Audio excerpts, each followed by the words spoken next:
The CIA's secret operations. Espionage, counterespionage, and covert action. Harry Rositzke. To the memory of Laurie Campbell, Charles Katek, Richard Welch. Books by Harry Rositzke. The CIA's secret operations. The Peterborough Chronicle. The USSR Today. Left on. The Glorious Bourgeois Cultural Revolution. Contents. Introduction. Author's Preface. Author's Preface to the Encore Edition. 1. War, Hot and Cold. 2. To Russia by Air. 3. The Second Circle. 4. To Russia by Visa. 5. Recruiting Russians. 6. The Third Circle. 7. Espionage, the Global Beat. 8. Counterespionage. 9. Covert action, propaganda. 10. Covert action, paramilitary. 11. Covert action, political. 12. The CIA at home. 13. The CIA at bay. 14. The future of secret operations. I wish to be useful, and every kind of service necessary to the public good becomes honorable by being necessary. Nathan Hale. Introduction. In the late spring of 1944 I went from the Office of Strategic Services in Washington, where I had been editor of a weekly intelligence bulletin in the Research and Analysis branch, to a similar job at OSS/London. There I encountered an old friend from Harvard, Philip Horton, author of an excellent biography of Hart Crane and in the late 1930s curator of the Poetry Room in the Widener Library. Horton was improbably installed at a desk in Secret Intelligence. Soon after I arrived, the intelligence demands generated by the Normandy invasion led to the coordination of SI and RNA intelligence dissemination in a joint reports board. Horton was put in charge. I was assigned to the new board as the RNA representative and eventually as Horton's deputy for political intelligence. In this capacity I worked closely with Horton's deputy for military intelligence, a bright, breezy and sardonic former instructor in linguistics from the University of Rochester. This was Harry Rositzke. In the autumn we all went on to Paris. Rositzke's job was far more important than mine. I was greatly impressed by the efficiency and aplomb with which he managed the intricate problems involved in getting intelligence from agents behind the lines to armies fighting in the field. The pressure was unrelenting. Lives, even battles, depended on the accuracy of reports on order of battle, troop movements, weaponry and on the speed with which information was transmitted to the appropriate commands. The cool and resourceful Rositzke was plainly a brilliant intelligence officer.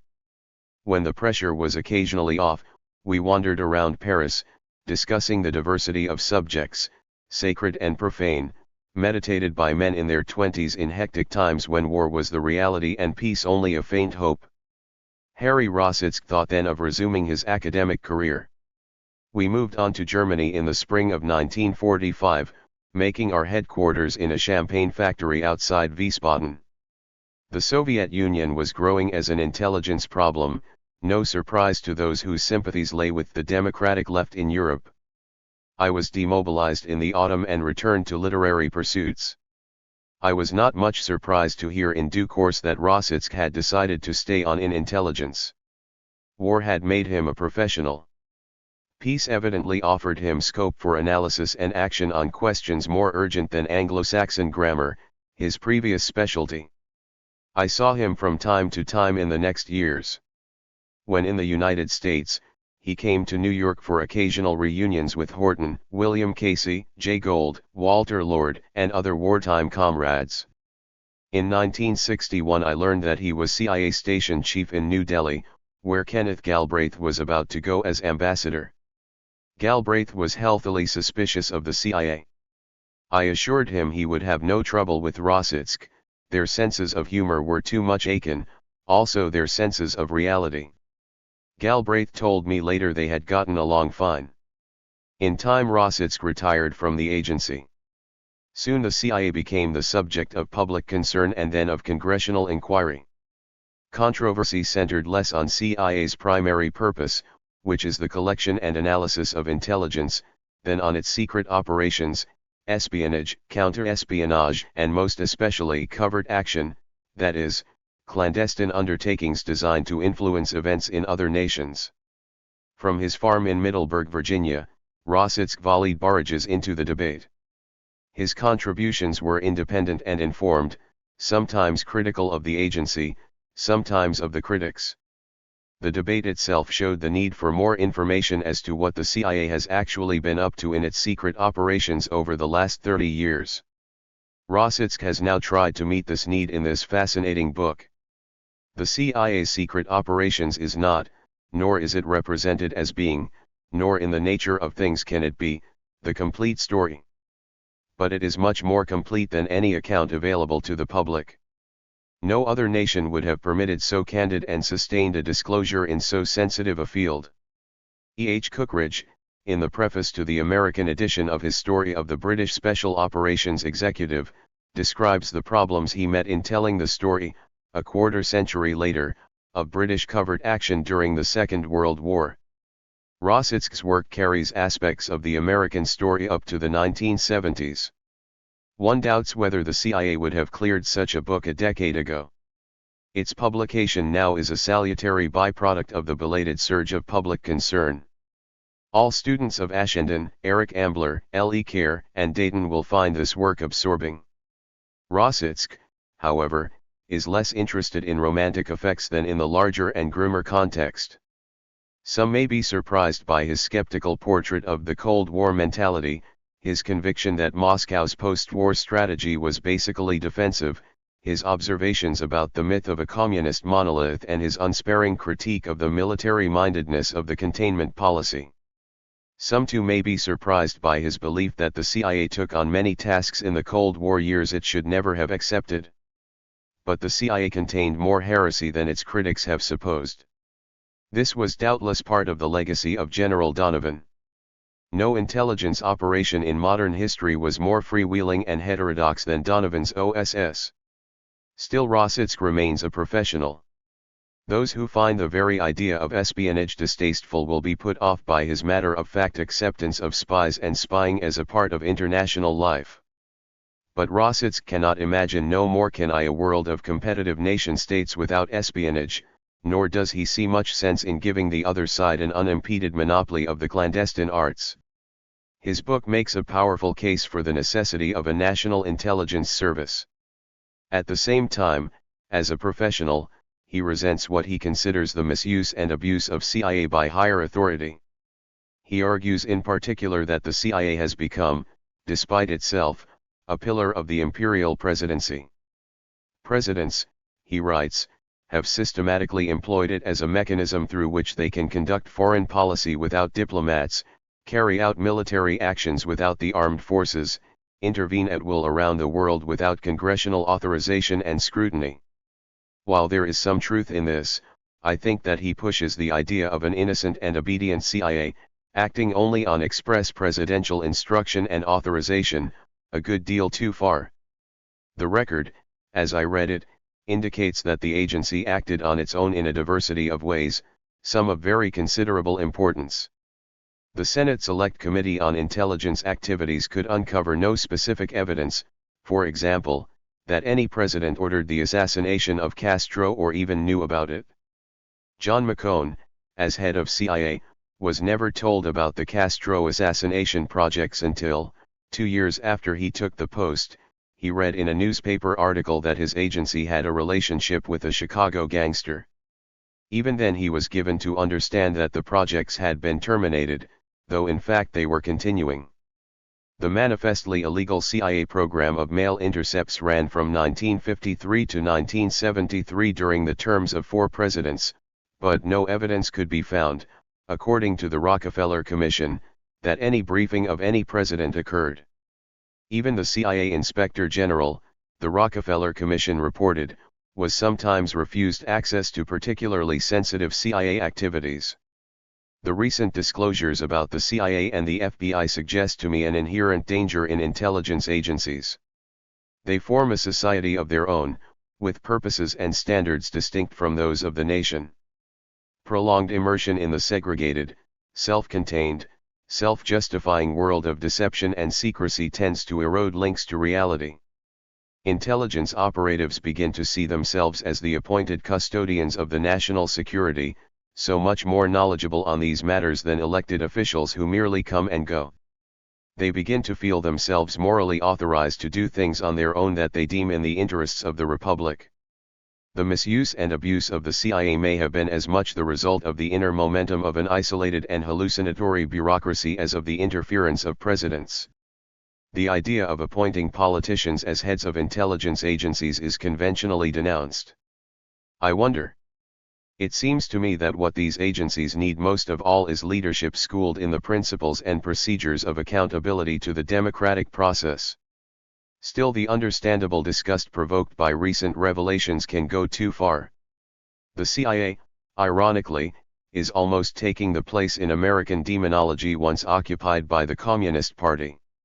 Conspiracy nuts smell out CIA connections as their predecessors a generation ago smelled out CP connections. In some quarters, anyone who ever worked for the CIA is assumed to be its faithful agent in perpetuity unless he can prove he has really broken with his master. The proof required seems to be, as it was when J. Edgar Hoover and Joe McCarthy were riding high, the willingness to name names. Actually, intelligence operations in America are as old as the Republic. Long ago the 64th Federalist commended the new Constitution for providing means by which the President could manage the business of intelligence in such a manner as prudence may suggest. Early Congresses routinely equipped presidents with Secret Service funds, a practice regularized by a law of 1810 providing for contingent expenses of intercourse between the United States and foreign nations. The experience of every nation on earth, said James K. Polk, has demonstrated that emergencies may arise in which it becomes absolutely necessary for the public safety or the public good to make expenditures the very object of which would be defeated by publicity. What the Cold War did was to give intelligence operations a magnitude and an immunity that transformed the character of the problem. But the excesses of recent years illustrate a danger, they do not eliminate a need. The future of the intelligence community remains a vital issue for Congress and the people. The problem is to ensure restraint and accountability without abandoning necessary secrecy. Rositzke makes a number of useful recommendations. He believes that the CIA has grown too big, too bloated, too bureaucratized. He wants to contract its size, to alter its priorities and to restrict its mission to consequential objectives. Surely nothing would do more in a short time to improve our intelligence effort than to cut the intelligence budget.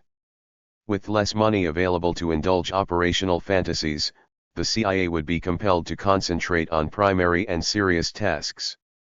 There seems to me particular value in Rositzke's proposal of a counterintelligence ombudsman, appointed by and responsible to a joint congressional committee on intelligence, to whom any federal employee with reason to suppose that his agency is carrying out unauthorized activities can blow his whistle. The CIA's secret operations furnishes essential material for a missing chapter in the history of the Cold War. It will also, I believe, contribute significantly to the struggle for a national intelligence service that will be at once effective, prudent, controlled, responsible and accountable. Arthur M. Schlesinger, Jr. Author's Preface. The secret operations of the Central Intelligence Agency in the last 30 years have been part of America's effort to cope with the reality of the Soviet Union. During these years the Cold War, the more temperate 60s, the uneven détente of today's Soviet power and Soviet intentions have transfixed Washington's view of the world. When this country emerged from its isolationist past after World War II, the Soviet Union became our major adversary. Since then, the steadily expanding base of the Soviet Union at home, its mammoth investment in political action abroad, its rapid buildup of a nuclear strike force, and the increasing strength of communist parties in Europe and Asia, all have combined to form the most enterprising revolutionary movement society has yet produced. Today, as in 1946, even though Europe and Japan now are industrially strong and China is becoming more powerful, the world remains essentially bipolar. It is a world of two social systems in conflict. For Moscow it is the reality of America that counts, for Washington the Soviet Union. America has responded to the Soviet challenge by a policy of containment, an attempt to curb the expansion of Soviet power and influence. This policy has been, with a few exceptions, anti-Soviet, anti-communist, anti-Marxist and, until recently, anti-left. From the Truman Doctrine of 1947 until the recent efforts to repel or retard the extension of communist influence in Chile, Portugal, Italy, and Angola, the strategy of containment has monopolized our diplomacy, our military and economic aid, our armed forces, and our propaganda. The secret operations of the CIA have played a threefold role in this strategy. Our espionage operations have been aimed at penetrating the terrain, the top bureaucracy, and the foreign connections of a tightly closed society whose secrets are of vital concern to American security. For almost 15 years after World War II, the CIA's intelligence targets were dictated almost exclusively by the Department of Defense. Our counter-espionage operations have been directed mainly at controlling or exposing agents working in the West for Soviet intelligence, the most competent and aggressive secret service in the world today. Our covert action operations have played the most direct role in our overall policy of containment. Designed to influence the course of events in other societies, they have ranged from the secret support of radios, newspapers, political parties, and labor unions to the conduct of guerrilla operations, armed invasions, and secret wars. It is these covert actions that have been systematically publicized and have tarred the CIA with the image of ineptness and immorality. The successes of containment, both open and covert, came early, the failures later. Until Stalin's death in 1953, American actions stabilized a democratic Western Europe, repelled an armed communist threat in Greece, forced the Russians out of Iran, stopped the aggression in Korea, and overthrew a communist-run regime in Guatemala. From 1955 on, however, when Moscow began its drive for influence in the Third World, containment has met with failure after failure. In a mere 20 years, the reach of Soviet power and influence has extended into Indochina, India, the Middle East, the Horn of Africa, Black Africa, and Cuba. Even at the height of its military and diplomatic power in the late 50s and early 60s, America proved an inferior adversary to the Soviet Union in the competition for global influence. Covert actions shared in our failure, the support of Indonesian rebels against a leftist regime, the abortive invasion of Cuba, the support of anti-communist parties in Italy, the supply of arms to the Angolan rebels. The reasons for the failure of containment are not hard to find. To start with, containment is not a positive policy designed to advance our national interest, but a defensive policy designed to react to Soviet initiatives. We have followed this defensive strategy against a cautious but persistent forward strategy carried out by a young and powerful nation-state devoted to changing the status quo in the interests of its own security and prosperity. We have followed a policy of military containment against what is essentially a political, economic, and ideological crusade. We have relied on military hardware and regional alliances to counter an adversary that has never employed its own troops outside its defense perimeter. We have throughout been deprived of a clear-headed view of reality by a military-mindedness blind to the powerful nationalist, racial, religious, and economic forces at work in the world that have little to do with the Soviet-American confrontation. The White House bears direct responsibility for the failures of open containment, as it does for the failures of covert action. An extension of diplomacy and war by secret means, covert action has formed the third arm of American foreign policy. 6 American presidents have employed their covert arm to supplement, sometimes to substitute for, their open diplomatic military efforts to contain the Soviet Union.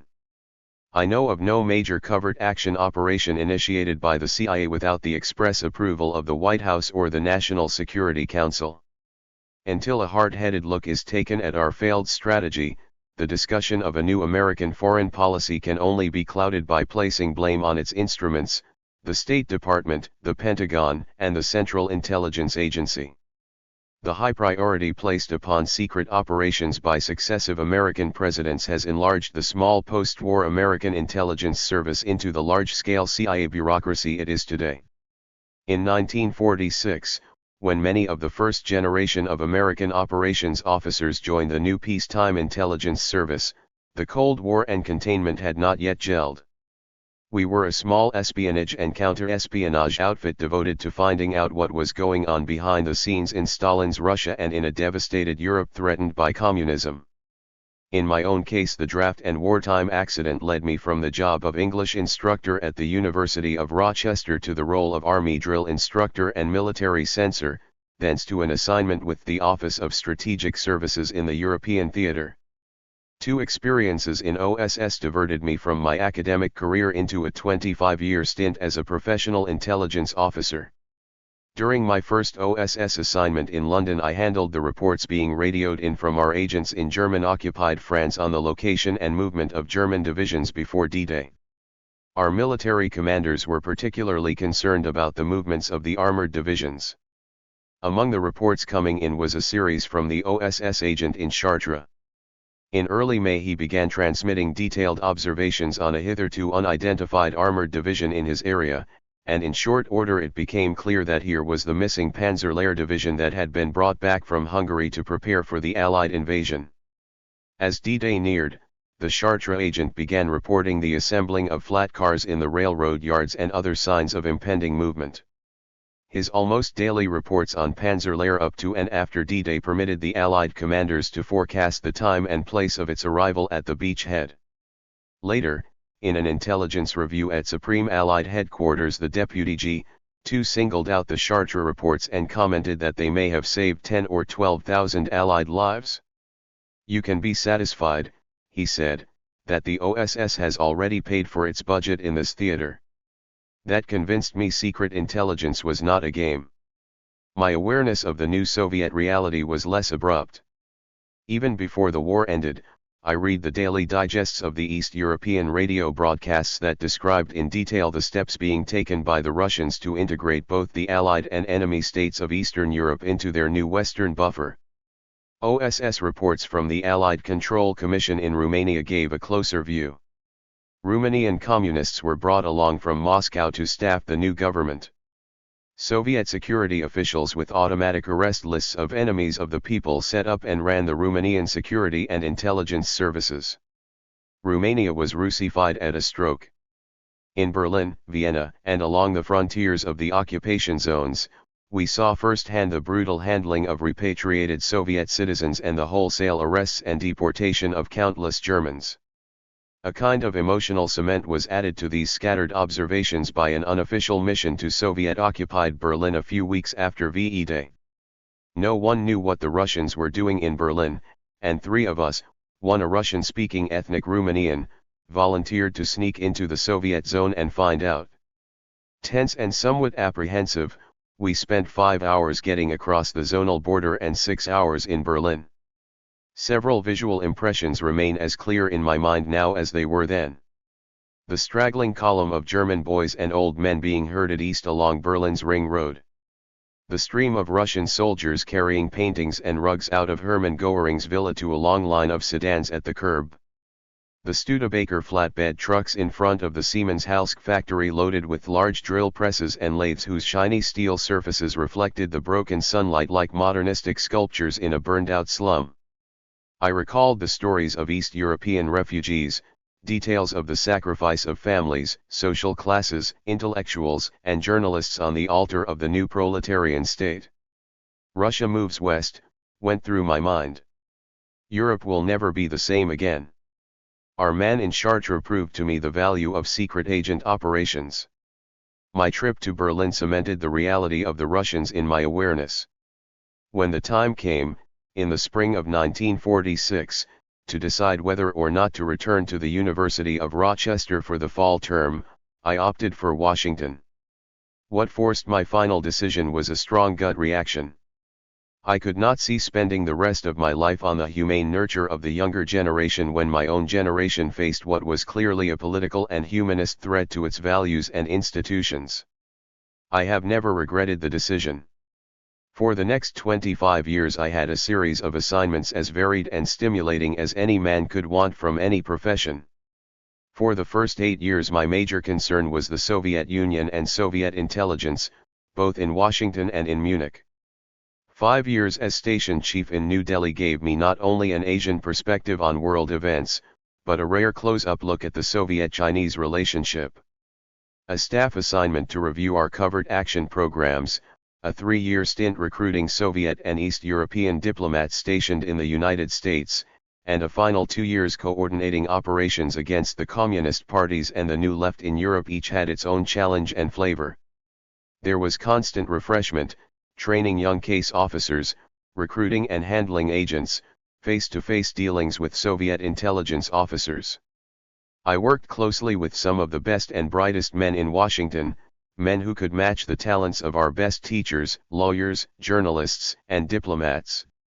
Above all, living out front during some of the most dynamic decades in man's history could not fail to stimulate the imagination and discourage the ruts more bounded professions can nourish. Why, at this late date, write about my old profession? In 1970, when I retired from CIA, I wrote happily about unclassified matters, a short handbook on the Soviet Union, a political satire on American society, a political Nixon along Maoist lines, brief essays on rural diplomacy and natural pollution. For 3 years I had each day to myself, and I did what I wanted. In the summer of 1973 my old agency became contaminated by Watergate, and during the next 3 years the CIA was the repeated target of the Congress and the press for abuses of power and violations of morality. From Watergate on, CIA was criticized, vilified, lampooned, and investigated.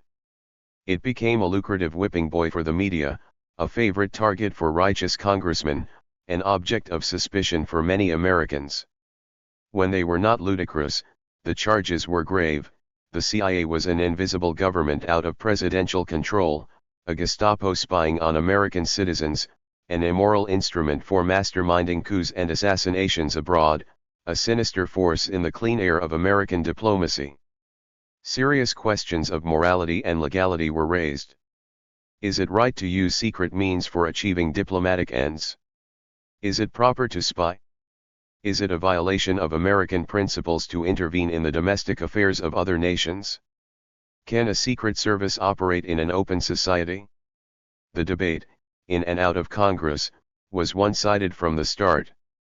It focused on abuses, and was featured by truths, half-truths, and untruths, by ignorance and prejudice, by vehement charges and lame responses. Few heads remained cool. The year of intelligence in Washington created a strange spectacle that dismayed our friends abroad and delighted our enemies. Only history can place it in perspective. The public record, as it now stands, is unbalanced. No institution, private or public, can be fairly measured by its mistakes or stupidities alone. It is also unbalanced for the simple reason that CIA's espionage and counterespionage operations were barely mentioned throughout the public examination, and these have formed at least 80% of the work of all CIA's operations officers from the mid-50s on. Covert actions have occupied only a small proportion of our man-hours, but they have commanded more than their share of money and White House attention, and they have inevitably had more than their share of publicity in shaping the image of CIA. This narrative attempts to balance part of that record.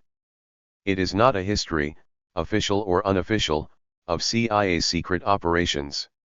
It is an account based mainly on my own 25 years of experience in planning and executing overseas operations, and naturally focuses on what has been my major professional interest from 1946 on, operations against the Soviet Union, the Soviet intelligence services, and key communist parties.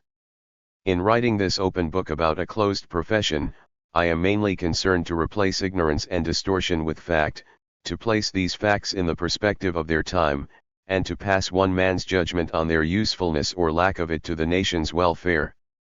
It will give the curious citizen a candid view of what his secret intelligence service has been doing since World War II. For the historian it will supply some footnotes to the Cold War, for the student of America's foreign policy a record of the interplay between open and covert diplomacy. To the dyed-in-the-wool anti-CIA critic it will, of course, give more ammunition. I have imposed severe restrictions on myself in writing this open account. There are no true names of agents or American operations officers, nor is there enough data on any agent to identify him. There are no diplomatically sensitive exposes. There have been far too many that have hurt our national interest.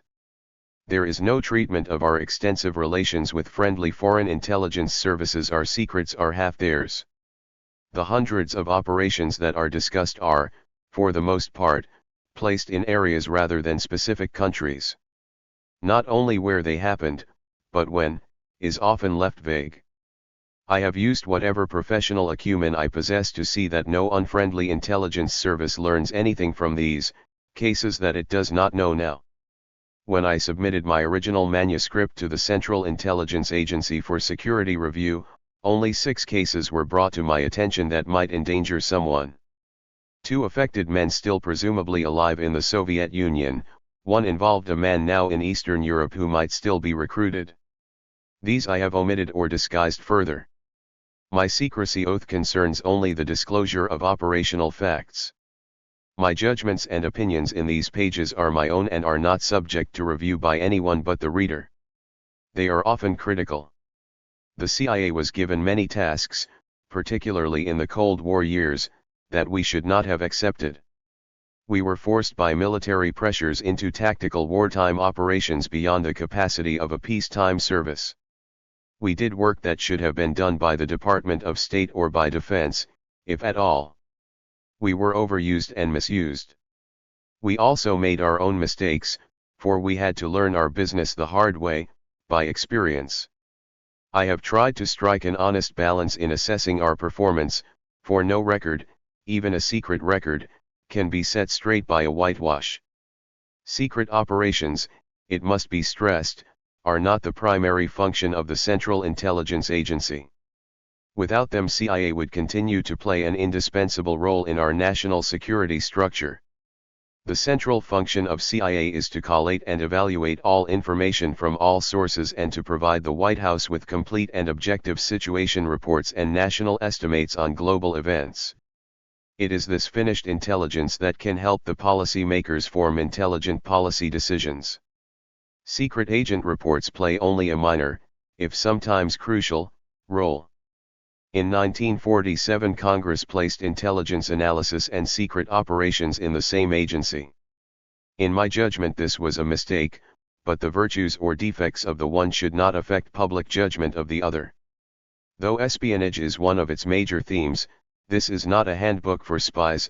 I do not deal with the elaborate tradecraft of secret operations, the techniques for keeping secret connections secret. Though essential to the profession, they can be learned by a high school graduate and require nothing but care and patience in their application. Concealing a microfilm in a Hershey bar, using a hollow tree for a dead drop, splitting a Jell-O box or a dollar bill as a recognition signal, putting a warning chalk sign on a subway entrance. These tricks are common to all intelligence services, crime syndicates, and underground communist parties. The jargon and adventures of spy stories rest on these mechanics, for they create the climate for hairbreadth escapes, murderous mistakes, and technical ingenuity. To intrude them here would only romanticize the record. The guts of most secret operations are 2 men, the agent and his handler, or case officer, meeting in private to transact their business. Each has his foibles and strengths, and it is this human element that has attracted me throughout my career. At its best, espionage, like politics, is a humanist profession. Harry Rositzke. Author's Preface. To the Encore edition. The Iran-Contra hearings of 1987 have again brought to the attention of the American public the role of covert action operations in the conduct of our foreign policy. The hearings also raised the issue of presidential responsibility for these operations and the proper role of the Central Intelligence Agency. All these elements figured prominently in the hearings conducted by the Senate Select Committee on Intelligence Activities some 12 years ago. The Senate hearings of 1975 were triggered by a series of exposures: the CIA's funding of the National Students Association, the White House role in the unseating of the Allende government in Chile, and the rumors of CIA plans to assassinate foreign political leaders. The spark for the Iran-Contra hearings also came out of a Latin American operation, the reported diversion of funds from the sale of arms to Iran for the support of the Nicaraguan Contras, or, in White House parlance, freedom fighters. The Latin American trail of covert action operations is a long one: the unseating of Arbans in Guatemala, the Bay of Pigs invasion in Cuba, the coup against Allende's regime in Chile, and now the support of the Contras in Nicaragua.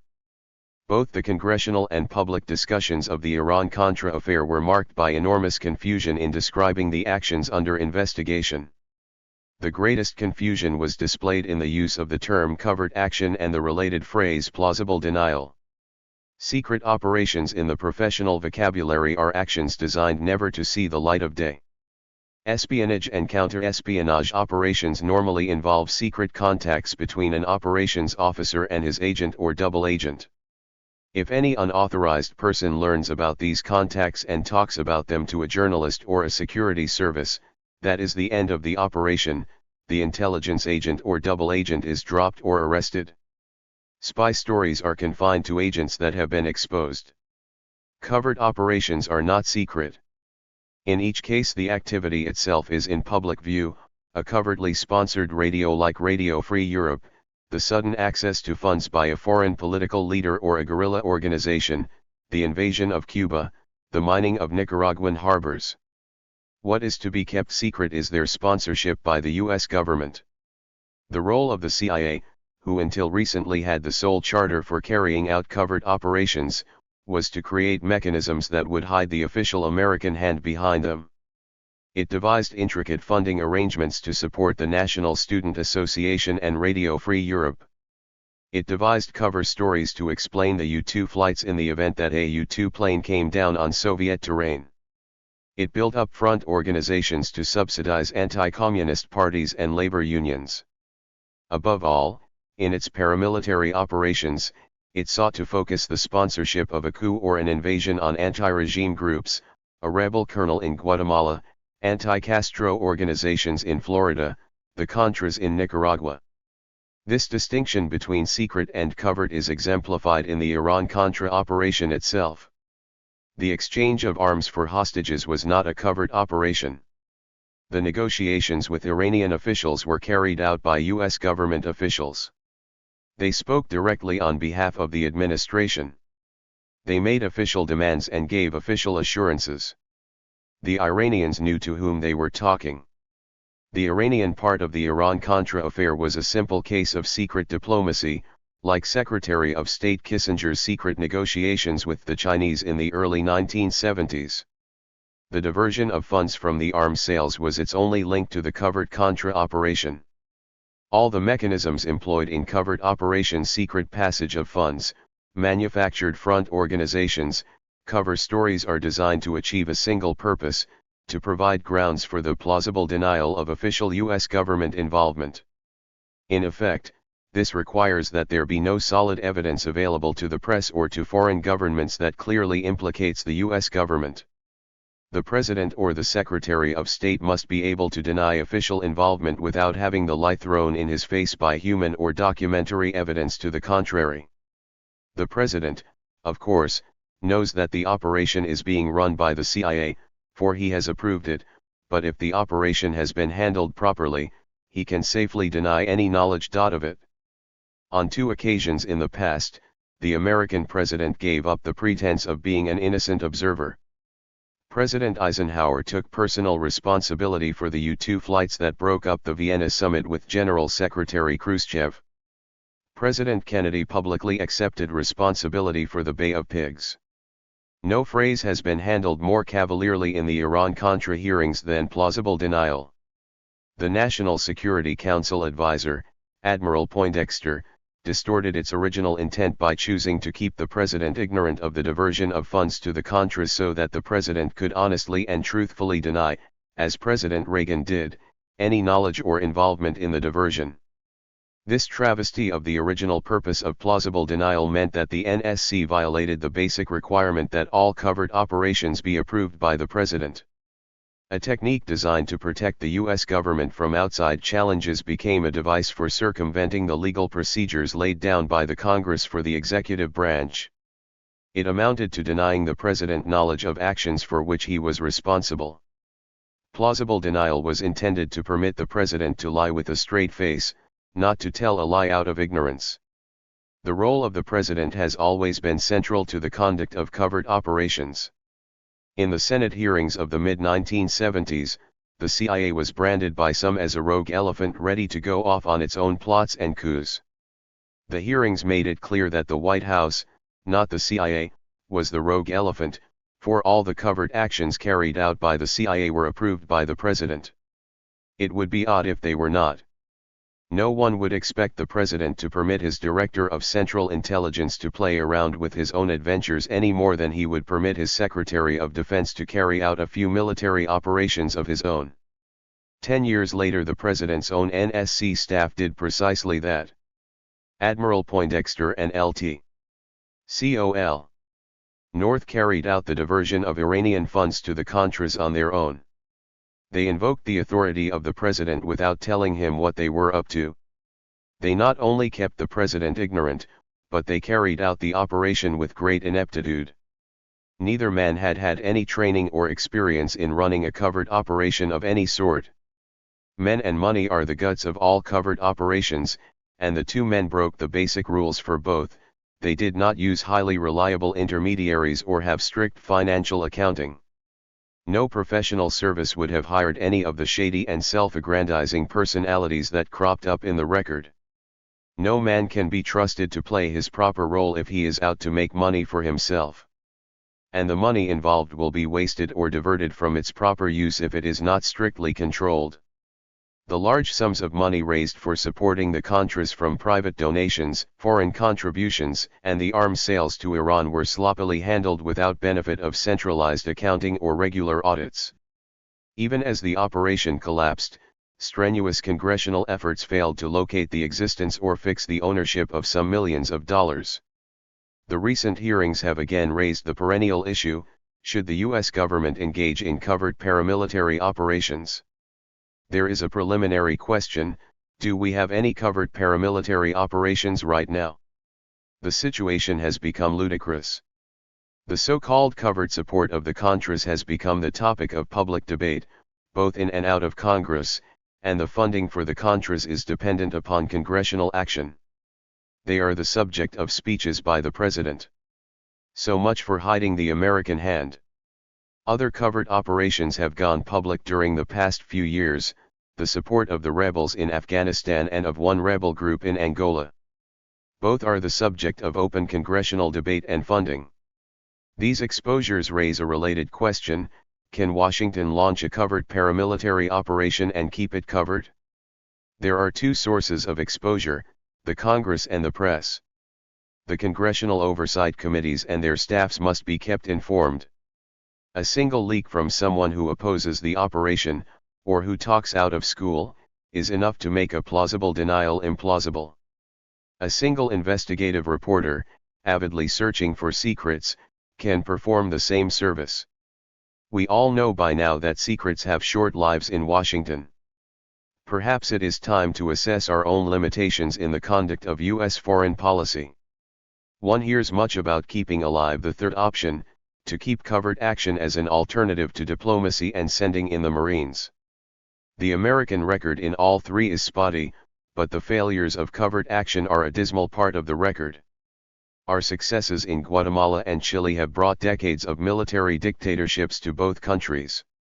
Our failure to contain the spread of Soviet power and influence in Cuba, Angola, and so far in Nicaragua makes the third option a very poor option indeed. Can we not dispense with it at this stage of our history?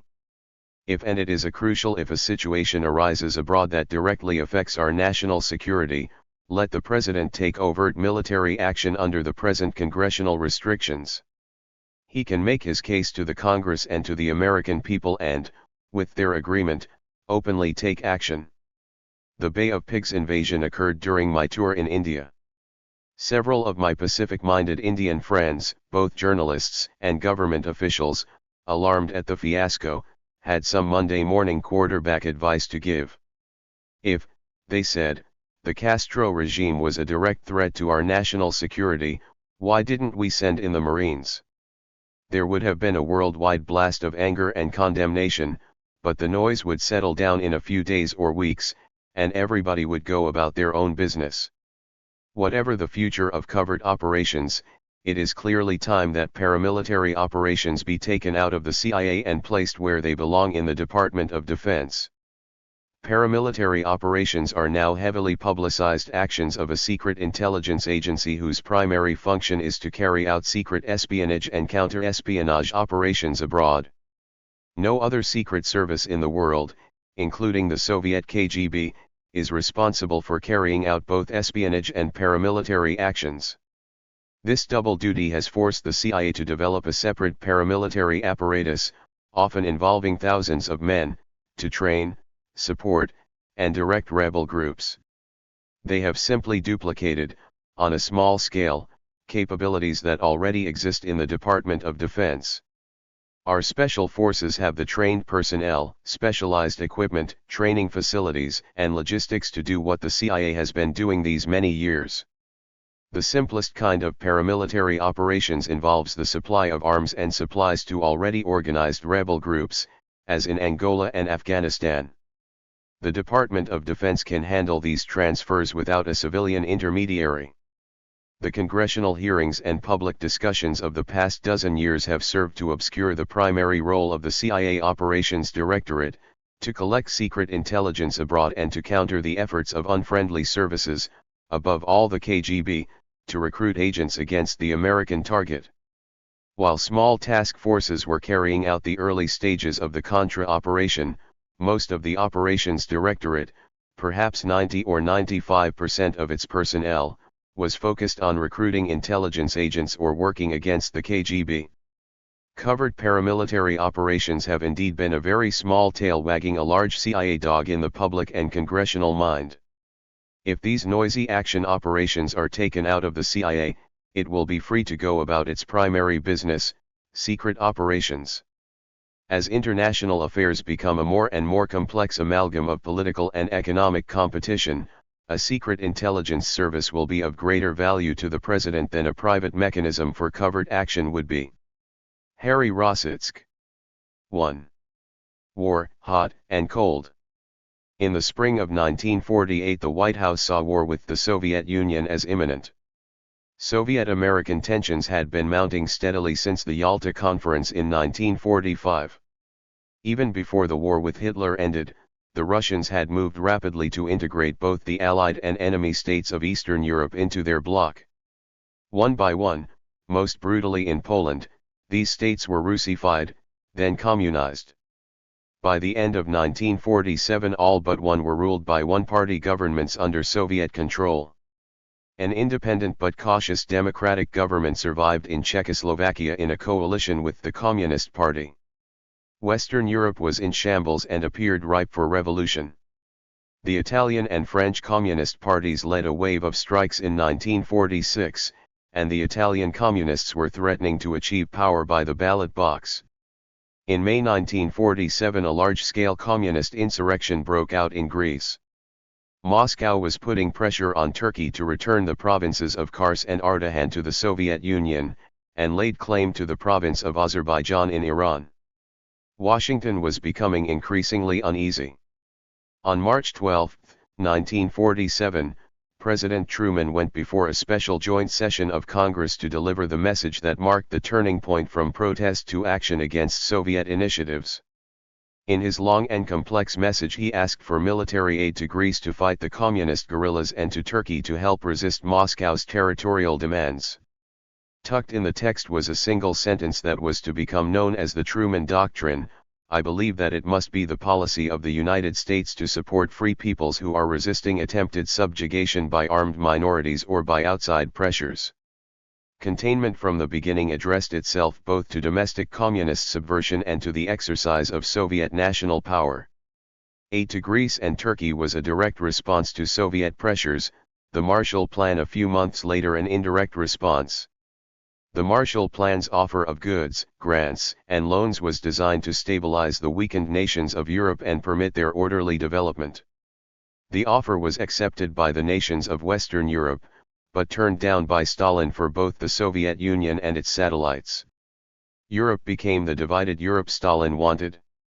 He speeded up the consolidation of Eastern Europe as the United States quickly became the dominant political and economic force in Western Europe.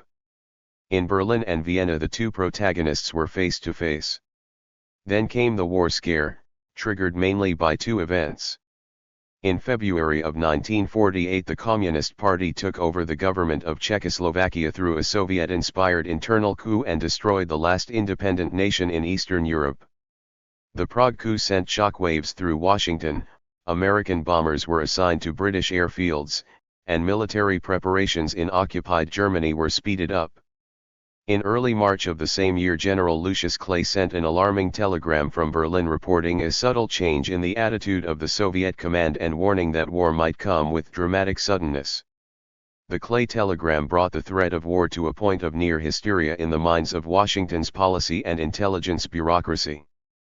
The CIA, then just 6 months old, predicted that a war was not probable within the next 60 days, but could look no further ahead. The subtle change noted by General Clay in the Soviet attitude was created by Soviet preparations to force the Allies out of Berlin, the sole western island in the heart of Soviet Europe. In May the Russians began to block communications and movement of supplies between Allied-occupied West Berlin and the western zones of Germany. Rejecting a proposal to break through the blockade with American ground troops, President Truman authorized the creation of the Berlin Airlift. Throughout that fall and winter American transport planes kept the West Berliners from starvation. Scores of Allied airmen lost their lives, but their determination forced the Russians to lift the blockade in May 1949.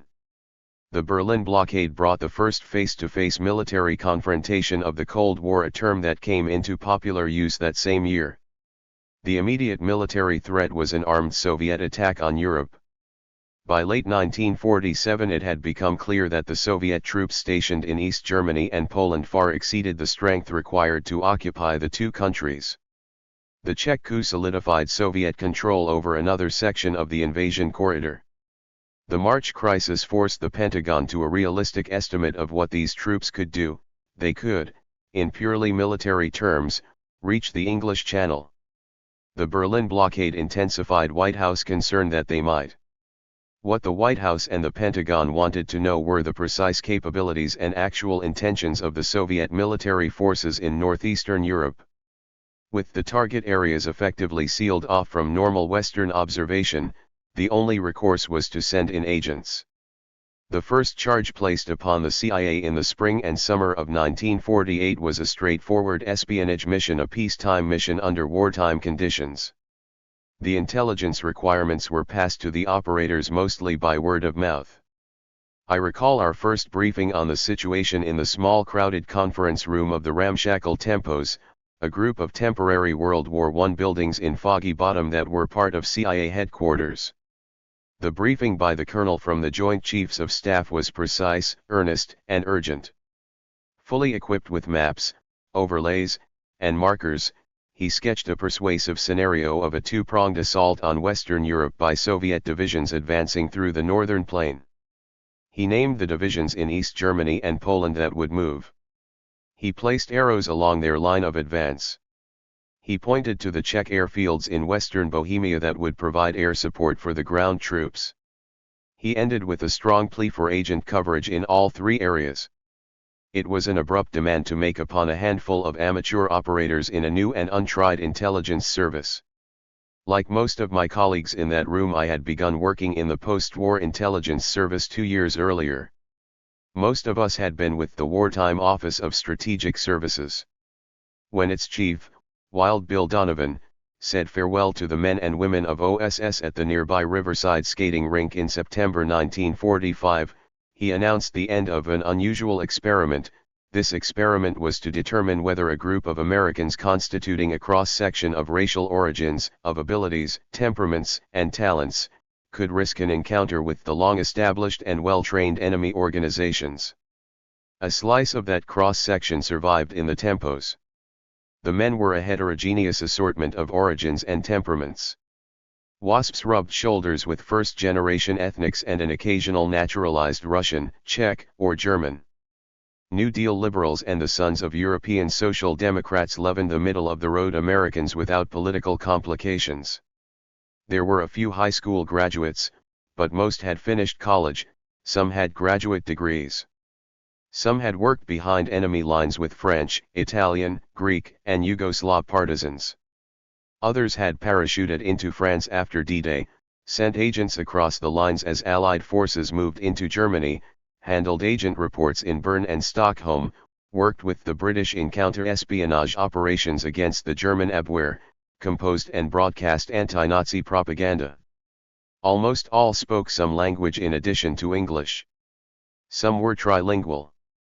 Among the men I came to know best were two pre-war journalists, a state trooper from the Midwest, several sons of missionaries, a lawyer of Arab descent, a former postal clerk, several high school and college teachers. The women, many with European backgrounds, had been desk-bound during the war, reports officers, counterintelligence analysts, and operational assistants of one sort or another. We were almost all quite young. Some men, in their early 30s, became the first heads of area divisions in Washington and our first station chiefs abroad. Most, in their 20s, became the first case officers to recruit overseas agents. We were all amateurs in peacetime operations. I recall a day in early 1947 when a colleague and I went to lunch in the cafeteria in one of the tempos. As we entered, he stopped by the door and looked at the scene. Almost 100 people of every size, shape, and color. Some were nattily dressed, some sloppily. A dozen accents, regional and foreign, cut the air. "Do you think," he said, "that anyone walking in here could possibly imagine what brings all these people together? Why were we there?" I suspect that the main reason most of us stayed on in the government after the war was the appeal of a secret profession or the attractions of a life abroad. Some, of course, stayed on out of inertia, those with no other experience except the OSS, those whose hometowns had nothing to offer them but a dull job. Others were stimulated not so much by their wartime experience as by their awareness of what was going on in the turbulent world outside the United States. Many were clearly motivated by a desire to continue serving their country. None of us was there for job security. We were, for all we knew, temporary employees of a temporary organization unauthorized by Congress. After the dissolution of OSS in September 1945, its secret intelligence and counterintelligence branches were placed under the Secretary of the Army as the Strategic Services Unit, and then, in the spring of 1946, in another stopgap agency, the Central Intelligence Group. We all felt that eventually there would be a permanent American intelligence service, but there was none then. Up to the March 1948 crisis we lived in a state of benign neglect. Very few officials in the Department of State or the Army or the White House even knew of the existence of the SU or the SIG. We had no legal authority, and no one gave us any guidance. No one sent over any intelligence requirements. The Department of State was reluctant to give any of its foreign service slots or titles to these undiplomatic strangers, and most of our officers abroad were housed by the Army in Germany, Austria, Italy, and Japan. The Federal Bureau of Investigation looked upon us with distrust, if not hostility. It was a curious state of limbo, but we were busy cleaning out the old OSS records, setting up files and routing systems, processing personnel returning from the field, editing and disseminating the paltry agent reports coming in, checking names against our primitive central registry, screening captured German and Japanese documents, writing up training manuals, report procedures, and agent questionnaires. My own focus during those confused and unexciting months was on Soviet and communist matters, the interest that had brought me into the service. Within 6 months my name, my job, and my affiliation were on file in Moscow. On reporting for duty in March 1946 I was given a security briefing by an earnest young man who enjoined me against divulging to anyone where I worked and what I did. In April I sent a routine request to the administrative unit asking them to arrange for subscriptions to several periodicals put out by the Soviet Communist Party. One day in September I found in my in-basket a magazine in a brown wrapper postmarked Moscow. Its address label read: Harry Rositzke, Chief SPD/S. Sue. 2430 E Street, Washington, D.C. The man who wrote for the subscriptions had obviously not been briefed by the security people in the devious ways of setting up cover addresses for a secret service. SU stood for the Strategic Services Unit, our designation at the time, and SPD/S for Special Projects Division/Soviet, a staff section that had been set up for me after I discovered on my return from Germany that no one at headquarters had any special responsibility for Soviet matters. Our major operating units were regional divisions such as the Far East and European divisions. There was no division for the Soviet Union that early in the game. There were, on paper, 3 sections of SPD/S, for Soviet intelligence, for international communism, and for the Soviet Union itself. The first 2 were staffed by 1 man and 1 woman in each. The third was without anyone. Our Russian speakers were then all on overseas assignments. It was this section, however, that became the nucleus of the Soviet operating division. Its mission was solely to establish intelligence agents within the Soviet Union. In my first 6 months on the job, I spent most of my time recruiting suitable people for my 3 sections and reading. I combed through our wartime registry to unearth whatever it held on the Soviet Union, on the Soviet intelligence services, and on the normal functioning of legal and underground communist parties. Most of the captured German and Japanese documents on the Soviet Union were only mildly informative, dull, or out of date. 2 counterintelligence write-ups of Soviet espionage cases, however, I found both fascinating and instructive. The first was the Japanese version of the career of Richard Zarga, the brilliant German journalist who became the confidant of the German ambassador to Tokyo and ran a network of highly placed agents on the side. A single piece of his reporting that the Japanese would not attack the Soviet Union in the East permitted Stalin to transfer to his Western Front a number of divisions that may have been crucial to his successful resistance against the Germans. The German intelligence write-up of the now famous Red Orchestra spy network in Western Europe featured the life of its chief, Leopold Trepper, a brilliant and brash Galician Jew who worked under the nose of the Gestapo to supply Moscow with remarkably detailed military and logistic information from Nazi-occupied Europe. There were few other solid reports, a detailed academic analysis of the secret Berlin headquarters of the Third Communist International that ran espionage and covert action operations throughout Europe until Hitler wiped it out, the interrogations of Communist Party officials who had worked underground before and during the war, some organizational analyses of the various Soviet security and intelligence services.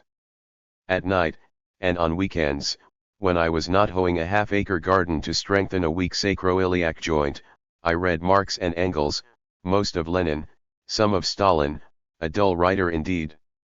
Out of my academic urge to understand what might make a bright young man become a communist, I tried to put into simple English the main propositions of Marxist-Leninist thought. I came up with 19 from the materialist view of history to the guaranteed final achievement of a communist society. I began to lecture on communist theory and Soviet intelligence to our own trainees and to classes in the State Department and the Pentagon. We were all breaking new ground. Meanwhile, the President's advisors were busy working out the unification of the armed services and a new command structure for our national security apparatus. On September 18, 1947, 2 years almost to the day after General Donovan's farewell speech to the OSS, the Central Intelligence Agency was established by Act of Congress. CIA came into being as part of the overall restructuring of the American military establishment. The National Security Act of 1947 created the U.S. Air Force, the Department of Defense, and the National Security Council. It was the most far-reaching and controversial legislation ever passed by Congress affecting the nation's ability to conduct its foreign affairs. A minor part of the controversy centered on what to do about a national intelligence authority. Some wanted it lodged in the Department of State, others in the new Department of Defense. Others wanted an independent agency reporting directly to the President through the new National Security Council. The last group won out. We were no longer plagued by uncertainty. We were now an official American intelligence service, a directorate within the Central Intelligence Agency. The CIA itself was set up for the primary purpose of collating and evaluating the information coming into Washington from all the various intelligence sources: the Department of Defense, the State Department, the National Security Council, and the intelligence arms of the Army, Navy, and Air Force. Its main job was, and is, to prepare research and analysis reports on crucial situations abroad for the President and his policy advisors. The inclusion of secret intelligence operations within the new agency was a matter of some debate before the National Security Act was passed. There were strong objections to having a single agency with the authority both to collect secret intelligence and to process and evaluate it for the President. The objections were overruled, and CIA became a unique organization among Western intelligence services, which uniformly keep their secret operations separate from their overall intelligence activities. No direct allusions to espionage or counterespionage appeared in the National Security Act, but a minor subsection of the Act authorized CIA to perform such other functions and duties related to intelligence affecting the national security as the National Security Council may from time to time direct. That meant secret intelligence operations. Our service was born in secret. Within a year, the National Security Council even more secretly assigned another function to CIA, to carry out covert action operations in addition to its intelligence gathering. In the brief 2 years between the dissolution of OSS and the founding of the CIA, the world was changing as rapidly and dramatically as it had during the war. Scores of nations were going through political transformations by civil wars, coups d'état, forced occupations, rigged elections, mob action, troop mutinies. Some were inspired by the competition of civilian and military elites, some by mass protest against misery, some by religious fervor, some by Moscow. During these 2 years of convulsion abroad and demobilization at home, the Washington-Moscow axis was, on the surface, relatively quiet. Publicly, the White House attitude toward Russia was friendly, or at worst ambivalent, and the wartime sense of camaraderie with the Soviets lingered on. As late as the 1948 presidential campaign, President Truman could say, "Old Joe is not such a bad guy." The public lull did not extend into our embassy in Moscow. In February 1946, George Kennan, our charge d'affaires there, sent the Department of State a reflective 8,000-word telegram assessing the Soviet post-war outlook and the probable shape of Soviet foreign policy. The gist of his analysis, made public the next year in the famous Mr. X article in Foreign Affairs, was that America must develop a policy of containment to counter Soviet expansionism. How Kennan saw the world came out most graphically in his final lecture to the National War College on June 18, 1947, America was a lonely, threatened power on the field of world history. A part of the world is subjugated and bent to the service of a great political force intent on our destruction. There were 3 elements in the communist threat: the war scare, the spy scare, and the red scare.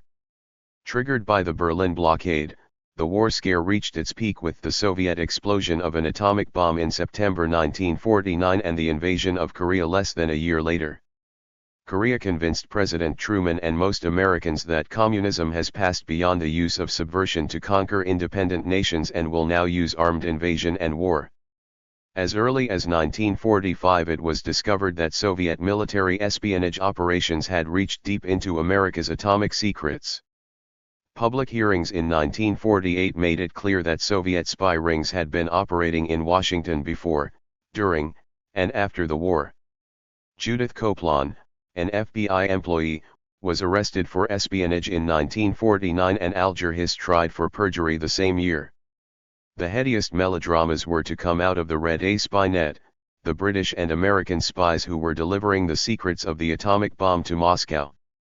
Klaus Fuchs, a brilliant atomic scientist, was arrested in England on his return from the United States, and in March 1951 the trial of Julius and Ethel Rosenberg for passing atomic secrets to the Russians began in New York in a highly charged public atmosphere.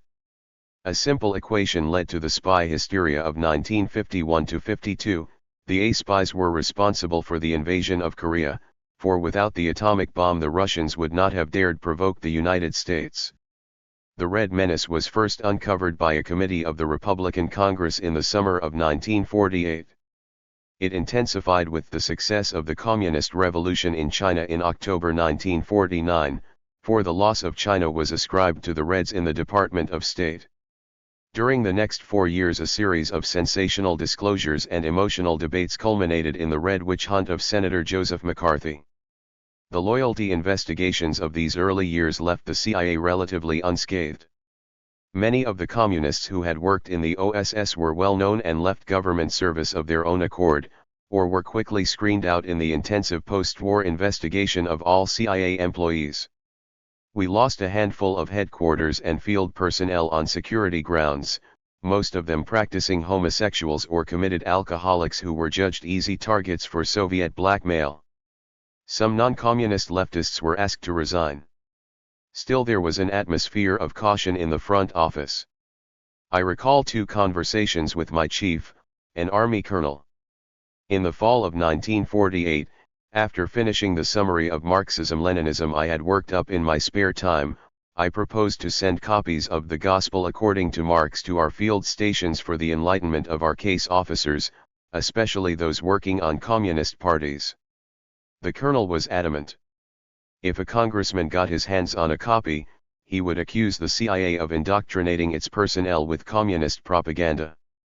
I argued the know your enemy line, but he was not persuaded. Finally he agreed to send out the study on one condition, that it be classified.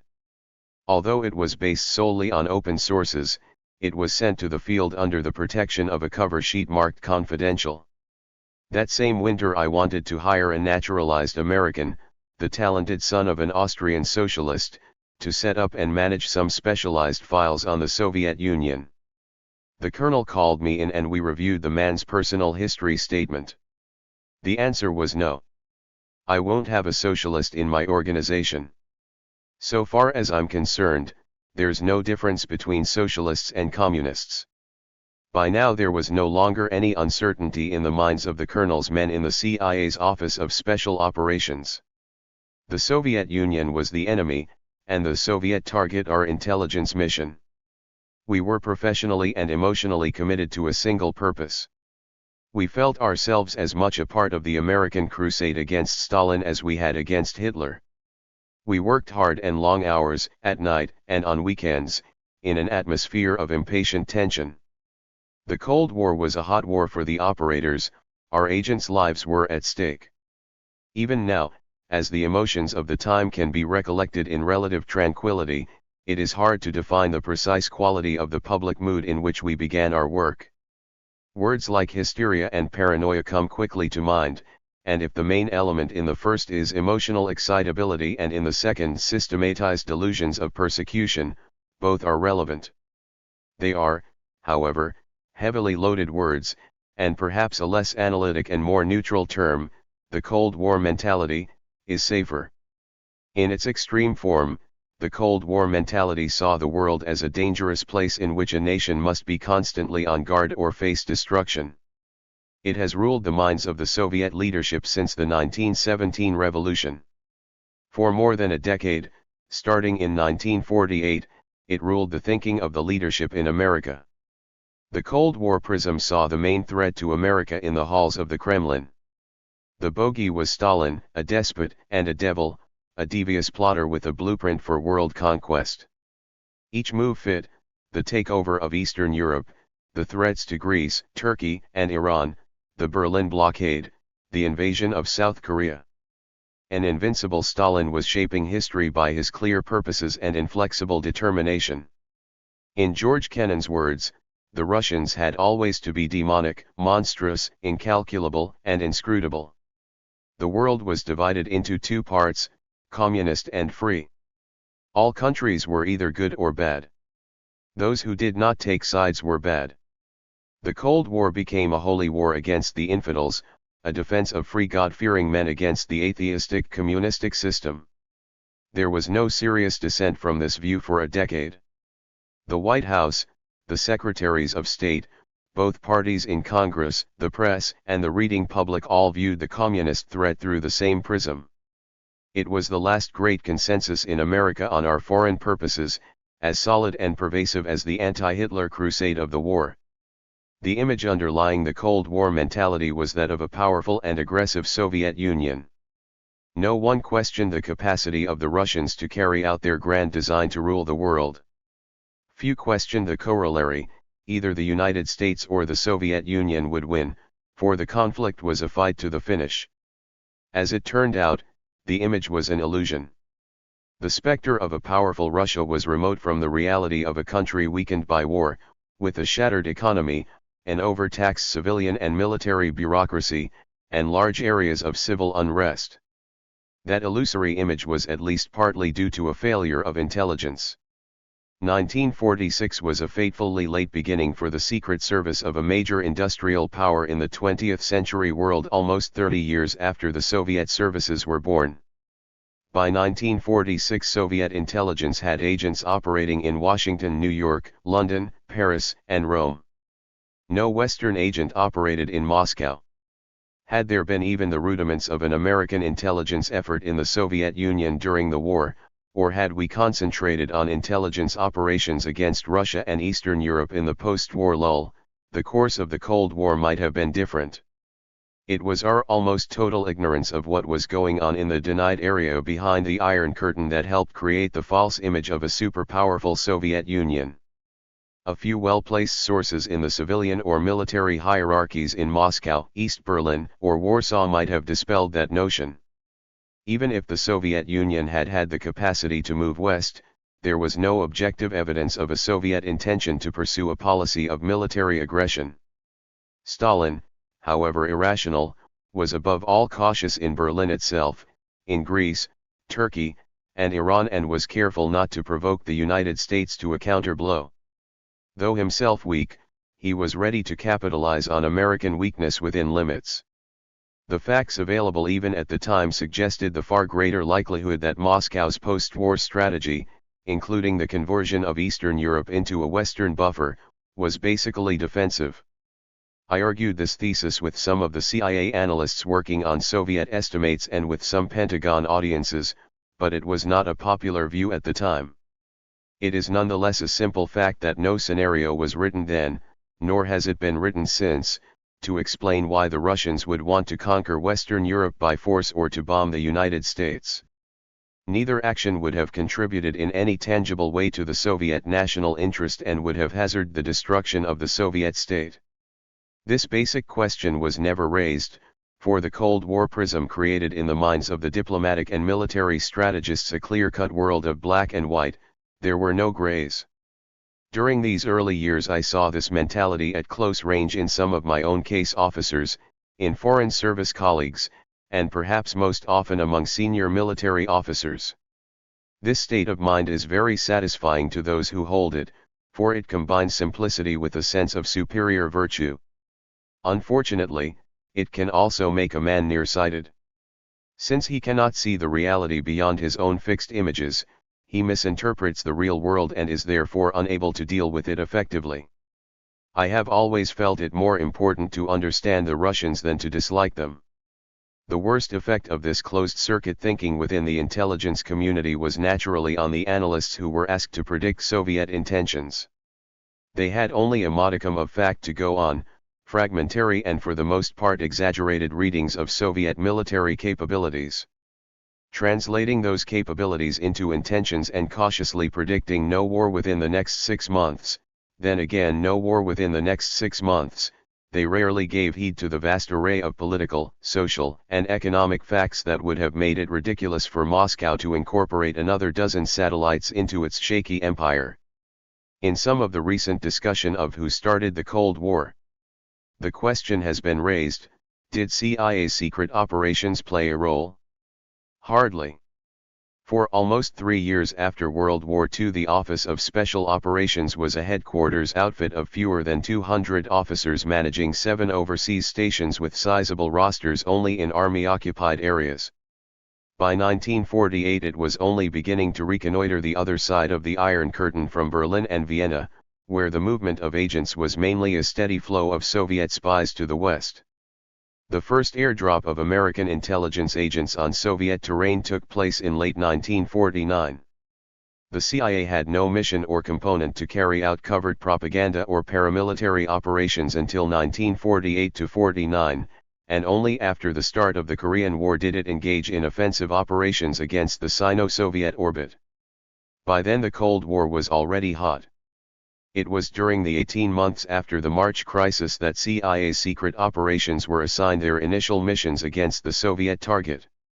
1. To collect secret intelligence on the Soviet Union itself, its military intentions, atomic weapons and advanced missiles, on Soviet actions in Eastern Europe, North Korea and North Vietnam, on Moscow's connections with foreign communist parties and groups fighting for national liberation, and on the communist parties themselves, their sources of funding, their secret or illegal activities, their fronts and interconnections.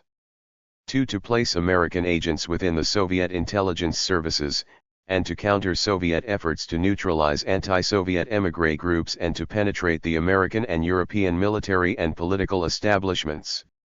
3. To carry out covert actions designed to weaken Soviet control over its own population and the peoples of Eastern Europe, to weaken pro-Soviet regimes and communist parties throughout Eurasia, and to advance the interests of friendly governments and pro-Western parties and leaders against communist encroachment.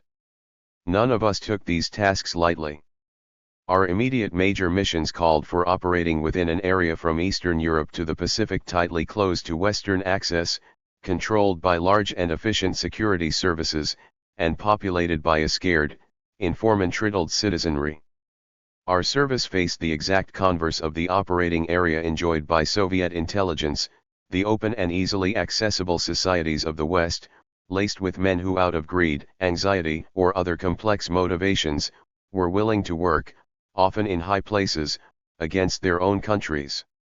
It was a tall order, but the mood in the White House and the Pentagon was uptight and urgent: do something, whatever the cost.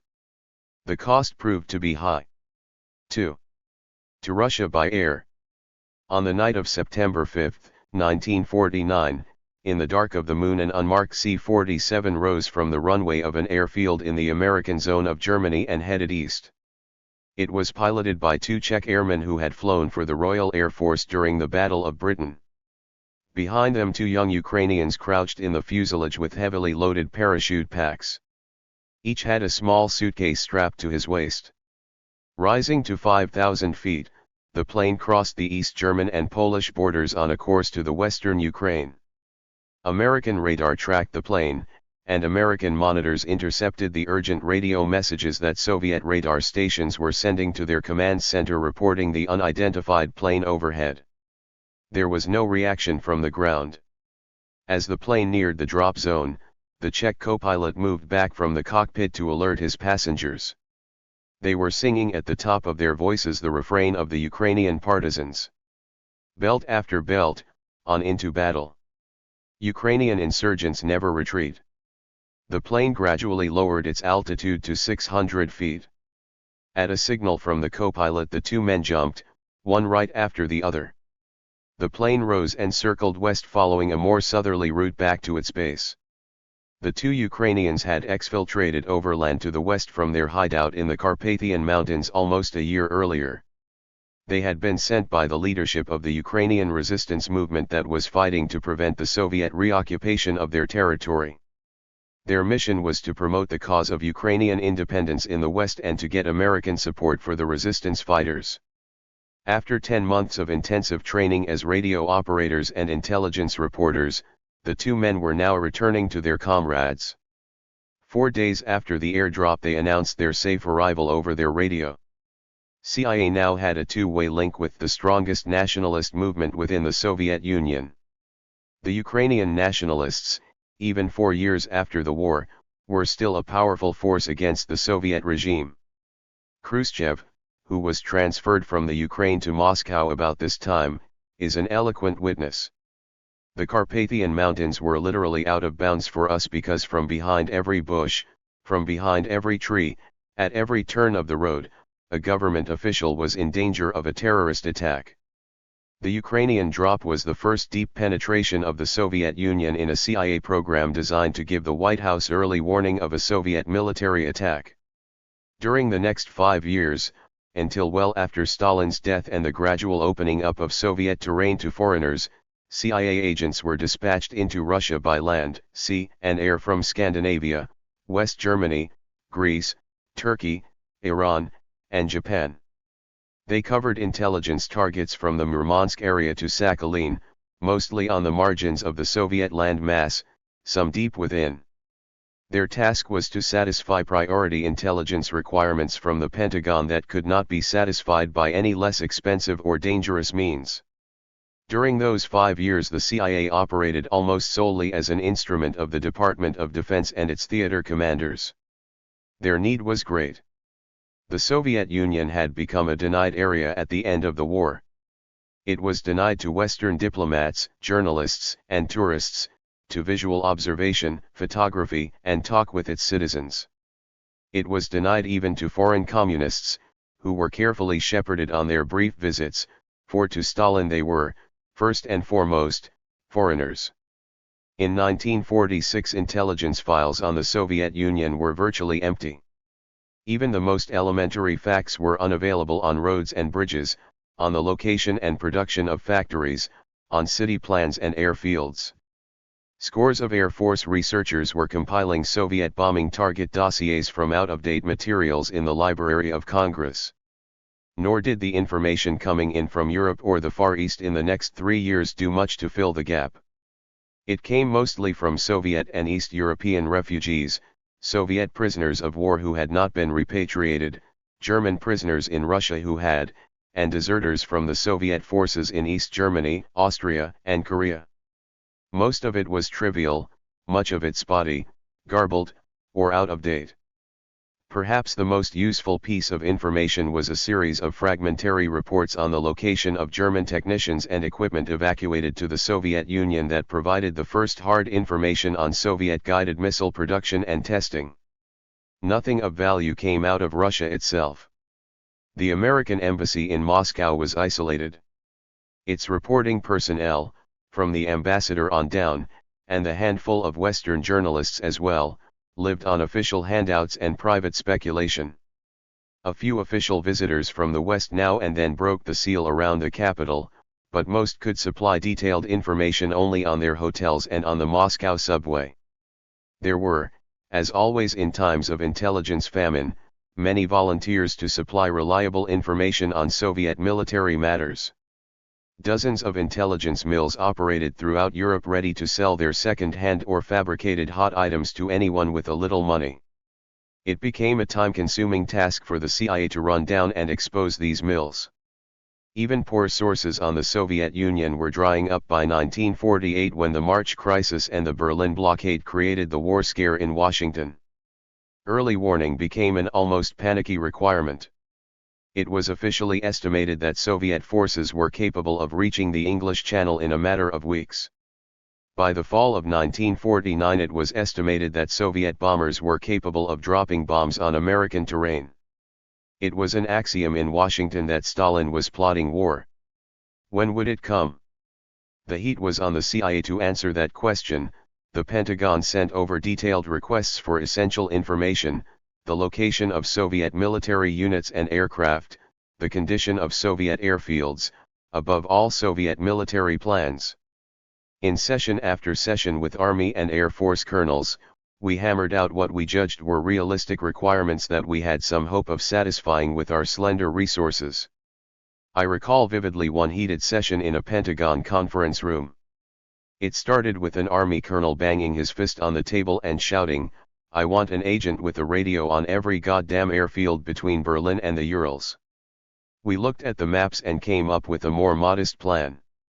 In another session the Air Force representative expressed a strong interest in having CIA supply him with a specimen of the Soviet Tu-4 strategic bomber, preferably complete with pilot. I told him we would keep his request in mind. It became clear early in these talks that radio-equipped agents at strategic locations within the Soviet Union were the only hope of reporting quickly on Soviet preparations for an attack on Europe or the United States. They had to be dispatched by air, for they could not carry their radio equipment overland across the Soviet border. Once in, they would have to survive on their own, to become legal residents able to live in their target areas as ordinary Soviet citizens. We were ill-equipped for the task.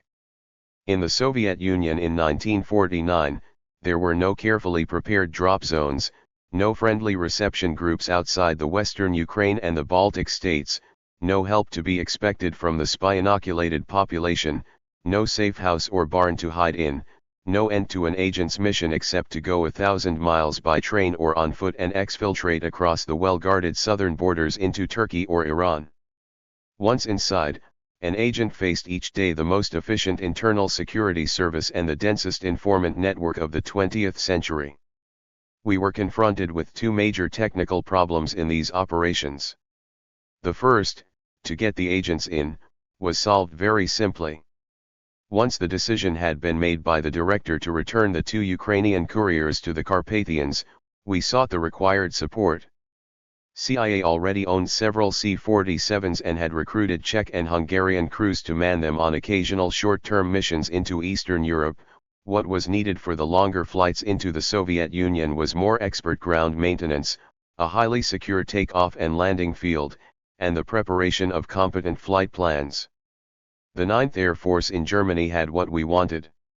One morning I visited the Air Force Chief of Intelligence in his impressive Pentagon office and posed the problem. I told him of our facilities, the target areas we would be concerned with, and what we needed in the way of ground support. He agreed without hesitation to send appropriate instructions to the 9th Air Force in an eyes-only cable, and we wrote out a draft together. The Air Force, of course, had a priority interest in the early warning mission of our agents, but the A2 also pointed out that the Soviet ground reaction to our overflights would provide him with the first hard intelligence on the state of Soviet ground defenses against air attack. Our arrangement was the least bureaucratic and most quickly coordinated project of any serious CIA operation I know of. It was never cleared with the Department of State, though presumably it was with the President, and only in the early 50s was the Secretary of State informed.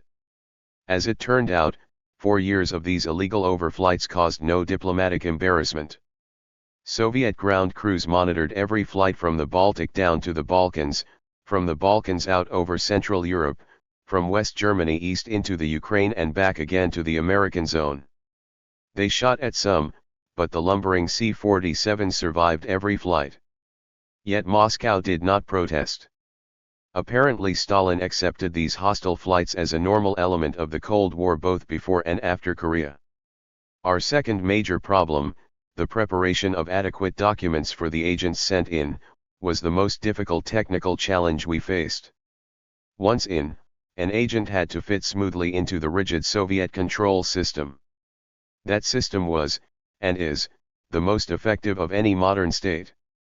Soviet control of its citizens is exercised by all elements of the party and the government, but the professional task of detecting and rooting out dissidents, saboteurs, and spies belongs to the Internal Directorate of the KGB, whose security and counterintelligence units operate from the federal down to the rayon, or county, level. The ordinary police make frequent document checks throughout the country, especially at railroad stations, but the KGB's secret police carry out the more systematic job of investigating suspicious characters or following up tips from informers. In some respects, a greater threat to a man living illegally in a town or city is posed by his neighbors, for the strongest element of the Soviet control system lies within the mind of the Soviet citizen himself. Surrounded by informants, warned by the evidence of others whose sons or husbands have vanished, propagandized by the party and press in recurrent spy scare campaigns, he is cowed and cautious. He knows enough about provocation to suspect that anyone seeking his help is sent by the KGB to test his loyalty. Stalin convinced his people that their country was riddled with Western spies, and many were eager to report strangers, denounce fellow workers, and spy on neighbors as suspect Western agents. An agent was as likely to be turned in by a traveling companion he talked to as caught by a police spot check at a railroad station.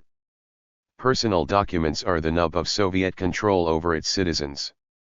Each man and woman is required to carry a basic identity document, or internal passport, valid for 5 years and different for each Soviet republic. Other required papers include a labor book, which records past and current employment, a military status book, and, when appropriate, a party book or an officer's identity book. The preparation of forged documents for the agents being sent in required not only samples of legitimate documents, but a vast amount of precise information to fill them in properly. This so-called operational intelligence had been haphazardly collected since 1946, and some of it was usable for documenting the agents sent in 3 to 5 years later. Knowledge of the personnel and history of Soviet military units destroyed with their records during the war, of bombed-out factories and houses, of city and town birth records that had burned came in especially handy. These and other facts of wartime history helped guarantee that false birth dates and addresses as well as non-existent landlords and employers could not be checked out in a police investigation. The exacting job of producing valid internal passports was enormously complicated by the Soviet passport re-registration campaign from 1949 to 1953, aimed at catching up with the large number of Soviet citizens carrying false or altered documents. Each citizen required a live witness to identify him before he could be re-registered, an imposing task for a recently dispatched solo agent. The main stock of internal passports for various Soviet republics came from captured German archives, all of them fabricated by the Germans. Not until 1951 did CIA learn the process by which Soviet documents were printed. Each agent's legend, or fictional life history, both supported and was supported by his documents. Once he landed and became another Soviet citizen on his way from one place to another, he had to be ready to talk about himself, his past, his present, and his plans. Into his story were woven all the facts and experiences of his real-life history that could safely fit his new identity, but learning his legend nonetheless made great demands on his memory and his imagination. These legends were designed to stand up against casual questions by other Soviet citizens or in a routine KGB check. None could stand up again at a professional KGB interrogation. Each agent realized that once his words or acts prompted police suspicion, he was through. The crucial elements in these, as in any other secret operations, were not the mechanics but the men, the agent who went in and the case officer who trained and nurtured him before he went. Fortunately, the CIA had a group of experienced and highly talented Americans who spoke fluent Russian, Ukrainian, Lithuanian, and other regional languages to act as case officers. They included naturalized Americans born in the Soviet Union and brought up in Europe or the United States by Russian or Ukrainian parents. Some had learned their Russian in college or at the army language schools during the war. Some had served as interpreters in Berlin, Vienna, and Korea. They were joined, after the Korean War broke out, by a mostly younger breed of Russian speakers who came into CIA operations eager to take part in what many of them saw as the first battle of World War III. They were men of energy and talent, men with good career prospects in civilian America who chose to fight what they saw as a threat to their ideals. I knew them all. I had recruited many of them during my headquarters tour, but I began working with them only after I arrived at our base in Munich in May 1952 as Chief of Soviet Operations. My responsibilities included not only the dispatch of agents into the Soviet Union and the recruitment of agents for dispatch by our other bases in the Middle East and Japan, but counter-espionage work against Soviet intelligence operations in our area and, a year later, agent operations from Munich into Eastern Europe. The base headquarters in Munich was on the 4th floor of an old German barracks cut off from the military offices below by a barred gate, and my own office was a bare attic room with slanted ceilings even shabbier and darker than my old room in the Tempos. It was there, and in our Saturday night parties at out-of-the-way restaurants in the country, that I got to know these case officers. I have never worked before or since with a group so highly motivated and totally committed to doing a job. They knew the hazards their agents faced, and each man was devoted to one end, to get his agent into the Soviet Union, and to do everything humanly and technically possible to reduce to a minimum the hazards the agent would face once he was in. They worked with a zeal and a sense of camaraderie I have never seen in peacetime. I am still grateful to them. The agents themselves could come from only two sources: former Soviet citizens who were then living in Western Europe, or the refugees and defectors who were still coming out. Each was a traitor to the regime and automatically subject to the death penalty. Their courage and competence, and their willingness to take on a long-term, probably fatal mission, were the sine qua non of any possible success.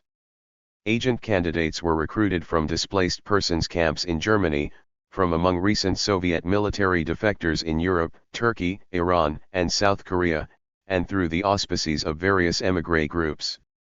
Military defectors and men sponsored by an émigré group were carefully interrogated and assessed by their prospective case officers.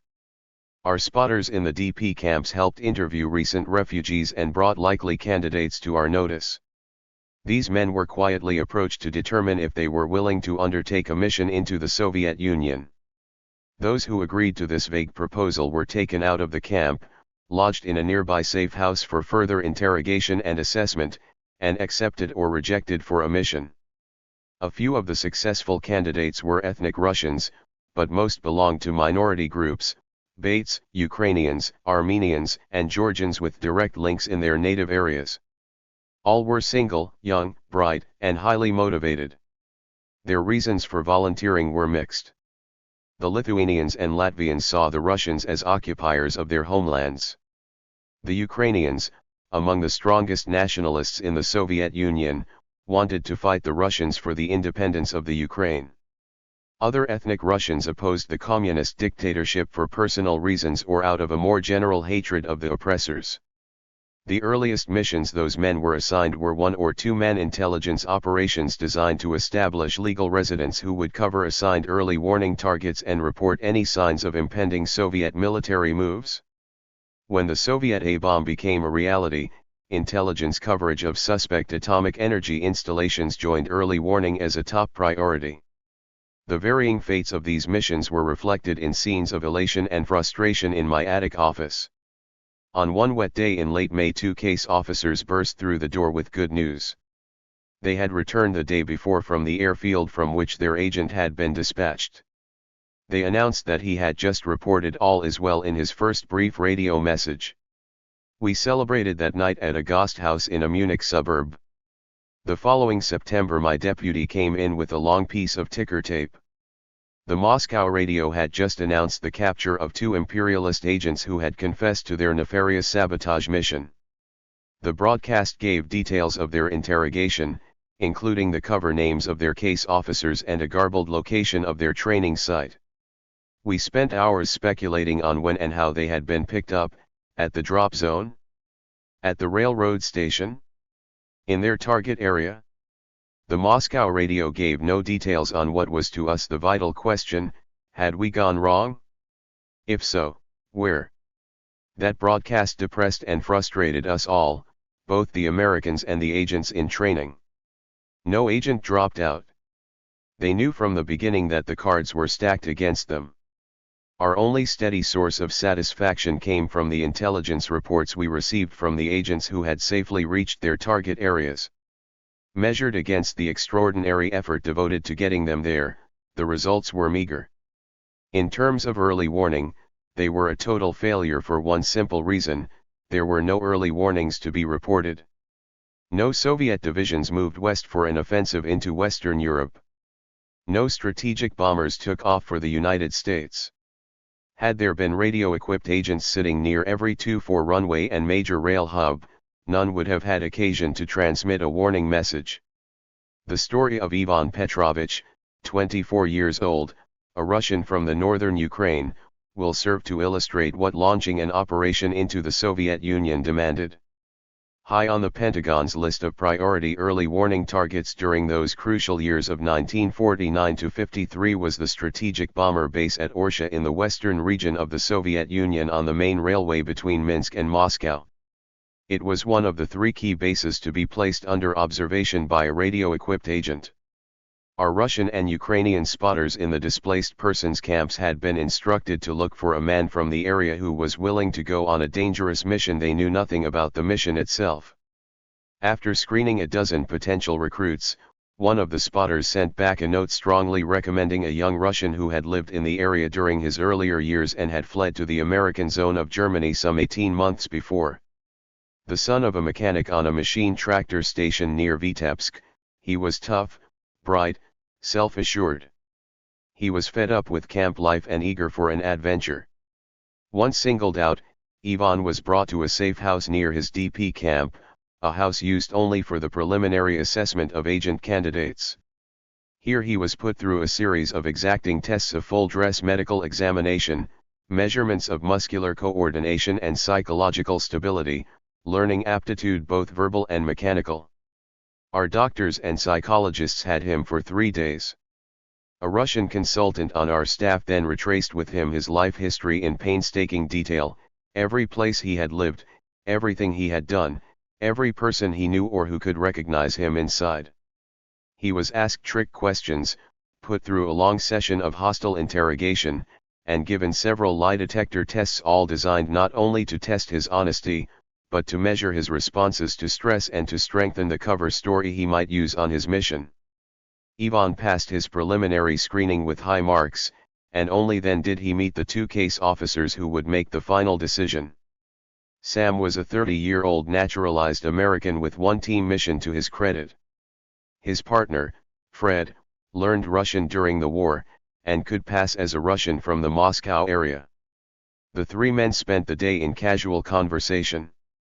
Impressed with Ivan's energy and enthusiasm, Sam and Fred accepted him for the Orsha mission, and took him to an isolated chalet on the shore of a lake in southern Bavaria. For almost a year the 3 men slept, ate, drank, and worked together with a single purpose. Here is one day in the life of Ivan Petrovich in the 7th month of his training. Sam calls him at 6:30 a.m., and the 2 in army fatigues jog through the woods behind the house down to the lake and back again. They eat a heavy breakfast of bacon, scrambled eggs, and fried potatoes prepared by Fred. There is no housekeeper, and then the 2-hour tradecraft session begins. They are still on observation and reporting, and the subject for the 3rd day in a row is Soviet aircraft recognition. Pictures and silhouettes of Soviet planes are flashed before Ivan, and he calls out the identifying data. By now he is almost perfect. The 2nd hour is devoted to a critique of the report Ivan has made after watching a nearby American airfield for 3 hours from half a mile away. His estimates of the length of runways, the location of terminal buildings, and the frequency of takeoffs and landings are carefully corrected. The professor arrives at 10 for his weekly session. A former Red Army captain and secondary school history teacher, he is a specialist in contemporary life within the Soviet Union. Ivan has been outside for 2 years, and the professor's job is to bring him up to date on trolley fares, the cost of bread, the latest regulations on getting or changing jobs, etc. They talk about items on the black market in the larger towns, especially documents and radio parts. The 2 go over some recent newspaper clippings from Pravda, a regulation on intercity train travel, restrictions on the use of photo supplies by amateurs. They exchange some current Russian slang. The 2 hours after lunch are reserved for radio communications. After a month of indoctrination and daily practice at the nearby air base, Ivan has been practicing at home. He lugs the big Rs-1 transceiver onto the living room table and raises his base. He has encrypted his report on the American airfield and sends it to the base. The base replies, but Ivan constantly interrupts, "Too fast, too fast." He is good at sending, slower in receiving. Finally he turns off his set and deciphers the message from the base. For the next half hour he listens to a taped message on his cylinder recorder to sharpen his ear and speed up his reception. Before he finishes his instruction, he will be able to take apart his Rs-1 and make minor repairs. He is a natural mechanic. He tinkered with radios as a kid when the only radios available were made from cannibalized sets, discarded parts, and chicken wire aerials. The photography session with Fred is next. The 2 have worked for several days on taking outdoor shots with a Minox camera disguised as a cigarette lighter. Today they walk down to the lake and take some distant shots: a sailing boat, a lakeside cottage, a parked Mercedes-Benz. Ivan will develop them that evening. The evening session is relaxed but crucial. Art, the document man, arrives after dinner. He knows Soviet documents better than a KGB officer. The paper and inks used, the signatures of scores of legitimate issuing officials, variations in work and transit permits in various rayons. Art concentrates on working out the details of Ivan's life in Russia during the 2 years he will have spent in Germany. The three men talk about possible jobs and addresses that fit Ivan's age and ability and that can be documented. They tentatively come up with 2 years at a dam construction project in the northern Ukraine. The workday ends at 10:30 p.m. The following day Ivan will make his third live parachute drop on a nearby army artillery range. After 10 months of intensive training, Ivan was ready for his mission in time for the fall drop schedule. He was equipped from shirt to shoes with items of Soviet or East German manufacture, and carried for barter and bribery several wristwatches and some $5 bills available to Soviet troops in Germany. Once in, he would be clean except for the radio in his suitcase. On a dark night in September, the C-47 dropped him on an open field 3 miles from a village with a railroad station. He had been instructed to bury his parachute on landing and get to the station before dawn. The train was due at 7:20 a.m. Within 36 hours of the drop, Ivan came up on the air to announce his safe arrival. There had been no air alert in the drop area, and he had reached the outskirts of Vitebsk without incident. His message contained no danger signal. During the next 13 months Ivan sent 5 radio messages and 3 letters with secret writing messages to addresses in West Germany. After working part-time on a street repair gang, he got a job as an electrician in a canning factory named Stalin's Road. He cached his radio in a woods about 2 miles from the airfield, and made a point of walking by the airfield once or twice a week. He reported his observations in 4 of his messages, but during the entire year there was no unusual traffic on the airfield. In his last secret writing message Ivan reported that he had legalized himself with a set of documents he had bought on the black market. Using the radio, he felt, was becoming dangerous, and since the airfield was still quiet, he had decided to sign off. Ivan had carried out his primary mission, to report any activity at the Orsha air base that might indicate preparations for a strategic airstrike against the West. That was the major contribution Ivan and other of our early warning agents were able to make to the analysts in Washington. There were, of course, other items of military information and of security and living conditions, but early warning was the main task. That there were no warnings to report would not become clear until several years and many airdrops later. These early airdrop operations faced 3 major security hazards from Soviet intelligence in the Munich area, in the Soviet Union itself, and, unknown to us at the time, in London. Operating out of its headquarters in the Karlshorst compound in East Berlin, the KGB displayed an extraordinary interest in the anti-Soviet émigrés resident in Allied-occupied Germany. These émigrés from the Ukraine and Belarusia, from Azerbaijan, Georgia, and Armenia not only posed a political threat as potential claimants for power within the Soviet state, but they were obviously the main reservoir of potential agents for Western espionage. Even before the first American airdrops, the KGB was working hard to monitor and neutralize them. Its main task in the Munich area was to find out whom we had recruited, where they were being trained, how and when they were dispatched, and where in the Soviet Union they were operating.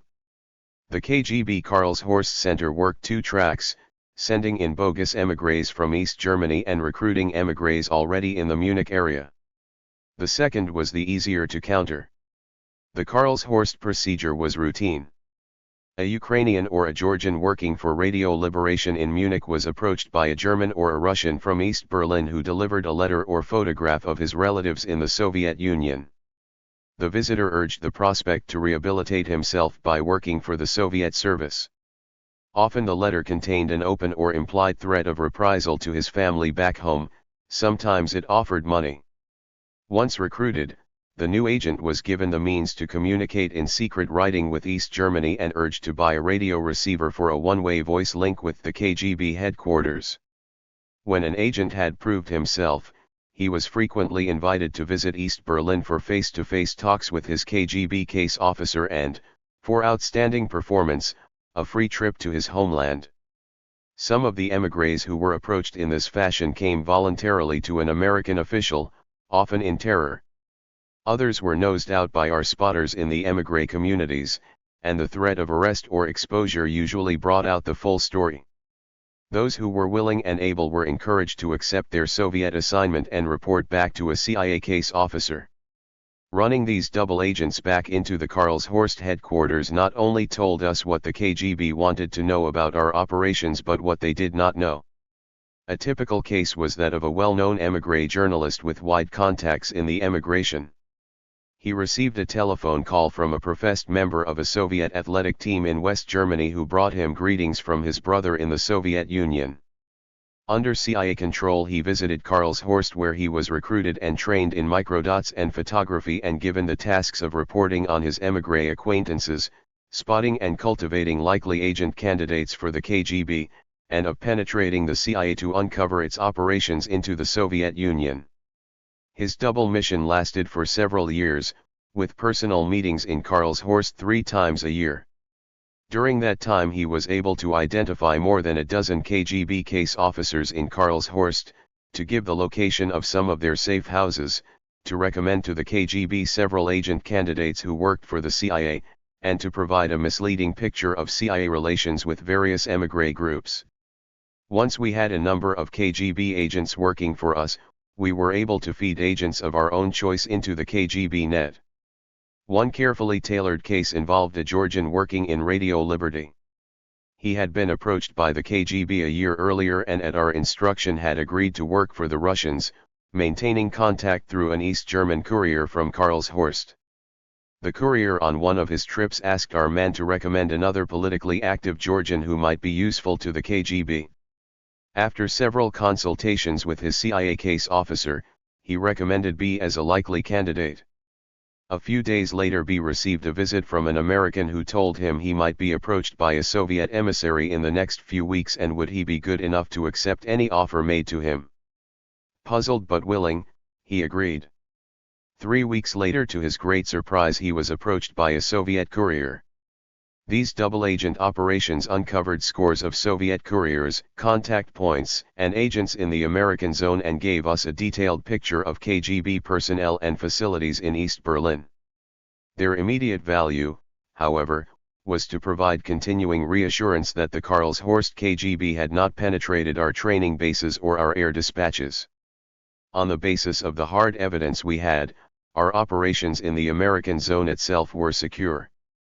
A greater and more subtle security hazard faced us when the Internal Directorate of the KGB decided to play back airdropped agents caught on or near the drop zone. Their purpose was mainly to ferret out the names or locations of other American agents in the Soviet Union. It was clear at the time that the Soviet security services were genuinely convinced that their country was riddled with large numbers of Allied spies.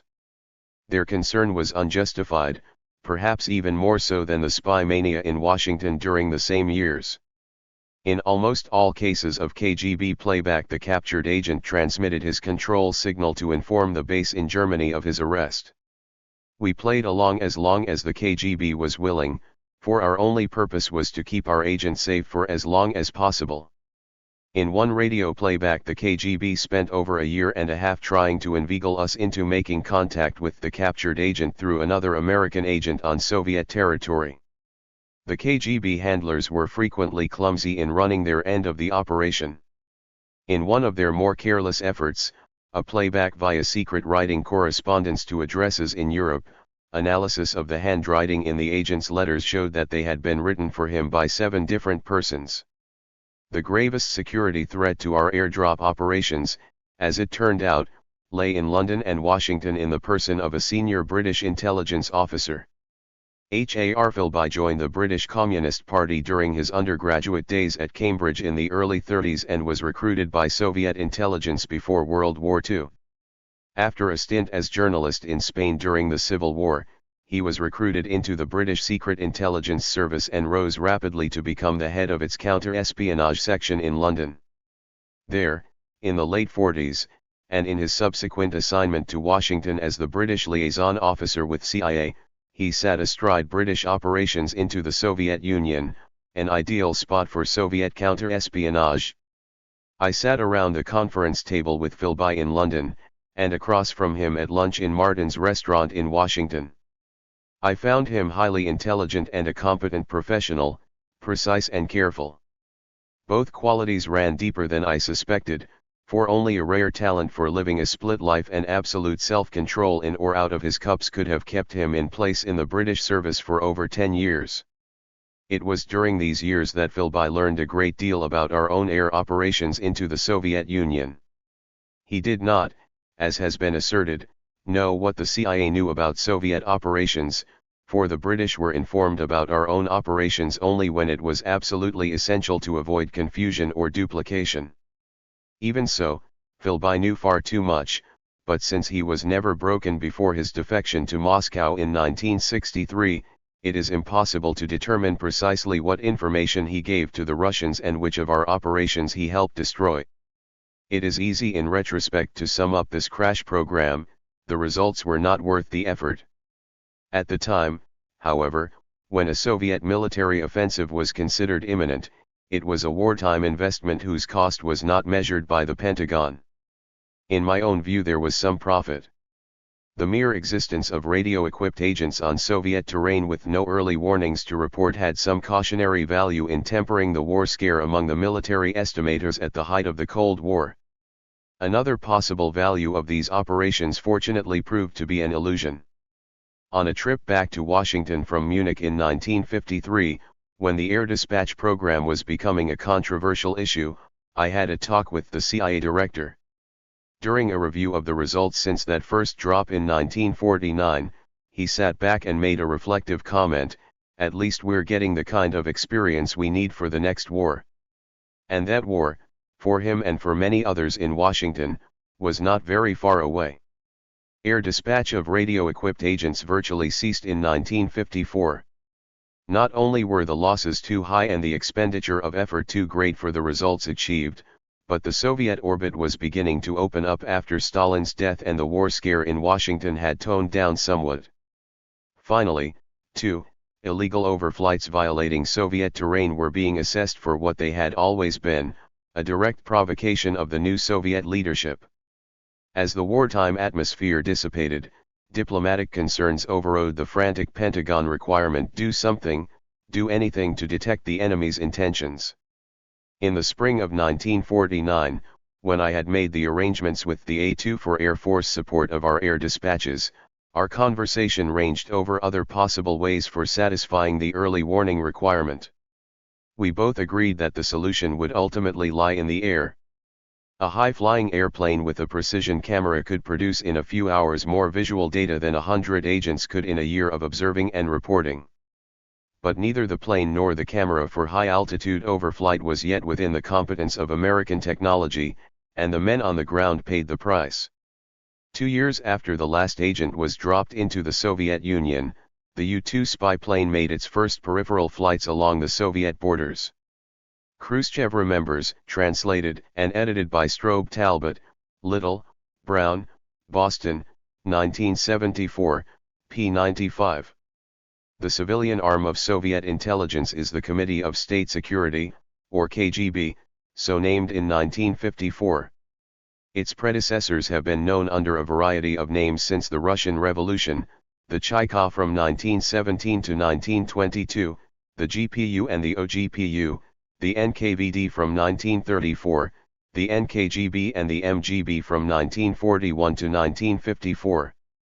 To avoid confusion, I have used the designation KGB even for the earlier periods. Its internal directorate is comparable to the Federal Bureau of Investigation, its foreign directorate to CIA's Office of Operations. Soviet military intelligence, a part of the Soviet General Staff, is the Chief Intelligence Directorate, or GRU.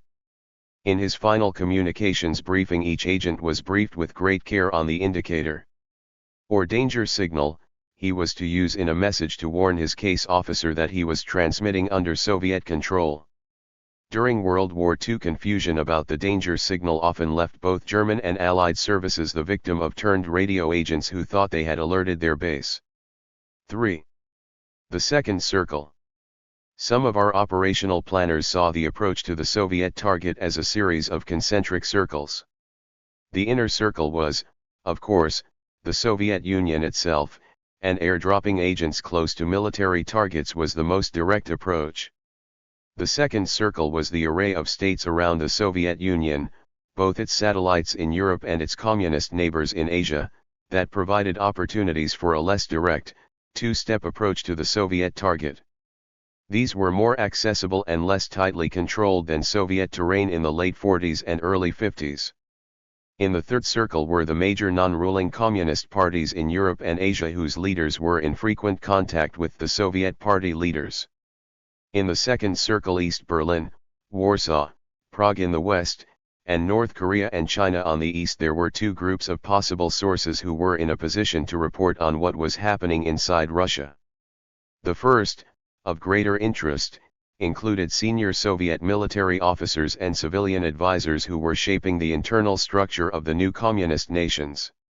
Next came the senior native Communist Party officials in the puppet governments who were in direct contact with the Soviet Party. These were men who, through contacts with the local Soviet ambassador or through visits to Moscow, had at least a parochial vision of Stalin and his Politburo colleagues. Our agent operations into the second circle, however, rarely reached the Soviet target itself. The same pressures for military intelligence from within the Soviet Union acted to force CIA to cover military targets within the second circle, and the strategic approach to Moscow via the satellites became secondary. With the March crisis of 1948, Soviet military capabilities in Eastern Europe joined early warning from the Soviet Union at the top of the list of intelligence priorities. An interagency intelligence committee in Washington listed indicators around the Eurasian landmass and drew up essential elements of information that concentrated heavily on Soviet installations and activities in the northern tier of satellites, East Germany, Poland, Czechoslovakia. Indications of a Soviet ground advance into Western Europe were growing. Soviet troop strength in East Germany and Poland was expanding steadily. The satellite air forces were being supplied with Soviet MiG fighters, and runways on Czech and Polish airfields were being extended to accommodate Soviet bombers. Scare reports on an impending attack came by the dozen from East European refugees. Fortunately, Soviet-occupied territory was not the terra incognita the Soviet Union had become. Within weeks of the end of World War II, American and Soviet authorities met, mingled, and quibbled along the occupation lines in Berlin and Vienna. A sketchy picture of Soviet order of battle information began to emerge. Once the American authorities ceased the automatic return of Soviet military deserters, Soviet defectors began to fill in the gaps. In the first 6 years after the war, well over 500 Soviet military and civilian defectors fled to the West. Most of them ran out of fear of punishment for fraternization, for criminal offenses, drunkenness, jeep accidents. Many of the enlisted men wanted to marry German girls, a few wanted simply to have a better life. An occasional defector was run back into East Germany to pose as a soldier in good standing, circulate, and come back with any information he could pick up. A Soviet major in Dresden, working through his German girlfriend in West Berlin, reported regularly on Soviet troop units and movements from the fall of 1947 to December 1949, providing highly useful insights into Soviet intentions during the height of the Berlin blockade. Operations of this sort, infrequent and unplanned targets of opportunity, injected some hard facts into the mass of intelligence from the thousands of East European refugees flooding the military intelligence desks in Washington and the American zone. As up-to-date information on Poland, Czechoslovakia, and Hungary began to give out with the declining number of escapees, the army commanders in Europe clamored for news of what was going on behind the borders. Everyone got into the act, not only the half-dozen American military agencies, but British, French, and German outfits as well. Everyone competed for the émigré know-how, their linguistic ability, their friends outside, their possible contacts inside. Professional intelligence fabricators flourished.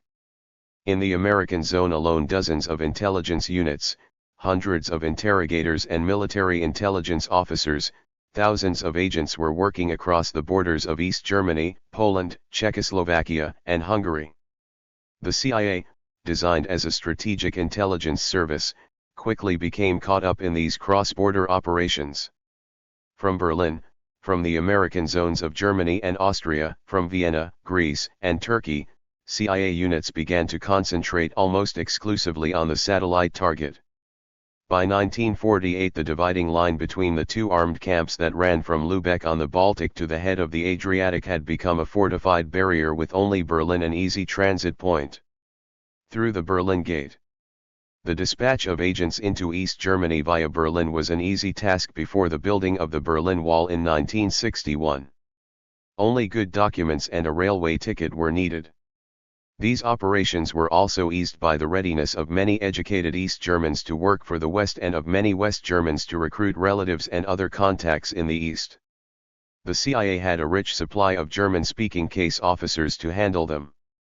Various simple mechanisms were devised to attract persons of special interest. For example, an advertisement was placed in West Berlin newspapers inviting persons with certain technical qualifications to apply for a job as a teacher. East German applicants were screened and replies sent to those in jobs of particular intelligence interest inviting them for an interview in West Berlin. Many of the candidates, almost all anti-Soviet, accepted assignments to report on their current work in return for eventual resettlement in West Germany. A more routine approach to recruiting East German officials in sensitive areas was simply to ask an educated refugee, "Whom do you know who might be helpful to the Americans?" If he came up with someone of interest, he was asked to invite him to come to West Berlin for a visit. When his friend arrived, he was introduced to a CIA officer in a safe hotel room. After listening to the CIA proposal, he was free to accept or reject the offer. Scores accepted. One of the most ingenious Berlin recruitments was carried out via the rectum of a goose. A CIA officer, who had met a senior East German official on several social occasions, sent him a goose for Christmas with a persuasive letter enclosed in a small metal cylinder thrust up its rear end. When the official's cook found the cylinder, he brought it to his employer, who, impressed either with the letter or with its method of delivery, agreed to a secret meeting and became a useful agent. Activities within both the party and the administration were covered to the hilt for years by our Berlin base. Scores of couriers rode the Berlin S-Bahn, the main traffic artery between East and West Berlin, in both directions each week. They serviced agents who had penetrated high circles of the ruling party, the government's economic ministries, the railway and postal administrations, the police and the militia. Thousands of reports, from freight car loadings to party policy discussions, were screened, translated, and sent off to the army commanders and to Washington. Agent reporting also covered Soviet military targets within East Germany in detail and depth, the location and movement of units, equipment, airfields. Some agents managed to supply vital information on Soviet strategic targets high upon the list of priorities: bacteriological warfare testing on the Baltic island of Rügen, uranium production and transport in the Joachimsthal area of the Harz Mountains, samples of nickel wire mesh employed in the Soviet production of fissionable uranium through the gaseous diffusion process. Indirect contact was also made with German rocket specialists in the Soviet Union who were allowed to correspond with families they had left behind in East Germany. Through the Iron Curtain. Direct entry into the other European satellites was not so easy. The Iron Curtain was a formidable obstacle, and the agents willing and able to cross it were limited not in number, but in proper education and useful contacts inside. The Iron Curtain was not built overnight. The Soviet Union had 30 years to seal off its frontiers with a foot-by-foot control of its borders, especially in the west and the south. It took years to split Europe along the 1,000-mile stretch from Stettin to Trieste. Along the new frontier, much of it mountainous and wooded terrain, sector after sector was sealed off with miles of single and double barbed wire fences, much of it electrified. Watchtowers were closely spaced, woods and brush cleared, strips plowed to show footprints, minefields planted. Constant patrols with trained dogs chased anyone coming from the east or the west who triggered the elaborate alarm system. No safe houses existed along the border, for all but the most reliable inhabitants had been removed from the border zone. The obstacles to entry were matched by the hazards encountered once inside. Internal controls exercised by residents and work permits and a ubiquitous police soon matched the rigor of the system inside the Soviet Union itself. Soviet officers ran the satellite security services. There were no resistance groups in Eastern Europe after the Czech coup, or none that could be trusted. There were no lists of pro-Westerners who would risk harboring a spy. There was little chance for an agent to live underground, or camp out, or stay at an inn or hotel.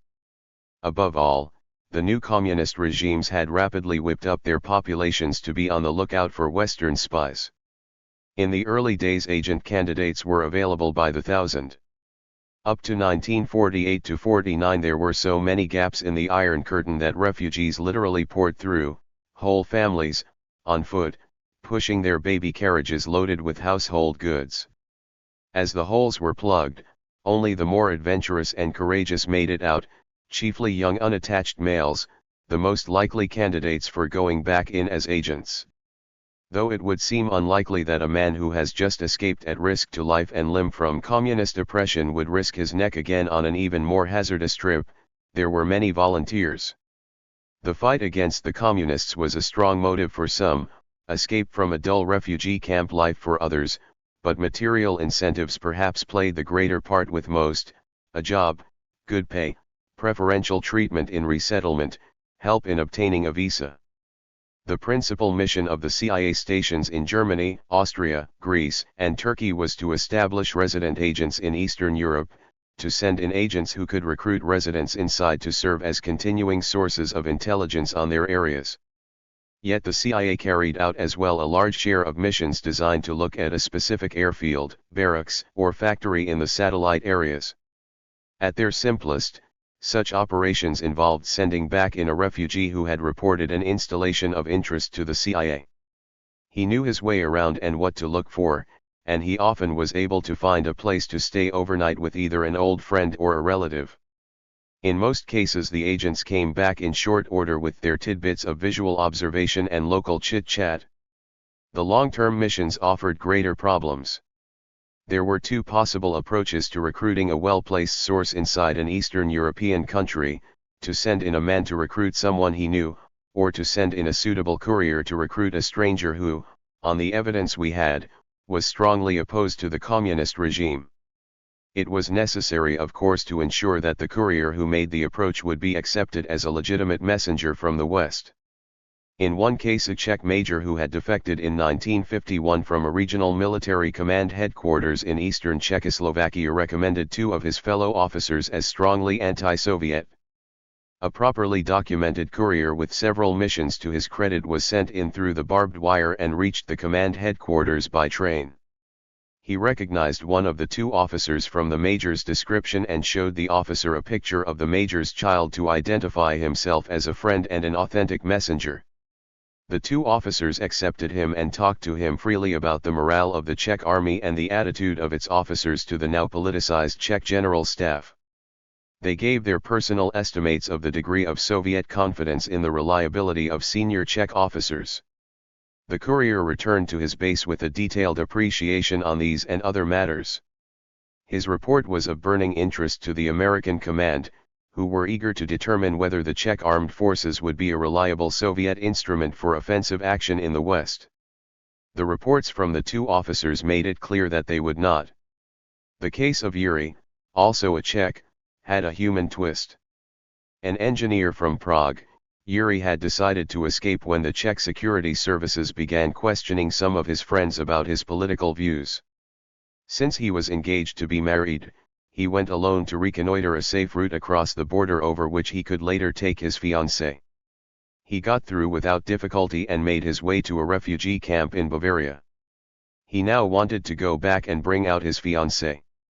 A case officer was sent to the camp, and Yuri offered to carry out an intelligence mission inside in return for any help the American might give him. His mission was to contact and recruit a high-level Czech government official whose willingness to work against the regime had been reported by an earlier escapee. When Yuri heard his name, he laughed. The man was an old friend of his family's. He agreed to make the contact first and then get his fiancée. He calculated that it would take 3 days to accomplish both missions. On a moonless night in May, Yuri went back under the barbed wire at the same place he had come out. 3 nights later, a reception team was waiting for Yuri and his fiancée to reach the wire and give them any help they might need. Toward midnight, a figure appeared on the other side of the fence. No patrols were due on the Czech side for another 10 minutes. First one, then a second, then a third figure crawled under the fence and through the tall grass to the country road where the team was waiting. The first was a girl, the second Yuri, and the third the Prague official. Yuri had made his contact without incident, but when his host learned of his mission, he begged Yuri to help him escape then and there. It was his only chance, for he was beginning to feel the security heat as well, and Yuri did not try to talk him into staying. It was a satisfying event. We lost a possible resident agent, but we gained a defector with an enormous amount of information on the party and government situation in the Czech capital. Yuri gained a wife. Once recruited, a resident agent had to be given secure communications. Two-way radio contact was ruled out. The recruiter could not lug a radio set across the border, cache it, find his target, get the set, brief the new resident on the use of the set, ciphers, and signal plans, and return. Nor would an urban resident be willing to risk operating such an incriminating device in an area equipped to detect illegal transmissions. The few sets that did operate within Eastern Europe were in the hands of rural residents who hid their sets in a barn or manure pile when not in use and who rarely came on the air. Their only value was to transmit early warning indicators from nearby rail or air traffic. In most cases, communications were maintained by letter with concealed or coded messages to friends in West Germany or Canada, a slow and unreliable method of contact.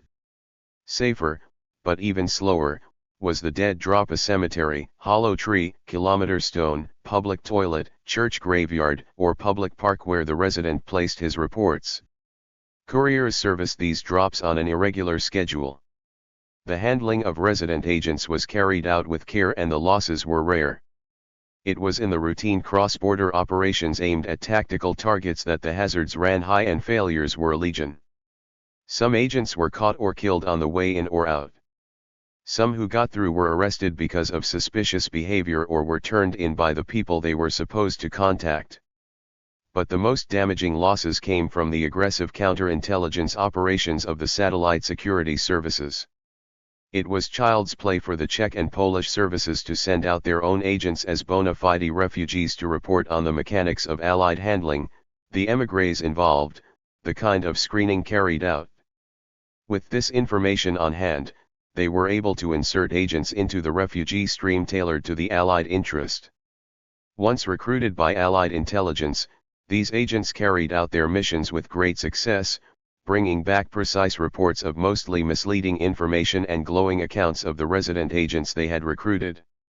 As the counter-operations progressed, the East European security services were often able to get their agents hired as spotters or interrogators at the processing centers or even as employees in the clandestine training areas. They were thus able to learn the identities of Western cross-border agents even before they were dispatched. They were also able to get the names and targets the Western services were working on. In addition, they were able to turn around, or double, legitimate Western agents who were arrested and persuaded by personal or family threats to return with false information and accept another mission. Oscar L., for example, was a reliable agent of the Berlin base who had completed several missions into Poland. On what was supposed to be his last mission to Warsaw, he was to recruit a senior official of the Ministry of Heavy Industry. Oscar returned to West Berlin 3 days late with a packet of Polish steel production statistics for the first half of 1950. During Oscar's debriefing, he had to account for all the time he was on his mission hour by hour. He described how he had gone to his contact's apartment on the first evening, only to be informed that he had just left on a 3-day inspection trip for his ministry. What to do with the 3 days? He decided to look up an old girlfriend in a suburb of Warsaw who did not know that he had fled the country a year before. She was glad to see him, and he spent the next 2 nights with her. On the 3rd day he called again at the ministry official's apartment, found him at home, and persuaded him to cooperate. He embellished his story with details on the official's apartment, the girlfriend, the buses he took, etc. After the debriefing, Oscar told his case officer he wanted to go on another mission. His offer was somewhat surprising, for he had stipulated before his Warsaw mission that this would be his last venture before he emigrated to Argentina with American help. The next day Oscar was informed that he would be given a lie detector test. His answers to 2 questions proved that he was lying. Did you spend 2 days and nights at your girlfriend's apartment? Yes, the needles leaped. Were you arrested during your mission? No. The needles leaped again. His case officer took Oscar off the machine, gave him a drink, and persuaded him that the truth was best for both of them. Oscar confessed that he had been arrested by 2 plainclothesmen who had the official's apartment under surveillance. He spent the next 3 days in jail under interrogation and gave the police details on his mission, his employers, and his training. To save himself from 10 years in prison, he agreed to go back to Berlin, take on another mission, and report to the police when he returned. If he did not return, his parents in a small village outside Warsaw would get the 10-year sentence. To protect his parents, we played it straight. Oscar was sent back to Warsaw to contact the Steel Ministry official, ostensibly to get more information from him. We never heard from him again, but there was a good chance both he and his family thus escaped imprisonment. No estimate can be made of how many bogus agents were dispatched into Eastern Europe by Western services during these years. The hazards of being penetrated were, of course, recognized, but the closest possible screening, the most careful interrogation and assessment, could not uncover every planted agent. The CIA units involved not only took elaborate precautions to protect the security of their own operations, but did what they could to assist American military intelligence units with name checks, lie detector tests, and data on the satellite security services. It was a losing battle, as we were to find out in North Korea and North Vietnam.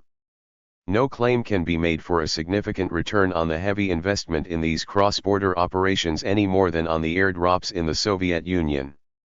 They were started at the insistence of understandably apprehensive military commanders, and they developed their own momentum in the atmosphere of an audacious undertaking against great obstacles.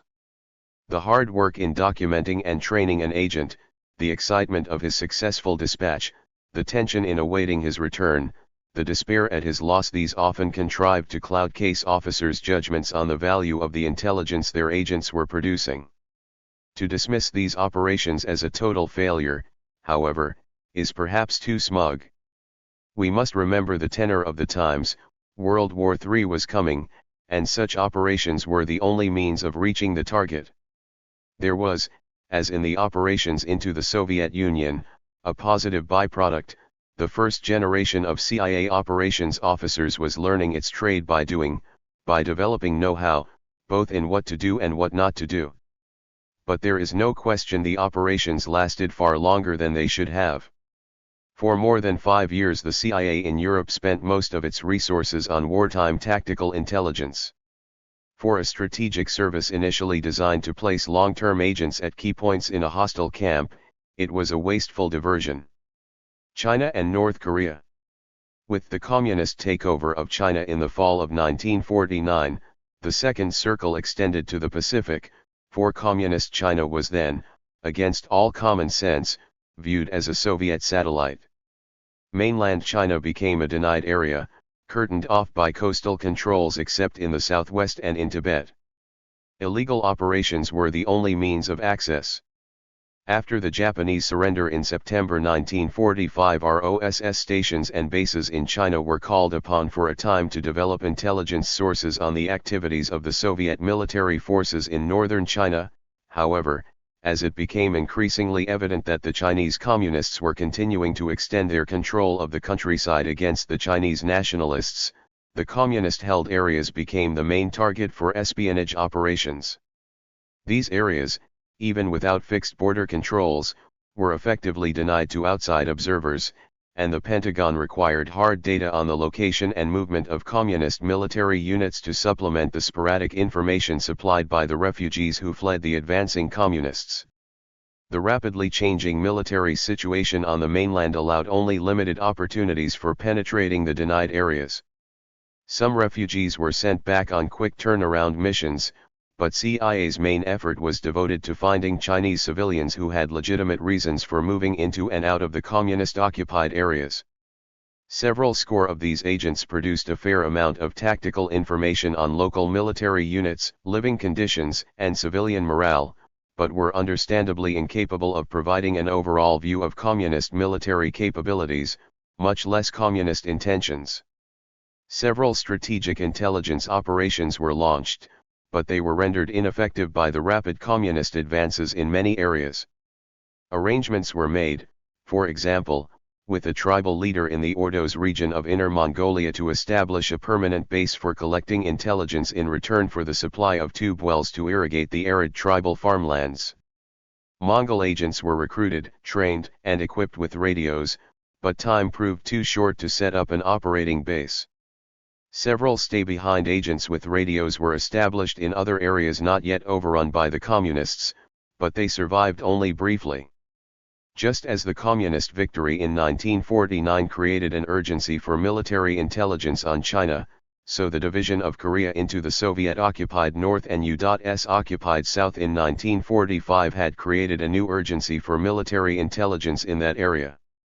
Agents supplied a steady stream of information on Soviet and North Korean military activities and described the role of the Soviet advisors who ran both the Communist Party and the armed forces of their easternmost satellite. As early as February 1947, for example, a young Soviet sergeant who had defected to the Americans was carefully briefed and sent back into the Soviet zone. Posing as a loyal Soviet soldier, he moved about freely, talked with troops from a variety of units, and noted everything he saw. He made 8 successful missions in the next 10 months and produced the bulk of all the Army's information on Soviet troops north of the 38th parallel that year. As 1949 ended, agents brought back repeated warnings of preparations for an attack on the south. These generalized warnings lost their urgency with constant repetition, however, and no agent forecast the actual offensive of June 25, 1950. After the outbreak of the Korean War, the CIA performed espionage missions assigned by the UN Command. South Korean fishing and cargo vessels were used to infiltrate South Koreans behind the North Korean lines.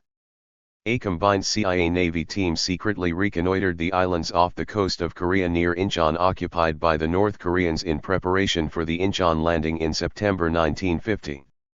CIA case officers went along on the Incheon invasion to contact their agents in the area and dispatch them across the lines during the American advance to Seoul. Some reached Pyongyang, the North Korean capital, in early November, but were forced to withdraw on its capture by the enemy.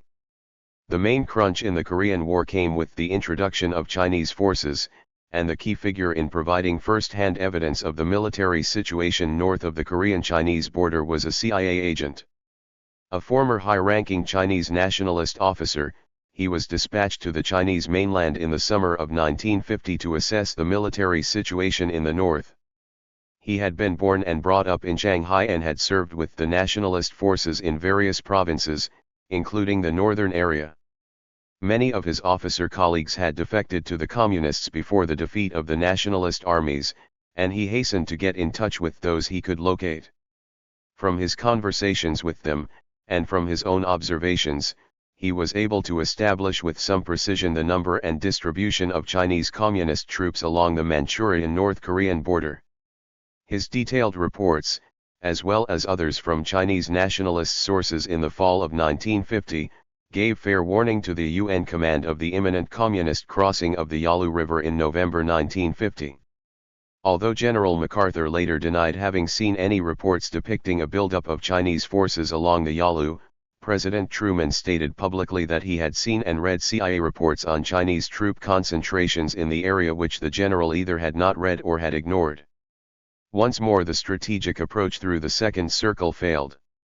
In the hot war in Asia, as in the Cold War in Europe, CIA operations responded mainly to the tactical requirements of the military commanders. 4. To Russia by visa. The early history of CIA espionage in the Soviet Union and its satellites was featured by the transition from illegal to legal operations. These terms were part of our in-house jargon. Illegal was the term used for our airdrop and cross-border operations in direct violation of another country's sovereignty. Legal operations, on the other hand, involved the use of agents with normal access to the target area, diplomats, tourists, delegations. Both sets of operations were, of course, illegal in the normal sense. Even during the illegal phase of operations into the Sino-Soviet orbit, many of CIA's sources in the inner circle were Soviet or other nationals who were temporary or permanent residents. They had no need to cross frontiers surreptitiously or carry forged papers, they moved about legally. Most of them were recruited in the course of our local operations around the periphery of the Soviet Union. In West Berlin, for example, one of CIA's local contacts in the early 50s was a young German who worked as a courier into East Germany. During his trips into East Berlin he began a romance with an East Berlin girl, a university student from an educated middle-class family. One day he informed his case officer that his friend had received a scholarship to study in Moscow for 2 years. She was, according to him, basically pro-Western and could use some money. A meeting was arranged in West Berlin, and she agreed to accept a passive observer mission during her stay in the Soviet Union. She was trained in observation and reporting and briefed on Soviet counterintelligence practices in Moscow. She was assigned specific targets of technical interest in and around Moscow, and was instructed to report her observations only in person during her summer vacations in East Germany. She proved to be a cautious but determined agent. Her principal feat was the collection of samples of earth, water, and plant life within the restricted area around the Mazaysk atomic site near Moscow and their safe delivery to her Berlin contact on her summer holiday. Ingenious, if not foolhardy, she capped her student career in Moscow by including some radioactive pine cones from the same area as decoration for a Christmas gift parcel she sent by normal international mail to a friend in East Germany. Other legal sources within the Soviet Union were a byproduct of our counterintelligence work in the Munich area against the KGB headquarters in Karlshorst. A Ukrainian nationalist, for example, was visited by an East German woman with a letter from his family in the Ukraine. He reported the visit to the CIA and agreed to cooperate with the KGB in order to protect his family. After a period of supplying some innocuous émigré gossip to his KGB case officer, he was invited to Karlshorst for a personal meeting. During his stay with the KGB he was given a trip to Moscow and Kiev to see his family and to solidify his loyalty to the KGB. An alert observer, he came back to Munich with useful observations on both cities. At the time, these marginal legal activities were only incidental to the larger illegal airdrop and cross-border programs of the early 50s. In 1954, however, our illegal operations virtually ceased, and our work began to focus on exploiting legal access to Soviet terrain. Within a year of Stalin's death in March 1953, the climate of the Cold War thawed slightly. The new leaders in Moscow were faced with the immediate problem of succession at home and with riots, verging on revolution, in East Germany in June 1953. In Europe tension eased as the new leaders began negotiations that would eventually culminate in an Austrian peace treaty and withdrawal of Soviet troops. In Washington a Soviet military move seemed less imminent. Western Europe had not succumbed to its domestic communist parties, and Greece and Turkey were intact. The Korean armistice was signed in July 1953. Above all, Stalin's successor, Khrushchev, now spoke in more moderate terms, and even looked favorably on a proposed summit meeting. Khrushchev's relaxation of internal restrictions on the Soviet citizen was accompanied by an easing of controls on foreign visitors. Soviet officials abroad, virtually caged in compounds under Stalin, slowly became accessible to social contacts. Soviet scientists and scholars began to appear at international conferences outside the Soviet Union. The isolation of foreign embassies in Moscow became less stringent, the police surveillance less obtrusive. Delegations of foreign professionals for the first time crossed the thresholds of Soviet laboratories and scientific institutes. Collaboration with the West on such non-military projects as the International Geophysical Year brought face-to-face scientific men who had not up to then been permitted even to correspond. The thaw did not, however, curtail the Pentagon's demands for secret intelligence on Soviet weapons, advanced research, and technical capacity. Only the urgency of early warning diminished. Khrushchev's thaw provided the conditions for legal operations, the gathering of intelligence by foreigners with legal documents and proper Soviet visas. These legal travelers were not spies in the narrow sense. They were untrained, they did not seek out classified information or secret military installations, they did not try to recruit Soviet citizens. They provided an easy and inexpensive means to look at visible intelligence targets in the main metropolitan areas and along the main transportation routes.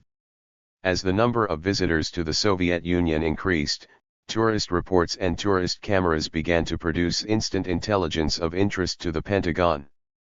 The new tourists were a global assortment, and many were happy to cooperate in a purposeful legal enterprise. There were Americans, Western Europeans, and Third World nationals. There were government officials, visiting diplomats, East-West traders, chess players, church leaders, athletes, ordinary tourists. There were port callers, both American and foreign. They did precisely what every Soviet-sponsored tourist or official visitor during and after World War II had done abroad as part of normal routine, observe and report. In this case, however, they were all volunteers. It took a great deal of painstaking work to determine what travelers were planning to visit the Soviet Union and where they planned to go. In each case, once the travelers' routes were clear, a simple kind of triptych was prepared for each one with points of interest for observing or photographing, a specific factory, railroad yard, or port installation, construction sites, civil aircraft, or liquid oxygen tank cars. They bought samples of Soviet merchandise or picked up any electronic gadget available for sale. They were briefed on their tasks and warned to avoid any behavior that might bring a charge of spying. They were told what kind of physical surveillance, bugging, or provocative approaches they might encounter. A major task for the intelligence analysts in Washington was to convert the technical requirements on atomic energy, guided missile, and aircraft production installations into simple demands for visual observation from trains, planes, or roads that could be carried out by a traveler with no particular technical education. This they did with great competence. The color of the smoke coming out of a specified factory chimney or the color of a sand pile outside a specified plant was enough to give them the answers they wanted. The Pentagon's main intelligence concern in the mid-50s was the state of Soviet missilery. The running controversy between the Air Force and other intelligence agencies over the missile gap was fanned into flame by the firing of the Soviet Sputnik on October 4, 1957. Many of the observers who visited the USSR in the next 2 years focused on missile targets guided by detailed instructions on specific missile installations. Photographs of missile installations taken from civil, non-jet airplanes were of the greatest value. Tourist cameras produced the first small-format aerial photographs of the SA-2 surface-to-air missile systems spotted earlier by the U-2S. They uncovered SA-2 systems deployed in previously unreported locations. They provided stereo photos of a missile assembly plant and storage area. Their coverage extended to broader areas, from aircraft serial numbers that resulted in new American estimates of Soviet aircraft production to the first photos of several classes of Soviet submarines. Not all visitors were equally productive. An American chess player was asked to answer some simple questions after his match with a Soviet opponent. In 3 hours' play the pair did not exchange a single word, and our American friend did not remember his opponent's name or what he looked like. And then there was romance. A young American graduate student, officially contacted in Paris, made his trip, fell in love with a young ballerina, and later married her.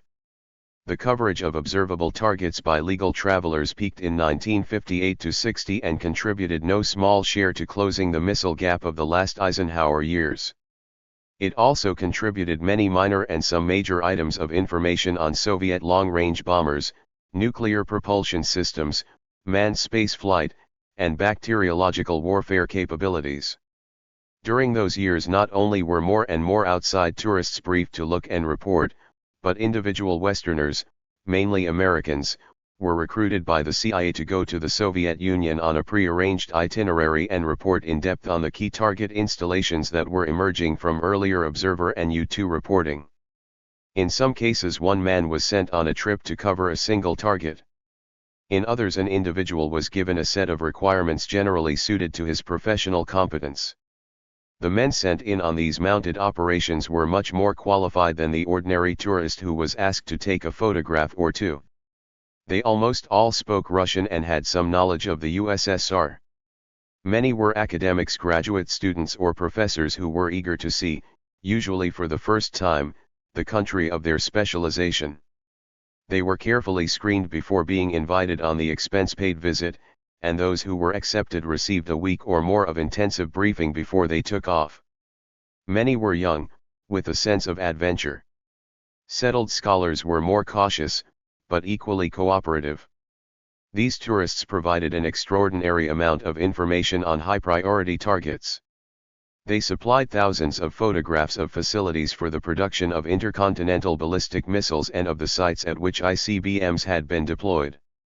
They photographed more than a dozen SAM missile sites. They described an unusual submarine, one of the first Soviet nuclear subs, and a missile-launching destroyer. Their streams of reports on aircraft markings doubled the Pentagon's estimate of the production of one type of aircraft. They located scores of missile support facilities and direction-finding antennas. The tourists contributed substantially to our ability to keep track of the early stages of the Soviet anti-ballistic missile program, the construction of a new testing range, an institute involved in a 1956 anti-missile test, activity in and around several ABM sites in the Leningrad area.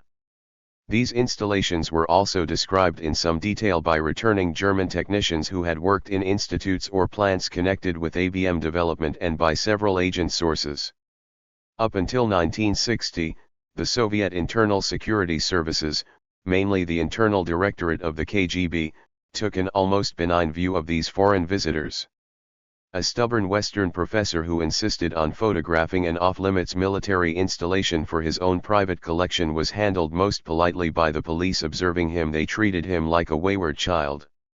In 1958 and 1959 some of the more active travelers were quietly arrested and expelled without fanfare. The KGB was perfectly aware of the CIA program. They simply chose to turn a half-blind eye on eager tourists who did not go too far. The technical intelligence requirements of the time extended far beyond missiles and military hardware. The analysts in Washington were relatively ignorant across the whole range of Soviet industrial production facilities, output, technology, bottlenecks. What they needed were the products themselves, and these were obtainable both inside the Soviet orbit and, from the mid-50s on, outside. Consumer goods like typewriters were available to foreign tourists in the big cities. The serial numbers of Soviet-made boxcars and civilian airplanes could be observed both in Russia and in Eastern Europe. Soviet trade fairs often included products of Soviet technology that could be examined and photographed. Out of these routine collections of Soviet materials, the analysts were able to extract annual production figures, availability of machine tools, alloys employed, etc. As more and more Soviet manufactures reached foreign markets, Soviet industrial capacity could be sketched in ever more precise fashion. In 1955-56 Soviet military equipment suddenly became accessible outside Russia and the satellites. Part of Moscow's new program to develop friendly relations with third world countries involved the provision of military aid, and military equipment began flowing into Indonesia, India, the United Arab Republic, and into Afghanistan, Iraq, and Syria. Here, on the ground, were many of the key items of Soviet military hardware in whose technology and performance the Pentagon had an overriding interest: machine guns, anti-tank guns, artillery pieces, anti-aircraft systems, the latest MiG fighters.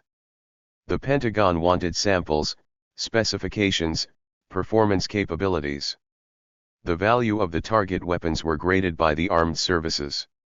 Reward money in tens or hundreds of thousands of dollars was assigned for the procurement of priority items. CIA used its contacts abroad to get not only specimens but training and equipment manuals for such sophisticated equipment as the most advanced Soviet ground-to-air missile systems. During the 60s, about 90% of the Soviet military materiel supplied to the Department of Defense came from CIA agent sources. The principal instrument for getting this materiel was local military sources handling or servicing the equipment in the countries to which it was sent. In some of these receiving countries the Soviet connection was politically unacceptable, and indigenous officers could sometimes be prevailed upon to provide the United States with information against the enemy. Other cases required the painstaking development of general staff or civilian contacts with access to this highly classified information. The value of the secret procurement program was substantial. Not only did it afford evidence of the advanced technology available to the Russians, but specific data on specific weapons permitted the Pentagon's research and development program to invest its funds more efficiently. In our missile and anti-missile programs, in our submarine and anti-submarine technology, in our tank and anti-tank work, in our aircraft and anti-aircraft development, precise knowledge of Soviet weapons saved billions. During the 50s and 60s, no sources on Soviet industry and technology were left untapped by the Pentagon, the State Department, and the CIA. One of the projects that fell within the mission of CIA was the inspection of mail from the Soviet Union to other parts of the world. Various arrangements were made in friendly countries for the screening and examination of the mail that came through Soviet censorship, but the most systematic program was carried out in New York. The mail cover operation started in 1952 with the recording of information on the outside of envelopes. But within a year the technical facilities were in place to open and close envelopes and examine or copy the contents without leaving any indications of tampering. Throughout the 50s this painstaking sifting and examination of mail from the Soviet Union produced thousands of items of information on technical, industrial, and administrative topics. As the mail intercept program developed and the requirements for positive intelligence on Soviet targets decreased, both the mail cover and intercept work concentrated more on counterintelligence, looking for leads to Soviet intelligence connections with American residents. These intercepts were of principal interest to the Federal Bureau of Investigation. 20 years later the intercept program was declared illegal and improper by the Rockefeller Commission. Though several attorneys general and postmasters general approved the program over the years, it clearly violated federal law. The pragmatic reasons for starting this work in the atmosphere of the early 50s is understandable. Its continuance to 1973 is less so. The Khrushchev thaw that had facilitated our intelligence gathering operations during the 50s came to an abrupt halt at the end of the decade. The boom was lowered in May of 1960. On Sunday, the 1st of May, Francis Gary Powers took off in a U-2 plane from Pakistan on a 9-hour flight to Norway, most of it over Soviet terrain. 1,300 miles into Russia, flying at 65,000 feet, he was making a 90-degree turn to the north over the industrial complex of Sverdlovsk when his plane went down. 4 days later Khrushchev announced the shooting down of an American plane to the Supreme Soviet, and let Washington come up with its lame cover story of a missing weather observation plane. He said that Powers was alive and kicking, that he had confessed, and that he would be tried for espionage. On May 11 President Eisenhower assumed full responsibility for the U-2 flight. He had personally approved the Powers mission in spite of the fact that he was to meet with Khrushchev at a summit conference in Paris on May 16.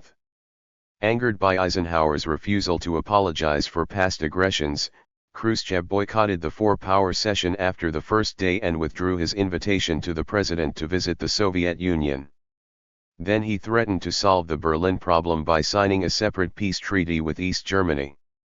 The thaw congealed. Within the Soviet Union, the border guards increased baggage checks, internal surveillance of foreigners was intensified, and tourists were arrested for taking illegal photographs. The campaign against American espionage and agitation featured massive publicity for Soviet vigilance, the arrest and trial of Soviet citizens allegedly recruited by American tourists, and the arrest, trial, and expulsion of at least a dozen tourists, mostly American. This new hard line against the United States curtailed many of our intelligence operations, particularly those involving tourists. The U-2, however, signaled a major breakthrough in our reconnaissance of the Soviet military capacity. Technology replaced human sources: illegal agents, legal travelers, random visitors, correspondents to produce visible evidence of Soviet and Warsaw Pact capabilities. The desirability of photographic reconnaissance of the Soviet Union had been recognized since the late 40s, when propeller airplanes dropped the first American agents into the Ukraine. The jet engine helped the CIA achieve its goal, a high-speed, high-altitude airplane capable of photographing 125-mile strips of Soviet terrain with exact definition. Plans for the U-2 plane were approved by the Air Force in December 1954, and it was built and tested under secure conditions during the next 2 years. Assigned to Germany and Turkey in late 1956 as meteorological squadrons, the U-2s were first employed to photograph Soviet border areas, to take atmospheric samples, and to observe test rocket launchings. Soviet air defenses tracked the U-2 flights from the beginning and sent up missiles that could not reach their target, for the essential purpose of the U-2 was to reduce the chance of interception to zero.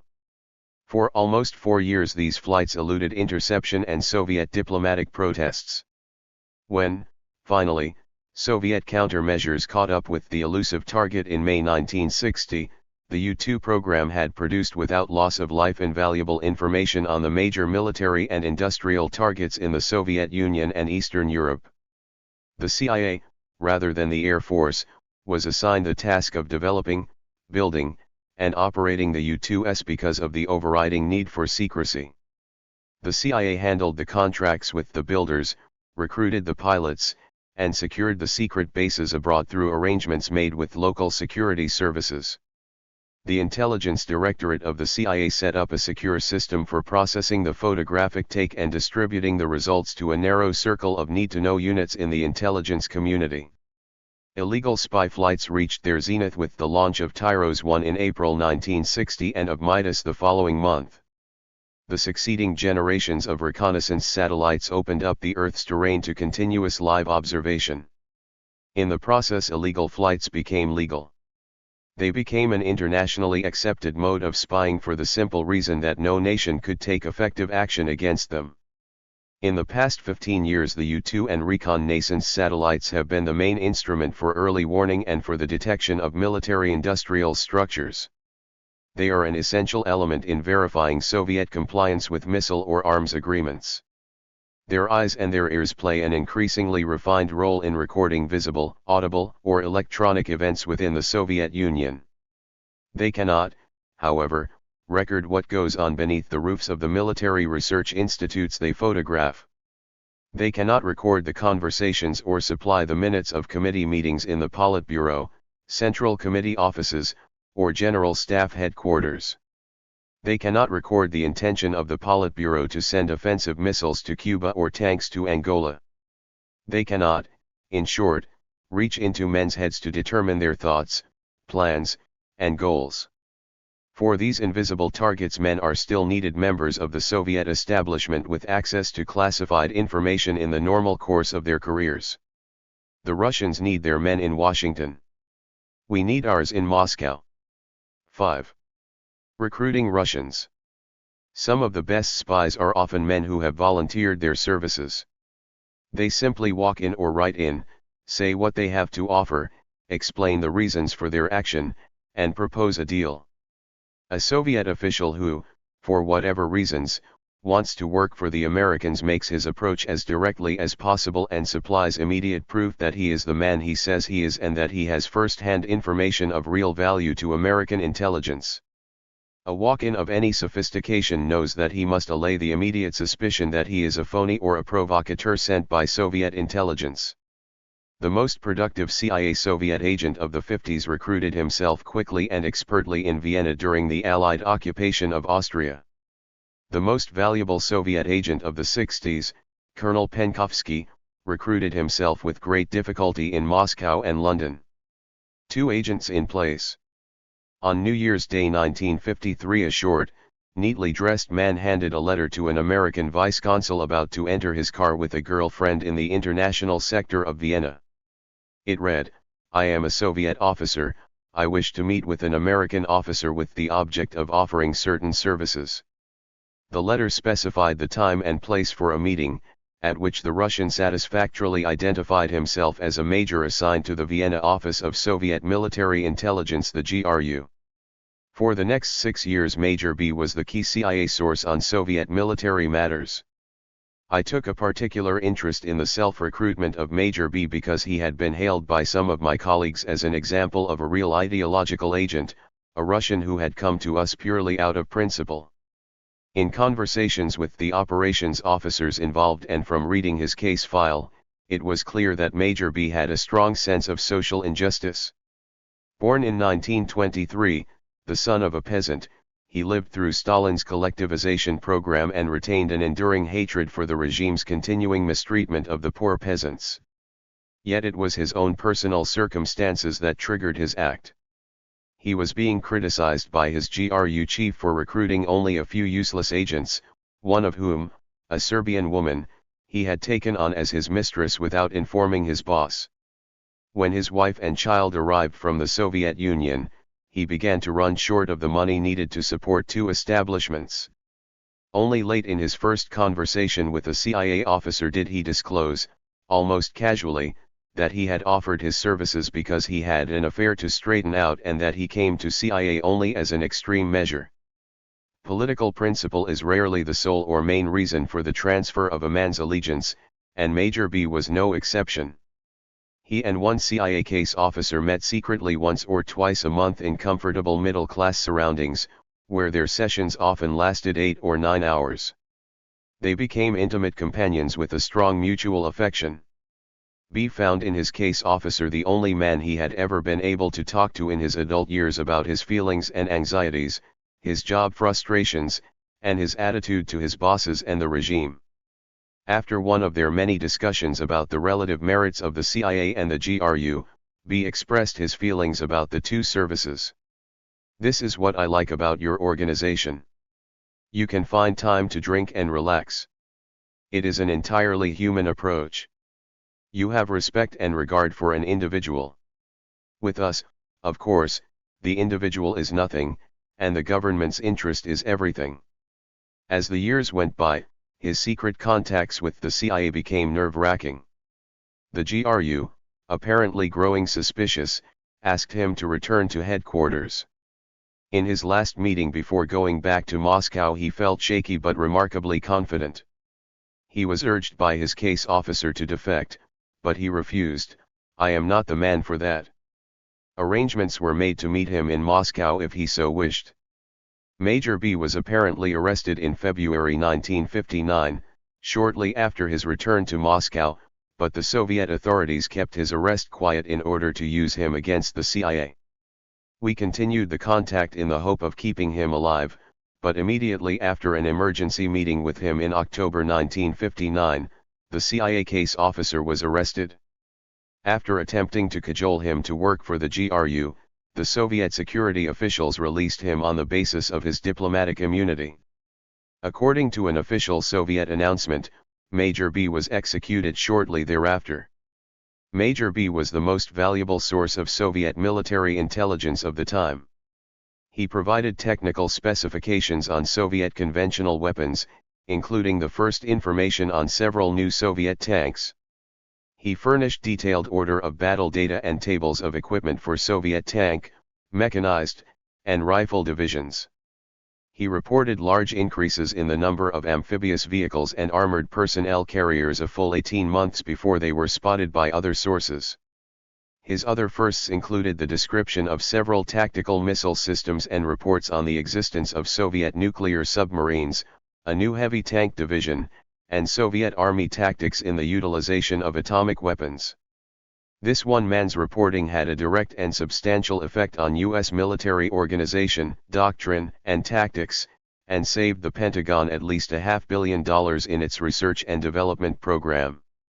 The second agent in place, unlike Major B, was a well-educated aristocrat, the most publicized of CIA agents, Oleg Penkovsky, the son of upper-class pre-Bolshevik parents.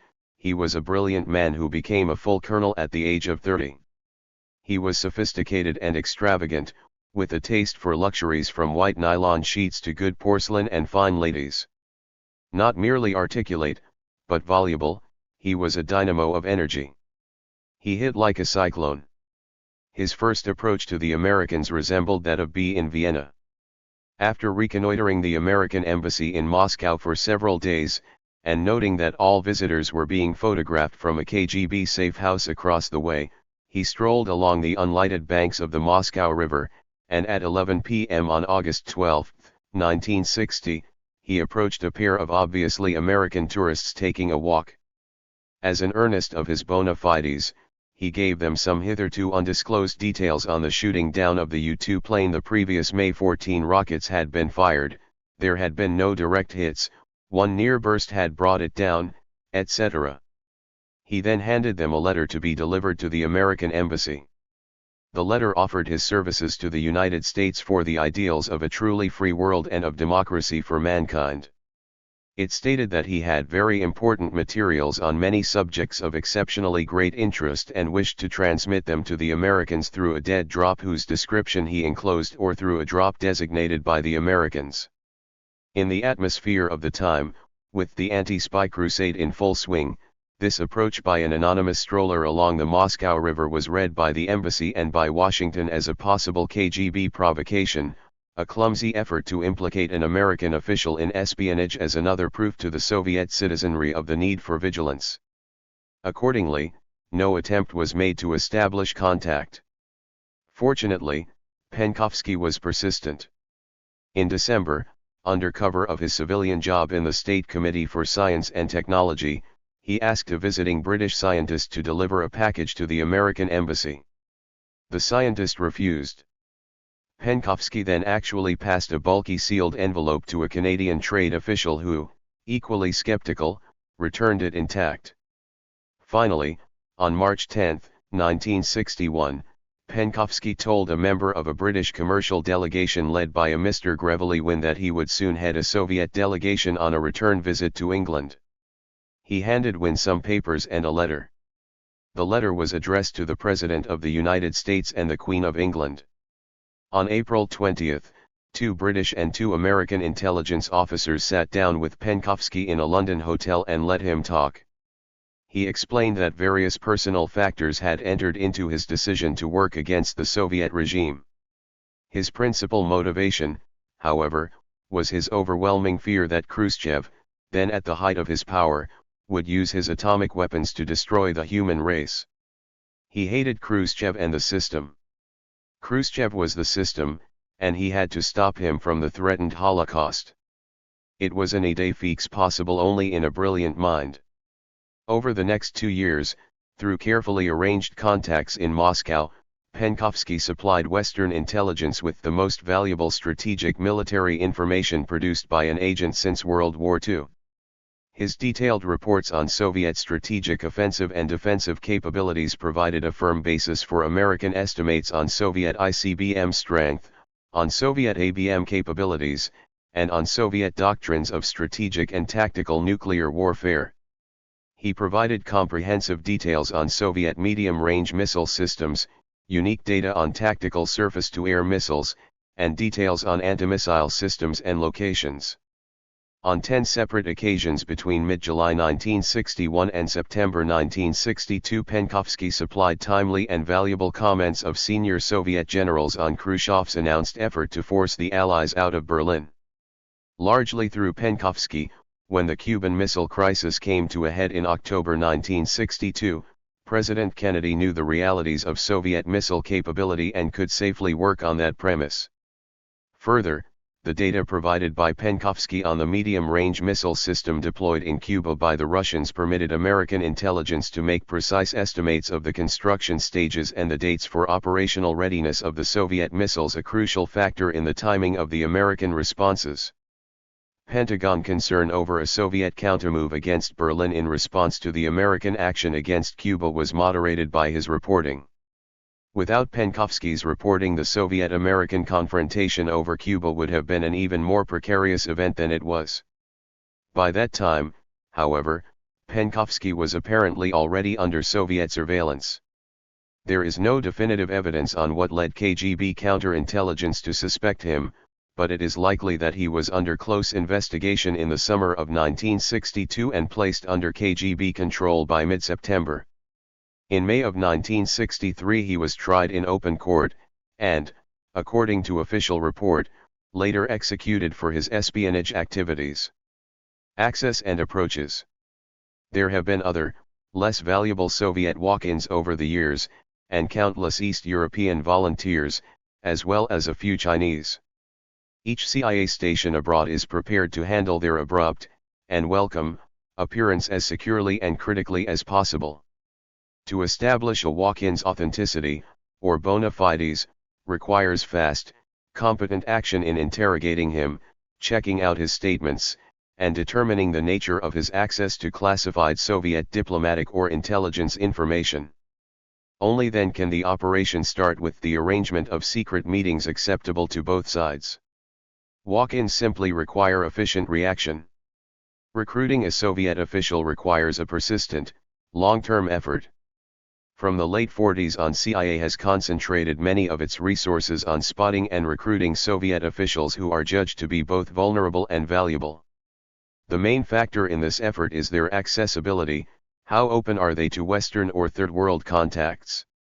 As the Cold War waned and slowly gave way to the present state of official détente, CIA access to Soviet officialdom abroad steadily improved. In the post-war years under Stalin, the physical isolation of Soviet installations outside the Soviet Union and the social isolation of Soviet officials made them all but unreachable. Soviet embassies and trade missions in Western capitals were fenced-in compounds where the post-war crop of Stalinist officials not only worked, but ate, slept, and drank. Their families normally were kept hostage in Moscow.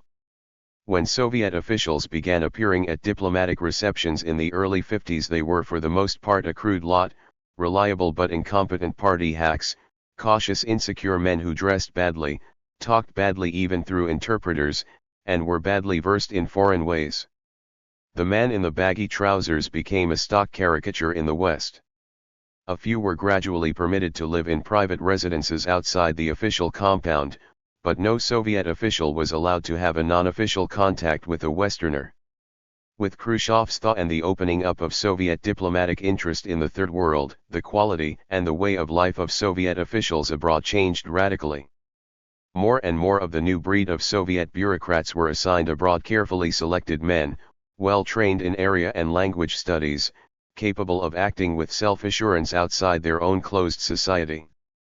Many of them were graduates of 4- and 6-year courses in international affairs. Many had behind them practical careers in economics, engineering, or journalism. The intelligence officers were the products of rigorous KGB and GRU schooling. As the years went by, many became specialists in their country or region of assignment. These men today are comfortable and effective at a dinner party of corporate executives in New York City or a banker's luncheon in Bonn. The most talented among these officials were those working for the KGB, and they became the principal CIA targets. As scores of new Soviet embassies and trade missions opened up in Asia and Africa, as old missions expanded, KGB officers swelled their ranks. They came with broad missions, not only to recruit agents for political and military intelligence, but to engage in political action and secret propaganda operations, to help organize student and labor groups, to subsidize politicians and government officials, to select students for the Friendship University in Moscow.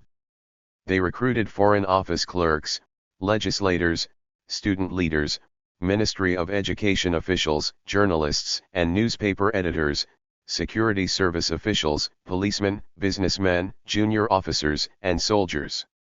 They were assisted in their task by the East European intelligence services, whose officers followed the flag of their expanding embassies and trade missions abroad. The Polish and Czech intelligence services were especially helpful to Moscow with their unique access to ethnic groups not open to Soviet contact. Even in the late 60s, the Romanian intelligence service cooperated with the KGB in spite of the semi-independent line followed by the Romanian Foreign Office. After the Soviet-Cuban rapprochement in 1968, the Cuban intelligence service began close cooperation with the KGB. As Soviet intelligence officers became more gregarious, they became more accessible. They cultivated the social acquaintance of local government officials and businessmen, Western and Third World diplomats, and American embassy officers. They joined social and athletic clubs, lunched and dined out, threw caviar-drenched parties. They could be approached at diplomatic receptions or fashionable restaurants. The KGB clearly was willing to expose its new breed of officers to Western scrutiny as the price it must pay for increasing the range of its own operations. The easiest, and least productive, CIA recruiting exercise in these early years was the cold approach, a flat proposal that he cooperate with us to a man about whom we knew very little. There was, to start with, the nickel pitch. A CIA officer telephoned a KGB official whom he did not know and suggested the official work for American intelligence. If the Russian did not hang up at once, the caller would make a specific proposal, often involving a large sum of American dollars, and suggest a safe meeting place. Normally, the Russian said no, sometimes profanely, often nervously. Even the turndowns had some psychological value. Why was he selected for CIA attention? If he reported the call to his superiors, they would have to ask themselves the same question. The nickel pitch was mainly a game, but other cold approaches were more sustained, as the following two cases illustrate. In both, the scenario was played out on a railroad train. These approaches, like all our operations, were written up in detail by the case officers involved, both for the record and for the benefit of other operations officers. I read the contact report of the first railway case and talked at length with the case officer who had made the approach, a warm, volatile man with more than a touch of the Slavic soul himself. His story impressed me as a human document displaying a simple political loyalty most Westerners are likely to overlook. It is worth retelling. A communist attaché in a European capital had come to the attention of the local CIA station because he had made no observable contacts at all during the first year of his assignment. He was a man with a peasant face and peasant demeanor, in his mid-40s, unmarried. Every effort to meet him and size him up failed. The only facts we knew were the items on his visa application. A few weeks before the end of his tour, we discovered that he planned to go home by rail. We had his train and his compartment number, and placed a fluent Russian-speaking CIA officer in the next car. He departed on schedule and promptly locked himself into his private compartment. As the train reached the Austrian border, a series of passport control and customs officials knocked on his door, inspected his passport and baggage, and moved on. Within minutes there was another knock. Again he unlocked his door, this time to a man who greeted him in Russian and forced his way into the compartment. "I just want to talk to you for a while." "Have no concern." A 2-hour conversation followed as the train rolled through the Austrian countryside. It was a very human talk. The CIA officer proposed that the attaché work on behalf of the Americans after returning to his home assignment. He discoursed on the main themes: the threat of war, the aggressive nature of the Soviet regime, the values at stake, the high purposes of the Western Allies. He emphasized the uncertainties of life in a police state. He held out the prospect of a safe and prosperous life in the West after he completed his assignment. The attaché's reaction was disarming. He thanked his visitor for showing so much concern for an official of such low standing and insisted he would be in no position to supply any information that would be of real value to the West. He then explained very simply why he would not be disloyal to his country or his party. I lived in a small village. My father was an uneducated man who earned his living by working on a railroad crew that inspected and repaired the roadbed over a 20-mile stretch. Each day, 10 hours a day, he worked with his back. If it had not been for the party and the war, I would be doing the same thing. When the Germans came, I went into the woods and joined the partisans.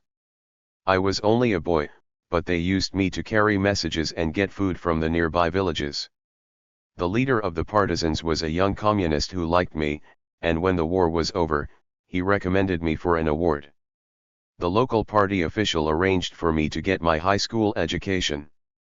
I worked hard, and the party sent me to a technical college. After that they gave me an assignment in defense, and then one day they asked me to take this assignment abroad. It was something I never could have hoped for. So you see why I cannot do what you ask. I owe my life to the party. I am an educated man because of the party. I have lived in the West because of the party. If it had not been for the party, I would be working on a road gang like my father. I can never be disloyal to the party. He clearly meant what he said, and the parting of the two men was almost affectionate. Another approach to an official on his way home was more comic than human. On this occasion the target was a sophisticated senior diplomat on whom CIA had been working during the entire course of his 2-year assignment. He had certain weaknesses, a taste for high Western living, an interest in European women, and an uncertain status in his home ministry, mainly because he was Jewish. Although he had been active in the social life of the diplomatic community, we had found no way to approach him directly. Several cold approaches elicited no reaction whatever, letters sent to his home, a message delivered through a non-European diplomat, telephone calls for a meeting. He knew he was being chased. At the end of his assignment he went home by rail. 2 CIA officers were placed on the same train, and 2 attempts were made to talk to him, once by a knock on his compartment door, once in the dining car. Both were rebuffed. The last train stop before it crossed into Soviet-controlled territory was in West Berlin. The CIA officers determined to make a final attempt.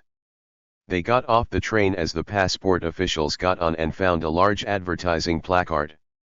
On its back they lettered a message in block capitals and carried it from the station to the track on which the train was waiting. As they came alongside the diplomat's compartment, they waited. After a few minutes he got up from his seat to take a stretch and looked out on the platform. They immediately displayed their sign. "You are in real trouble. Come with us." He looked at the sign, smiled, and thumbed his nose at his would-be recruiters. These are the failures one can recount. There were isolated successes in a decade of cold approaches, but their recital, however vague, could only accrue to Soviet benefit. The most substantial CIA effort from the mid-50s on was devoted to the recruitment of Soviet or satellite senior intelligence officers whom we had come to know well, directly or indirectly, over the years of their service abroad. These efforts were directed at officers who were judged to be vulnerable to recruitment for specific personal reasons. Their vulnerability was assessed on the basis of broad-ranging profiles reflecting their personality, living habits, and social attitudes. The information that went into their profiles, often collected over a period of years, was obtained from innumerable sources, reports on and surveillance of their movements, associations with Western or neutral diplomats, police reports, and any so-called access agents who had dealings with them, travel agents, real estate men, print shop salesmen, etc. In some cases double agents, Soviet or Polish agents turned by the CIA, were able to provide insights into the temperament and political attitudes of their case officers on the other side. In selecting vulnerable targets during the 50s, many naive assumptions underlay some of the judgments on what made a Soviet, Polish, or Czech intelligence officer a likely candidate for recruitment.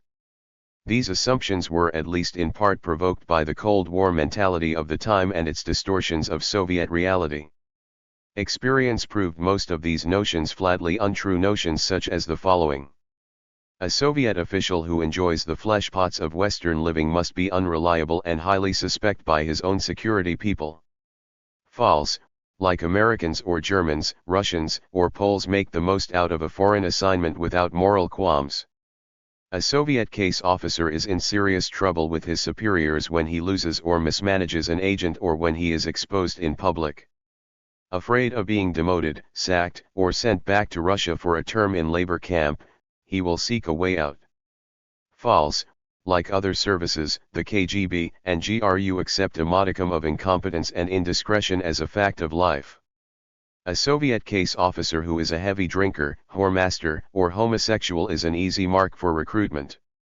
False, drinking and adultery are not confined to capitalist societies, and homosexuality is a greater handle for blackmail against an American than a Slav. A bureaucratic upheaval in Moscow headquarters, as in Beria's fall in 1954, will impel case officers in the field connected with, say, the Beria clique, to find a way out of returning to Moscow. True only in rare instances. If a Soviet official makes disparaging remarks about life in Russia or about Stalin or Khrushchev, he is a disloyal citizen. False, even in Russia, criticism is not a sign of treason. Operations based on these premises normally failed. A 35-year-old KGB Latin American specialist was assigned on his first tour to Central America. Fluent in Spanish, a good dancer, and an ostentatious flirt, he cut a wide swath in the society of a small city with a small upper class. Surveillance reports began to build up a picture of frequent drunken excursions, and identified some of the local women, mostly married, with whom the KGB officer was carrying on a series of sporadic affairs. It was assumed that the Soviet ambassador, a stern and straight-laced Russian, would not have approved had he known of his subordinate's private behavior. It was rumored that the KGB security chief in the embassy was concerned. At a diplomatic reception where everyone in town was present, a CIA case officer made a point of engaging the KGB officer in conversation. In quiet tones, the American diplomat quickly ran down the dates and women involved in his recent assignations, and capped his talk with the name of a known homosexual with whom the KGB man had recently developed a close association. The KGB officer listened impassively, sipping his drink. When the pitch was made, "If you will cooperate with us, we'll keep all this quiet," he nodded, politely rejected the offer, and moved away. He completed his tour without breaking off his drinking or philandering.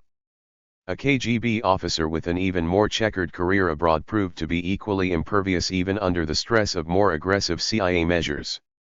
Highly talented, fluent in 4 languages, with 3 foreign assignments behind him, he also had a weakness for alcohol and women. He had been in some kind of trouble on each of his overseas tours. In Paris he had run through a string of mistresses and got into several publicized brawls. During his assignment to Washington he was drunk in public on several occasions, and he made the front page by being involved in a motorboat collision on the Potomac. His professional competence must have exceeded his private vices in the eyes of his superiors, who continued to post him abroad. Their patience, however, was finally beginning to run out. Sources within the Soviet embassy informed CIA that he was now being carefully watched by his own security people and had been informed by his ambassador that this was his last overseas assignment. A brilliant but fundamentally unstable man, by now addicted to the behavioral freedoms of living abroad, he was at this point in his career judged to be vulnerable. CIA put on the pressure.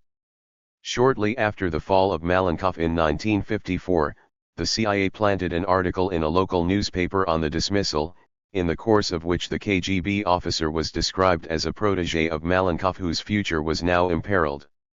About the same time a sum of money was deposited in his name in a New York bank, and the deposit slip sent to him at his embassy. Finally, a book about Stalin's purges in the 30s was mailed to his home. In it was a letter suggesting that he work for the Americans until the end of his tour and then defect to the West. He did not react to the invitation, nor change his way of life. Several attempts to reach him on the telephone were rebuffed. He departed for Moscow several months before the end of his tour. The success of a recruitment proposal is often contingent upon the confidence the target official has in the man who makes the proposal. A professional intelligence officer is almost neurotically sensitive to any approach as a provocation. Either the other side is trying to provoke him into behavior that can ruin his career, or his own side is simply testing his loyalty by setting up a tempting scenario. Nor is he willing to entrust his own security, if not his life, to any man whose competence or discretion he does not completely trust. Carefully tailored approaches, using a non-American diplomat as intermediary, have often been successful in at least bringing the KGB officer into direct contact with the CIA for a face-to-face discussion.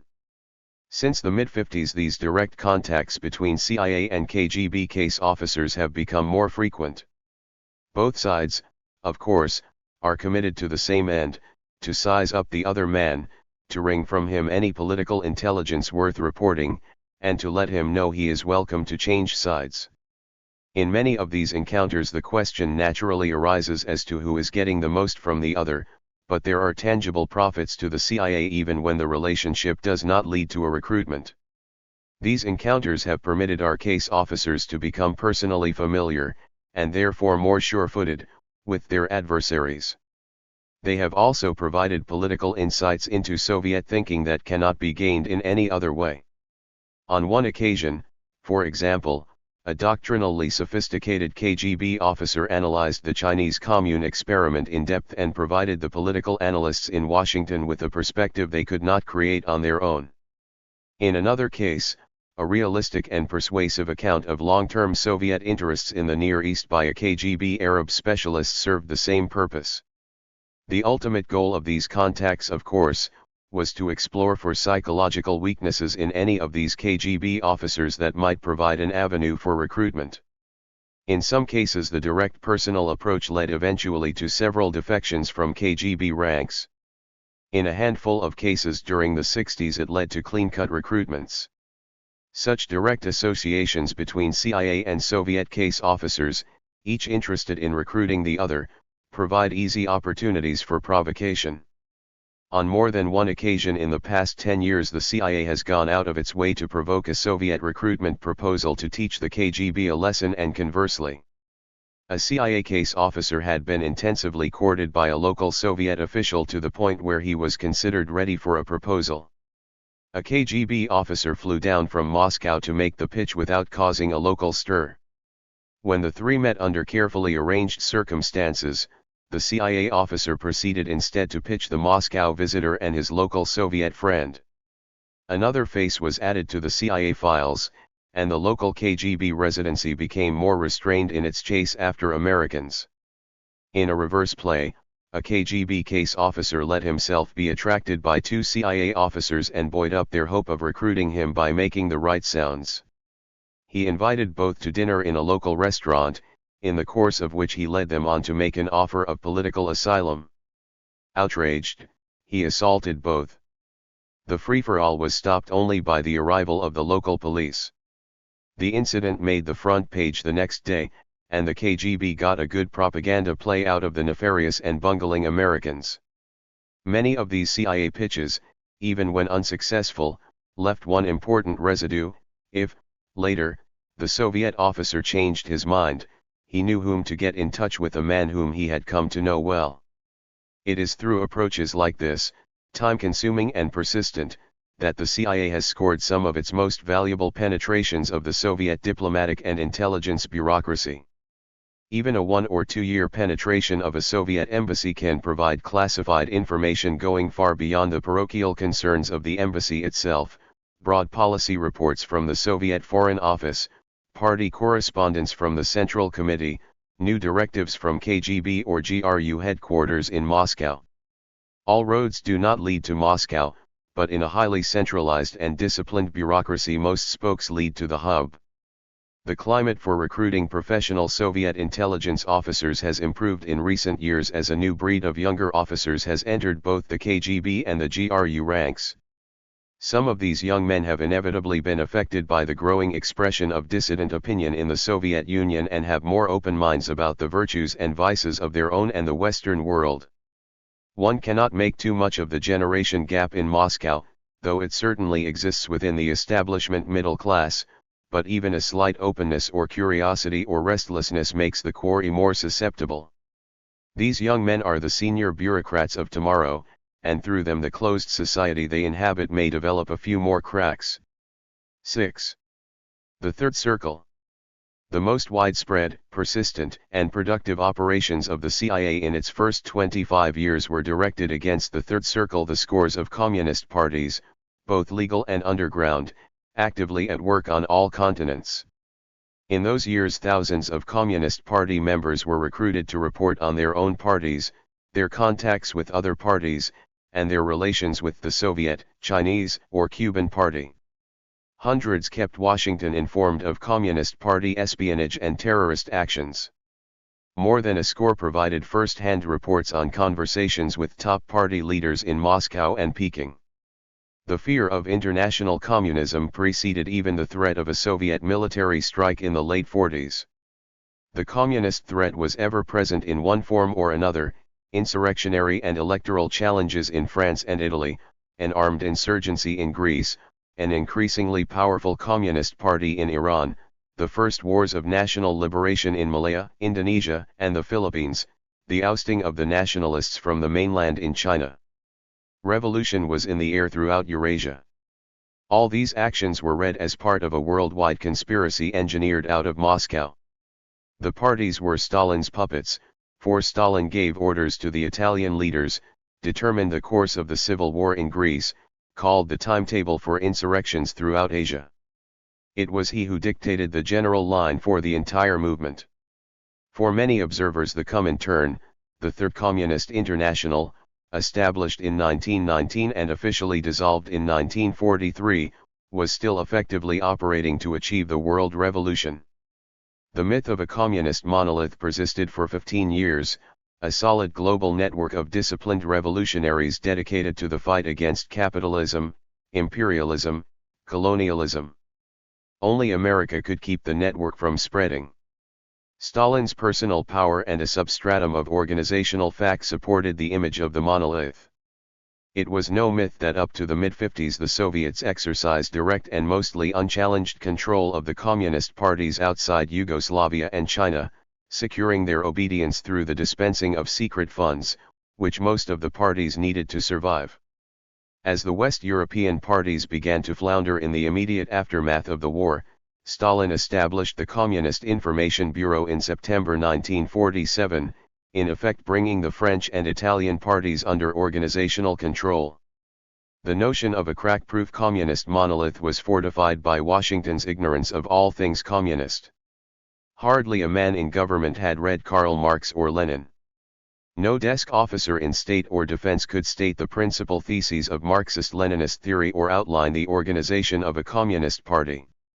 No one knew how an underground party operated, or even the mechanisms by which legal parties communicated with each other and with Moscow. The handful of men in the CIA who began working on the party target in 1946 shared in this profound ignorance. We had very little to go on. What we needed even to visualize the Communist Party target was garnered in the next several years from police, security service, and allied occupation sources throughout the world: how a party is organized, how it recruits and trains its members, what it takes to go up the promotion ladder, what the sources of disaffection are among its members, how it keeps its classified records, how it guards against infiltration by the police, on and on. It was clearly impossible to recruit a communist about whom one knew nothing, to penetrate an organization one did not understand, to ask knowledgeable agents intelligence questions.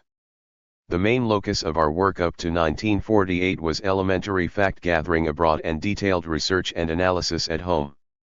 Studies were issued to educate case officers in the doctrine, structure, and psychology of the party. A compendium of Marxist-Leninist theory in 40 pages of non-jargon English, an outline of the party's organizational structure, a glossary of party terminology, the mechanics of party financing, a list of Comintern personalities still alive and functioning, a description of current insurgencies. These background studies, combined with the increasing number of communist contacts abroad, served to make our officers reasonably sure-footed. Two human facts impressed me in my early reading on communism and communists.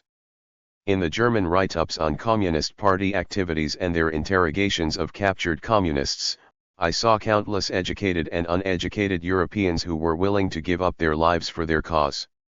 Any man willing to work in the communist underground in Hitler's Europe had to be courageous and devoted. I felt profound respect for an ideology that could promote that kind of response. A second fact is not unrelated: the capacity of a few well-organized men to get things done. Lenin's greatest contribution to the communist movement was not, I felt, his theoretical or political analyses, but his constant stress on organization. 10 disciplined men can get more done than 100 well-meaning activists in loose cooperation. The best parties, for revolution or elections, are not the largest but the most tightly organized parties. A third fact of life served to distort the American view of communists then as now: the American Communist Party, the PUSA, is the worst party in any industrial nation. It is a pathetic political instrument. Staffed by many offbeat or oddball individuals, vilified for 50 years as un-American and anti-American, penetrated wholesale by the FBI, it operates on the farthest fringes of American politics. This image of a communist party cannot be transferred to Europe or Japan. In the early 50s, a British security official told me that the then Secretary General of the British Party was eminently qualified to be Prime Minister. Had he not been a communist, he would probably have become Prime Minister. A French security official made the same point in a different way. He said that his service expected most of the brighter university students to go through a communist phase, but that fortunately many were sobered by the prospect of earning a living, and only a few decided to make their careers in the party. CIA's intelligence target was not the broad range of party activities, but the party's secret operations. More than 90% of the information required by the political analysts on an openly functioning communist party can be gained from public sources. This kind of straightforward intelligence lies within the province of the State Department, for it requires only the normal methods of diplomatic reporting to secure relevant information on a party's personalities, policy shifts, propaganda activities, labor and student organizing, party fronts. The minutes of Politburo meetings, confidential instructions to subordinate party committees, or official use only resolutions of party conferences and congresses are useful to the political analyst, but not essential in evaluating party programs or electoral prospects. The focus of CIA operations was on 3 aspects of party work: the activities of illegal, or underground, parties, like the Spanish and Thai parties today, and the Portuguese party only yesterday; the mechanisms by which both the legal and the illegal parties are funded; the secret activities of legal parties. Most parties support a highly restricted program to penetrate the police and the armed forces and to carry out espionage operations for their own purposes. Many legal parties also maintain a parallel illegal apparat or secret organization that goes into action when the party is banned. Penetrating the legal parties turned out to be a fairly easy task, for even a well-organized and well-disciplined party has endemic weaknesses, personality clashes, ideological fights, internal witch hunts. These weaknesses are magnified in parties that do not have a strong foothold in their societies or are struggling to survive under the harassment of the police or security forces. Waves of dissension and disillusionment have accompanied all the shifts in Soviet policy, from Lenin's new economic policy to the Soviet invasion of Czechoslovakia, from Stalin's irrational hunt for Titoists after the rift with Yugoslavia to the Chinese rift with the Soviet Union. Add to these the generation gap between the old-line Stalinist bureaucrats and the committed young party members, and the monolith proves somewhat shaky. A communist party can be penetrated in 2 ways: by seating a young man in a party cell and guiding his career upward, or by recruiting a party functionary as an agent in place. The first is easy but time-consuming and often non-productive. The second is more difficult, but reaches the secret sectors of party work more quickly. Planting an agent.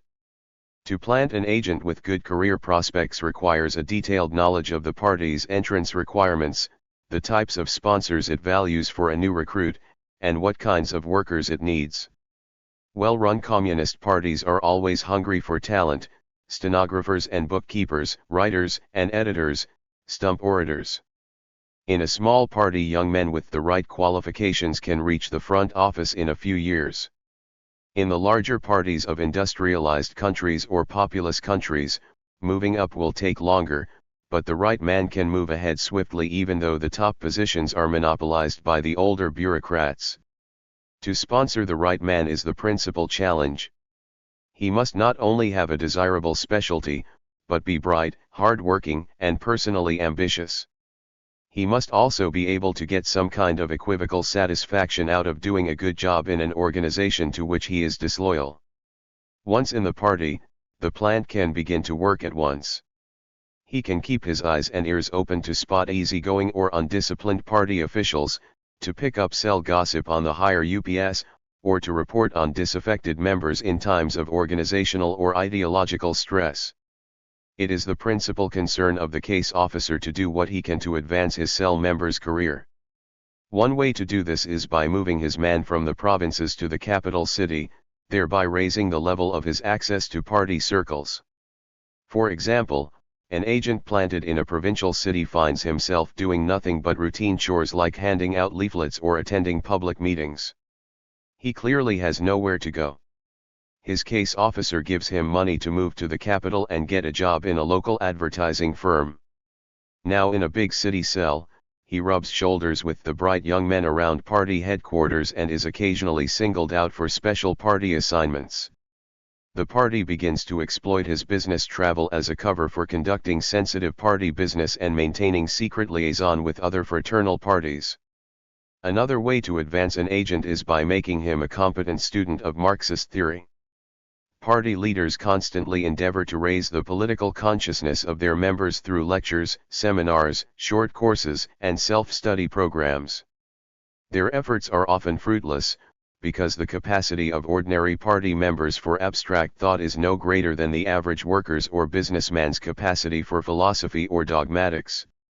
If the planted agent does his homework and is drilled by his case officer on the basic essentials, he often comes to the attention of the district or national leaders who are hungry for a serious student of Marxism-Leninism. Once near the front office, his prospects become bright. Recruiting an official.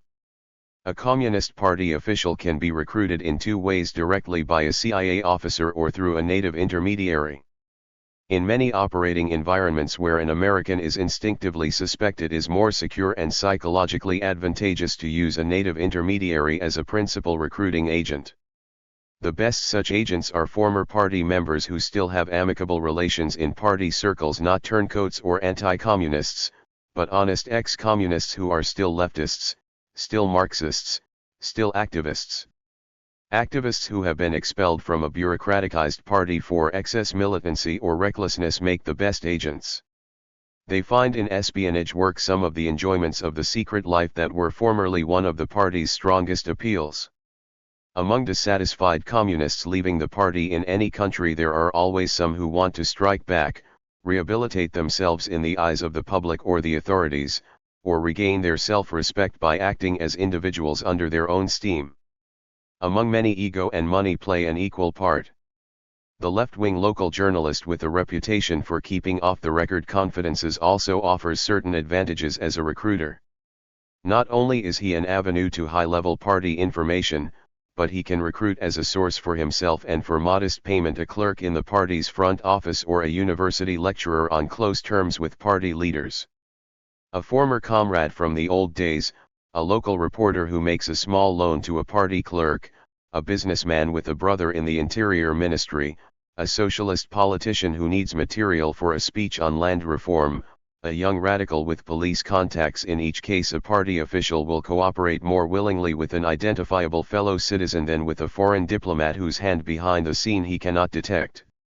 There are no shortcuts for a CIA officer to recruit a communist official face to face. He must first make a careful and detailed collection of information on his target, much of it procurable only from agents already in the party: his character, friends, income, personal tastes, position in the party. He must get reliable first-hand assessments of the likelihood that the official will accept a low-key approach by a foreigner. He must determine the least threatening method for arranging an introduction.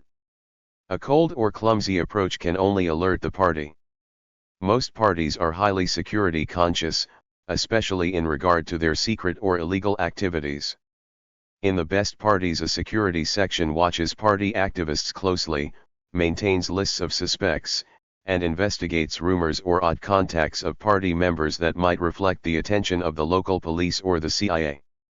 These professional counterintelligence units will follow up on newspaper leaks of party secrets, make damage reports on arrested party members, interrogate suspect members.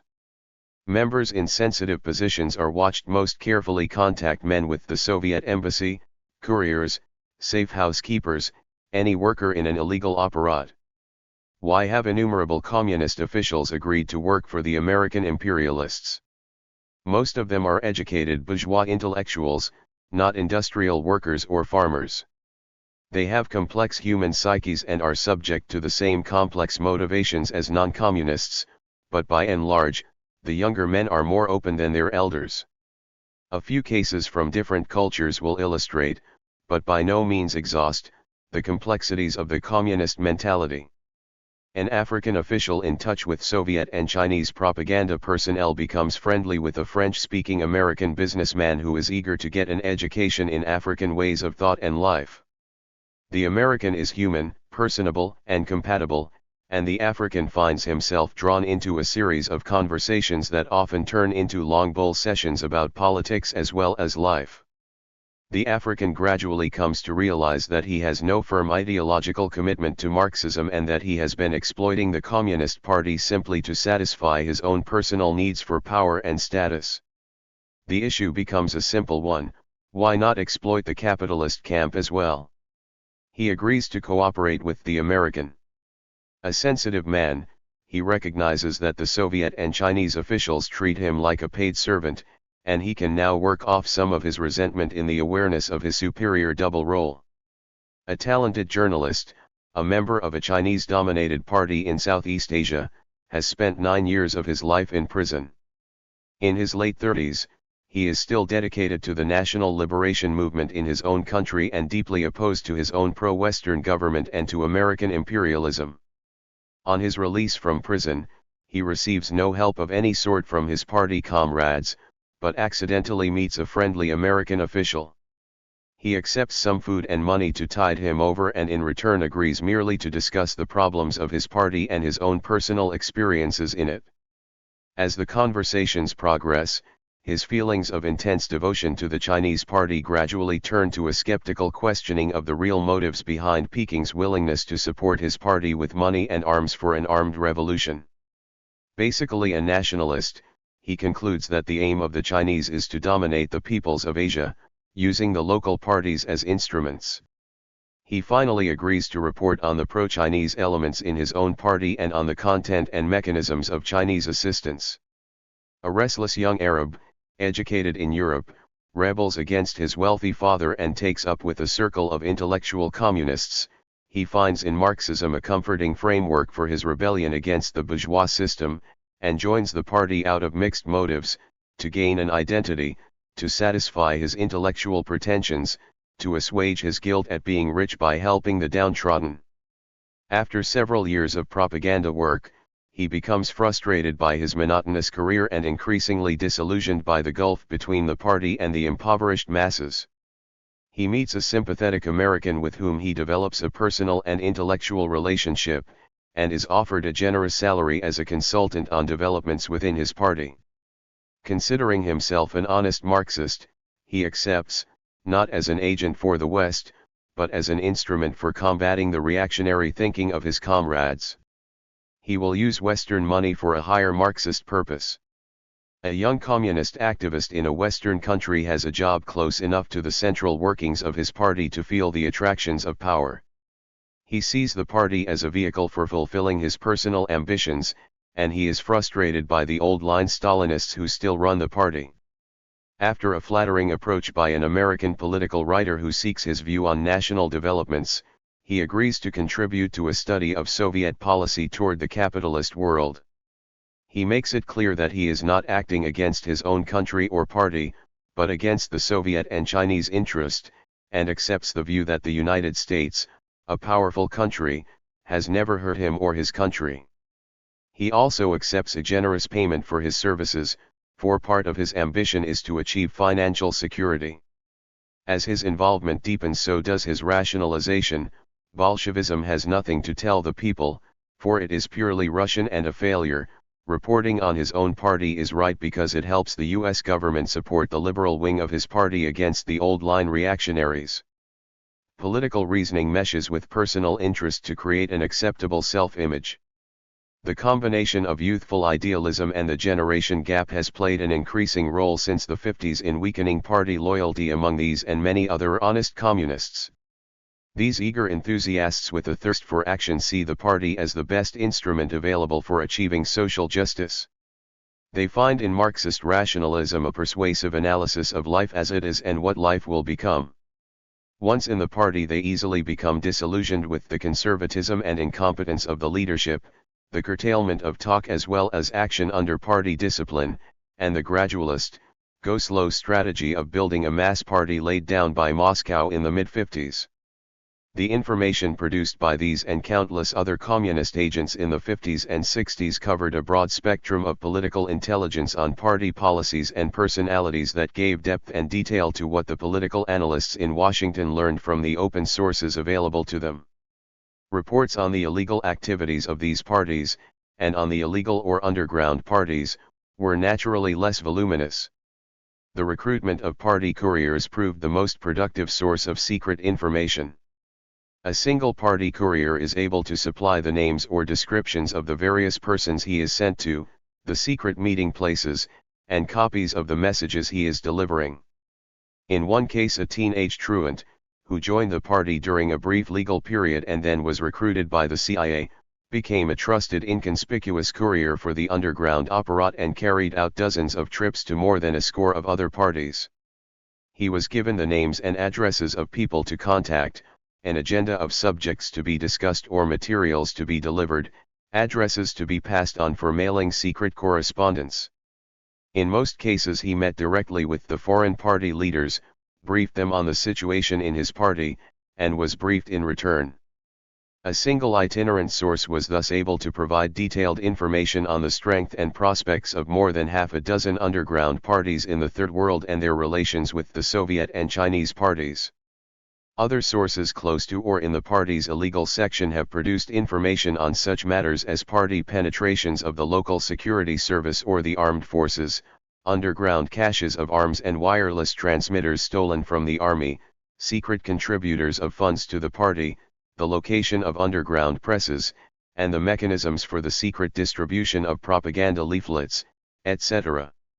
More politically significant coverage has been that on the illegal parties operating in the dark either after a period of legal existence, as in Brazil, or during a period of continuous underground life, as in Spain. In the first case, penetrations of the party can often be maintained even when the party goes underground. A party that has been illegal for a long period offers greater difficulties, but the CIA has succeeded over the years in developing sources within many illegal parties. When one of them emerges from its underground life, its leaders, strength, and intentions are already well known. Hard facts about the secret actions of individual communist parties have been the main product of CIA's party operations, but our major concern throughout has been to use sources in the Third Circle as a window on Soviet or Chinese activities and political intentions. Only when our agents have reached the right spot in the party hierarchy have they been in a position to penetrate the inner circle. From the mid-50s on, well-placed party agents began to contribute high-level political intelligence on the problems and the thinking of the Soviet leaders in Moscow, as well as unique inside slants on Peking's views on the world and on the Russians. After Stalin's death, and more emphatically after the 20th Party Congress in 1956, the relationship of the Soviet Party with its fraternal parties abroad shifted drastically. Stalin gave orders to the foreign leaders, he did not reason with them. Under Khrushchev, dictation and direction were replaced by discussion and persuasion. The long-term result was to convert foreign party leaders into men to negotiate with, to convince, persuade, cajole, threaten. Within a few years the Soviet Party was forced into even more intense political huckstering by the threat of the Chinese Party to split the movement. Some parties were up for the highest bidder. Not a few leaders were ready to revenge themselves on Moscow for Stalin's rudeness. Small parties had to decide between Peking's revolutionary line and Khrushchev's peaceful road to socialism. Accordingly, the tone and content of Soviet Party leaders' discussions with foreign leaders visiting Moscow became more substantive and businesslike, and began to reflect Soviet power politics on both the party and government level. Party visitors from Europe and the Third World came back from attending international meetings in the Soviet bloc with interesting sidelights gained in their bilateral talks with Soviet representatives. The monolith became a web that could occasionally be pierced. The most dramatic product of party operations came shortly after the conclusion of the 20th Party Congress, the verbatim text of the off-the-record speech denigrating Stalin that Khrushchev delivered to a closed session of the Congress. Its publication in the Western press, with Khrushchev's rich rhetoric intact, had profound effects throughout the communist world and gave the West graphic evidence of the drastic shift to de-Stalinization within the Soviet Party. Although the substance of the speech would in due course have been passed along to subordinate party units in the Soviet Union and to the membership of foreign parties as a shift in the general line, the intensity of Khrushchev's attack and the fact of its procurement by Western sources added to its impact on political and governmental circles from left to right. The first inside information on the nature of the growing rift between the Soviet and Chinese parties came as early as 1958 from party leaders visiting both capitals. Two separate sources reported border differences as the principal source of friction. They and others who had conversations with Central Committee members cited most of the Soviet and Chinese themes that were to become part of the public Sino-Soviet polemic some years later. With both the Soviet and Chinese parties eager to line up the foreign parties on their side as the rift widened, foreign communists were able to monitor the situation in Moscow and Peking. Their reports came, directly or indirectly, into CIA hands. A foreign secretariat member in Moscow for medical treatment is given a series of political pep talks by various Soviet Central Committee members. He makes detailed notes and reports his observations to his fellow members in the secretariat when he returns to his own country. A junior official of an Asian party is dispatched to Peking to find out what is going on. He is given full dress treatment by the Chinese and makes a written report on his return. A foreign communist official attending an international conference in Peking is invited by senior Chinese officials for private talks in which they run down, item by item, the Chinese charge sheet against the Soviet Party. He returns home via Moscow, where he is debriefed by Soviet officials on what the Chinese told him. He is then given a detailed briefing on the errors of the Chinese and on the correct positions he should take in his own party on both the Chinese and Soviet sides of the dispute. Marginal contributions to the political workings of the communist mind have also come from direct contacts with senior party officials. In many embassies abroad, the task of keeping in touch with opposition political leaders, both in Europe and in key third world countries, is assigned to CIA officers, who normally maintain these unofficial contacts out of public view. Their conversations often range across a wide political spectrum from party policy and intra-party differences to the Soviet or Chinese relationship. The reports that evolve out of these talks are in no respect agent reports, but they provide the political analysts in Washington with a broader perspective on Communist Party thinking than can be obtained solely from the party press and speeches. An astute senior CIA officer, familiar with European politics for 20 years, develops a personalized relationship with a party leader. For several years the two men exchange views on the national political scene, with the party official furnishing keen analyses of the trends within his party and of the impact on party thinking of Soviet and American policies in Europe. In one case, a CIA officer proposed that his communist friend provide precise sources for the statements of fact he was making in return for any help he might wish from the Americans. His refusal to become an agent was polite: "I've been in the party for over 30 years, and I will not be disloyal to my comrades. Don't ask me for my sources and we'll keep on talking." In another instance, the leader of the Soviet wing of a non-European party offered, through an intermediary, to discuss the developing split within his party. The ensuing discussions provided an insight into the various factors involved in the dispute during an active phase of the Sino-Soviet competition for adherence in the world movement. Sometimes these brushes with Communist Party leaders come close to constituting a deal.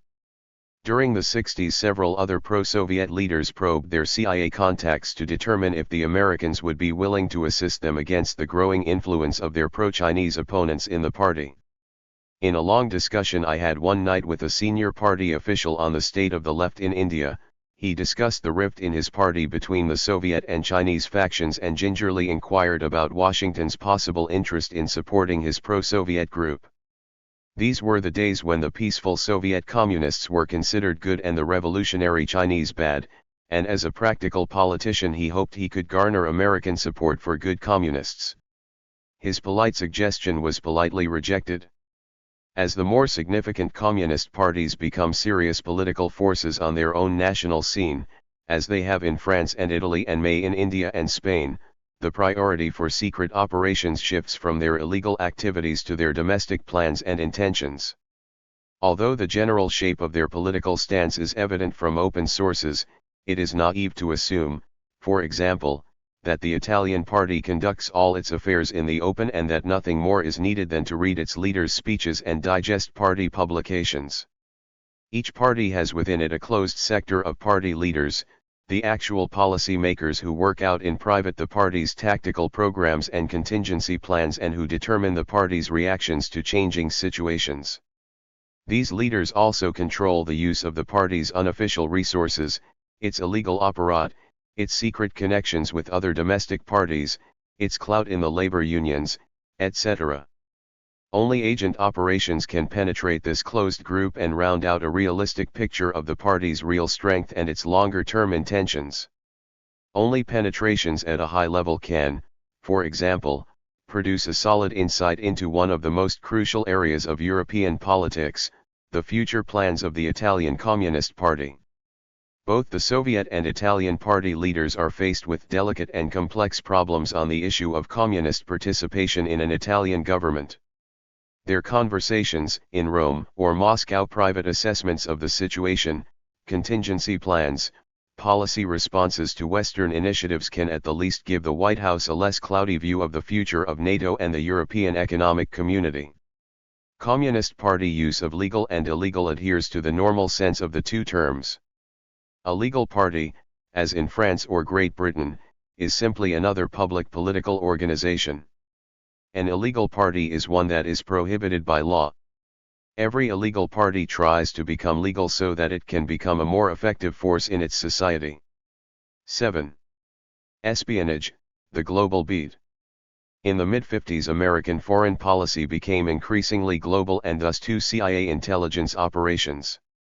The growing power and influence of the Soviet Union, the emergence of China on the world scene, the rising tide of revolutionary action, the increasing force of the left in the Third World as well as in Europe became objects of immediate concern in Washington. Mideast tensions, troubles on the Indian subcontinent, strife in the Indochina states, Castro's revolutionary program for Latin America, events in the Congo, Ghana, and the Portuguese colonies, the spurt of Chinese activity abroad in the early 60s, coups and counter-coups on 4 continents all became grist for Washington's intelligence analysts. The overall effect on CIA's intelligence operations overseas was a steadily increasing focus on current intelligence reporting, on the day-to-day coverage of behind-the-scenes plans and intentions of governments both friendly and unfriendly, of the secret forces at work on presidents, dictators, juntas, cabinets, and legislatures. Political intelligence exceeded military intelligence in bulk if not in value. The so-called hard military targets of the first decade retained their priority, but as the 60s progressed, more and more agents were recruited to cover the soft targets, behind-the-scenes political and economic activities in the key capitals of the Third World. In recruiting agents for these Third World activities, the CIA found a surfeit of willing collaborators. Not all were agents in the narrow sense of men recruited and paid to carry out precise tasks. Many were simply confidential contacts: politicians, labor leaders, journalists, all ready to supply information for favors received.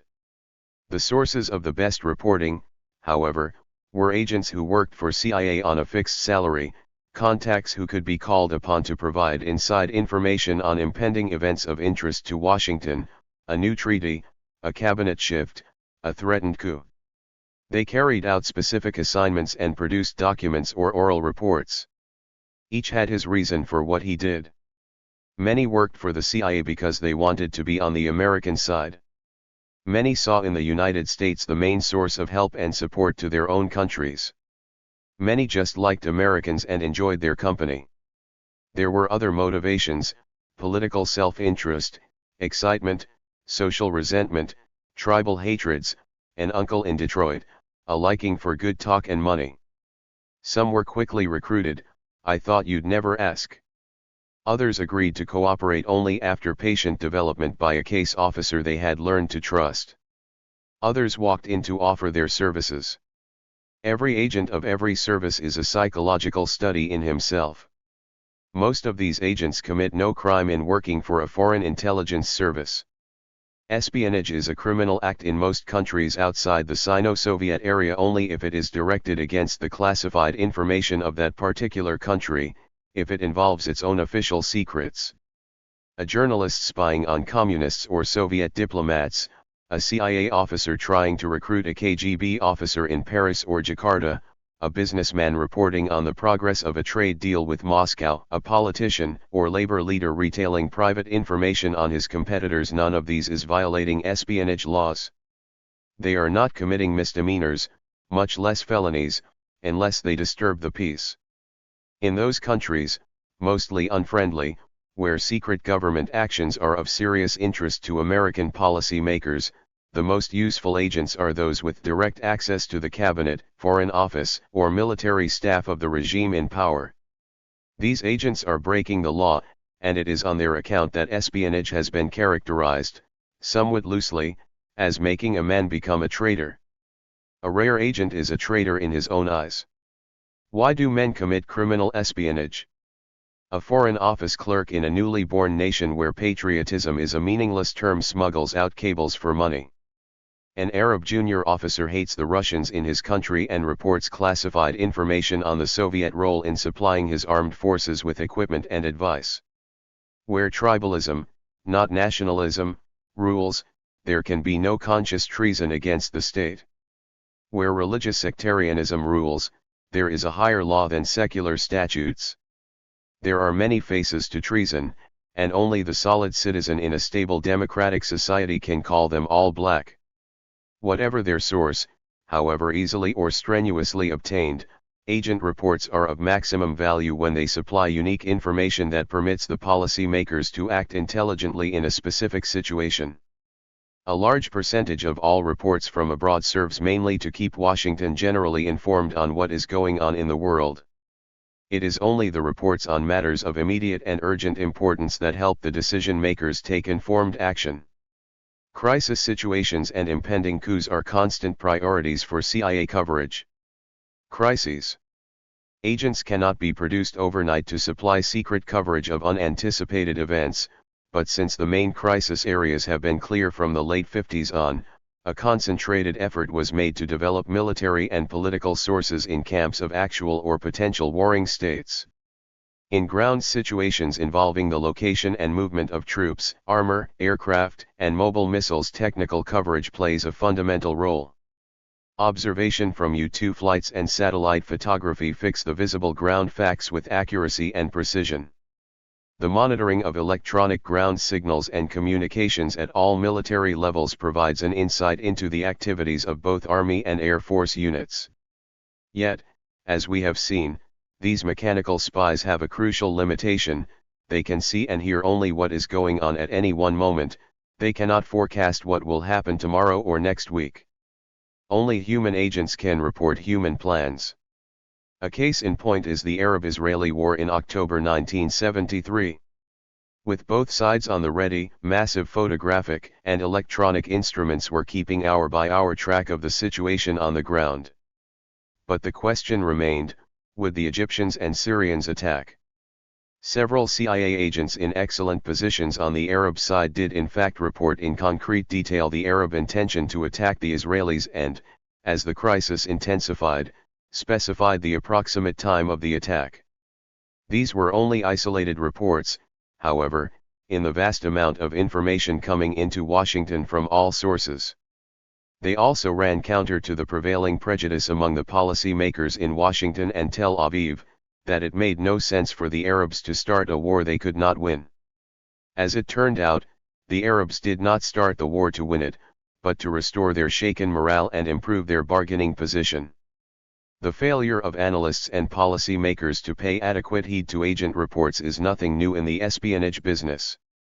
Stalin refused to believe a dozen reliable agent reports on the German plan to invade the Soviet Union because he was convinced that Hitler would first issue an ultimatum. The White House refused to believe reliable secret reports that India would forcibly take over the Portuguese enclave of Goa because the policy makers were convinced India would not use armed force to achieve its ends. Some intelligence analysts will not believe an agent report unless it is backed up by information from identified sources. Some policy makers select only those reports that bolster their own policy positions. These are attitudes any intelligence service faces, and there is little it can do about it except argue the case for a report's reliability. Perhaps this is one reason Prime Minister Churchill insisted on reading raw agent reports as well as the finished intelligence estimates in which they were homogenized. Another crisis, the Soviet invasion of Czechoslovakia in 1968, illustrates the limits of technical intelligence and of secret agent operations as well.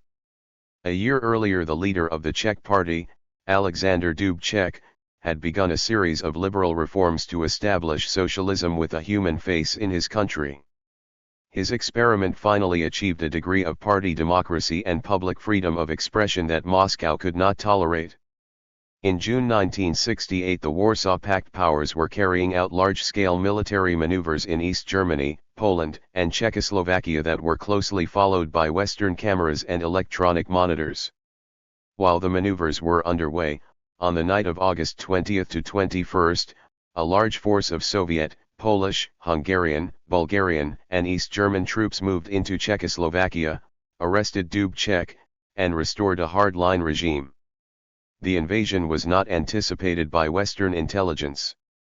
Although technical intelligence kept close track of what was happening on the ground up to the night of August 20, it could not of course anticipate what might happen in the next 24 hours. Agent reports from Communist Party sources had indicated that the Russians would move into Czechoslovakia if troops were needed to avoid the breakdown of Communist Party control, but they could not confirm that the Russians had actually made that decision. Since Moscow's decision to move in was a last-minute and, according to Khrushchev, reluctant one, only a Western agent inside the Soviet or Warsaw Pact General Staff that day could have forecast the invasion, and even then only by a few hours. Overhead photography has even greater limitations when military movements are virtually invisible, as in the jungle trails of Laos, or when the action takes place in remote places like Yemen or along the Tibetan-Indian border, or when there appears to be no reason for reconnoitering a hitherto quiet spot on the earth. In these cases, human agents are virtually the only source for early warning. The performance of CIA agents in situations of this sort cannot be measured in terms of wins and failures. If agents are in the right spot at the right time, they can describe secret actions and sometimes predict future moves. If public information is confused or misleading, they can often answer the salient questions. If there are no agents in place when events occur suddenly, there can be no secret reporting. Reports from agents in Cuba first alerted Washington to the preparation of missile sites in 1962. Although these reports were imprecise and inconsistent, they helped stimulate a series of U-2 overflights that finally provided clear evidence of the site's existence.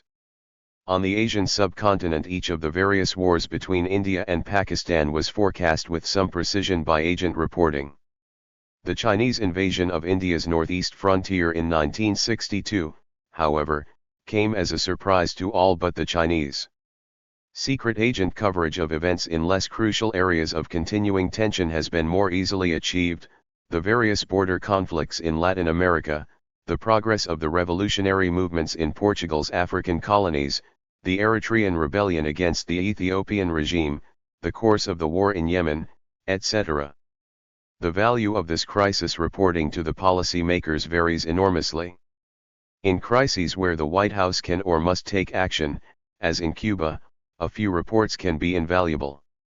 In most cases, however, Washington can do no more than keep an eye on distant crises, and both technical and agent reporting simply keep the White House informed and alert.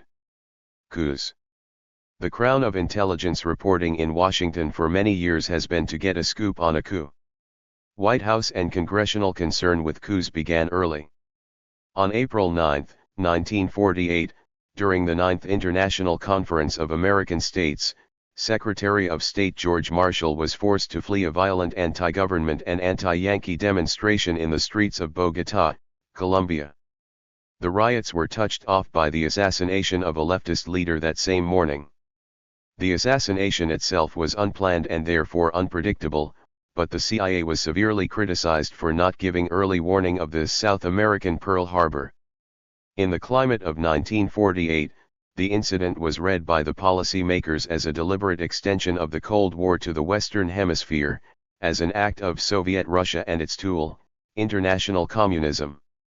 As Governor Thomas E. Dewey, the Republican presidential candidate, put it, if the United States had the adequate intelligence service it should, it would have known about communist plans for the Bogotá uprising in advance.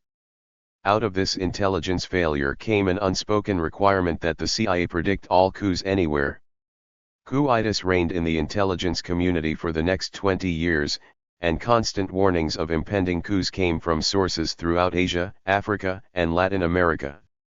A great many of the reported coups never came off, but the intelligence community could pride itself on having correctly forecast some that did. An ironic aspect of Washington's continuing concern with coups is that in almost all cases the American government cannot or will not take any action on the basis of coup reports. There have been hundreds of coups in the past 30 years, many of the most marginal concern to the American interest, and yet the intelligence agencies compete to report them first. The simple fact appears to be that no American president likes to be surprised by any dramatic event anywhere, even though he can do no more than watch it happen. The most unrealistic demand on any intelligence service is the precise prediction of an upcoming event. Operators are not prophets. Not even Khrushchev himself knew during his Crimean vacation that he was about to be deposed by his Politburo colleagues. Not even Joe or Mao could know when he would be stricken with sudden illness or death. Signs of senility or serious illness can, of course, be reported by agents, and Washington has been preoccupied by the health of foreign leaders to a ridiculous degree. The group action required for a coup makes it a more practical intelligence target than a sudden change in leadership, but accidental circumstances often intervene to make it impossible for the coup leaders themselves to predict the hour and day of the action. Iraq is the title holder for frequency of coups per decade, and illustrates the difficulty of predicting such actions. The coup of July 14, 1958, that ended the monarchy in Iraq came as no great surprise to Washington, though its precise timing was not forecast by anyone. Rumors of army plotting had been circulating for months in Baghdad. A week before the coup agents reported, "Things are really moving now," neither CIA agents nor the Iraqi plotters could tell when the coup would take place, for the timing depended on a fluke. 2 brigades of Iraqi troops under the command of one of the army plotters were ordered to move from one part of the country to another via Baghdad. Through an oversight, the normal order to remove their ammunition during transit was not given by the king, and once in the capital the troops seized the palace and vital installations. Since not even the brigade's commanding officer knew the preceding afternoon that he would carry out the coup the next day, no agent could have reported it before midnight. There are instances, however, when precise prediction is possible. A later coup in Iraq, the result of long-term plotting by the radical Ba'ath Party, was forecast in exact detail by CIA agents. Agents in the Ba'ath Party headquarters in Baghdad had for years kept Washington au courant on the party's personnel and organization, its secret communications and sources of funds, and its penetrations of military and civilian hierarchies in several countries. The BATH plan was to take over Iraq as a base, then Syria, and finally the Western Bastion in Jordan, giving the Ba'athists control of the Fertile Crescent. CIA sources were in a perfect position to follow each step of BATH preparations for the Iraqi coup, which focused on making contacts with military and civilian leaders in Baghdad. The CIA's major source, in an ideal catbird seat, reported the exact time of the coup and provided a list of the new cabinet members. CIA reporting on the Iraqi coups illustrates the diplomatic intelligence bind that underlies all coup reporting. To call an upcoming coup requires the CIA to have sources within the group of plotters. Yet, from a diplomatic point of view, having secret contacts with plotters implies at least unofficial American complicity in the plot. This sensitivity has increased over the years as almost any coup anywhere has been uniformly ascribed to the CIA or the State Department. The bind on the intelligence operators is a tight one.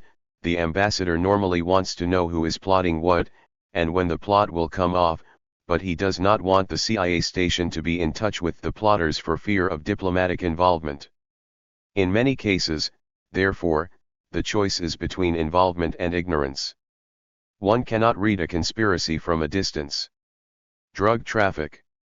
In the mid and late 60s, two fresh targets joined the list of CIA priorities: international drug traffic and political terrorism. The main burden of combating international traffic in hard drugs falls upon the police and internal security services across the globe. In Washington, the agency with primary responsibility for detecting and neutralizing the illegal entry of hard drugs into the United States is the Drug Enforcement Administration of the Department of Justice, whose representatives abroad are in touch with appropriate elements of foreign police and security services.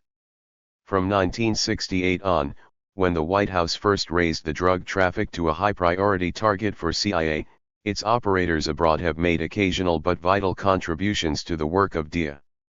These have varied from independent agent operations against drug traffickers, to putting pressure on foreign government officials or security services to use the government's resources to clamp down on growers and shippers. A CIA agent reported the existence of an opium processing factory in a remote border area in the Golden Triangle of Southeast Asia. The report was passed to local law enforcement officials who professed to be skeptical and for whatever reason took no action. As a last resort, the local police chief was taken on a helicopter ride directly over the factory. Faced with incontrovertible evidence, he closed it down. In another case in the same area, a senior government official was reported to be a linchpin in a heroin smuggling chain. CIA agents supplied hard evidence of his role, and the information was passed to the proper officials. The police were unwilling, or unable, to take any action against a man in his position. The CIA station embarked on a publicity campaign in the local press that raised enough furor to force the government to act. The official was dismissed, and the protection of a key sector of the smuggling chain was at least temporarily destroyed. CIA agents in a dozen countries have identified drug traffickers, their laboratories and transshipment points, the couriers they employ. Controlling heroin traffic appears to be one of the insuperable tasks in the modern world. Terrorism. An even more challenging target for security services throughout the world is the growing tide of political terrorism.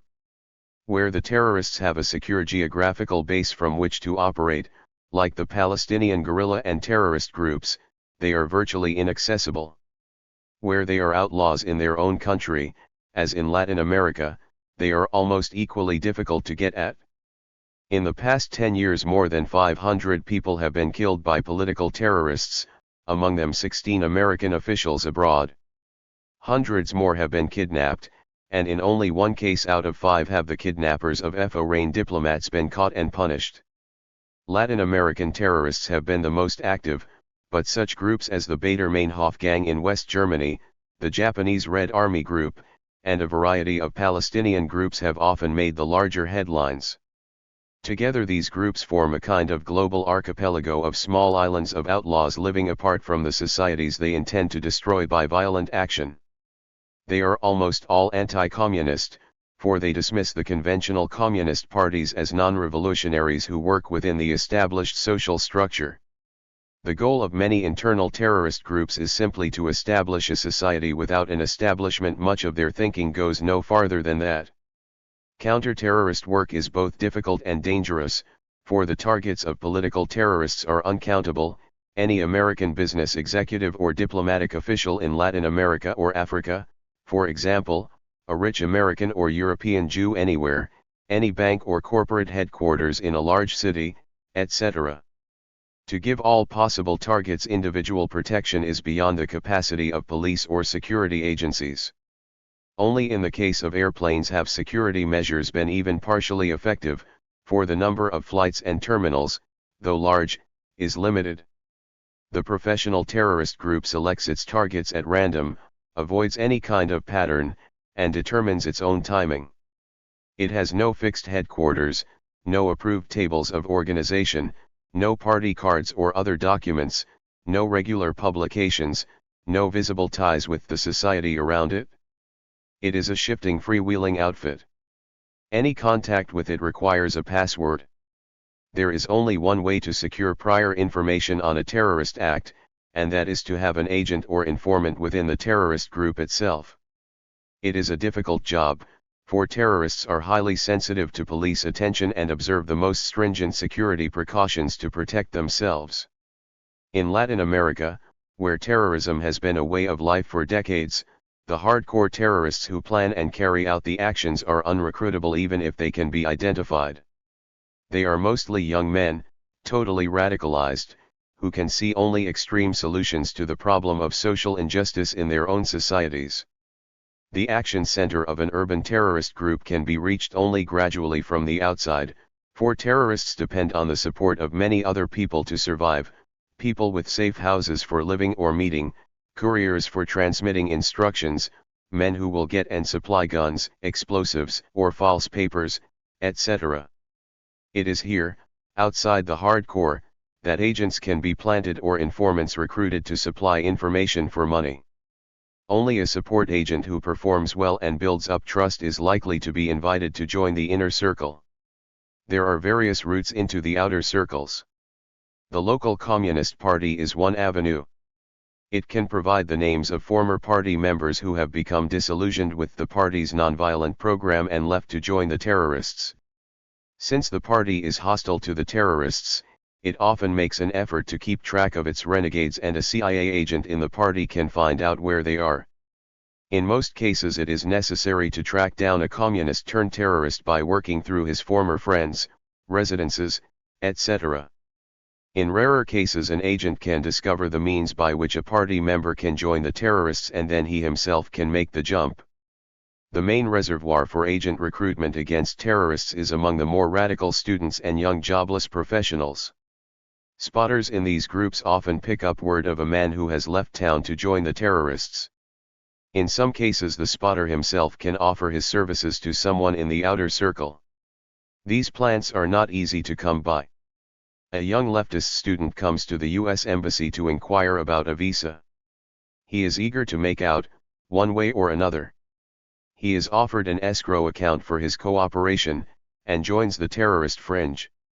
Another young man, a country teacher, comes to the city, becomes cynical about his chances, and half-heartedly joins a radical teachers' union. He is ready for anything. Another teacher, after a trip to North Korea, becomes cynical about socialism, communism, and any other ism, but he continues to play his radical role. All three eventually come close enough to the action center to report planned terrorist actions. Although the goal of many terrorist groups is simply to destroy the society around them, many are true revolutionaries who aim at power. Small terrorist actions cannot achieve that end, and the next step is to create an outlaw state within the state that will grow strong enough to destroy the state. In this stage terrorist groups become extremely vulnerable. The Tupamaros of Uruguay are a case in point. In their early stages they formed an action corps loosely structured in the old Bolshevik tradition into military, intelligence, finance sections, etc., under the leadership of a political inner circle of a few men. The inner corps was surrounded, first, by an outer circle of supporters who supplied safe houses, acted as couriers, or changed money, and, second, by a looser political organization of sympathizers who were the main financial contributors. The group itself carried out a variety of actions, from kidnapping or assassinating political and government figures to raiding banks and police arsenals, both to get money and weapons and to make a psychological impact. They carried out propaganda operations by rushing a factory and forcing the workers to listen to a lecture, or by taking over a movie house and putting on a propaganda film for the benefit of their captive audience. They also made efforts to penetrate such hostile organizations of the establishment as the police, the army, and government offices. The hit-and-run Tupamaros remained an elusive target for the security services. It was only when they resorted to building up a paramilitary arm to destroy the establishment by force that they became vulnerable. Once they began to recruit and train their own military units in the remote countryside, their troops and stores of ammunition became a more or less static, locatable target. The army was called in, and the Tupamaros were destroyed. The broad lesson is simple: once the professional terrorist group becomes an armed movement, it can be destroyed with relative ease by an adequately armed state. Latin American terrorists are genuine outlaws, and although terrorist groups have connections with groups in other states, they are mainly domestic threats. The Palestinian terrorist groups, on the other hand, operate on an international scale. They enjoy the security of a safe base of operations. They have a generous reservoir of recruits among the Palestinian refugees. They have easy access to funds, arms, and explosives. Skilled fanatics, they are among the most competent and security-minded political terrorists on the current scene. The penetration of these groups is particularly difficult. The only systematic approach is through the recruitment of young Palestinian students living outside the Arab states. Palestinian students in foreign capitals are always organized and frequently participate in local demonstrations on behalf of the Palestinian cause. They are therefore identifiable and can be approached under various pretexts by both the CIA and the KGB. Occasionally the CIA is able to recruit a Palestinian from the outer circle who can supply information on the inner core and its planned actions. A Palestinian doctor, a Christian with a Western education, developed a personal relationship with a sympathetic and intelligent American with whom he could talk out his deep frustrations. It turned out that he worked in a Palestinian office as middleman between the Palestinians and local Soviet officials. He was number 3 in the office under 2 Muslims who had cars and money and who were not very bright. He had gradually decided that in the long run the Palestinians would be losers in the Middle East and that he had no future in his present work. Why am I doing what I'm doing? Why should I be loyal to those who are not loyal to me? He willingly accepted a proposal to report to his American friend what he learned about terrorist plans and the Soviet connection. A door had been opened in the blank wall of his future. He now had a purpose in life. Another Palestinian, also a frustrated intellectual, walked into an American embassy in the Middle East and asked to see an embassy officer. In a 4-hour conversation he described himself as a disillusioned member of one of the Palestinian groups and recited his past history in detail. He supplied the names of contacts and front groups from Quebec to San Salvador, outlined Palestinian connections with extremist left groups in Israel, and described the working personnel of his own and other terrorist organizations. Convinced that the Palestinian cause had no future, he offered to take up his old contacts and involve himself on the fringes of the revolutionary movement. Mainly interested in money and his own future, he was a smart man who performed admirably. In his own eyes he was a heroic figure. Most political terrorists work on a small scale: an explosion, a murder, or a kidnapping, a squad-size raid. There is now emerging the possibility, if not the likelihood, that a new small-scale weapon with a large-scale effect will become available to the most enterprising terrorists. As nuclear materials proliferate and the technology of producing a small atomic bomb can be mastered by amateur engineers, the ambitious terrorist need only steal a small amount of fissionable material to come up with his ultimate weapon, a small package that can destroy a city. He will possess the ultimate form of political blackmail, and no one can forecast what the reaction of a government to the threat of its use will be. Journalistic espionage. As the tempo of events in the Third World has increased, the intelligence requirements laid down by Washington's intelligence community have grown by leaps and bounds until they now cover all the nations of the globe. Inevitably, more and more effort has been placed on keeping routine track of behind-the-scenes internal developments in Third World countries of no particular importance to the U.S. interest. This increasingly large-scale coverage of internal political and military events in countries of no strategic importance became a feature of Washington's global coverage in the 60s through both open and secret means. What is going on in Sierra Leone? In Paraguay? In Chad? In Singapore? In Liberia? These are all proper questions for American journalists to report on and for the political and economic officers of American embassies to examine through local papers and by talking to local politicians and professors. They are not, however, proper targets for agent operations. Agent reports on important events in marginal countries or on marginal events in important countries add little to the effectiveness of foreign policy decisions. During the 60s, the U.S. intelligence community became a global city desk to support America's role as global policeman. The intelligence analysts wanted to know what was going on everywhere. They set requirements and priorities that justified the collection of almost any information. Good researchers are omnivorous, and the man on the Sierra Leone desk wants to know as much about what is going on in Freetown as the Hungarian specialist about affairs in Budapest. In the intelligence sector, as in the media, the information explosion brought rapid communication of more and more information of lesser and lesser interest. American intelligence has become an all-source glut in Washington. Every 24 hours, 7 days a week, the brain of the global policeman monitors the world's words and blips and photographs slices of its surface.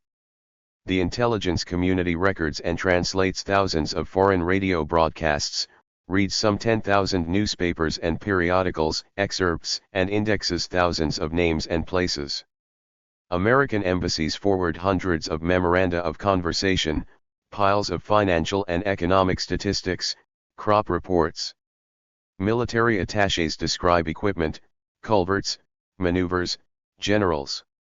Satellite cameras record thousands of frames, and hundreds are blown up, analyzed, and interpreted. Monitoring stations record millions of electronic signals, ship to shore, ground to air, radar and counter-radar, missile launchings. Open and coded messages are intercepted by the million. Some are broken and read. Others remain cryptic. Secret reports from overseas agents are only a fraction of 1% of the total. Yet there are far too many. A strategic intelligence service can be of vital help to the policy makers on vital decisions. If it loses itself in minor events, espionage competes with journalism, and its news dies quickly and without profit to the nation's security. 8. Counterespionage. Counterespionage is often touted as the aristocratic sector of secret operations. In the romantic image, the counter-espionage man is pitted against his fellow professionals on the other side who are trying to get his nation's secrets. His job is to foil them. It is a true adversary relationship, unlike the espionage situation, in which two men work together to purloin secrets. Most spy stories are not about spying but about counter-spying. Counter-espionage work often requires hard, persistent, analytic labor and poses an intellectual challenge. The better the opponent, the more challenging the task. For almost 30 years the KGB has been the principal adversary of the CIA. For more than 15 years the American target has been the top priority for the KGB. The KGB has in its ranks some of the most brilliant, patient, and careful case officers in the world today. They have been formidable opponents and become more formidable each year as East-West intercourse broadens and deepens. Détente provides them with a favorable climate for the preliminary contact work essential to the recruitment of a well-placed agent. The operating advantages of this confrontation are all on the side of the Russians. They can act almost with impunity in the open societies of Western Europe and the United States. Their case officers reside, not by the score but by the hundred, in the major Western capitals. They have at their command tens of thousands of above-board special contacts built up over the years, not only political leftists, but government officials, politicians of the center and right, journalists, professors. Recruiting Europeans or Americans to work against their own governments is easier than recruiting Russians or Poles to work against theirs. Planting an illegal agent in the United States, though requiring time and technical expertise, is child's play compared with recruiting and handling an agent able and willing to work for the Americans in Eastern Europe or the Soviet Union.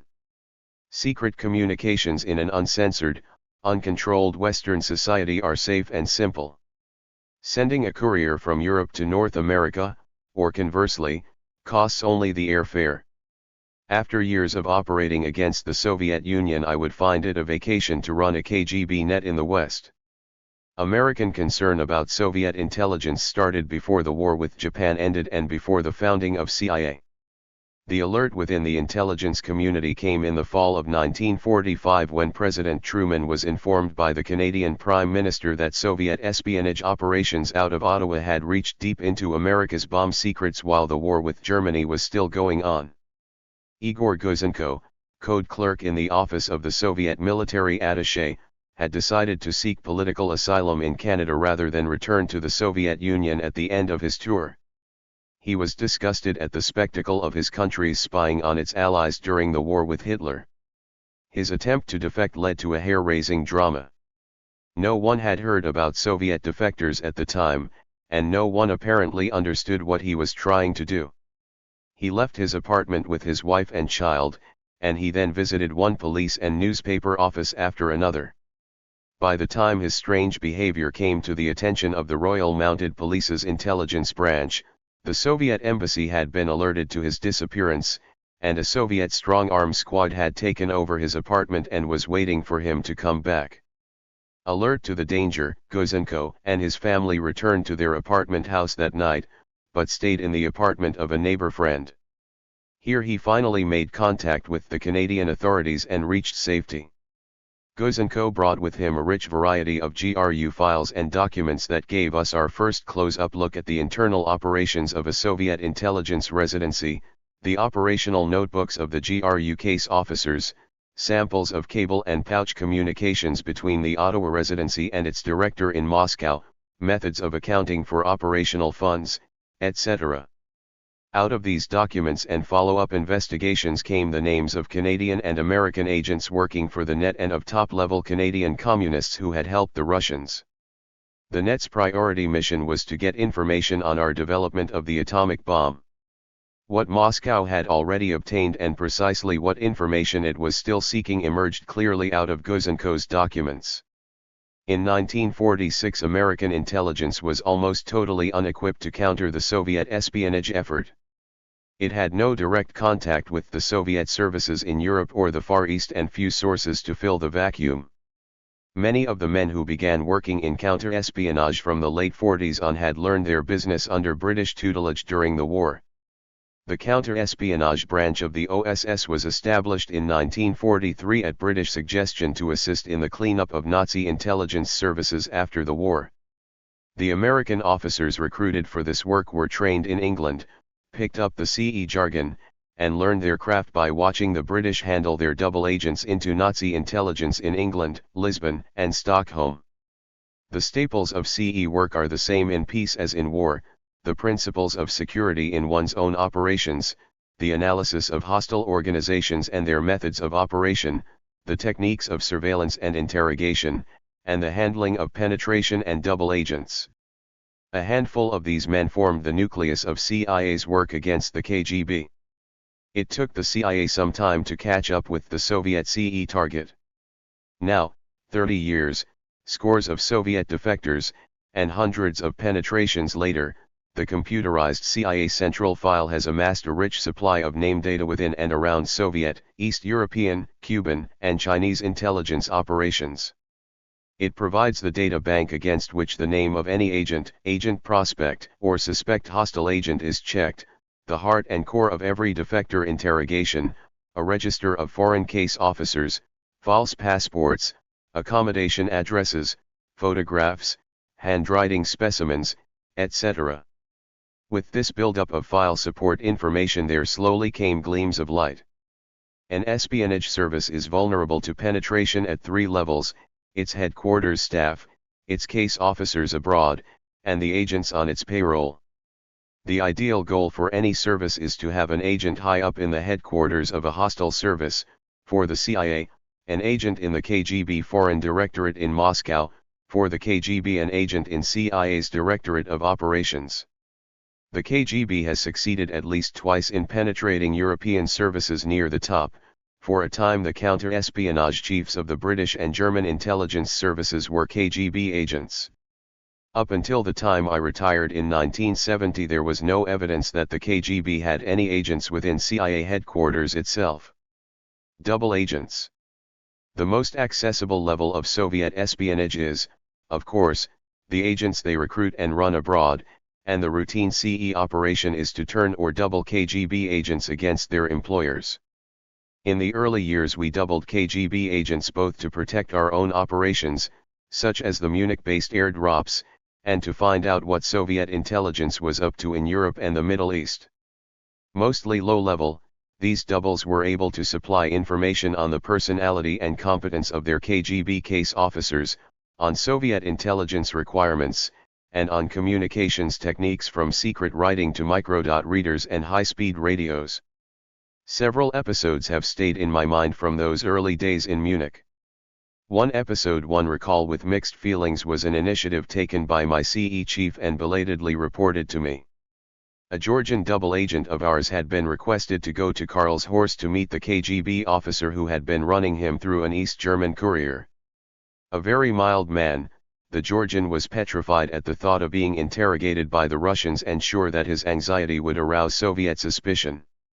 To convince him that his fears were groundless, his case officer offered to give him a polygraph examination, asking him the questions he could expect in Karlshorst. The machine would record his responses and he could see for himself if his nervousness showed. During the examination the needles wiggled drastically, but the case officer took the graph, went into the lab, and came back with another polygraph recording with no telltale wiggles. Reassured, the Georgian went to Karlshorst, handled himself coolly, and came back in the good graces of the Russians and with a new self-confidence. Another CE gimmick I approved beforehand, greed being what it is. A Soviet courier whom we wanted to recruit was meeting an agent of ours the next day. I agreed that the agent's case officer could break into the meeting and plunk $10,000 in greenbacks on the table in front of the courier. My only admonition was to make sure the courier did not grab the bundle and run. Ogling the green, the courier agreed to cooperate with the rich Americans to start with, on a very modest salary. There was also the dilemma that faced my finance officer. We made it a practice to take from our doubled Soviet agents any money they received from their Soviet case officers. We did not want them beholden in any way to the other side. He appeared one day in my office with the first batch of Russian money in his hand, and complained that there was no way he could handle it in his accounting.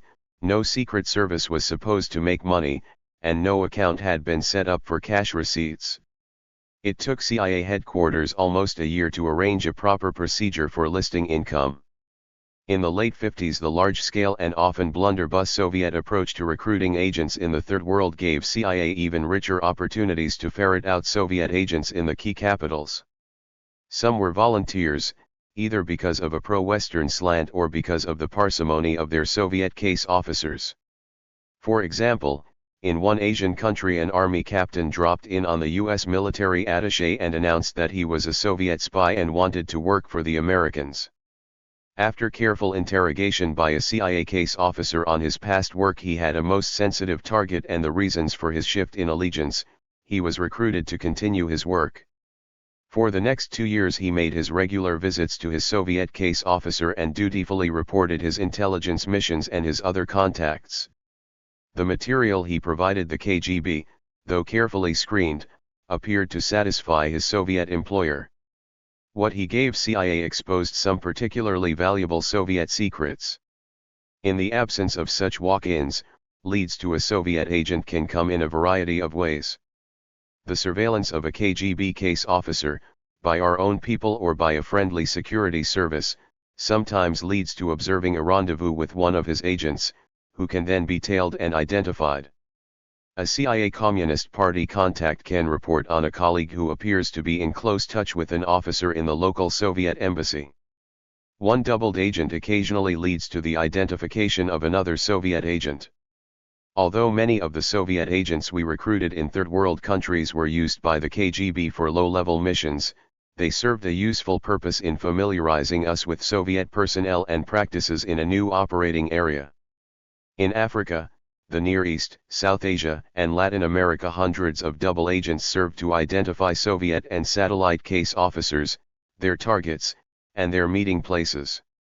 Much of this information was passed to local security services and provided the basis for the almost countless expulsions of Soviet and East European diplomats that reached a peak during the late 50s and early 60s. Routine double agents are of great value to internal security agencies who are looking for evidence of espionage on the part of a resident diplomat. They are of limited and parochial value to a foreign intelligence service, for they require far too many man-hours for the minor results achieved. Since the KGB runs thousands of agents, turning them on their case officers could easily consume most of the resources of a Western service. By the mid-60s, as the CIA stations abroad became thoroughly acquainted with Soviet intelligence personnel and practices in their areas, the limited value of double agents led to a sharp decline in their numbers. There is also a constant hazard involved in the role of the double agent. Not many agents are able to play the role of double. Calm duplicity is not a common quality outside of con men. The ideal double agent must appear stable even under stress, for he cannot afford to get rattled with his Soviet handler. He must be intelligent, for a stupid agent can easily trip himself up. He should be a good talker, for fluency is in itself persuasive. He must enjoy not only the secret life, but the excitement of playing one side against the other. It is only natural that double agents provide better material for spy fiction than straight spies. Americans as KGB targets. Since the main Soviet espionage effort is to plant or recruit agents in the policy levels of the Departments of State and Defense, or in their communications centers, and in such intelligence organizations as the National Security Agency, the CIA, and the FBI, the KGB has made a determined effort to recruit American citizens abroad. Most Soviet approaches to Americans attached to our embassies are automatically reported to the CIA station.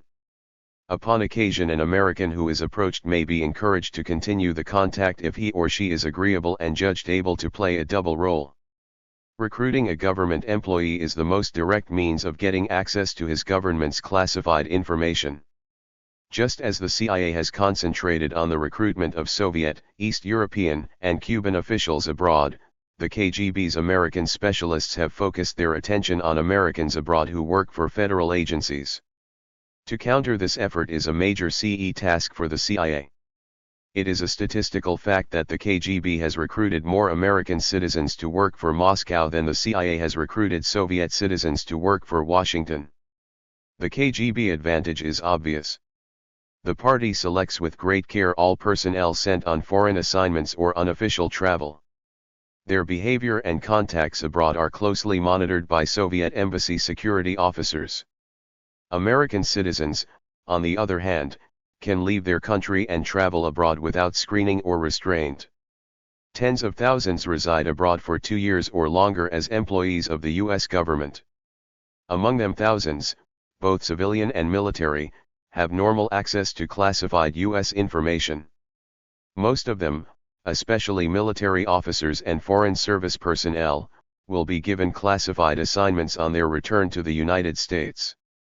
They form a large reservoir of possible agent recruits for the KGB. The KGB prefers not to recruit Americans within the United States, since they are keenly aware that their officials in Washington and New York are closely watched by the FBI for any signs of clandestine contacts.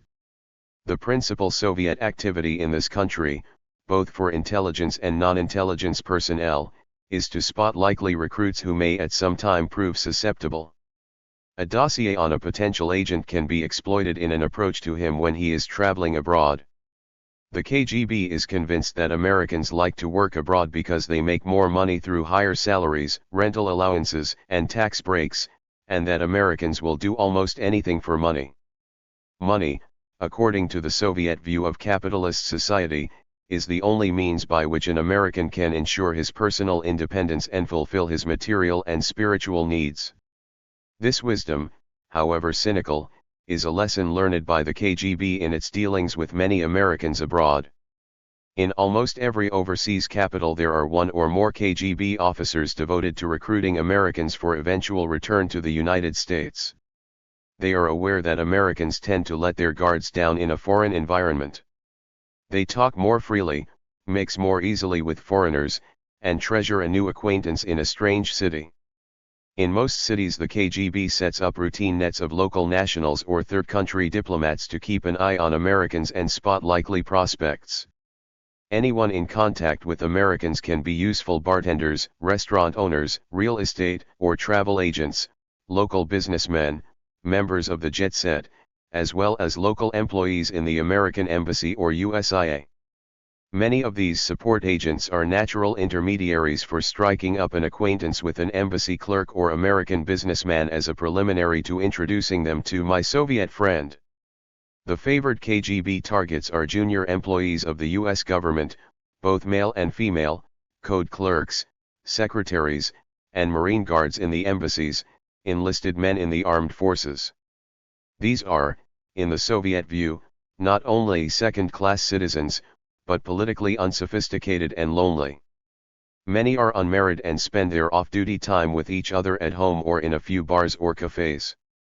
These young Americans form a coherent social group that can easily be joined by an attractive local citizen or a gregarious young Soviet official out for fun. Code clerks have top priority for the KGB for their access to cryptographic materials and machines. Secretaries and file clerks are valuable for their access to classified documents. Marine Guards are mainly of interest for the ease with which they can plant listening devices while on night duty. Some Soviet approaches are extremely crude, like the drunken second secretary who barged in on a code clerk having dinner with his date in a restaurant and noisily offered to make him rich for life for his cooperation. Most, however, are carefully planned, and some are contrived to keep the Soviet hand from showing right up to the final pitch. I recall a case from the 30s in which Soviet intelligence spent 7 years and more than $1 million to get a man into the code room of a Western foreign office. In the late 60s several hundred cases of direct approaches by Soviet officers were reported each year by American official personnel stationed overseas. Other approaches came to our attention from both the surveillance work of friendly local security services and from reports of our own agents. The cases that follow come mainly out of the voluntary reporting required by embassy regulations, and stress the espionage techniques of the KGB rather than CIA's counterespionage response. Some Americans recruited by the KGB have been run as double agents, both abroad by the CIA and on their return to the United States by the FBI, and any hint as to their identity can only profit the KGB. Over the years the KGB has displayed a special interest in female embassy employees who might be vulnerable to a sexual approach. A Soviet visitor to a West European trade fair telephones a secretary of the local American embassy and delivers a letter from a distant cousin of hers in Latvia. Pleased with the letter, the secretary accepts the attractive visitor's invitation to dinner, and after a few more dates she succumbs to his charms. When it is time for him to return home, he introduces her to a local friend as a channel for keeping in touch with him in Moscow. Perhaps alerted by his smooth style, the secretary tells her story to the embassy. The local friend turns out to be a seasoned KGB officer whose assignment was clearly to recruit her for the Soviet service. He is more closely watched thereafter to identify his other contacts. An American file clerk is visited by a Soviet third secretary who gives her a story about bringing a message from a mutual acquaintance, a Soviet civilian whom she had met on a Black Sea cruise 5 years before. The lonely clerk takes the Soviet official as her lover, but her suspicions mount and, stricken by guilt or patriotism, she decides to report the contact to her superiors. Occasionally the KGB will go to great lengths to stage an elaborately constructed romance. Eleanor, an attractive 25-year-old file clerk working in a sensitive area, has recently been transferred to the American Embassy in The Hague from a previous European assignment, where she was spotted by the KGB as a desirable recruit. Upon her arrival at The Hague, Eleanor meets an attractive young American named George at an embassy club dance. He tells Eleanor he was born in Singapore and became a naturalized American citizen after World War II. He has worked since then as a construction laborer in the States and as a merchant seaman. He got off his ship at Amsterdam to look for a job in Europe. George rapidly cultivates Eleanor in a whirlwind romance, and the two become engaged. He then moves to West Berlin, ostensibly to get a temporary job through a friend of his, but actually to make contact with his Soviet case officer in East Berlin. He stays constantly in touch with Eleanor by phone and mail, and she visits him twice in his West Berlin apartment. An accident intervenes. George is badly banged up in an auto accident in East Berlin, and Eleanor rushes to visit him in the hospital. Before she leaves, George gives her a roll of film and asks her to leave it at his apartment in West Berlin. On her way out of the hospital, she is arrested by the East German police, frisked, and accused of spying. The police interrogate her, with occasional slaps in the face, and she finally admits George gave her the film. Somewhat demoralized, she is taken to a compound to which George has been brought, also apparently under guard. In a brief exchange when the guards are looking the other way, he tells her he has been working secretly for a Western intelligence service and begs her forgiveness for involving her. At that point a uniformed KGB officer enters the room and promises to let both George and Eleanor go free if she will work for Soviet intelligence in Holland. Eager to save her lover, she agrees and is released. Both the embassy security officer and the CIA station, alerted by her trips to Berlin, interrogate Eleanor on her return. She reluctantly narrates the course of her romance with George, and even more reluctantly accepts the fact that George is a Soviet agent and that the romance was a fiction worked out in Moscow to lead to her entrapment.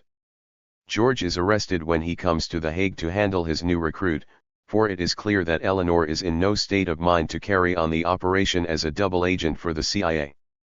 American businessmen or technicians abroad are considered fairly easy marks. Capitalist businessmen, according to the KGB script, are willing to cooperate with the Russians in order to develop markets in the Soviet Union for their products, and technicians are ready to accept money for furnishing information about, or blueprints of, the latest American industrial equipment. In both cases, there is an immediate intelligence return from a recruitment, but in the case of the technician there is the additional possibility of penetrating a scientific or industrial research establishment in the United States when the technician's overseas tour is over. Here is a typical approach. A Soviet couple meets an American technician and his wife in the capital of an Arab country which practices prohibition. On his first visit to the American's home, the Soviet official brings along a house present of 5 bottles of whiskey. The Soviet wife offers to give Russian lessons to the American wife, in the course of which their kitchen talk leads to the Soviet wife's offering gifts of flour and other commissary items. As their social intimacy progresses, the KGB official makes a modest proposal that the technician requests certain specified computer data from his home office. He also talks about money, suggesting that the Russians will be glad to provide him with enough capital to set up his own business in the States. The CIA station, alerted to the continuing contact through its surveillance of Soviet embassy personnel, intervenes and gets the full story from the technician. He is then encouraged to carry on the contact, for whatever requirements the KGB places on him will produce evidence of Soviet technological knowledge and ignorance in a sensitive field. On rare occasions the CIA has attempted to plant an American on the KGB abroad. In these dangle operations a likely prospect is brought to Soviet attention. A direct offering rarely succeeds. For example, a dangle visits a Soviet embassy to get a copy of Soviet land, attends a Soviet film showing, or takes the initiative in developing a friendly contact with a Soviet official. Any experienced case officer, Soviet or American, is properly skeptical of any action in which he himself has not taken the initiative. A more effective means of breaking down this skepticism is to have the name of a dangle come up in the reporting of a Soviet agent under CIA control. The cashier in an American Express office recruited by the KGB is asked to report on Americans working in the local embassy. The KGB officer expresses interest in anyone who might provide information on a U.S. Air Force base in the vicinity. The cashier suggests a junior employee whom the KGB officer proceeds to develop socially and finally recruits without much trouble. Both services now have a new agent. Since the United States is dangerous operating terrain for the Soviet services, they are particularly careful to avoid agents planted on them in the States. They minimize the risk by making new contacts only when they are proposed by a reliable and tested Soviet agent or by going after an attractive target they have themselves selected. Once a prospect is singled out, his background is thoroughly checked, he is surveyed before and after his meetings with his Soviet contact, and care is taken to arrange meeting places that can easily be watched for signs of hostile surveillance. For the same reason, an American agent recruited by the KGB abroad is put in touch with a Soviet case officer on his return to the States only after he has been tested and proven completely trustworthy. He must have gained the full confidence of his case officer by carrying out his instructions with discipline and performing his intelligence tasks well. He is placed in situations abroad that are bound to expose any signs that the CIA is alert to his existence. He must, in short, be guaranteed clean by his overseas handler. The extent to which the KGB, or the GRU, has succeeded in penetrating the Departments of State and Defense and Washington's intelligence agencies through Americans recruited abroad is bound to be a matter of intelligent conjecture. The counter-espionage operator can be sure only about what he knows: Agent X arrested, Agent Y being run as a double. Beyond these hard facts he can only guess at the extent of his own ignorance. What has led many Americans to spy for the Russians? Not politics or ideology, but human weakness, mostly the need for money, often neurotic anxiety, occasionally blackmail. Since a large number of Americans are easily accessible to Soviet intelligence abroad, recent proposals that the CIA not be permitted to survey or investigate any Americans abroad except at the explicit request of the FBI simply make no sense. Since the CIA has the exclusive responsibility for counter-espionage operations abroad, just as the FBI has at home, it must be free to investigate any possibly improper connections of Americans with Soviet, East European, Chinese, or Cuban officials. It is in the earliest stages of agent development that such contacts are most open to observation, and it is then that the counter-effort can most easily frustrate the recruitment of an American as an agent. To wait for actual evidence of espionage can only promote the KGB interest. KGB officers as CIA targets. Far more valuable, and far more difficult, than doubling Soviet agents is the recruitment of a Soviet case officer in place, the prime goal of offensive CE operations. The case officer not only knows his own agents, but he knows at least something about the sources his fellow case officers are running. He can provide an intimate look at the other members of his station, at its layout and files, at the intelligence directives from the Moscow headquarters. He will, someday, if all goes well, work in that headquarters. Identifying Soviet case officers under official diplomatic cover in foreign capitals offers no great challenge. A combination of file work on his previous assignments, his freedom of movement outside the embassy, and surveillance of his social contacts normally distinguishes him from his legitimate diplomatic, trade, and journalist colleagues. Once tagged, the Soviet or satellite case officer is given the full treatment by the CIA station or by the CIA in conjunction with a friendly security service. His movements are surveilled on foot and by car, his comings and goings monitored by watcher or camera, his telephone tapped, and on occasion his office or residence bugged. Keenly aware of operating in a hostile environment, however, a Soviet case officer rarely leads a surveillant to an agent rendezvous or a dead drop he is servicing. The main outcome of this local CE work has been the building up of ever sharper profiles on individual KGB officers, their personalities, habits, methods of operation, etc. It is on the basis of these profiles that the decision is made to focus on a vulnerable target. Many of these time-consuming approaches have failed to achieve their final end, but a few KGB officers have for a time worked for the capitalist enemy. KGB officers under official cover are relatively easy to spot.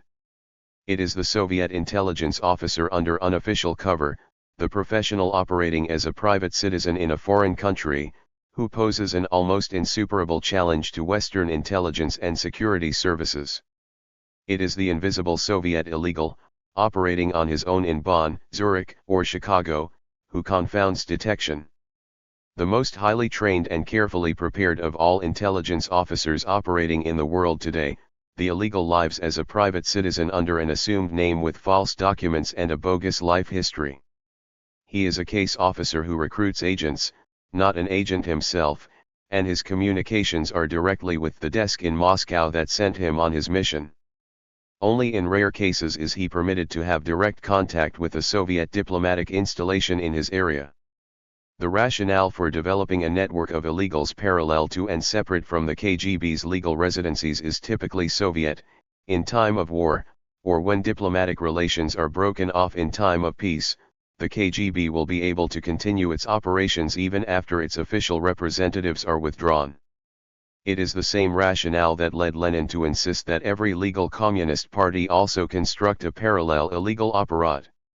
An illegal Soviet network normally includes a chief and one or two assistants who alone have direct contact with him.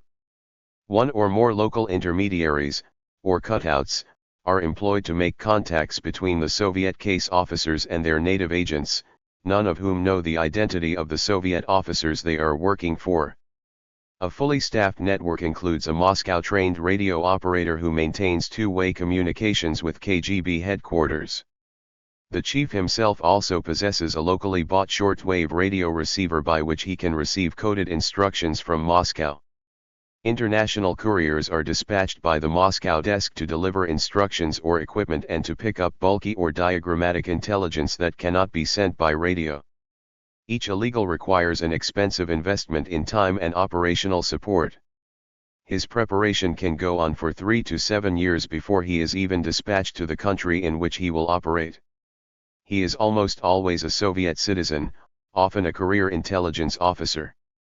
His training is rigorous, 3 or more years acquiring a language, or languages, an up-to-date familiarity with his country of assignment, and at least a year of tutorial instruction in intelligence work in a Moscow apartment. He practices his trade, spotting potential agents or using his radio, in a safe area like East Germany, and builds up his fictitious life history by visiting the places he has purportedly lived or worked in. He takes on his final identity, complete with forged papers, only after he has changed his identity and papers at least once during his residence in the West. Once he has reached his final destination, he may spend years establishing himself as a normal American citizen or legally admitted alien. A favorite Soviet device in creating flawless identities is to make use of the birth certificates of citizens whose deaths have never been placed on the public record.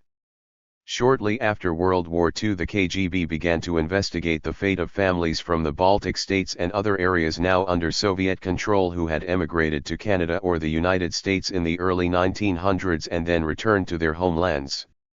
Children born of such families before they remigrated automatically became Canadian or American citizens with local birth records.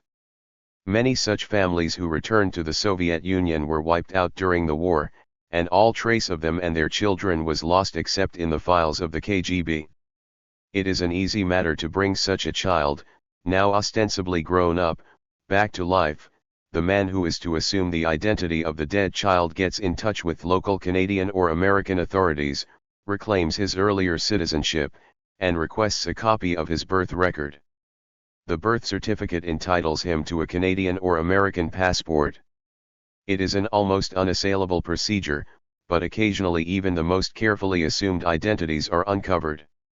A suspected illegal picked up in England seemed to be a bona fide Canadian on the basis of an initial check made with the Canadian authorities. During his imprisonment while under investigation he underwent a medical examination. Soon thereafter the Canadian authorities sent further information regarding the circumstances of his birth to London. For once the Russians had slipped up, the documents of the person he claimed to be indicated that he had been circumcised at birth. The illegal had not. The second key requirement in the preparation of a Soviet illegal is the slow and careful building up of his legend, or bogus life history. After he leaves the Soviet Union, he may become a salesman or a photographer and live in 2 or 3 countries, thereby building up his story with legitimate jobs, residences, and passport entries. An illegal often spends years constructing a new verifiable identity to add legitimacy to his false documents. Illegals who have succeeded in settling down as private citizens in the United States or Western Europe provide Western security services with their greatest challenge. No amount of systematic investigative work can lead to their detection. No culling of immigration files is likely to expose a bogus immigrant. The only direct source on the identity of a working illegal is a Soviet intelligence official, a defector, or an in-place CIA agent who has participated in the preparation of an illegal either in his training, in tailoring his documents, or in dispatching him to the West.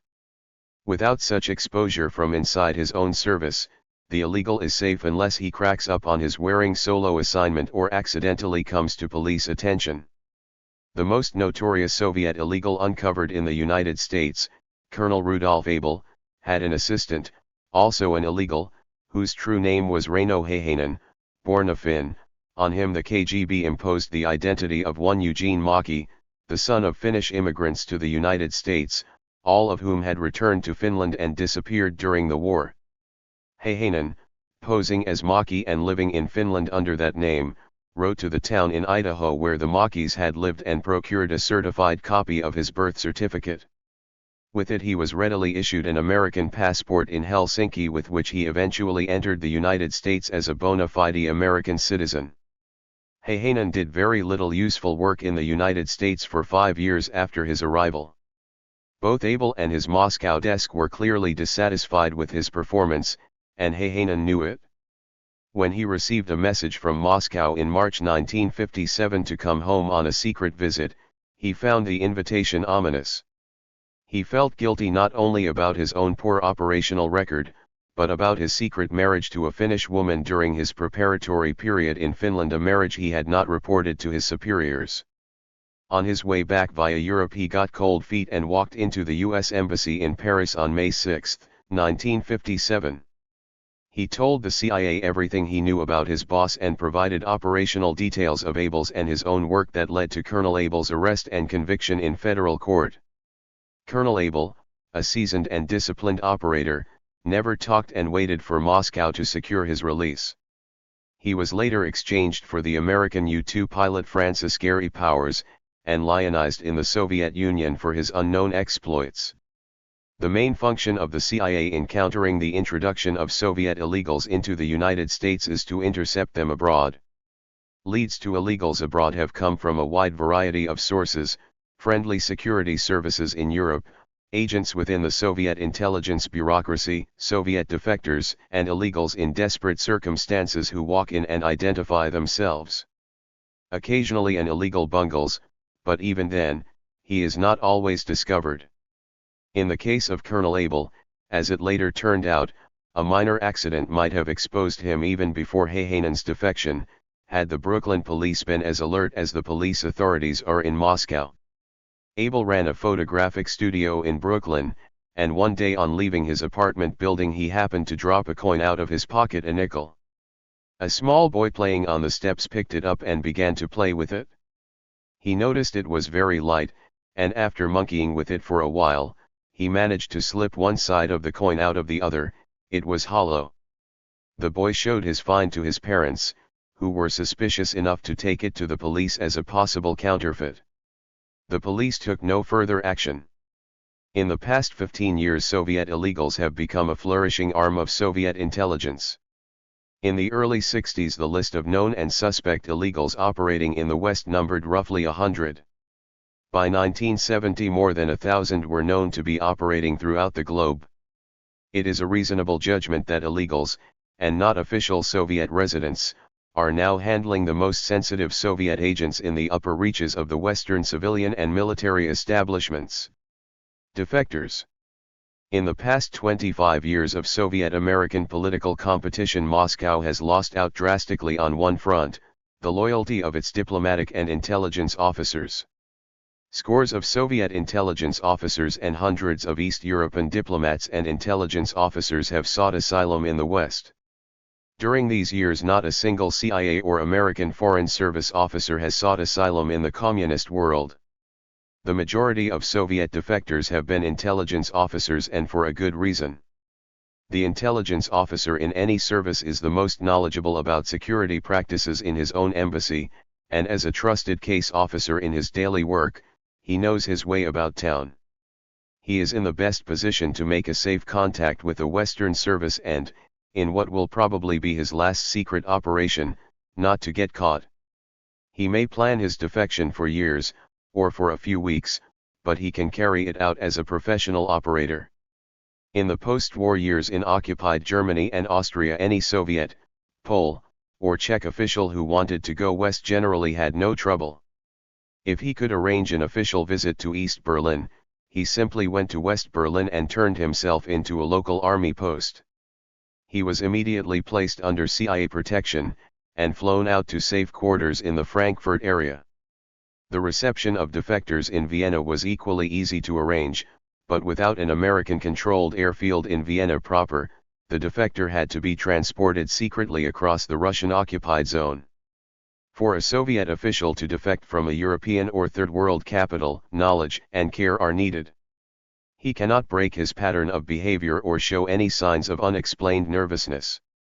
If he does not take a direct but unnoticed route to a Western embassy, if he is not acquainted with its normal reception practices, if he does not know whom to ask for, he is running serious dangers of delay, exposure, and arrest by his own counter-espionage colleagues. In the record of Soviet defections that misfired, no failure cost the West more than the case of the KGB officer Konstantin Volkov, who walked into the British Embassy in Istanbul in 1945 with an offer of valuable information in return for political asylum.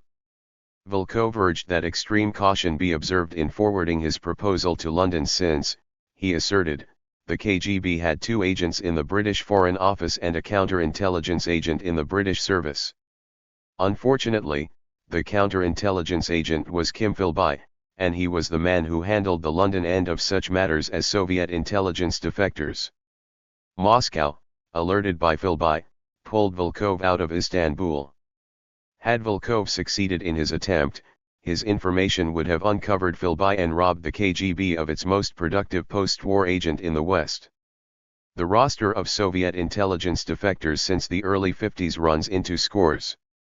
The first high-level Soviet defector after World War II, an MVD colonel who came out in May 1950, provided a rare combination of positive and counter-espionage information, for the MVD at the time was responsible for the Soviet atomic energy program. In addition to filling large gaps in Washington's knowledge of the organization and personalities of the Central Committee and Council of Ministers in Moscow, and even larger gaps in CIA files on Soviet intelligence headquarters, he provided information on uranium production, processing, and research that forced a sharp upward revision of U.S. estimates of the Soviet atomic energy program. For the next 20 years, at varying intervals, more than a dozen Soviet intelligence officers and scores of high-ranking East European intelligence officers were among the hundreds of communist officials who came over to the West. Why did they flee? The climate for the highest-level defections has often been set by the drastic power shifts, party purges, factional rivalries, and doctrinal revisions endemic in the Soviet satellite system. Each has produced losers who are demoted, imprisoned, executed, or threatened. During Stalin's purge of national communists after Tito's defection in 1948, the main victims were communists who had spent the war years in Moscow and were installed in the new regimes by Stalin himself. Many were Jews, particularly in Poland, Hungary, and Czechoslovakia.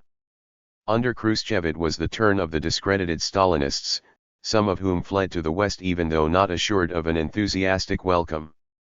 Czech communists were especially vulnerable, those with a bourgeois background after the communist takeover in 1948, national communists in the purge of Titoists, discredited Stalinists in the Khrushchevian thaw, rightists in the brief Dubček interim, liberals after the Soviet invasion of 1968. Many of these men fled to the West to escape imprisonment or death. Others, some of the most valuable intelligence officers among them, had no such clean-cut reason for changing sides. What led these men to abandon their elite career, their loyalty to their country, and in some cases their family? The question has intrigued the American service for years. Various committees of psychologists and psychoanalysts have addressed themselves to this inquiry, basing their analysis on the case histories of Soviet defectors and agents in place. If a psychological profile of a potential defector or recruitable agent in Soviet ranks could be drawn up with any precision, it was reasoned, the CIA could then begin to search actively for the right type and not simply wait for him to walk in. Unhappily, no one has come up with any useful indices. Each man's act is a case unto itself. There are few ideological defectors in the strict sense, men who are disillusioned with Marxism-Leninism or prefer the political and economic premises of Western thought.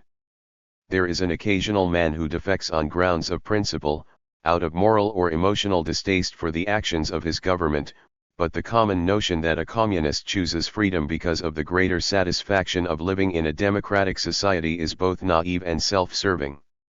What many defectors choose in giving up their well-paid jobs abroad is freedom from personal trouble. They leave job, home, and country for the same reasons that prompt ordinary citizens in other societies to walk out of their houses and start a new life: anxiety in the present and fear for the future. They may be anxious about poor job performance, threatened demotion, or punishment. They may be frustrated by a disagreeable boss or a nagging wife. They may be seduced from the drab life of their homeland by a glamorous Western capital with its restaurants, entertainments, and available women. The short-term intelligence profit from Soviet and East European defectors has been immense, and exceeds in scope and detail the reports produced by agents in place. Political and military defectors can be leisurely debriefed in safe surroundings by Western intelligence experts in every field of their knowledge. They can be asked thousands of questions to check out information on hand, to clarify puzzles, to evaluate their former colleagues, to analyze party policies or the intricacies of Moscow-Warsaw or Berlin-Prague relations, etc. But once fully debriefed, they are soon out of date, and only agents in place can provide ongoing reporting. A defector from an intelligence service has the most durable value. His interrogation, for example, may profitably last for years.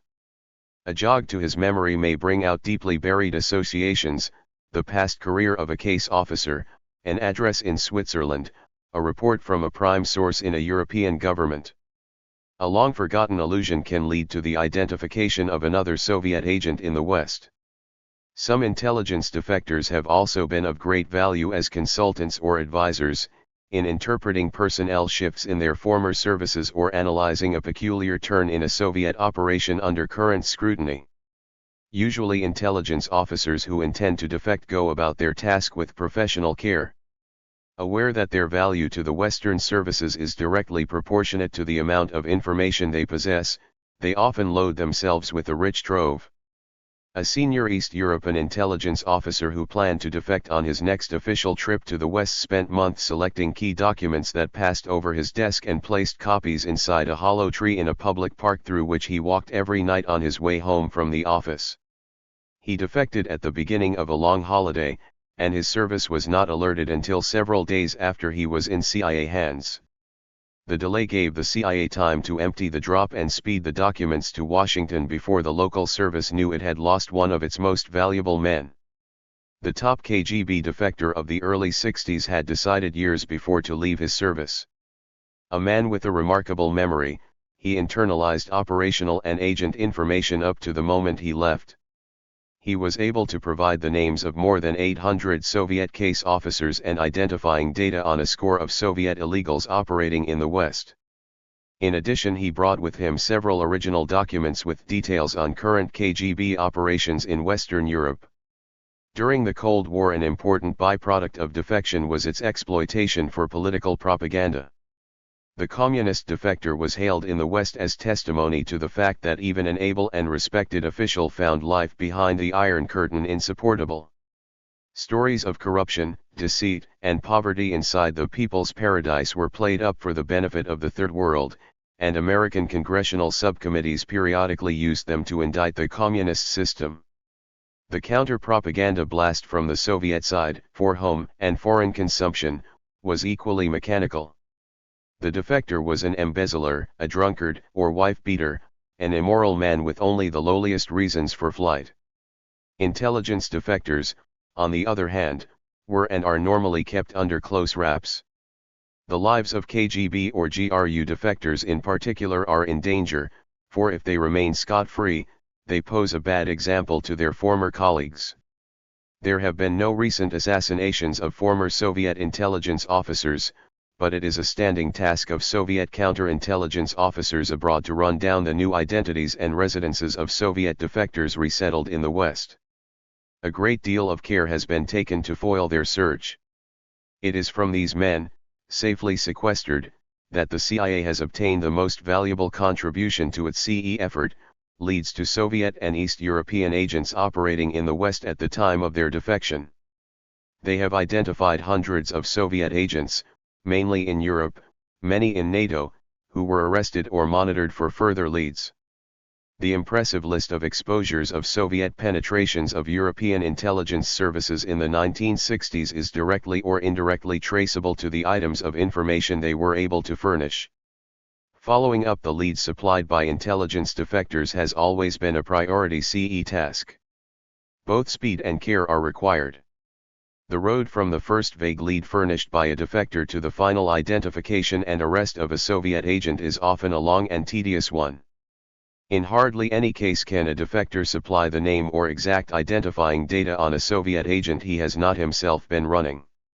He may have seen a document or two that came from a Soviet agent in the West. He may have overheard some vague reference to an agent by a colleague. Many of these leads are followed up for years, patient file work, continuing investigations, questions put to new defectors, checking out names around the world. The CE specialist cannot know when the pieces of the puzzle will fall into place and finger a man in the Western establishment. Precise leads from defectors can and must be followed up with the utmost speed.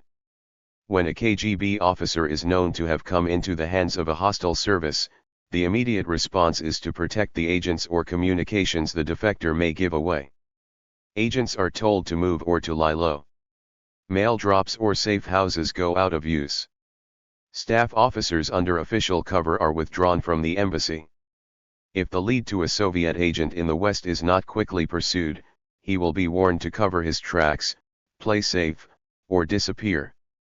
In cases of leads from CIA agents within Soviet services, the priority concern is to protect the agent in place.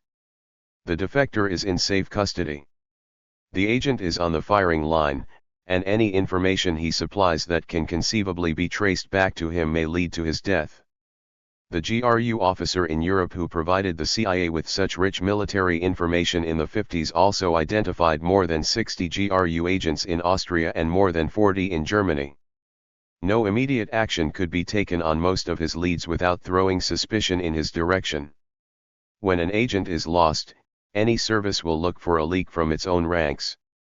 When the identity of the agent is known only to a few officers, the weak link is soon found. One of the highest prices for such abstention was paid by the Soviet service to protect an agent of theirs in the British service. George Blake, who had been recruited by the Russians during his imprisonment in North Korea during 195,053, participated in the planning of the joint British-American enterprise, the Berlin Tunnel, before his own departure for Berlin in early 1955. The tunnel permitted Western technicians to tap some of the high-security Soviet military telephone lines in East Berlin. The Russians were faced with the alternatives of foiling the operation and possibly losing a key penetration agent of the British service, or protecting Blake by allowing the British and Americans access to classified information of distinct value to the West. They chose the latter course, allowing the operation to go on from May 1955 to April 1956, when a Soviet maintenance crew found the tunnel. On rare occasions, when a service learns that the other side is coming close to identifying one of its own highly placed agents, it will attempt to divert the other side's attention to one of its own agents of lesser value. This practice is more common with the KGB than with the Western services. Only in counter-espionage operations will a service give up one of its own foreign agents to the other side.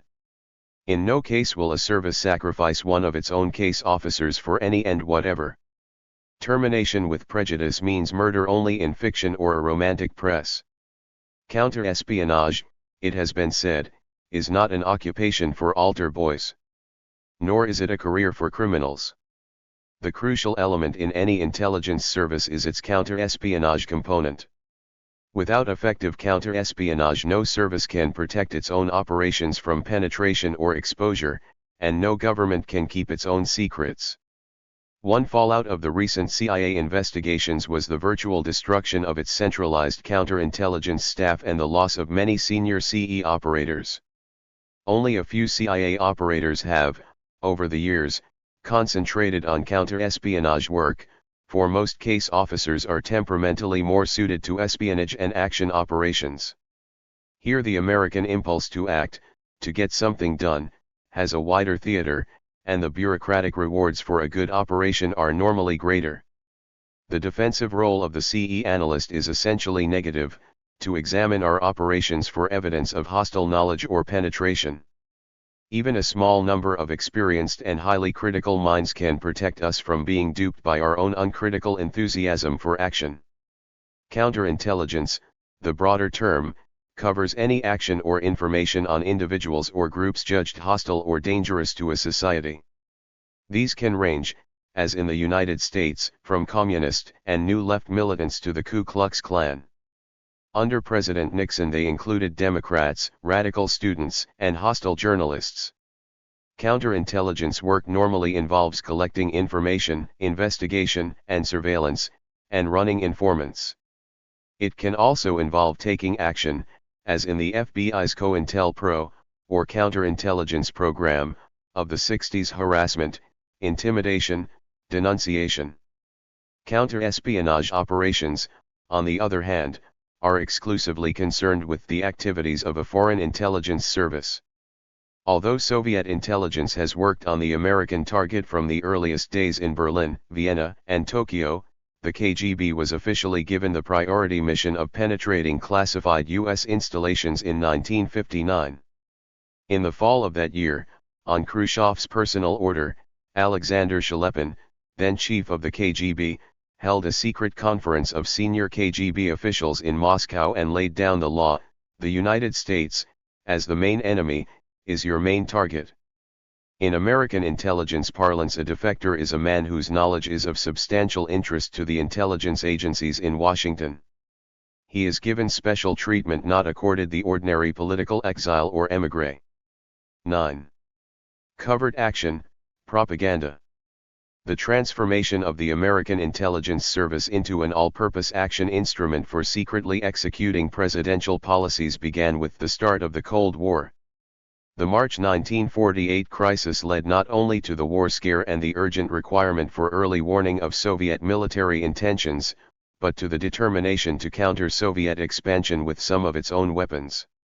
When President Truman, a practical politician, saw that Stalin could not be bargained with, he decided to fight him, to stop the sons of bitches no matter what. His main instrument for stopping the sons of bitches was a new agency to carry out covert action operations against the enemy. On June 18, 1948, the National Security Council issued a directive establishing a new agency to carry out covert political, psychological, economic, and paramilitary operations to counter the vicious covert activities of the USSR. It listed a broad variety of specific actions: propaganda, economic warfare, preventive direct action, including sabotage, anti-sabotage, demolition and evacuation measures, subversion against hostile states, including assistance to guerrillas and refugee liberation groups, and support of indigenous anti-communist elements in the threatened countries of the free world. The new agency, the Office of Policy Coordination, was to operate under the policy direction of the Departments of State and Defense. Although independent of the Director of the Central Intelligence Agency, it was housed within CIA for administrative support. The charter for covert action was given to a new separate organization rather than to CIA, apparently because the National Security Act of 1947 was construed to make CIA responsible only for espionage and counterespionage.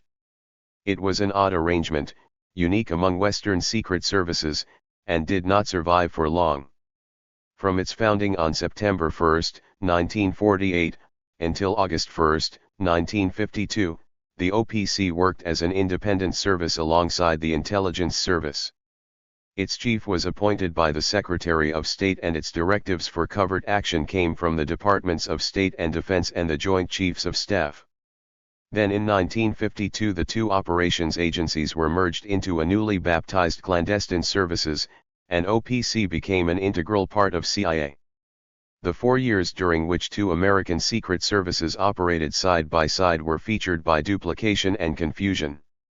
Both maintained liaison in Washington with State and Defense, though for different purposes. Both collaborated with European security and intelligence services for executing different tasks. Both often made contact with the same groups or individuals overseas for intelligence or action purposes. There were other causes of friction between the two sides of the house. The new OPC operators were looked upon as amateurs by the old professionals. They spent their time and money the easy way by buying the cooperation of friendly Europeans or Americans to carry out simple tasks like founding radios or subsidizing newspapers. Untrained, often able to speak only English, they could never handle, much less recruit a foreign agent in the professional sense. They had contacts or friendly collaborators, not agents, and the semantic quibble reflected a professional put-down. Moreover, the new action operators, recruited in haste, were well paid, often more generously than their contemporaries on the espionage side. The rivalry was also bureaucratic. The action men of the OPC were given more spectacular tasks than recruiting a spy or countering a KGB operation. They had a large and rapidly expanding budget. And they received much more attention from the top levels of State and Defense and from the White House. All the pressures were clearly designed to subordinate intelligence to action operations. The creation of OPC was a pragmatic decision.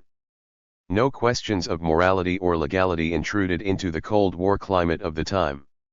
Senior State Department officials provided the main stimulus, with the Pentagon adding its encouragement. On the one hand, the communist takeover of Czechoslovakia in February 1948 had made American diplomacy aware of its own impotence.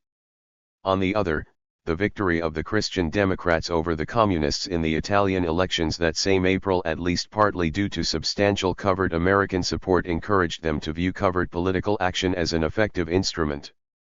There were other persuasive reasons for Washington to create a third arm for fighting the Russians. The White House was thenceforth able to direct anti-Soviet propaganda without being officially responsible for its content, to exert political pressure abroad without involving its diplomats, and to carry out military actions without committing the armed forces. Another critical advantage was the freedom the executive enjoyed in planning and executing large-scale secret operations without congressional approval for each action. Even in its pre-imperial phase, the presidency was seen as the only institution capable of fighting the men in the Kremlin.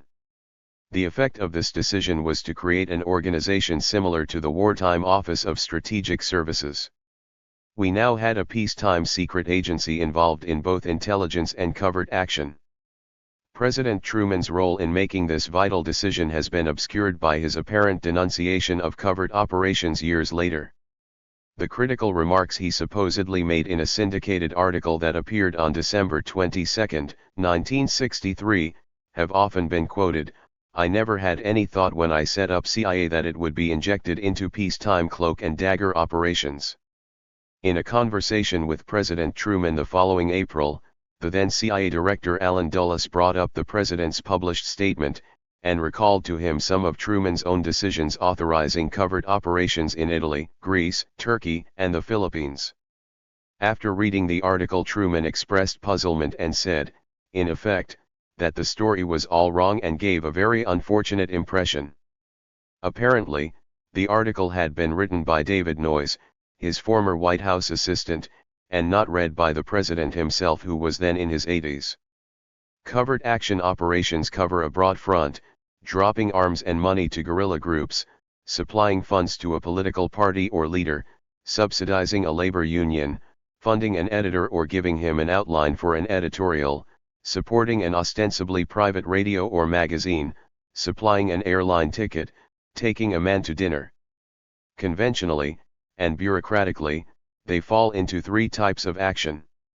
Psychological warfare, or PSYWAR, to carry out secretly sponsored propaganda, anti-Soviet, or pro-Western, or to create radio stations or publications that appear to be sponsored by the Russians or communists. Political action, to use secret contacts and funds in order to affect the political situation in another nation by supporting a friendly government or party against its political opponents, or by supporting opposition forces against an unfriendly regime. The first, is an adjunct to conventional diplomacy, is subversion. Paramilitary operations, or unconventional warfare, to support or stimulate armed resistance elements in their homeland against the regime in power, or to employ irregular troops to invade a country and unseat its regime, or a combination of both. All covert operations, therefore, are broadly political in attempting to shape the domestic power structure of another nation without war. Covert action is the extension of diplomacy by other means.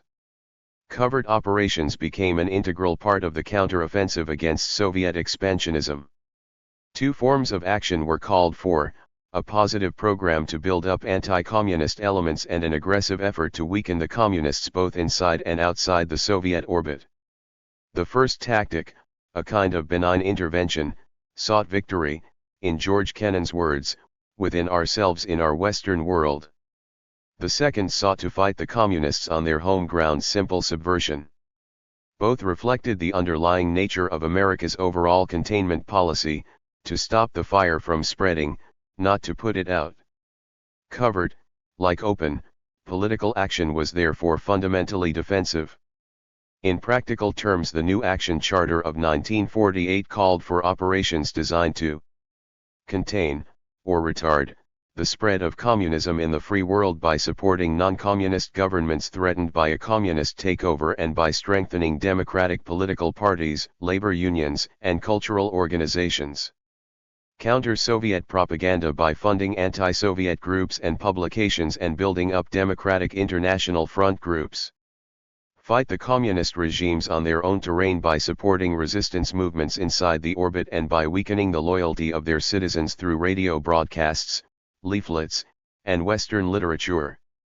The President maintained control of his third arm through a subcommittee of the National Security Council that reviewed all covert action proposals of any size or sensitivity and made its recommendations to him through his National Security Advisor, the subcommittee's chairman. Proposals for covert action were originated by the Departments of State and Defense and by the CIA itself. In some cases, the White House initiated its own proposals. The rationale behind the U.S. government's taking actions without accepting official responsibility was expressed in the theory of plausible denial. Plausible denial requires that no covert operation can be traced back to the U.S. government, to the White House, the State and Defense Departments, or the Central Intelligence Agency.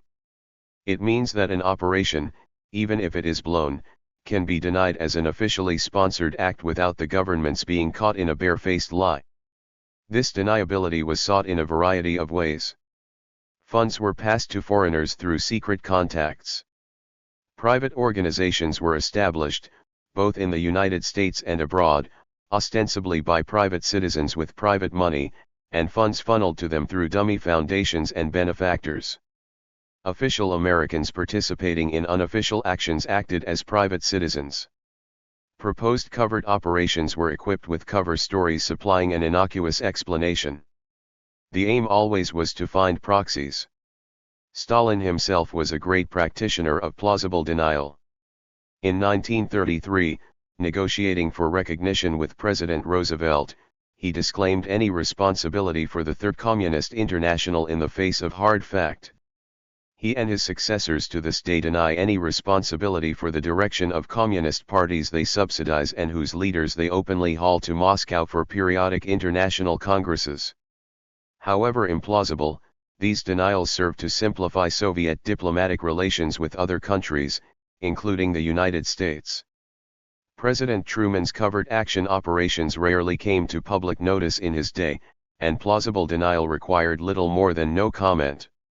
Under President Eisenhower, covert action entered its heyday, and the 50s were the decade of a broad-ranging covert action program. Alternately restraining and spurred on by his Secretary of State, John Foster Dulles, Eisenhower sanctioned action operations in Iran, Guatemala, and Cuba, extended the covert propaganda mechanism started under President Truman, and intervened in countless domestic political situations where communism appeared to be a threat. Even before he became Secretary of State, Dulles had become a public proponent of covert action against the Red Menace. In November 1950 he advocated stimulating guerrilla and insurrectional activities in mainland China, as well as stepping up subversive activities within areas of Soviet control. Reading the Soviet program in South Korea as a combination of terrorism, fraudulent propaganda, infiltration, and incitement to civil unrest, he emphasized that Soviet communism was succeeding because of its capacity to conduct indirect aggression and the absence of any counteroffensive. He saw the task of the future to set up strains and stresses within the captive world that would eventually permit parts of it to regain independence. In a 1952 Life article he repudiated the negative, futile, and immoral policy of containment and sounded the call for liberation of the captive peoples of the Soviet Empire. During the 1952 Republican campaign, General Eisenhower promised to peacefully bring about freedom for the captive nations. Dulles repeated the promise, omitting peacefully. In the early 50s, CIA's covert operations were literally the front lines of the American containment effort. They pierced the enemy's lines, tested his ground defenses, turned his émigrés against him, beamed subversive propaganda to his people, and promoted armed resistance within his borders. It was a picayune effort compared to the Soviet open and covert offensive against the United States and Europe, but it was the best Washington could do.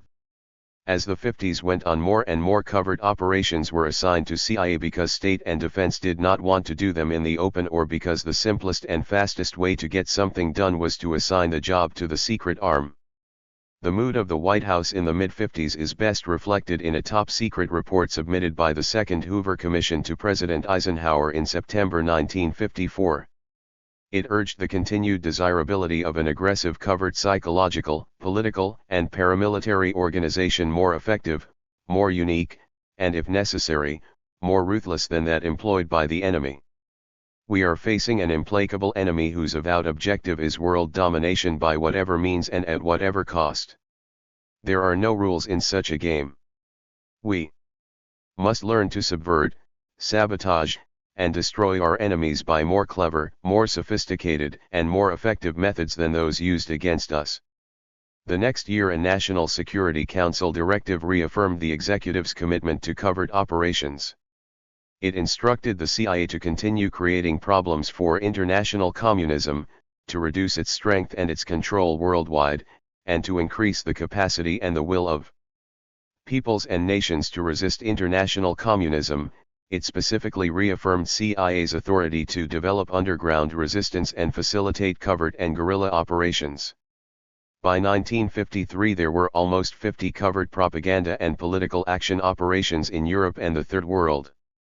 They continued to grow in number and costs into the mid-60s, and then began to decline. Propaganda operations are the easiest and least dangerous of all covert actions. During the Cold War years, talented collaborators were available by the thousands: writers, journalists, publicists, radio technicians, broadcasters. Europeans and Americans alike were eager to join the anti-communist crusade. A major charge given to the new action agency by the State Department was to channel the energies of the Soviet and East European émigré organizations in Europe into the fight against the communist regimes in their homelands. In 1949 the National Committee for a Free Europe was founded by émigrés from Eastern Europe, and in the same year a parallel committee for the liberation of the peoples of Russia was established. Their immediate offspring were two radio stations in Munich, Radio Free Europe and Radio Liberation. Several other committees were also established for other areas. The basic concept underlying the two radios was a simple and sensible one at the time. They were staffed with émigrés able to speak to their own countrymen with their own voices. The émigré staffs kept up with developments in their homelands both through direct contacts inside and through newer émigrés coming out, and were in a position to speak intimately and knowledgeably to their listeners. They put on news and feature programs far exceeding the capacity of an official American instrument like the Voice of America. The early themes were designed to intensify the passive resistance of the people, to undermine the Eastern regimes by weakening the control of the communist parties, and to hold out the hope for ultimate liberation. Secretary of State Dulles expressed the American purpose most succinctly during his confirmation hearings before the Senate Foreign Relations Committee. We shall never have a secure peace or a happy world so long as Soviet communism dominates 1/3 of all the peoples that there are and is in the process of trying to extend its rule to many others. If our only policy is to stay where we are, we will be driven back.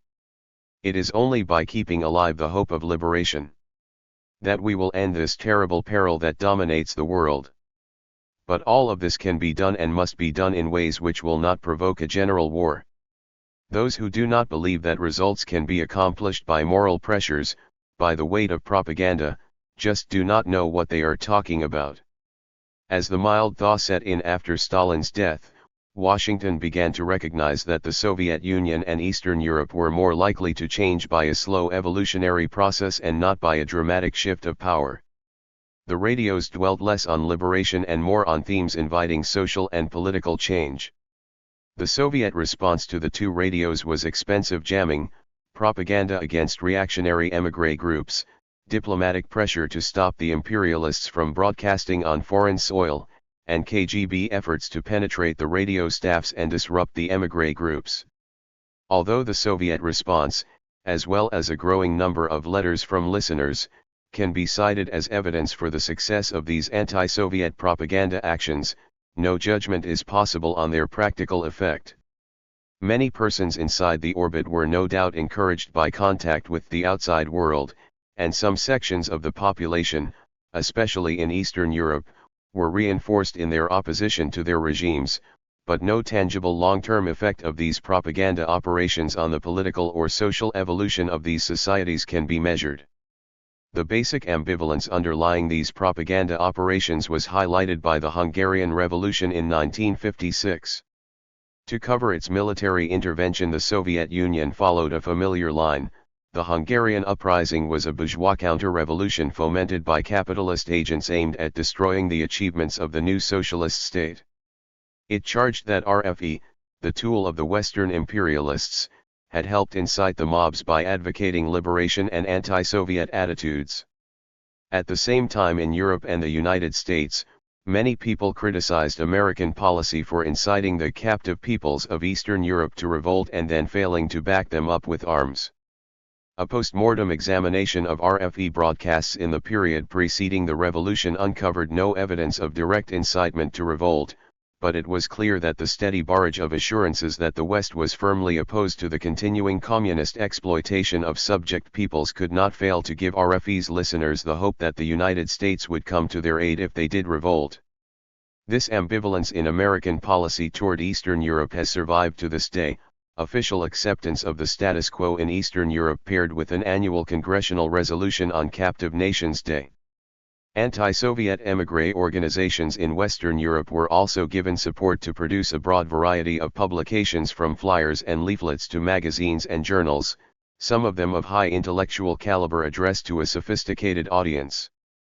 Most of this material reached a largely Western audience, but some publications were smuggled behind the Iron Curtain by legal travelers or sent into the East by balloon.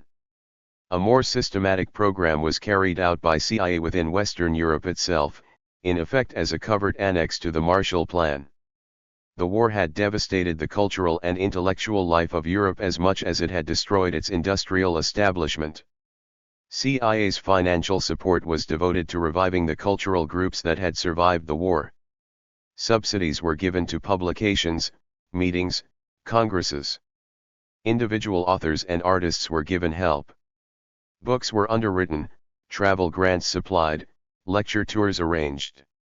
Organizations like the Congress for Cultural Freedom were founded. As Europe revived, these operations declined. A longer-range covert effort addressed itself in these early days to a more formidable task, to match and counter the Red Fronts, that vast Soviet apparatus of international front organizations devoted to bringing the democratic left into the Soviet camp of anti-imperialism. Soviet fronts such as the World Peace Council, the World Federation of Democratic Youth, the World Federation of Trade Unions, were working hard among women, journalists, scientific workers, school teachers, and intellectuals. To provide an alternative forum for the non-communist elements in these professional and social groups, the CIA's international organizations program sought to establish counter-fronts.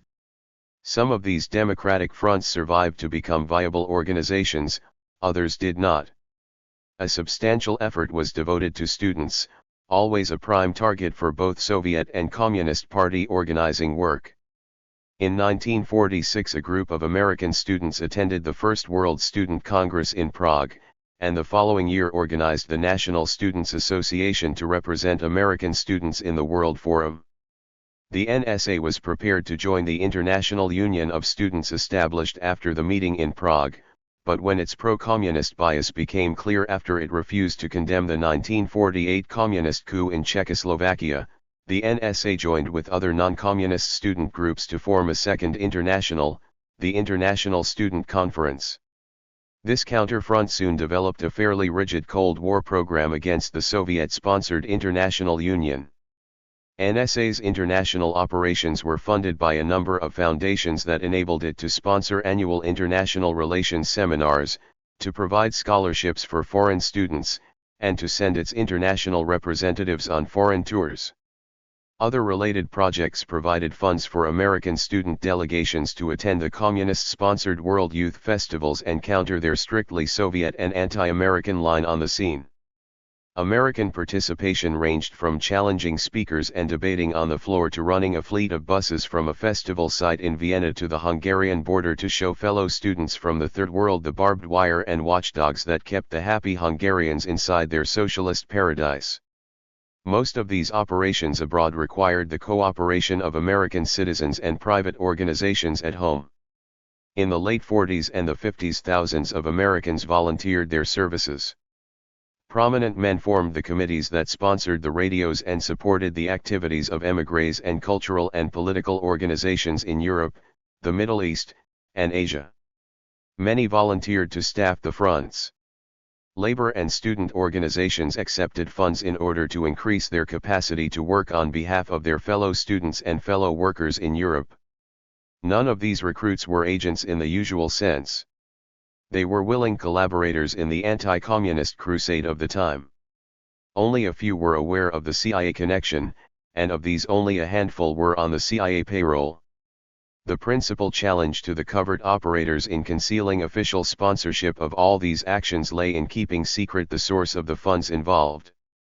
Again, hundreds of Americans cooperated, both by making established foundations available as a conduit for private grants and subsidies and by establishing dummy foundations for the same purpose. This proved to be the weakest link in the chain of security. To keep the ultimate source of funds secret, many of these foundations became linked together by the grants they made. When one became suspect, an inspection of the Internal Revenue Service records quickly exposed the mysterious source. In 1966 a series of articles in Ramparts magazine exposed these connections to public view. It charged that CIA had infiltrated private American organizations with some vaguely sinister purpose. Its agents were using American citizens to carry out its secret programs, thus operating on the domestic front against its charter. The most serious soul-searching came among the unwitting recipients of CIA money. Had they been agents of the U.S. government? Had the unwitting members of the National Student Association or the Congress of Cultural Freedom been independent spokesmen for the West or just tools? What did independent mean, when secret funds were coming to their treasury? How should men of principle react to having been hoodwinked? Would they have written and acted as they did if they had known CIA was behind their organization? The Führer here and in Europe forced President Johnson to set up a committee headed by Undersecretary of State Nicholas Katzenbach that recommended a new policy for official support of private American voluntary organizations, the establishment of a public-private mechanism to provide public funds openly for overseas activities of organizations which are adjudged deserving, in the national interest, of public support. Many of the CIA-supported or CIA-sponsored organizations, including the Freedom Radios, thereafter became the open recipients of U.S. government funds. Why were these propaganda activities not supported openly from the start? Why were they assigned to a secret agency in order to hide the hand of the U.S. government? Why compel a secret agency to build up this enormous paraphernalia of secret funding channels and confidential intermediaries? These are questions difficult to answer. Certainly it was not out of diplomatic concern for Soviet sensibilities. Today, in the easier climate of détente, the U.S. Congress openly subsidizes Radio Free Europe and Radio Liberty. It could not have been out of concern for American public opinion at the time, which supported the Cold War crusade with uncritical enthusiasm. Perhaps it was simply that private instruments could say things the Voice of America or other openly sponsored propaganda operations could not, or would not, say. During the 50s these covertly sponsored activities sounded many of the themes that permeated American official and unofficial propaganda. Politics was reduced to a simple black and white formula of East or West, slavery or freedom. Liberalism was attacked as an ally of communism, with ex-communists playing a leading role as the only men who really knew what communism was all about. Neutralism was a dirty word, for no one could be detached from the great battle for men's minds. Intellectuals, writers, and artists raised the angel-devil issue to a sophisticated level of international polemics. In the late 50s, and during the 60s, as the American propaganda effort shifted to the Third World, this simple general line had to be tempered for the new non-capitalist audiences. Anti-communist propaganda had to address itself in more realistic terms to the concrete issues facing individual regimes and the literate sections of their populations. Covert propaganda operations in the Third World were, in effect, a fight for the media, a fight to counter the rapid progress being made by the Soviet regime in influencing the press, propaganda and education ministries, student and labor union journals, etc. Foreign editors and columnists were recruited, newspapers and magazines subsidized, press services supported. Propagandists ranged from paid agents to friendly collaborators, from liberal and socialist anti-communists to simple right-wingers. Facts, themes, editorial outlines, model essays were sent out to Third World stations to be reworked for local consumption. Hot stories were published in friendly outlets and replayed around the globe, from confessions of a repentant Marxist to the eviction of Soviet officials after an abortive coup. There were always side products of value. Many propaganda contacts were useful sources of political intelligence. Others with an insight into local Soviet or Communist Party activities made it possible for CIA officers to develop personal contacts in these circles. Perhaps the most tangible product of these Psy-war operations was the opening up of American contacts with the political dissidents within the Soviet Union. The earliest links with dissident groups in Moscow were forged at the Moscow Youth Festival in 1957, which was featured by a largely spontaneous dialogue between Soviet and Western youth. At the USIA exhibition in Moscow 2 years later, the first underground literature and illegal student magazines came into Western hands. This marked the beginning of the publication of Soviet underground documents in the West, and in many cases their being smuggled back into the Soviet Union for wider distribution. The collection and publication of manuscripts produced in the Soviet Union has by now become a large-scale enterprise with many participants, both open and secret. Gray operations such as the above involved public propaganda secretly sponsored and do not require a secret agency to run them. Black operations, on the other hand, are designed to be attributed to the other side and must be carried out by a secret agency in order to hide the actual source of the propaganda. A black radio purportedly broadcasting from Central Asia or a forged document purportedly coming out of the classified files of a Soviet embassy requires expertise, secret funds, and anonymous participants. The Soviet commitment to black propaganda, or disinformation activities, has always been far greater than the American. The KGB and its satellite services have committed special sections to produce forged documents and evidence for non-existent events, mainly to underscore the evil intent of their Western adversaries. Documentary proof of American plans to overthrow Third World governments has been supplied to dozens of countries, sometimes through Soviet or Communist Party-controlled publications, sometimes directly to the governments concerned. The Czech Operation Thomas Mann in 1964 was designed to expose a mythical hardline American policy toward Latin America and CIA preparations for political coups in half a dozen countries. It involved counterfeiting a US IA press release, publishing a number of circulars by a non-existent committee, and forging letters written by FBI Director J. Edgar Hoover. Part of CIA's counterintelligence work during the 50s and 60s was devoted to detecting and exposing these forgeries, tracing their origin, and publishing the results through the congressional record.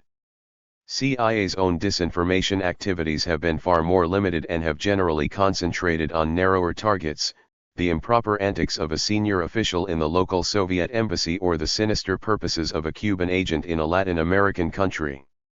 In the late 60s, covert propaganda, both gray and black, played a sharply diminished role in CIA's overseas work. The normal instruments of American propaganda, both official and private, were more than adequate to publish American views, at the same time that American policy, particularly in the Vietnamese War, made American propaganda increasingly unpersuasive. Again, it is as difficult to assess the net result of this global propaganda campaign as it is to evaluate the effects of the freedom radios. The fight for men's minds is an elusive fight not open to statistical measurement, and the degree to which American or Soviet propaganda, as opposed to American or Soviet actions, has swayed those minds can never be distinguished. As the above account may suggest, I do not favor large-scale propaganda actions by a secret agency. High-powered radios and international front organizations demand a large commitment of money and facilities that can easily be traced to their prime sponsors. However desirable they may be, they can only serve to contaminate the other secret operations with which they are intermingled. Localized propaganda operations are another matter. The essence of politics is propaganda, speeches, handbills, editorials, demonstrations, polls. An election is one vast propaganda exercise to capture men's minds at least temporarily. Propaganda thus forms an integral part of political action operations.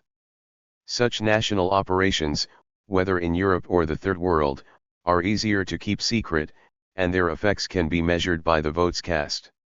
The conduct of this propaganda by national political parties or labor unions not only obscures the fact of American support, but in most cases will make it more effective. There is an ironic footnote to the Soviet-American propaganda confrontation of the past 30 years. For decades the KGB has been touted by American propaganda as the sinister arm of Soviet imperialism abroad, and Moscow has attempted to give CIA the same treatment. The recent exposures of CIA's covert action operations have given the Soviet line its greatest boost. Soviet and communist media can now quote the American Congress and press to fortify their long-standing theme that the United States is the enemy of the Third World. Even before the founding of OPC, however, the National Security Council, at its first meeting in December 1947, instructed the CIA director to initiate a secret propaganda campaign as part of an overall anti-communist information program directed mainly to Europe. This first American covert action came out of a recommendation by the Department of State that the U.S. government counter Soviet covert operations with a program of its own. It is generally conceded to have played a useful role in the successful outcome of the Italian national elections the following April. For details on this and many other disinformation operations, See a first-hand account by Ladislav Bitman, a former Czech intelligence officer, in The Deception Game, the Syracuse University Research Corporation, Syracuse, 1972. 10. Covert action, paramilitary. Paramilitary operations are the noisiest of all covert actions. When they fail, they become public fiascos, and no official denials are plausible. The history of American paramilitary operations as an element of America's containment policy is one of almost uniform failure. Within months of its inception, OPC was caught up in the Pentagon's contingency plans for the coming Soviet invasion of Western Europe. It was assigned two related missions: to establish agents in Western Europe who could survive under Soviet occupation and to help retard a Soviet ground advance by supporting resistance groups in Eastern Europe and Russia. The first mission was the simpler, though costly in man-hours and equipment. In Germany, Austria, and France, in the lowlands and Scandinavia, thousands of personnel, from OPC and from Allied military and security services, made ready for a Soviet occupation. The mission's main focus, however, was on recruiting native agents who would remain in place after their areas had been overrun by Soviet forces. These stay-behind agents were trained and briefed to supply intelligence from Soviet-held areas, to develop escape routes for downed Allied flyers, to carry out sabotage and anti-sabotage work. Since the war did not come, and the Cold War eased, these stay-behind agents no longer served a purpose. Most of them were released from their missions by the mid-50s. Some secret caches were still being dug up in the 60s. The more ambitious, and totally unrealistic, paramilitary mission given OPC by the Pentagon's war planners was to retard a Soviet military advance into Western Europe by building up anti-Soviet resistance groups, mainly within the Ukraine and Poland. To support and build up this anti-Soviet resistance, the Ukrainian and Polish émigré organizations in the West were an indispensable instrument. Among Ukrainian groups were benevolent associations, committees of national liberation, and provisional governments, all competing for political support from the State Department and the CIA. Almost all professed to have substantial support from their countrymen within the Soviet Union. Various groups of Polish émigrés similarly fought for Allied backing in Germany and in Paris, London, and Washington. They too vied with each other in assessing the support they enjoyed in Poland. Both groups of émigrés were available as intermediaries to their fellow nationals in the homeland. Those outside were eager to help build up the resistance groups inside, not simply as a paramilitary force to fight the Russians, but as the nucleus of a movement that might eventually return them to power. It was to the leaders of the outside that OPC turned.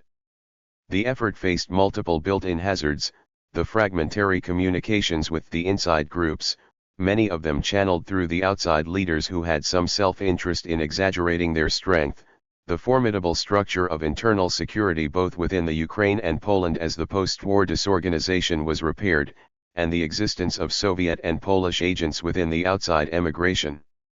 The Ukraine. At the end of the war in Europe, anti-Soviet or anti-communist resistance forces were most active in the Baltic states and in the Ukraine.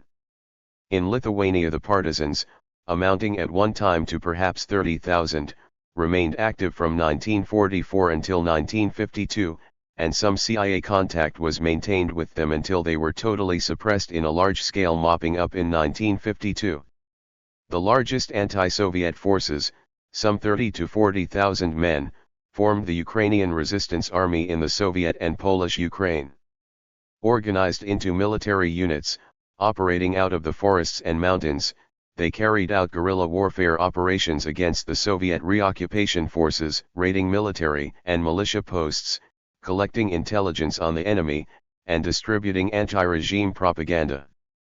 The resistance collapsed first within the Polish border. A large-scale assault by security and army forces started in April 1947, and the movement was effectively dead within the year. On the Ukrainian side of the border, mainly in the Carpathian Mountains, the partisans were less militant and survived longer. Their main problem was to live through the winters. In addition to raiding government posts for arms and ammunition, and spreading nationalist Ukrainian propaganda among the peasantry, they were forced to spend most of the summer and fall collecting forage for the winter.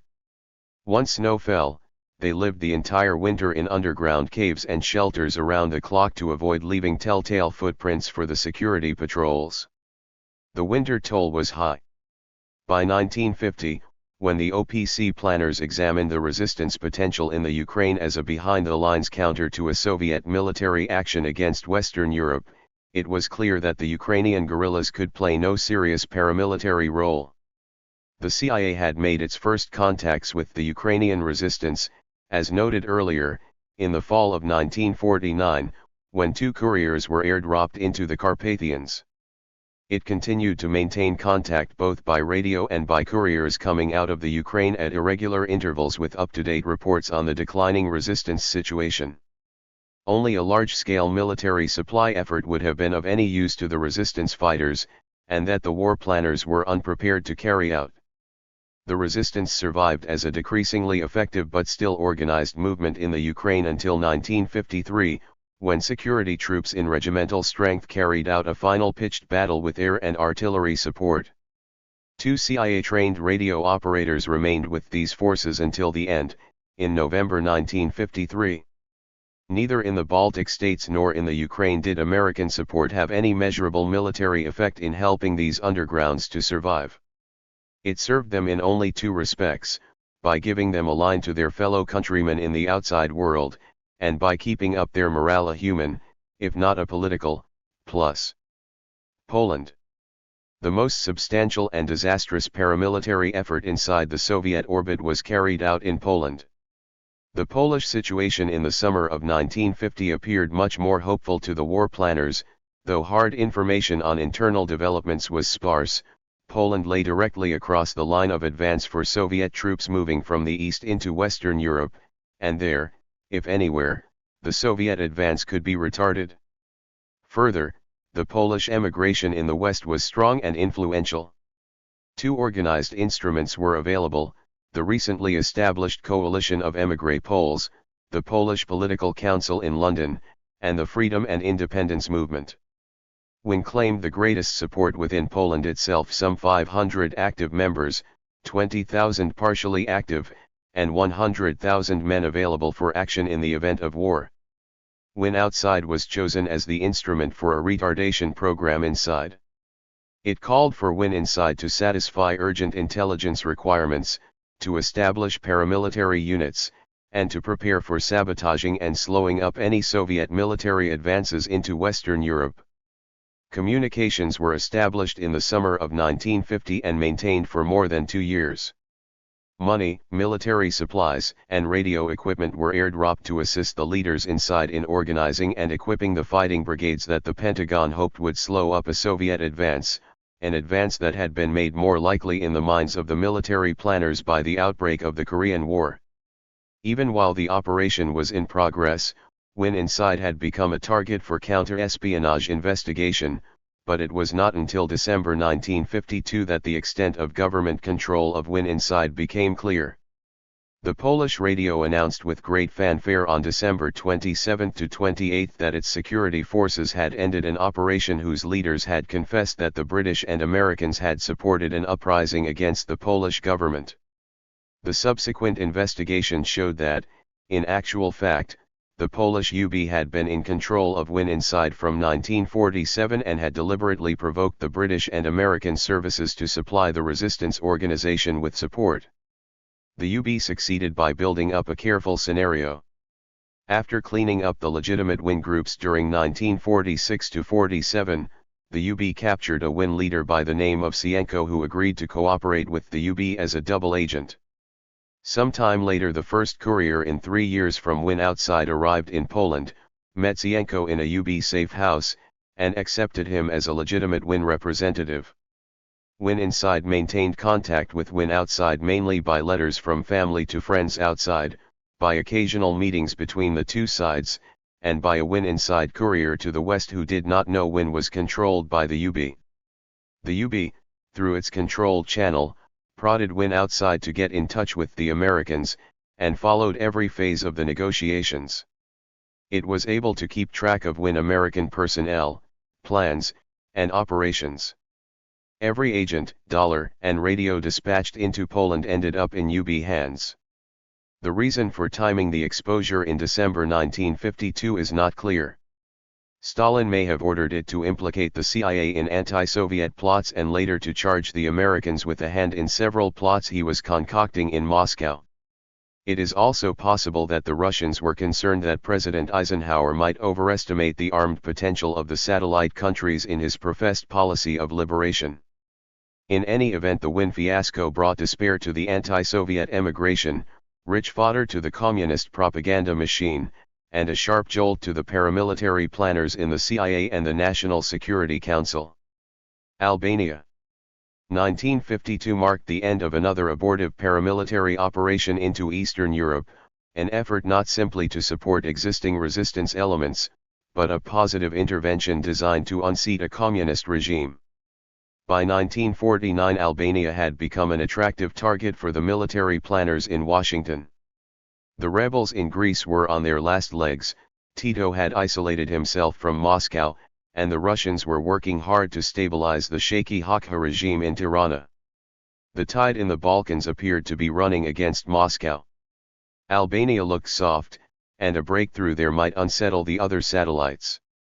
The beginnings of the Albanian operation go back to early British intelligence contacts with Albanian émigré groups in 1946. Its aim was to support a royalist anti-communist group in central Albania and organize a guerrilla movement that would gain enough popular support to start a civil war against the Hakha government. A few trained men were dropped into Albania in 1947, but the main action did not start until 1949 as a joint British-American effort. For 2 years from the spring of 1950 on, team after team of free Albanians was infiltrated by air, sea, and land. They were recruited in Italy, Greece, and Egypt under the umbrella of the Committee of Free Albanians, organized under the auspices of King Zog's Royal Guards. Almost every mission misfired. Teams sent across the border from Greece ran into police ambushes. Teams landing from rubbercraft were met at the beach by police. Drop zones were surrounded by Albanian troops. A few radio operators who came up on the air transmitted under Albanian control. The armed liberation of Albania was a disaster, but unlike the Win operation, it was not foiled only from within, but by a Soviet agent in London. Although the British side of the project was run by a former wartime expert in special operations, it was under the desk control of Kim Philby in the London headquarters of the British service. There is little question that Philby not only informed Moscow of overall British-American planning, but provided details on the individual dispatch of agent teams before they arrived in Albania. No one in London or Washington, of course, knew at the time why the disaster was so total. The Albanian operation was the first and only attempt by Washington to unseat a communist regime within the Soviet orbit by paramilitary means. It taught a clear lesson to the war planners: even a weak regime could not be overthrown by covert paramilitary actions alone. Asia. American support of anti-communist resistance groups played a far smaller role in Asia. In the summer of 1950, with the Korean War in full swing, OPC was instructed to initiate psychological warfare and paramilitary operations against the Chinese Communist regime. In the following 3 years, more than 100 Chinese agents were recruited and trained for resistance operations in China, and several teams were dispatched by air and small boat. They found no signs of the extensive resistance elements reported by Chinese nationalist sources, and after several failures the project was cancelled in 1953. Similar efforts to organize anti-communist elements of the North Korean population both before and after the outbreak of the Korean War were generally unsuccessful. Some minor air and maritime operations were launched into the north, and a few downed American flyers were recovered and passed through escape and evasion routes to the south, but no resistance groups were found or developed. The last American effort to support a resistance group within the Sino-Soviet orbit was carried out in Tibet. As the Korean War was winding down, the CIA began sending intelligence agents into Tibet to assess the situation and see what could be done to forestall the Chinese takeover that was in the offing. Tibetan agents equipped with radios were dispatched by air and made contact with the Dalai Lama in Lhasa, giving him a channel of communication with the West. When the Dalai Lama chose to flee from Lhasa to avoid capture by the Chinese forces in 1959, he was accompanied on his flight by a CIA-trained radio operator who was able to keep Washington posted on his often hazardous progress. The Dalai Lama's route carried him through the territory of the Khambas, and it was the Marshal Khamba's rearguard action that prevented the pursuing Chinese troops from catching up with the Dalai Lama's party. Fighting broke out in many sections of the country with the Dalai's flight, but the Khambas held out the longest. As the Chinese built more roads into Khamba territory, they set up garrisons, installed their own administration and controls, and gradually wiped out the last armed resistance. In Asia, as in Europe, the communist regimes remained intact and unshaken. Saving Western Europe from communism had proved easier than destabilizing a communist government already in power. By the mid-50s, internal dissidence in the Sino-Soviet orbit had become a purely domestic problem of law and order. The brave rhetoric of liberation and rollback died down, and the words were finally emasculated by American failure to act during the Hungarian Revolution in 1956. Guatemala. On 2 occasions the Eisenhower administration authorized paramilitary operations to subvert leftist regimes in Latin America, the first against Guatemala, the second against Cuba. In 1944 a domestic coup in Guatemala brought into power a leftist leader, Juan José Arevalo, who was not a communist, but packed his government with Communist Party members and communist sympathizers. He was succeeded in 1951 by his Minister of Defense, Jacobo Arbenz, who continued to pursue a hard leftist policy both domestically and in foreign affairs. Official U.S. policy, rigidly anti-communist, was against the Arbenz regime on both the public level and the covert level. The main CIA effort was to support a military plot already in progress. Colonel Carlos Castillo Armas had begun plotting a coup against the Arbenz regime in 1952 with support from the chiefs of state of 2 neighbors, Honduras and Nicaragua, and the encouragement of the United Fruit Co. The main covert action was directed at separating the Guatemalan army from Arbenz, and on May 1, 1954, the CIA-created Radio Liberation began broadcasting into Guatemala in an effort to incite the Guatemalan army leaders to overthrow Arbenz.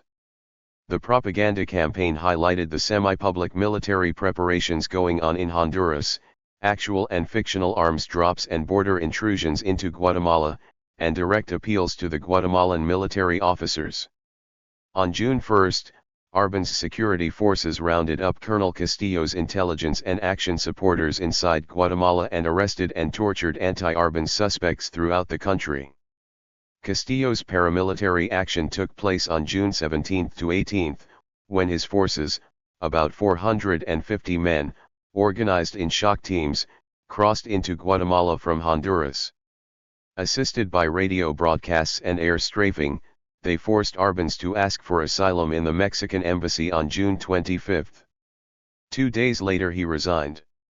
The Guatemalan operation was as much a propaganda success as a paramilitary action. The failure of will in Guatemala City kept military casualties to a handful. Cuba. The watershed in CIA's paramilitary operations was the abortive invasion of Cuba in 1961. As early as 1959 it was clear that Castro the nationalist had become Castro the communist. In the climate of the day, a communist state 60 miles off the U.S. coast was, to put it mildly, politically and militarily unacceptable. Shortly after the failure of the State Department's last effort to work out an understanding with Castro in March 1960, President Eisenhower approved a recommendation by his special group, a subcommittee of the National Security Council, that CIA train a brigade of Cuban émigrés for action against the Castro regime. The initial plan called for the dispatch of a small band of trained guerrillas into each of Cuba's 6 provinces by September, well before the presidential election. In August, however, the special group changed plans. The brigade would instead make an amphibious landing on Cuban soil with air support supplied by émigré pilots in unmarked American military planes. The target date was postponed, and the plan was inherited by the new administration. President Kennedy first heard of the plan from the CIA director soon after the November election, and a week after his inauguration he called a White House meeting to discuss it. His top advisors, the Secretaries of State and Defense, the Joint Chiefs of Staff, and the CIA Director, recommended he carry it out. After seeking the advice of other experts, he finally gave the go-ahead. The Cuban brigade moved out of its Guatemalan camp on April 10, 1961. On April 15 an airstrike by Cuban manned B-26 knocked out part of Castro's air force. On the evening of April 16, a Sunday, the boats of the Cuban task force arrived in the Bay of Pigs. By Monday night the émigré soldiers were pinned down on the beach and their boats dispersed. After fighting bravely for 2 days against superior arms and forces, the survivors dispersed on Wednesday and were captured one by one. This, in barest outline, was the operation. Its repercussions were enormous, at the United Nations, within the White House, in State and Defense, in CIA, and around the world. It was a tragedy for the Cuban émigrés, for the anti-Castro elements still in Cuba, and for the new president. It was a handsome gift for Castro, for Khrushchev, and for the anti-American forces in Latin America. It cannot be recalled without anguish by those who were close to it. Why did it happen? The public literature on the Bay of Pigs is enormous and continues to grow. It covers the political and military preparations for the invasion, the events on the beachhead, the diplomatic and propaganda aftermath. In much of it CIA is the fall guy, but there have also been serious efforts to understand how and why the project was undertaken in the first place, and a few dispassionate efforts to assign the blame for its failure. There is enough blame to go around for everyone, for the planners who designed it, for the policy makers who approved it, and for the operators who executed it. 2 presidents were behind it, the Joint Chiefs gave it their military blessing, the Secretaries of State and Defense were for it, the Director of CIA stood behind it. No other covert operation ever received such careful high-level attention before or since. Many failures contributed to the disaster. The failure of intelligence to gauge the strength of the Castro regime, the weakness of internal dissidents, the capabilities of the Cuban armed forces, the failure of the military planners in preparing an amphibious assault bound to fail on purely military grounds, the failure of diplomatic judgment in weighing the risks against the probability of success, and the failure of the operators to bridle their enthusiasm with the prescribed dose of professional skepticism. From a purely operational point of view, its weaknesses were obvious before it was launched. It was neither covert nor secret. The American hand was public knowledge weeks before it took place. Any denial of official support would have been outrageously implausible. Nor could the invasion itself be kept a surprise. It was too large an operation. The Cuban émigrés involved were too insecure to stay silent. As in all émigré groups, loose talk, bickering, internal politics were the order of the day. Above all, Castro was forewarned by his agents in the Cuban emigration, by the American and Latin American press, and by the 2-day warning from the bombing raids. The basic question remains unanswered to this day: if the Castro regime was considered by the White House a serious threat to the security of the United States, why a chancy paramilitary effort and not a straightforward conventional military operation? The project did not involve covert support to an existing resistance group, nor was it an essentially political operation designed to create small resistance groups inside Cuba. It was a straightforward military operation, and in this fact lay the essential stupidity of assigning it to a civilian agency. Whatever role the successful Guatemalan operation played in the minds of the planners, Cuba was simply not another Guatemala in geography, domestic security, or internal leadership.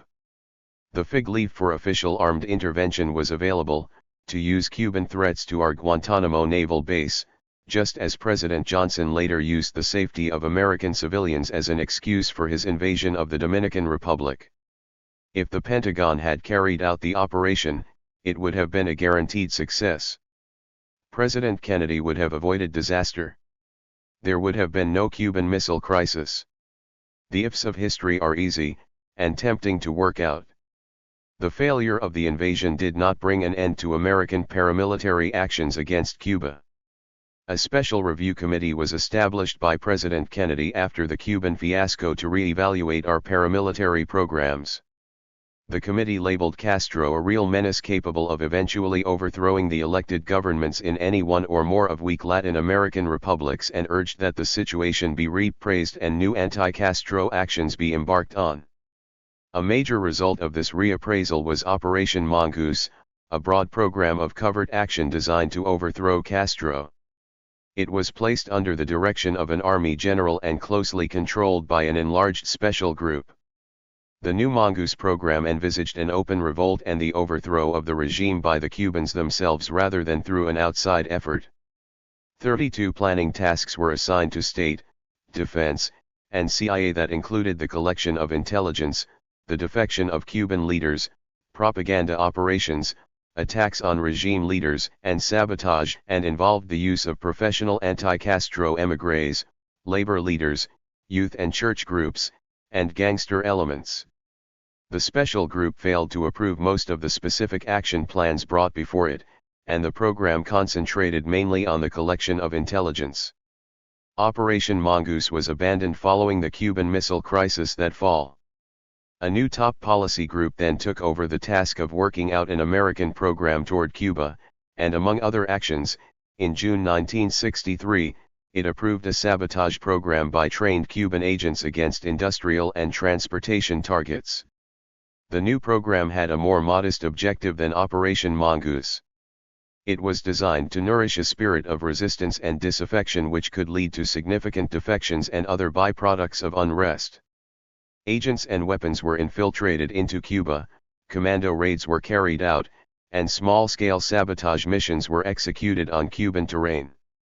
The Cuban failure spelled an end to the use of CIA for any large-scale paramilitary operations in the 60s except in Indochina, where for the next 10 years the White House and the National Security Council had one overriding purpose, not to lose Southeast Asia.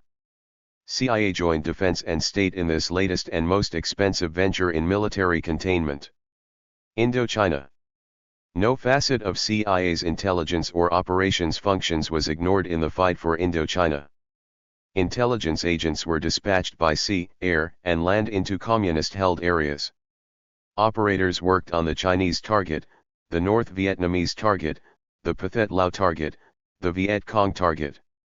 Counterintelligence assumed a high priority, to build up a competent South Vietnamese security service, to help train the police, to infiltrate the North Vietnamese and Viet Cong intelligence and security units. CIA alone or in collaboration with South Vietnamese or other American agencies carried out psychological warfare programs and played a serious role in the political action operations designed to advance the cause to which Washington had committed itself. Many of these activities were open or semi-covered. In Saigon, CIA was a large-scale enterprise, and CIA station chiefs became semi-public figures. Key CIA operators were cited by name and deed in news reporting. Playing its role in a theater of war, the CIA became an all-purpose instrument of action like the Office of Strategic Services during the war with Germany and Japan. CIA's paramilitary programs were directed both at North Vietnam and at countering the Viet Cong guerrillas in the south.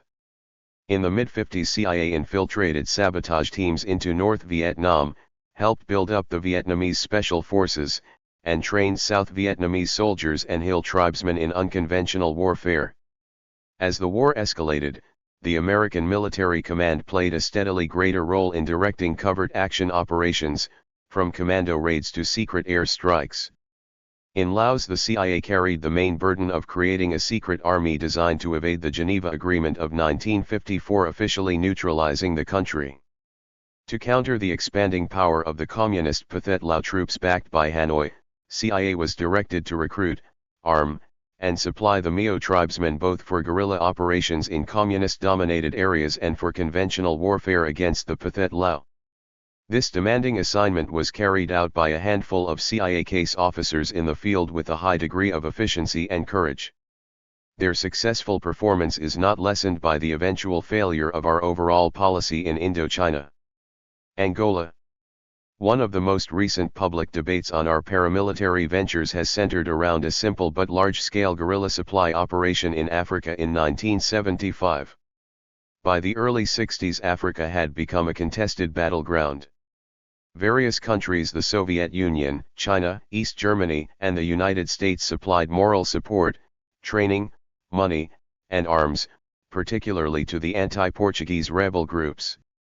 With the departure of the Portuguese from their African colonies, the transition to native rule went relatively smoothly, except in Angola, where three tribal factions fought with each other to take over the administration.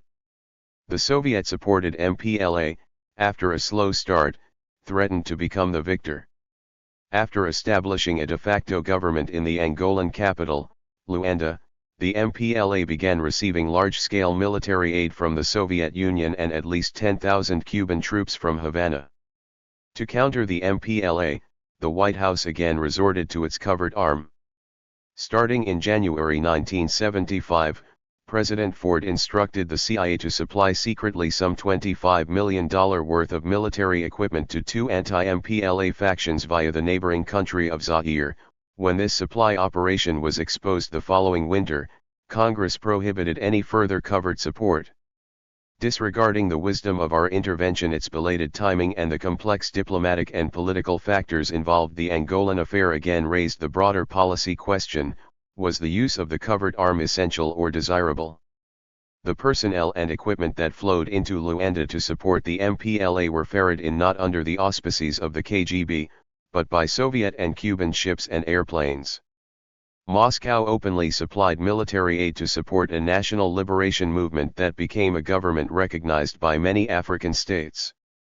The Soviet-Cuban action was a straightforward military intervention by official invitation of a government in power, like the American interventions in Lebanon, South Vietnam, and Laos. With a friendly Zaire always available as a convenient intermediary, why did we not respond in kind by the open delivery of arms to our side?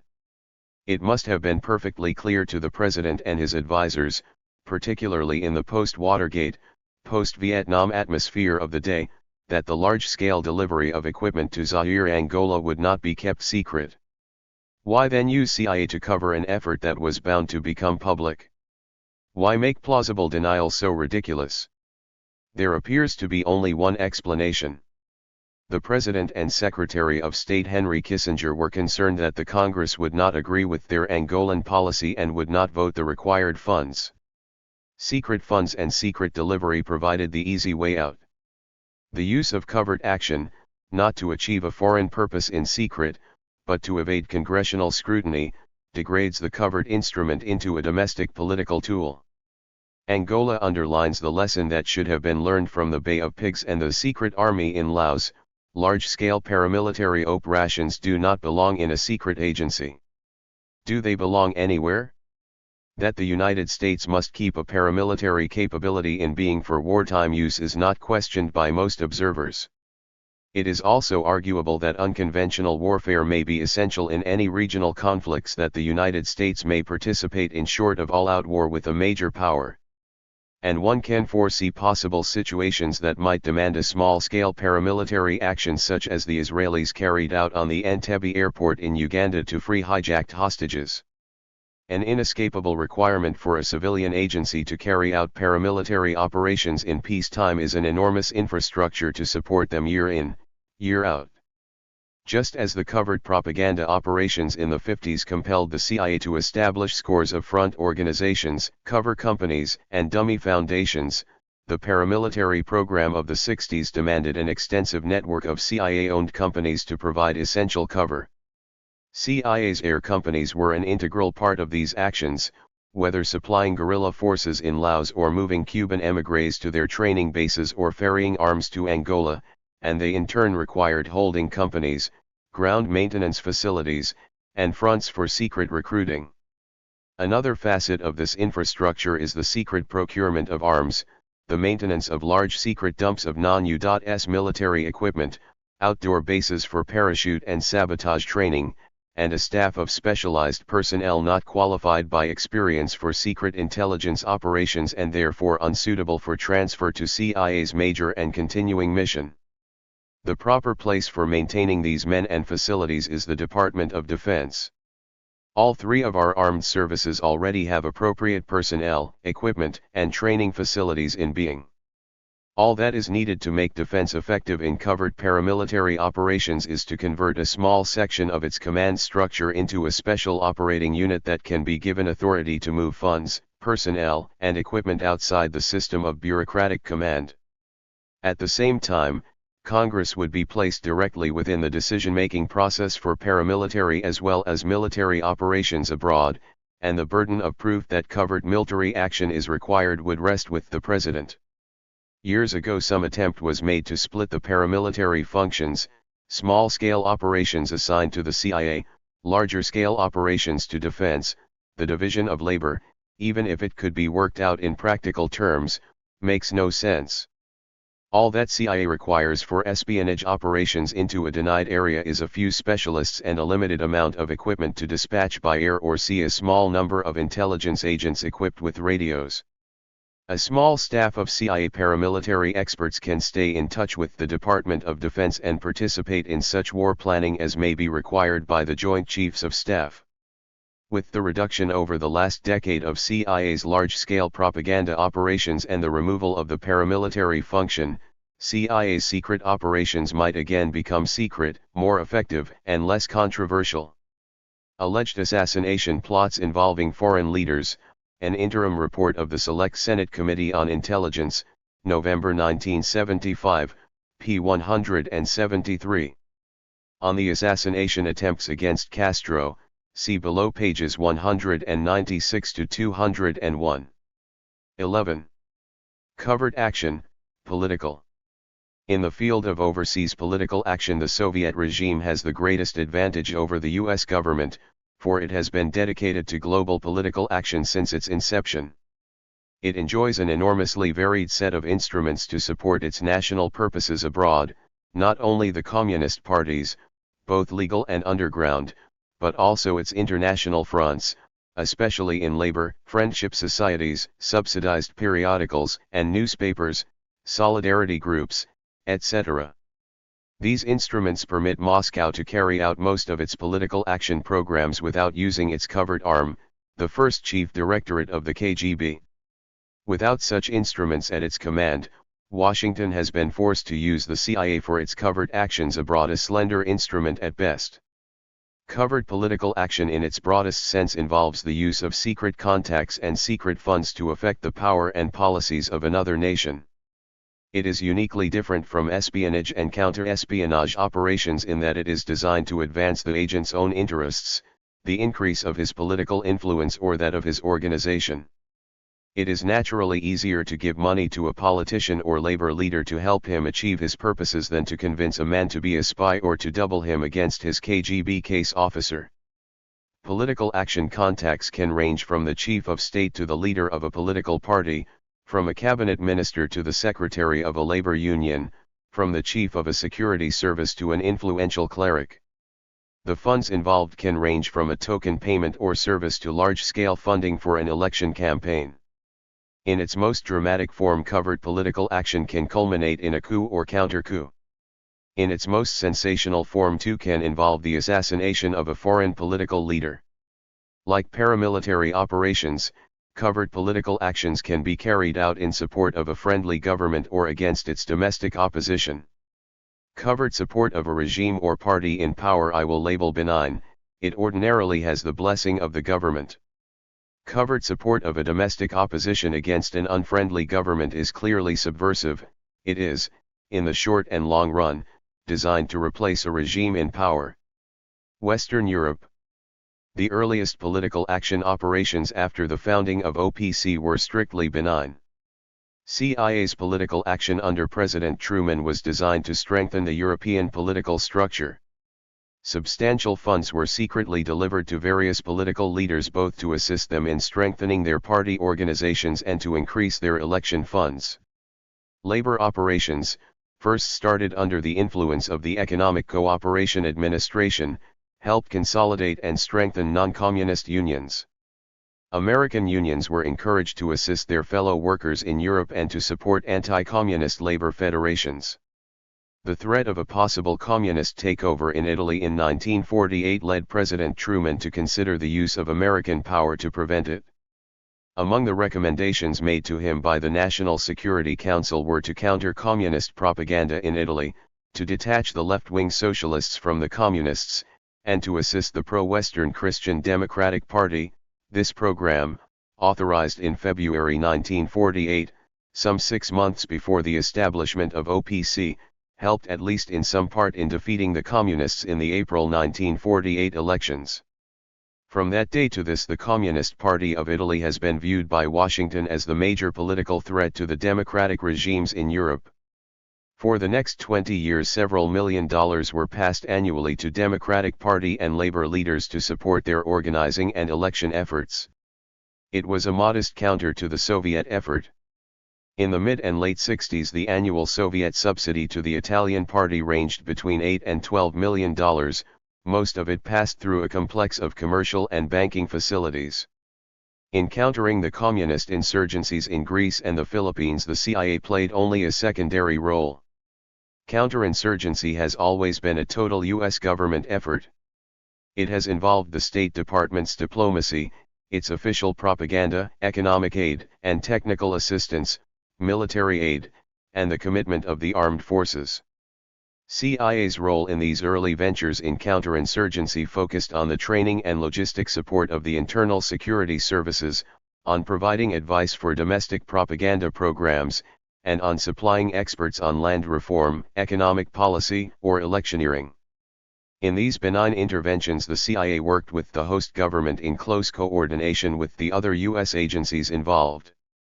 Iran. President Eisenhower and his Secretary of State, John Foster Dulles, were no less interested than President Truman in using the covert arm, particularly in the newly emerging Third World. The first political action operation authorized by the Eisenhower administration was designed to preempt what appeared to be a major Soviet enterprise to extend its influence, if not control, over the oil-rich state of Iran. Premier Mossadegh had come to power in May 1951 and promptly nationalized the British-owned Anglo-Iranian Oil Company. Washington continued to supply a small amount of aid to Iran until the Eisenhower administration decided that Mossadegh had to go. After Mossadegh refused a conciliatory offer from Washington, the decision was made to get rid of him.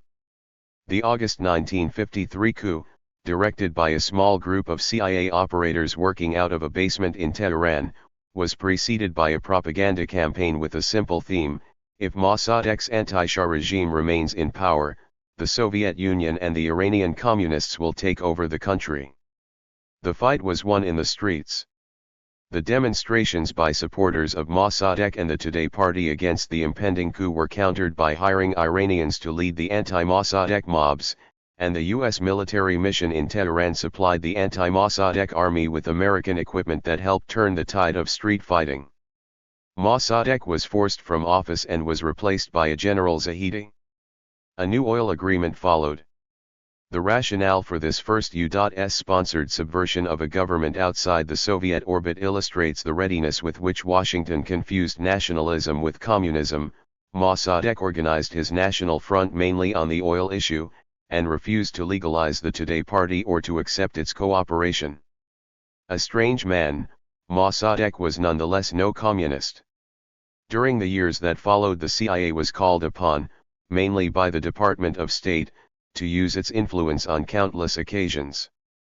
Modest financial support, the encouragement of talented young politicians and labor leaders, the introduction of American protégés to Western sources of open support and fellowships, the persuasion of government officials to adopt a pro-American stand on specific issues, private conversations on the pros and cons of recognizing the Soviet Union in these, and many other ways, the CIA stations abroad acted as a confidential extension of American diplomacy. As counterinsurgency became an increasingly active sector of American foreign policy, CIA's routine liaison with the domestic security services of friendly countries assumed a greater political action role. Part of the basic CIA mission was to strengthen the capacity of these services to deal more effectively with their own local communist parties, guerrilla groups, Soviet Communist Party connections, etc. Latin America. Up to the mid-50s, most Latin American countries, with the conspicuous exception of Guatemala, were looked upon by Washington as good neighbors. In 1955, Latin America began to emerge as an arena of the Cold War, and CIA became involved in a broad front of covert action, building news services and local outlets for distributing propaganda, supporting non-communist student congresses, sponsoring or subsidizing anti-communist publications, extending the activities of its international front organizations into the youth, student, and labor groups from Mexico to Brazil. As in post-war Europe, the CIA had a twofold task: on the one hand, to promote an understanding of American policy and support pro-US governments and groups, on the other, to weaken pro-Soviet or anti-American regimes and social groups. In simplified terms, these were the practical purposes of the Alliance for Progress, and covert operations became an extension of this program. The entry of Fidel Castro into Havana on January 1, 1959, and the Cuban shift from an economic satellite to a militant communist foe of the United States intensified Washington's call for effective political action. Increasing Soviet and East European interest across the South American continent, the founding of Chinese parties, the increasing anti-Americanism, especially in the oil-producing regions, the mounting tide of terrorism all conspired to produce a greater demand for covert action. Most of CIA's political action operations were benign in support of a friendly regime against domestic threats to its stability, the main thrust of Washington's counterinsurgency program. Combined state defense CIA efforts helped defeat the Cuban and Soviet-supported rural and urban terrorism in Venezuela, the internal guerrilla movement in Colombia, and the embryonic War of National Liberation under Che Guevara in Bolivia. In a few cases, as in Brazil under João Goulart and Guatemala under Arbenz, CIA operations were strictly subversive to unseat the regime in power. In all cases, the White House made the decisions on the covert actions to be taken. CIA's operations in Ecuador and Chile were typical in their scope and purpose. The CIA task in Ecuador in the early 60s was to counter growing communist and anti-American influence, to foster a diplomatic break with Cuba, and to strengthen non-communist parties and organizations. Washington's official policy worked toward these same ends: the diplomatic efforts of the American Embassy, the routine propaganda of the U.S. Information Agency, the various projects of the Agency for International Development, including the training and equipment of the police, loans from the Inter-American Development Bank, the supply of military equipment and training to the Ecuadorian armed forces through the military aid program. The principal effort, to isolate Cuba, was composed of hundreds of small operations whose cumulative purpose was to cut down the travel of Ecuadorians to Cuba, to intercept Ecuadorians trained as guerrillas in Cuba, to harass the communists and other leftist parties, to depict Castro as the major threat to Ecuadorian independence, and to lobby, directly and indirectly, at the highest levels of government for a diplomatic break with Cuba. The covert effort in Ecuador was supported by a wide range of intelligence operations, for hard intelligence is essential to successful political action. Agents within the Ecuadorian Communist Party and various left-wing anti-American organizations permitted the CIA station to keep track of behind-the-scenes events in the capital and the provinces, to assess the attitudes and personalities of the main political players, and to forecast upcoming plans and policy changes. Some intelligence reports led directly to action by the local police, the cleanup of a planned guerrilla base, the arrest of Ecuadorians returning from a training course in Cuba. Well publicized, these events added fact to the anti-communist campaign in the media. The political propaganda effort covered a wide spectrum. Campaigns in the press and street demonstrations against the bogey of communism attempted to counter local anti-American propaganda based on Castro's speeches and to limit the hostile reaction to the Bay of Pigs invasion. The CIA station supported many small actions as opportunities arose, breaking up a Cuban photographic exhibit, producing a forged and incriminating communist document, planting a microfilm on a returning traveler from Cuba. Longer-range political operations focused on building up anti-communist organizations, a left-of-center political party to draw moderate leftists away from rightist parties, a national labor federation willing to affiliate with non-communist fronts. The station also supported existing anti-communist groups, the Convention of a Catholic Youth Organization, anti-Cuban parties of the center and the right, and encouraged visits of liberal politicians from other countries. The combined pressures of American diplomacy and the covert anti-communist crusade fortified the anti-left forces that held mass demonstrations in the spring of 1962 protesting both Ecuador's relations with Cuba and communists in the government. Ecuador's military forces added their weight to the campaign by the revolt of a provincial garrison and by their refusal to act against the demonstrators. A newly constituted cabinet finally voted unanimously to break off diplomatic relations with Cuba. But President Orosmena's failure to clean out the communists in his government and the growing threat of domestic communist insurgency kept opposition to the regime alive both in Ecuador and in Washington. The president was thrown out by the military in July 1963, and as in so many other cases, Washington's anti-communist policy led to the establishment of a military oligarchy. In Chile, U.S. action was, to start with, more affirmative, to bring a democratic party of the left to power.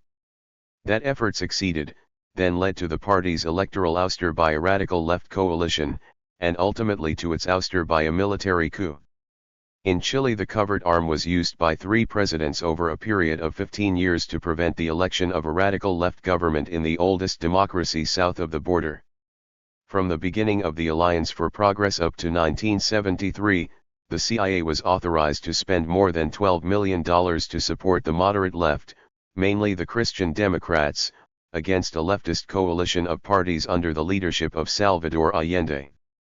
Allende, a self-professed Marxist, fought in 3 elections on the same platform: socialize the economy, nationalize major industries, expand agrarian reform, and promote friendly relations with the Soviet bloc and Cuba. American support of the successful Christian Democratic candidate, Eduardo Fremont Alva, in the 1964 elections was coordinated and directed by a special committee in Washington composed of men from the White House, the State Department, and the CIA. CIA's role was twofold: to channel funds to freeze Christian Democrats for their election campaign and to carry out a massive anti-Allende anti-communist propaganda campaign that played a significant part in winning free a majority in the election. The CIA effort to strengthen the Christian Democrats continued during the Free administration, supporting moderate candidates in congressional elections, training and organizing anti-communist peasants and labor groups, subsidizing a right-wing newspaper, planting editorials, etc. With the 1970 election coming up, and Free ineligible to succeed himself, Washington decided not to support any single candidate in the 3-way race, but to make every effort to prevent Allende's election.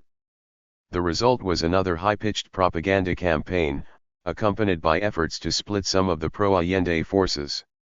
Again, CIA projects produced countless leaflets and cartoons, radio and press releases, editorials, newsletters, street posters and wall signs, all designed to show, through citing Soviet and Cuban events, that an Allende victory would bring violence and repression to Chilean society.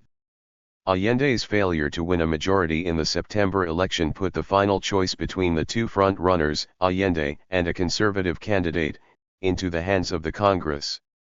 During the next 6 weeks, Washington directed a campaign to block Allende's election, but neither economic pressures, propaganda, nor pressures on individual congressmen were able to prevent it. With Allende in power, the full resources of the U.S. government were dedicated to making his regime fail. The White House wanted to snake the economy scheme, and Washington stopped any new bilateral or multilateral economic assistance, reduced commercial credits and guarantees to U.S. private investment, dropped Chile's credit rating by the Export-Import Bank, and refused to renegotiate Chile's foreign debt. Military assistance and the training of Chilean officers, on the other hand, rose sharply. CIA's covert actions under Allende supplemented this public effort. It was authorized to spend more than $5 million to keep the opposition alive, and it did so by funding the Christian Democratic and other anti-Allende parties in the hope of forming a united opposition. It also provided support to various independent media, among them the prominent El Mercurio chain, other opposition newspapers, and various radio and television stations. An economic research service was established and funded, and small amounts of money were given to private groups of businessmen. The precise role of CIA's covert funding during the tense months preceding the military coup of September 11, 1973, eluded the Senate Select Committee on Intelligence Activities, set up in January of 1975. Among the disorders that led to the coup was a strike of truckers that severely dislocated the Chilean economy and helped bring popular discontent to a head. Did CIA money finance the strike? The Senate report makes 2 points. No funds were authorized by Washington for direct passage to the strikers, though it was unlikely that their lengthy strike could have been maintained out of Union funds. On the other hand, it was impossible to determine how much, if any, of the funds passed to political parties or private groups found its way into the pockets of the strikers.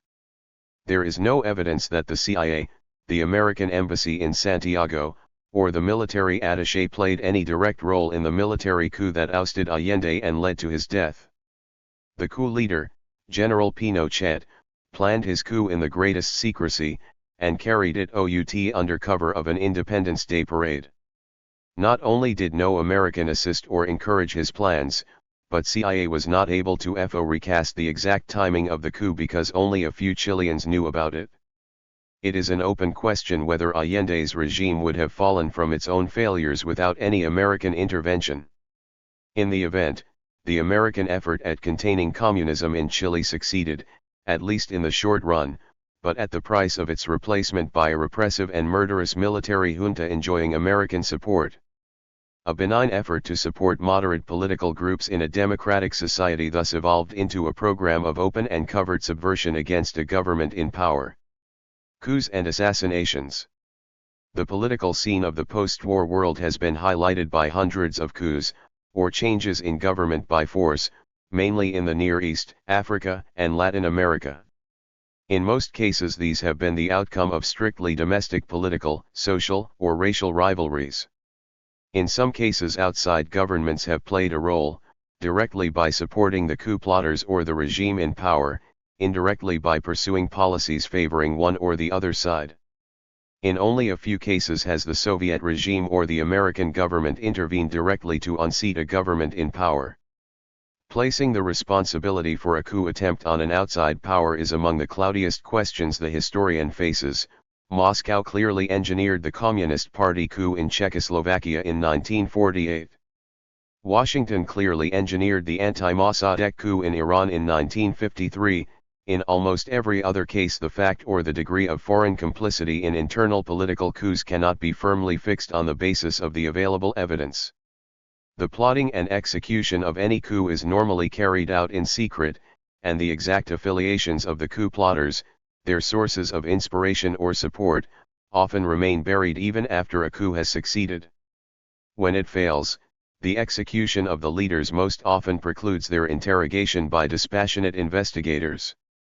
The fact that dozens of coups in the 50s and 60s have been ascribed to the Russians or the Chinese does not confirm their complicity. Similarly, in the past decade literally scores of coups have been automatically charged to the hand of the CIA. The conspiratorial atmosphere of the Cold War has left few nations or propagandists free of paranoid fantasies. Many coups are bloodless and evoke only minor global interest. Others involve or end in the assassination of political leaders, and it is this most dramatic form of covert political action that poses the deepest moral and pragmatic issues. In the history of American covert political operations, no acts have been condemned more emotionally than assassination attempts against foreign political leaders.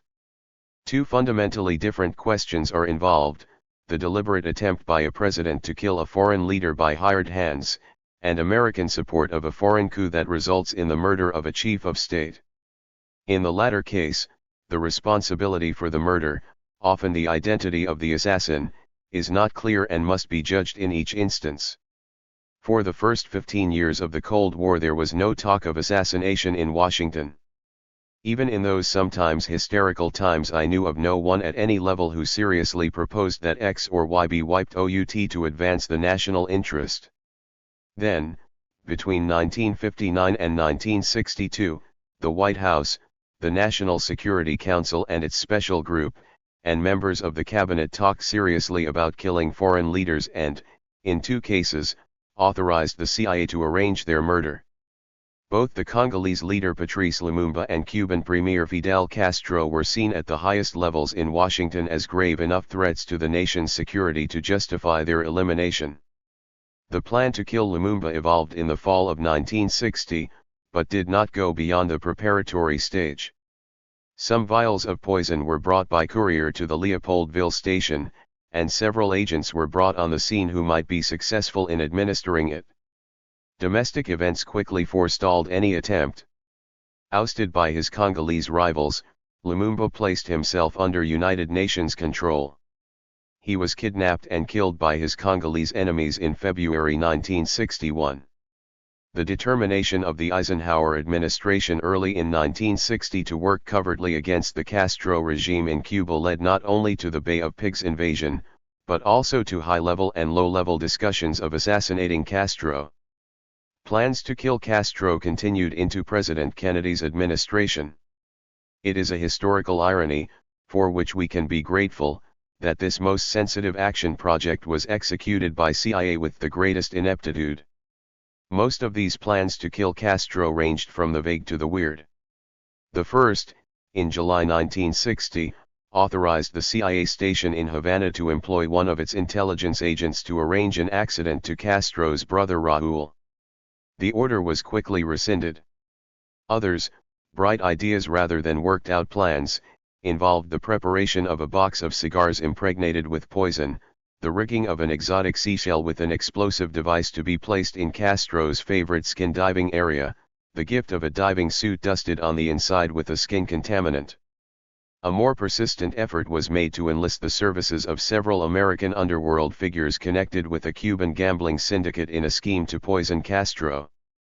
The plot, which evolved during 1960 and 1961, was as loose an operation as any secret operator could construct. A string of 6 contacts, case officer to an American intermediary to Gangster 1 to Gangsters 2 and 3 to a Cuban émigré leader to a Cuban courier to the assassin.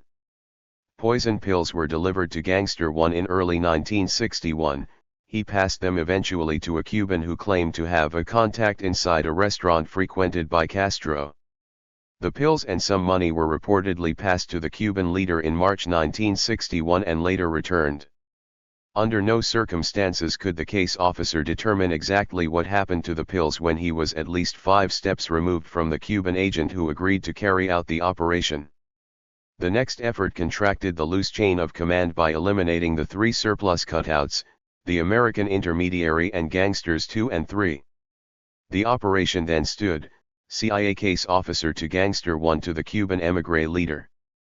The Cuban now wanted to assassinate Che Guevara and Raúl Castro as well as Fidel, and he was given arms and equipment to assist him in his task. Poison pills were delivered to him in April 1962. In May, Gangster 1 reported that the pills and guns had reached Cuba. In June he told the case officer that the Cuban had reported the dispatch of a 3-man assassination team to Cuba, but it apparently never left Florida. Nothing further was heard from the Cuban leader.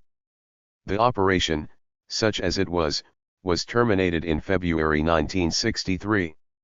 The main issue, of course, is not the clumsiness of the operation, but the fact that it was authorized at the highest levels.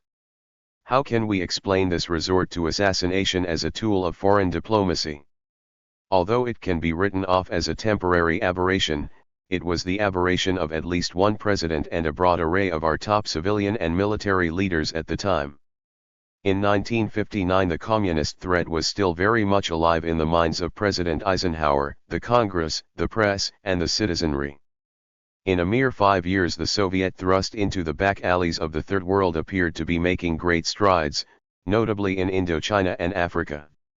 When the rich Belgian Congo in the heartland of Africa achieved its independence in 1960, and the pro-Soviet Lumumba became its first premier, this man in Soviet pay promised to communize the Congo as a prelude to communizing Africa, with Nigeria next on the list. The vision of a Soviet-controlled Black Africa lay in the back of Washington's thinking. The greatest threat, however, was closer to home. A Soviet base in Cuba, a center for sparking communist revolutions in Latin America, a Lumumba-like spellbinder thumbing his nose at the president and the nation. These challenged in the most intense fashion the capacity and the determination of America's leaders. Anger combined with fear and frustration to create what Secretary of Defense Robert McNamara called a mood of hysteria. The two assassination plots were the result. In the calmer climate of 1975, when the Senate Intelligence Committee issued its interim report on alleged assassination plots involving foreign leaders, both congressional and public reactions were couched in terms of moral outrage. President Ford expressed himself as totally opposed to political assassination. Attorney General Edward Levi stated that no president had the legal authority to go around ordering assassinations.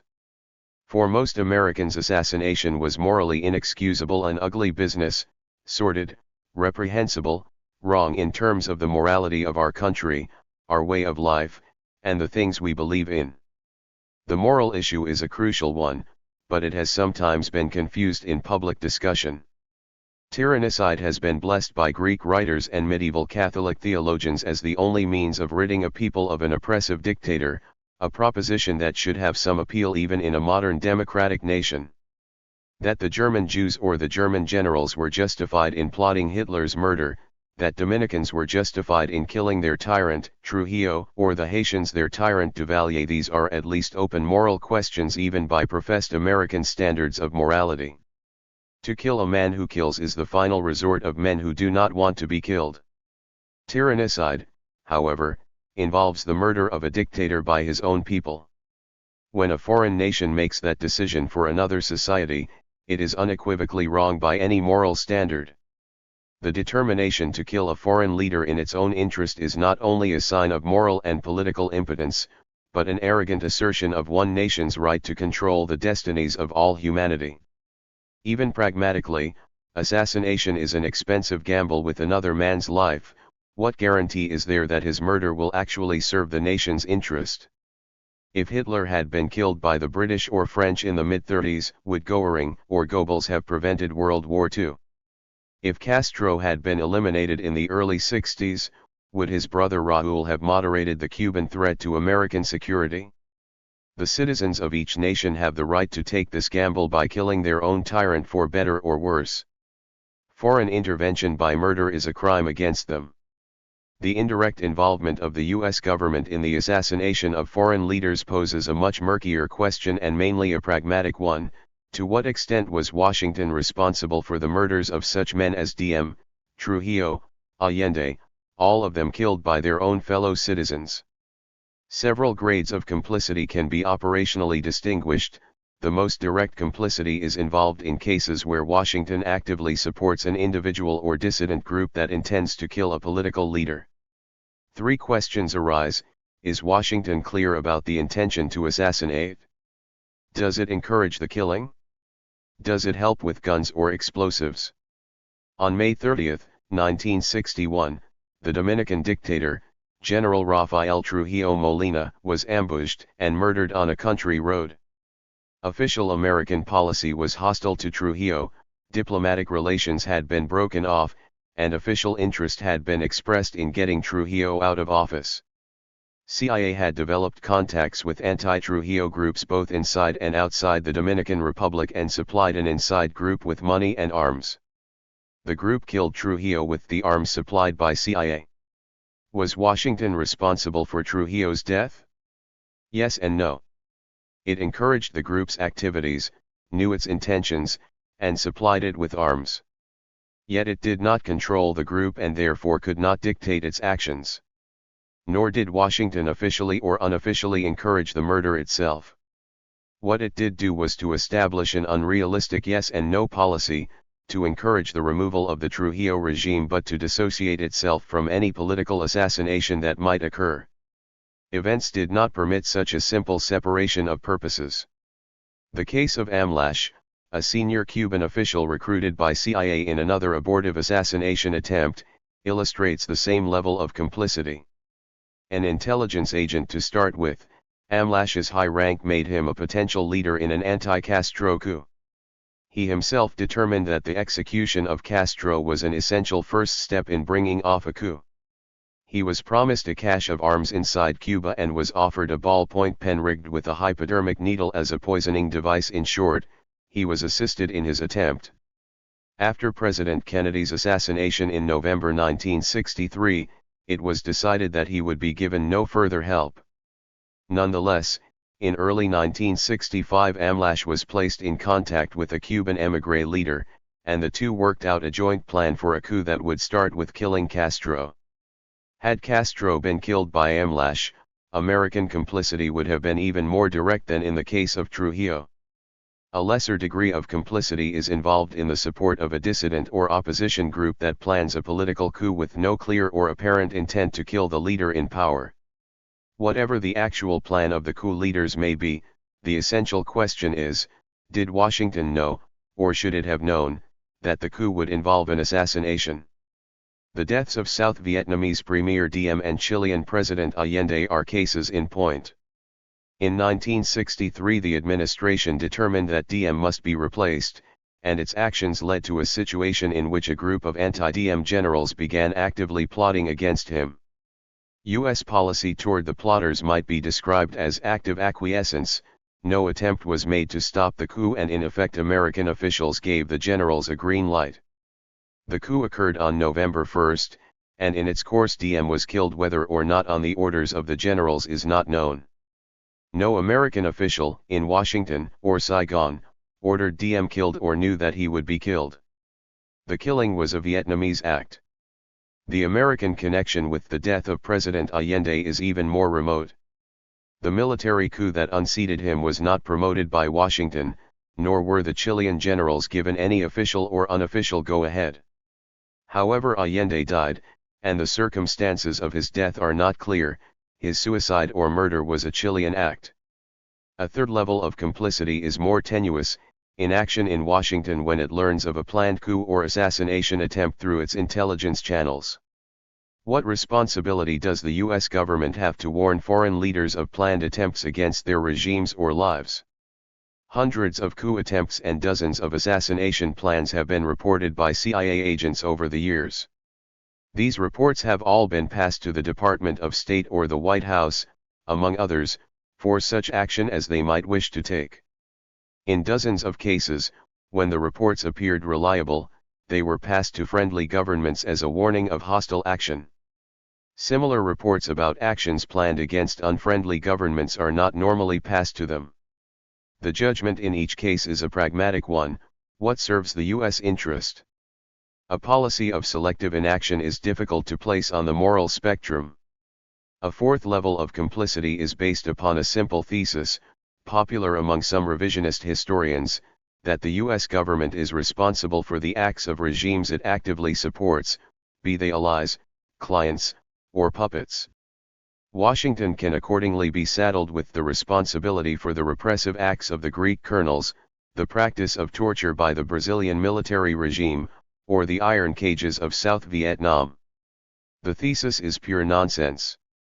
Applied across the board, it would make the United States responsible not only for the bad acts of bad regimes, and the good acts of good regimes, but for their constitutions, laws, economics, press, and social habits. Once generalized, this notion takes away from the nation-state in the modern world any responsibility for its own actions. Intervention. The post-Watergate and post-Vietnam debate on American intervention in the internal affairs of other countries has proceeded on both the pragmatic and the moral level, mainly the latter. To take the pragmatic issue first, do these interventions achieve their purpose? Interference in the domestic affairs of another country involves certain pitfalls, whether it is carried out openly or covertly. The first hazard is short-sightedness. Since the impulse to carry out a political or military operation is usually a tactical response to an immediate threatening situation, the act is only a short-term remedy that may in the long run prove counterproductive. The coup against Mossadegh in 1953 kept the Shah of Iran in power. Is his present power in the American interest? The 1954 invasion of Guatemala unseated a communist regime. Did it contribute to the stability of Guatemalan politics or the satisfactions of its people?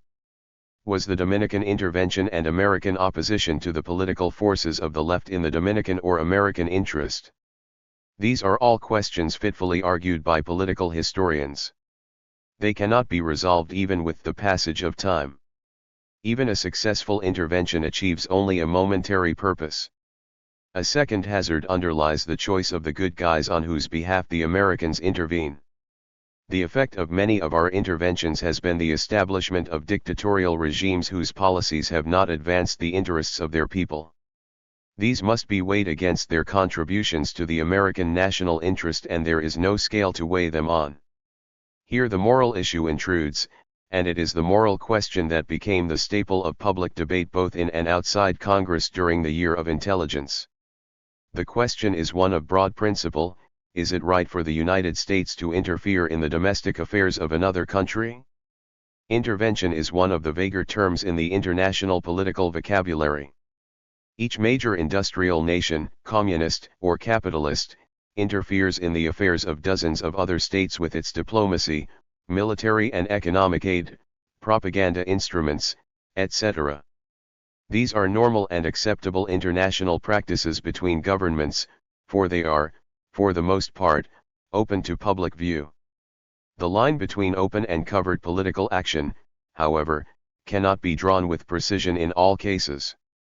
Many open American interventions in the past 20 years have been carried out under the cover of an official fig leaf. The President of Lebanon is asked to request American troops in 1958 to put down opposition to his pro-Western policies.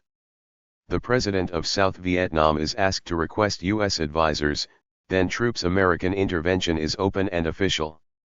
The President of the United States invades the Dominican Republic to protect American citizens and then proceeds to shape its domestic politics. A fig leaf was involved in the invasion of Cuba.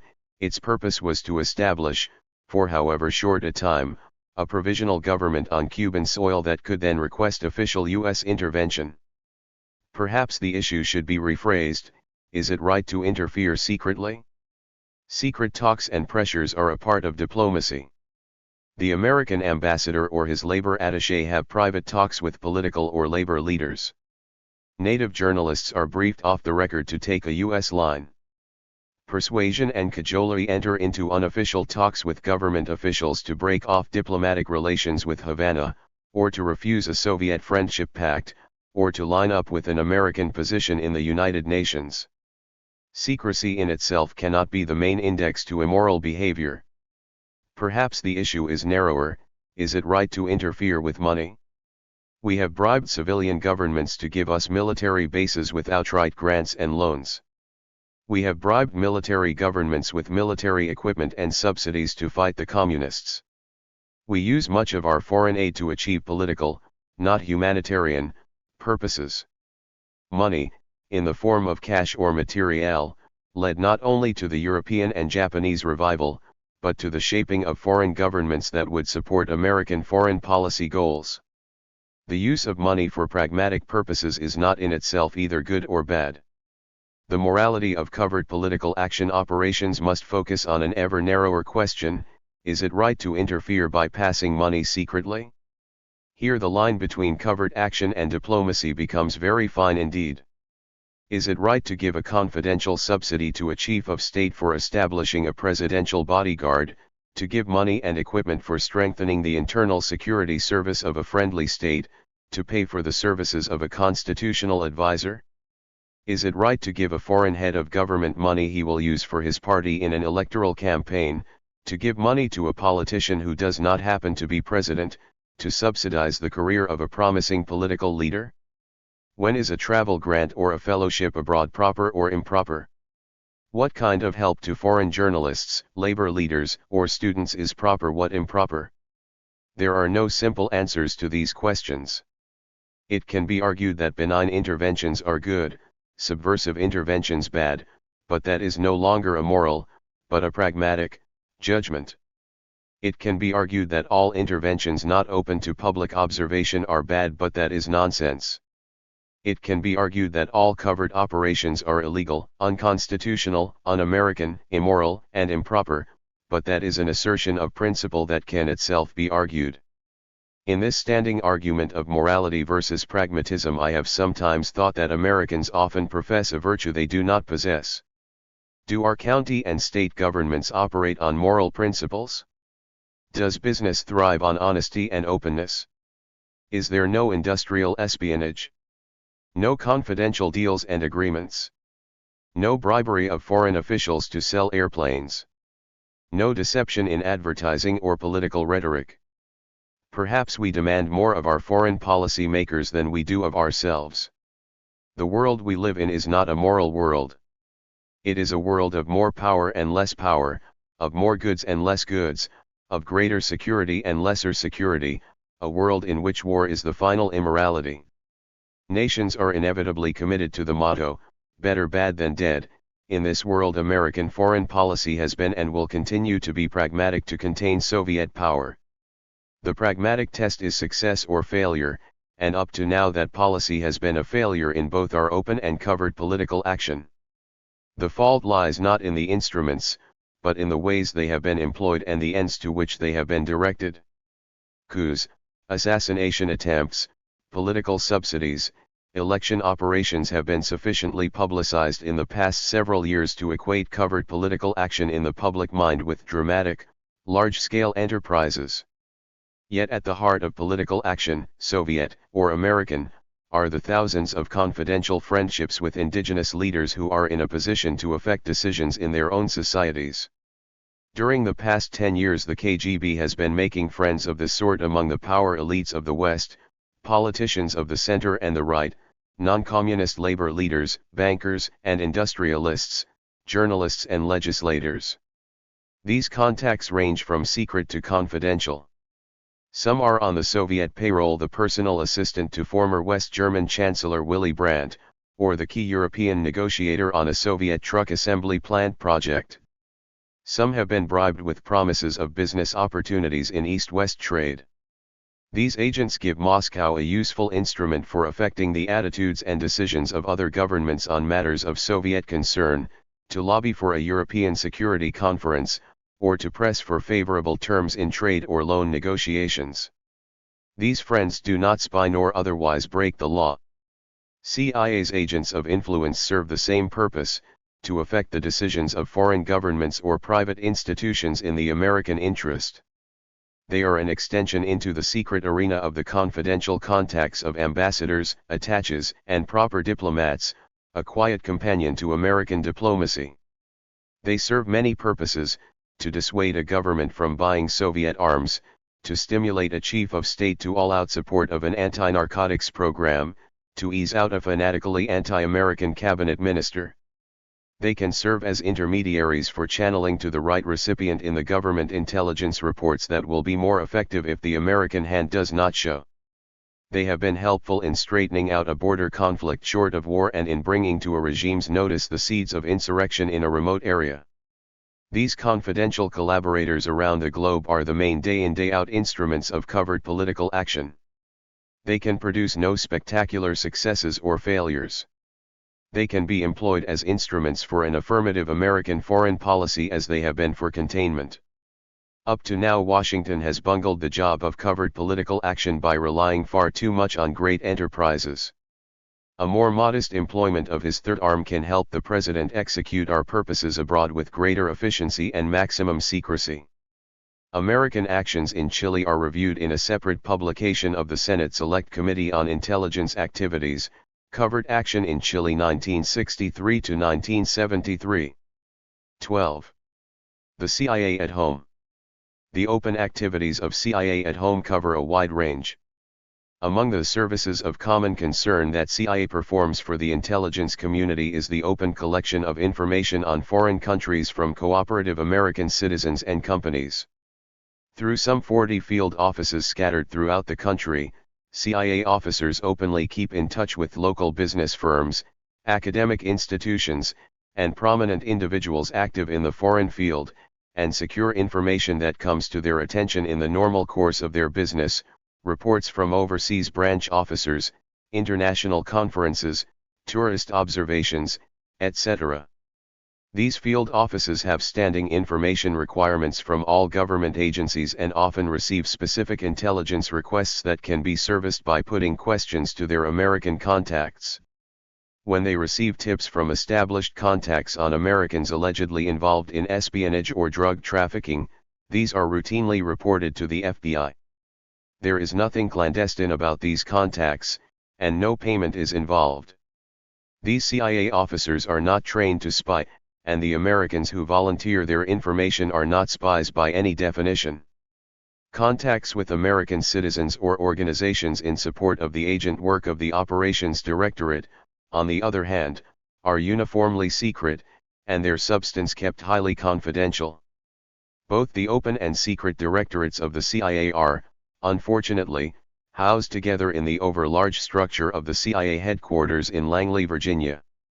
When the building was planned in the late 50s, many senior operators objected strongly to being housed in such a public place together with the open side of the house, but they were encouraged to believe that the open directorates would supply a cover for their presence.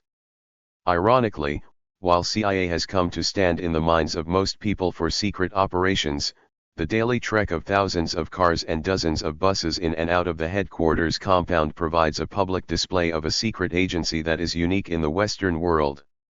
It is a simple task for an unfriendly embassy in Washington to collect all the license plate numbers of CIA employees and, with somewhat more effort, to identify their owners. Newspaper photographs, journalists' visits, and large conferences do not enhance the secrecy of a secret service. Most of the operations housed in this complex are carried out by open directorates. CIA's intelligence and scientific technical directorates maintain extensive relations in the academic and scientific communities. Their purpose is to keep the government researchers and analysts up to date on private research, make use of top men in their fields as consultants, and stimulate interest within the private sector in matters of concern to the intelligence community in Washington. The Support Directorate supports both the open and secret operations parts of the agency. The Personnel Division maintains contact with academic personnel on many campuses and often sends its representatives to the campus to interview prospective candidates for CIA employment.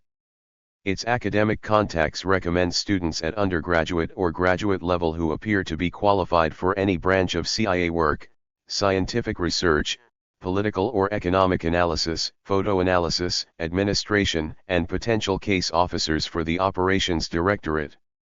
The Office of Security not only investigates candidates for CIA employment and rechecks many of its current employees, but is responsible for following up any case in which a CIA employee is suspected of misusing the classified information he or she possesses. The office is also committed to maintaining the physical security of all CIA installations in this country. Its closest approach to the work of the Operations Directorate comes in the clearance of American citizens for use in secret operations. Countless private citizens have been cleared to assure their political and personal reliability before being asked to participate in secret or covert operations. In each such case, the FBI and other federal files are checked, and in some cases a security investigation is carried out as well, before an American citizen is cleared for an operational contact. Operational support. Domestic support of CIA's secret operations is extensive. It is essential to our foreign mission. It is carried out in secret with cleared individuals, and often involves the secret handling of money and contracts. It ranges from confidential contacts with individual citizens to complex arrangements with large corporations. The most crucial element in the domestic support of CIA's secret operations is the provision of cover for overseas case officers. CIA operators overseas do not normally advertise themselves as CIA even in friendly countries where their main business is to work with the local security intelligence services. The latter prefer that the affiliation of their American colleagues not be made public. In the vast majority of overseas assignments, CIA officers operate under official American cover as employees of the Department of State or Defense or the Agency for International Development, usually depending upon the nature of their assignments and the area involved. During the American occupation of Germany, for example, virtually all CIA officers were DACs, Department of Army civilians. In Indochina during the 60s, Army and aid cover was most appropriate. Today most CIA officers operate from our embassies abroad. Operating out of an embassy has many advantages for any service, not least of which is diplomatic immunity for its offices, files, and personnel. Diplomats are not arrested and tried for espionage, but simply expelled. The main disadvantage, both for the CIA and the KGB, is the ease with which official cover operators can be identified, surveyed, and sometimes provoked. If diplomatic relations are broken off, of course, the operators are forced to leave with their legitimate colleagues.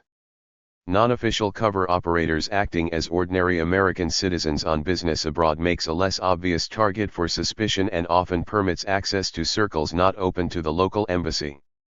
It also permits CIA case officers to remain in place in a country that has broken off diplomatic relations with the United States. It poses one rather drastic disadvantage. If a man under unofficial cover is caught spying, he can be arrested and jailed. Several types of commercial cover have been employed over the years. In most cases, CIA officers have been sent out as employees of a company created and owned by the CIA, so-called proprietary companies like Air America or front organizations like Radio Free Europe. In other cases, small firms have been established by CIA with the express purpose of supplying a notional cover for a few men operating in one or more countries. These covers require the cooperation of many non-CIA Americans in setting up the companies and acting as officers. Sometimes a CIA officer is provided cover by an established American company with offices abroad. In these cases, a training period at company headquarters is often a preliminary to a foreign assignment, for the CIA officer must be qualified to carry out the firm's business. The main handicap in this type of assignment is that the CIA officer often must spend most of his time on his cover work, sometimes to the detriment of his operational assignments. Since an officer under unofficial cover is subject to arrest for espionage acts, his assignments are normally confined to handling an already recruited agent whose value and reliability have been proved. He is normally in touch with the local CIA station and can recommend potential recruits for follow-up by a diplomat. American manufacturers are also a vital element in CIA operations involving advanced technical equipment. In the late 50s, CIA contracted with Lockheed to build the U-2 supersonic aircraft for overflights across Soviet territory. A decade later, plans were made to raise a sunken Soviet submarine in the Pacific, and contracts were let to the Summa Corporation to build a highly sophisticated salvage ship, the Glomar Explorer. These are only two of the most conspicuous examples of the contributions made by American science and technology to CIA's collection of foreign intelligence. Other CIA activities in the United States in support of its overseas intelligence operations have very little to do with American citizens. Foreign agents who cannot be trained at overseas sites are handled at home, for example, the high-altitude training of Tibetans in Colorado, or the selection and training of Cuban émigrés for intelligence operations against Cuba. CIA agents working abroad sometimes visit the United States or are assigned here on official or unofficial business. Contact is maintained with them while they are here and often provides an opportunity for more intense training and debriefing than is practical overseas. Most high-level Soviet and other intelligence defectors are brought to the United States for interrogation by interested Washington intelligence agencies. In these cases, private American citizens or companies often play a part in resettling them by helping to cover their real identities, getting them a job or credit status, etc. CIA and the FBI. The principal focus of CIA espionage work in this country, however, is the recruitment of visiting foreigners for eventual use as intelligence agents when they return to their own countries, the main task of the Foreign Resources Division. Every foreign intelligence service has found that it can approach a high-level foreigner on its own soil more easily and more securely than it can in his native capital. He is not only psychologically more susceptible to a recruitment approach away from home, but the case officer who wants to assess and possibly recruit him is working in a friendly environment. In carrying out these recruitment operations, close contact is maintained with the Federal Bureau of Investigation. It is, however, in the field of domestic counterintelligence and counterespionage that the CIA and the FBI cooperate most closely. The internal security mission belongs to the FBI alone, and a precise limit to the authority of the CIA within the United States was clearly set in the National Security Act of 1947.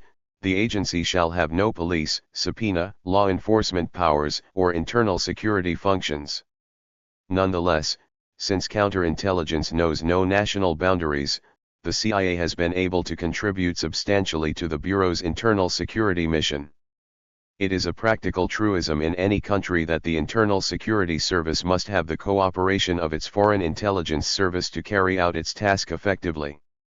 This cooperation is not always an easy one, but it is indispensable for the United States in a period of history when a large proportion of the threats to internal security originate abroad in the corridors of the KGB's first chief directorate in Moscow, in the planning section of the Cuban intelligence service in Havana, in the international section of the French or Italian communist parties, in the heads of Argentinian terrorists or Fedayeen action groups.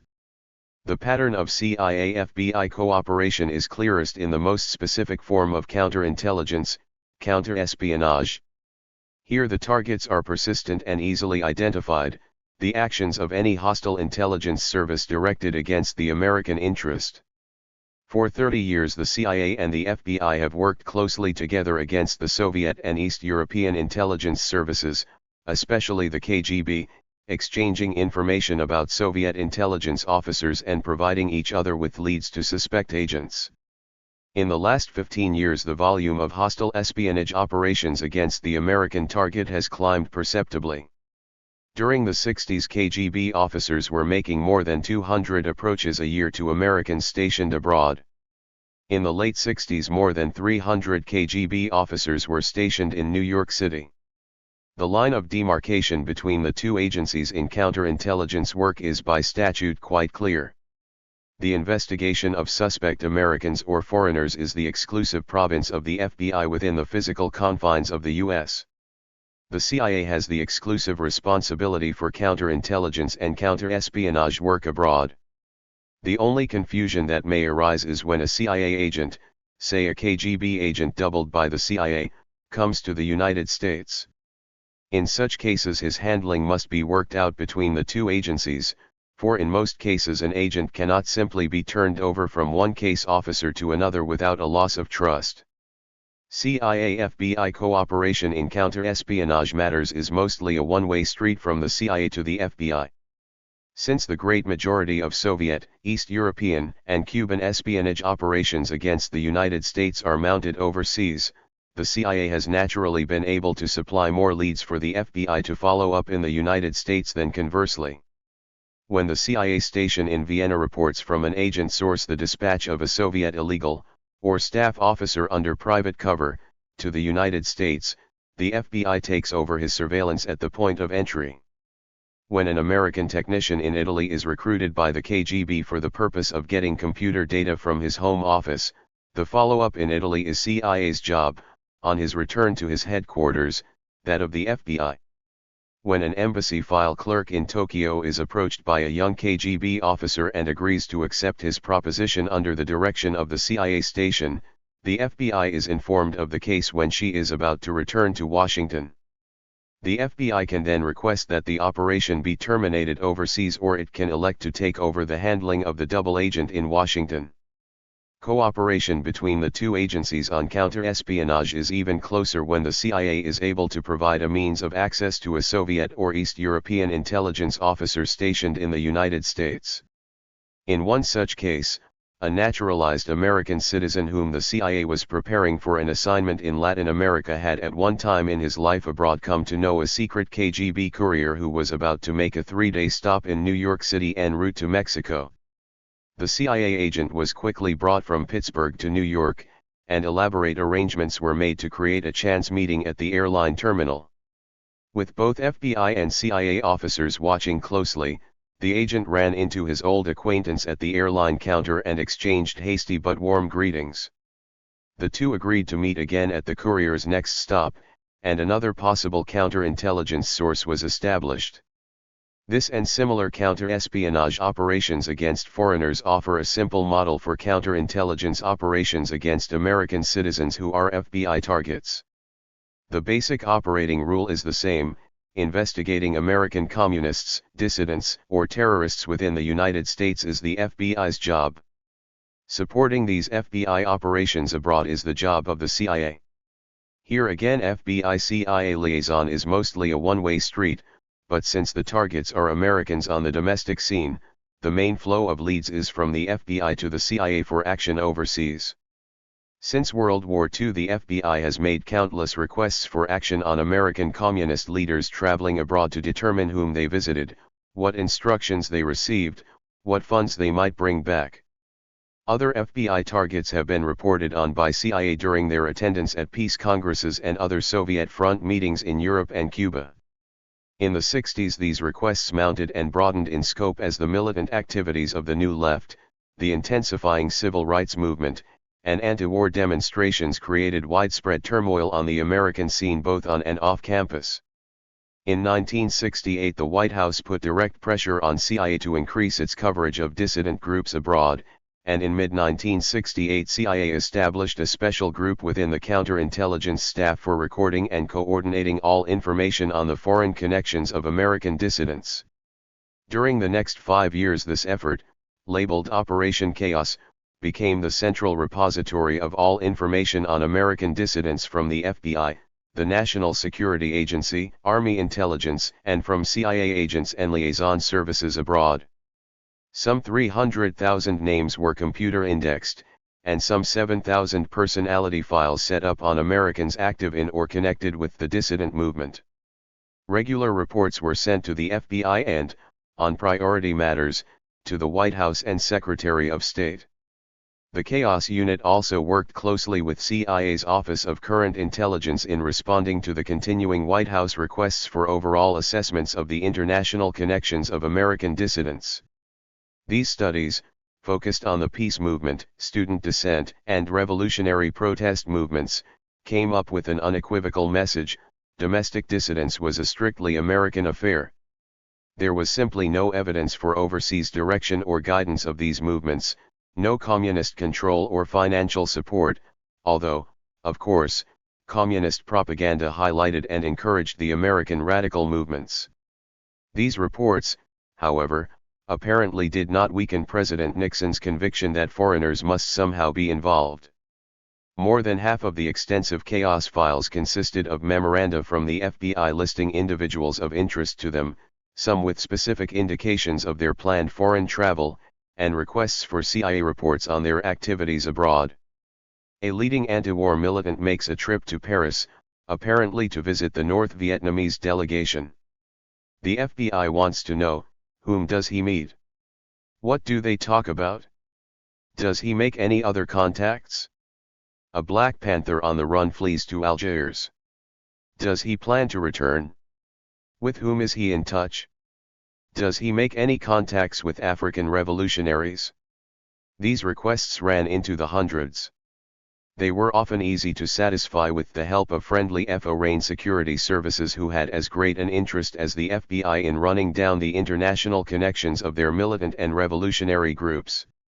Sometimes the answers were obtained from CIA agents whom the local station had inserted in the wide-ranging Soviet and other communist establishments, mainly in Europe, to monitor their non-diplomatic activities.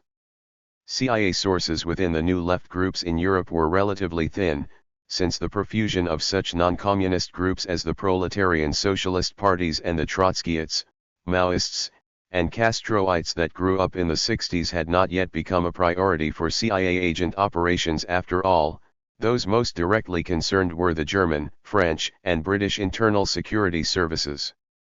The continuing White House pressure for overseas coverage led Operation Chaos to recruit American students and some non-students for the purpose of penetrating these European groups. In April 1970, Operation Chaos was authorized to recruit and train its own agents. Between 1970 and 1973, 23 agents were recruited to penetrate radical student groups in Europe. About half the candidates were recommended by the FBI. To prepare for their mission, these student recruits were instructed to join radical student groups on American campuses for building up their cover. They were expected to acquire a familiarity with the jargon, techniques, and personalities of American student activists so that they would be acceptable to the foreign student organizations they planned to join. During their training in the United States, they reported their contacts and observations, and some of their reports were given to the FBI. Some of them took on full-fledged assignments abroad. Others made short trips to cover specific targets. Operation Chaos was terminated in March 1974. In responding to the pressures of two presidents to record and define foreign links with the American dissident movements, it carried out an efficient and objective counterintelligence task. Its activities and files bordered so closely on domestic security, however, that it became a controversial issue with many CIA operators at its inception and, later, a target of public attack. Chaos reflected a White House effort to contain communism when there was nothing to contain. CIA and Watergate. Although in the normal course of its operational work the CIA has always been in closest touch with the FBI, it has also cooperated closely with other federal agencies. It has provided special equipment such as lie detectors to the Department of State and given it assistance in communications. It has run operations and counterespionage courses for the Department of Defense. It has worked closely with the Secret Service in preparing for presidential trips abroad. It has performed innumerable odd chores for all federal agencies. Some of the oddest, and most publicized, chores included the CIA's cooperation with President Nixon's White House in the early 70s. The CIA involvement in the Ellsberg and Watergate affairs came out of the White House effort to plug leaks and collect political intelligence by setting up a special investigative unit. It was a unique episode in the history of intelligence services outside the Soviet Union and, for a time, did CIA grievous harm. The scene was set with the recruitment in July 1971 of E. Howard Hunt as a White House consultant and, later, of James McCord as security officer for the committee to re-elect the president. Both men had long experience in the CIA, and Hunt particularly was familiar with CIA facilities for supporting secret operations abroad. There were three more or less separate episodes. On July 7, 1971, the Deputy Director of CIA, Marine General Robert E. Cushman, Jr., received a call from John Ehrlichman asking him to help Hunt. Hunt visited Cushman 2 weeks later and stated that he had been charged with a highly sensitive mission by the White House to visit and elicit information from an individual whose ideology he was not entirely sure of. He needed identification documents in alias and material for physical disguise for this one-time operation. Placed in touch with Technical Services Division personnel in a Washington safe house, Hunt first received a set of alias documents, a wig, glasses, and speech alteration device, and later a tape recorder in a typewriter case and a Tessina camera in a tobacco pouch. Almost all this material, of course, is commercially available, and its purchase is not incriminating. False identity documents, on the other hand, require a degree of technical competence, specialized equipment, and available blanks normally not found outside security and intelligence services or well-organized crime syndicates. Once Hunt got what he wanted for his quick in and out, he went on to get his operational boss, G. Gordon Liddy, fitted out with a false identity and, later, asked the CIA technicians to develop and deliver the film he had used in casing the office of Ellsberg's psychiatrist. When he made further demands for support, the technicians sensed Hunt was up to something more than a one-time interview and passed the word up the chain of command. On August 27, General Cushman called off any further support of Hunt and so informed the White House.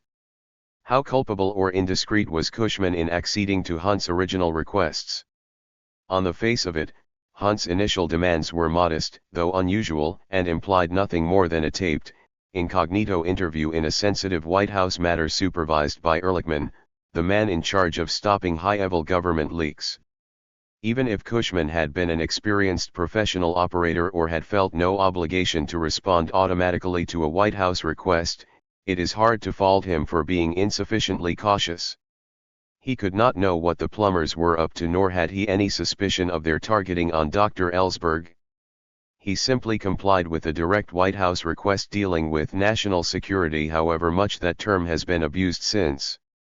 The second episode of CIA involvement was more serious, Director Helms's acquiescence in giving the White House a psychological profile on Daniel Ellsberg. Hunt was aware of CIA's work in indirect assessment, the evaluation of a man's personality or state of mind without direct interview by a psychologist. This technique has been used not only to produce profiles on key political figures in the tradition of Professor William Langer's published OSS profile on Hitler, but also to help in assessing the reliability of a foreign agent, say, an official behind the Iron Curtain who is seen only infrequently by his CIA handler. Data on his physical appearance, dress, manner, speech, habits, social and political attitudes, etc., carefully analyzed, can provide the material for an indirect assessment helpful in determining his reliability. Apparently prodded by Hunt, White House aide David Young requested such a profile on Ellsberg. He rejected the first version and provided further classified materials from the FBI and the State Department for a second version, which CIA delivered on November 12. The use to which the White House wished to put the profile material on Ellsberg is irrelevant. The overriding fact is that Ellsberg was an American citizen, resident in the United States and uninvolved in any CIA or other intelligence agency operation abroad. The delivery of the profile was the least creditable action of the CIA in its bizarre liaison with the White House. The request, by a junior member of the White House staff, was on its face improper, if not illegal, for it asked the agency both to violate its charter and to disregard the professional ethics involved in producing a medical judgment on an American citizen. The plot thickens and the roles of the players become murky in the third episode, the immediate aftermath of the Watergate break-in. The scenario is confused by mushy memories and direct contradictions about who said what to whom in the dozen or so meetings that involved the CIA. A major mystery lies behind President Nixon's assertion that a few days after the Watergate burglary he was advised that there was a possibility of CIA involvement in some way.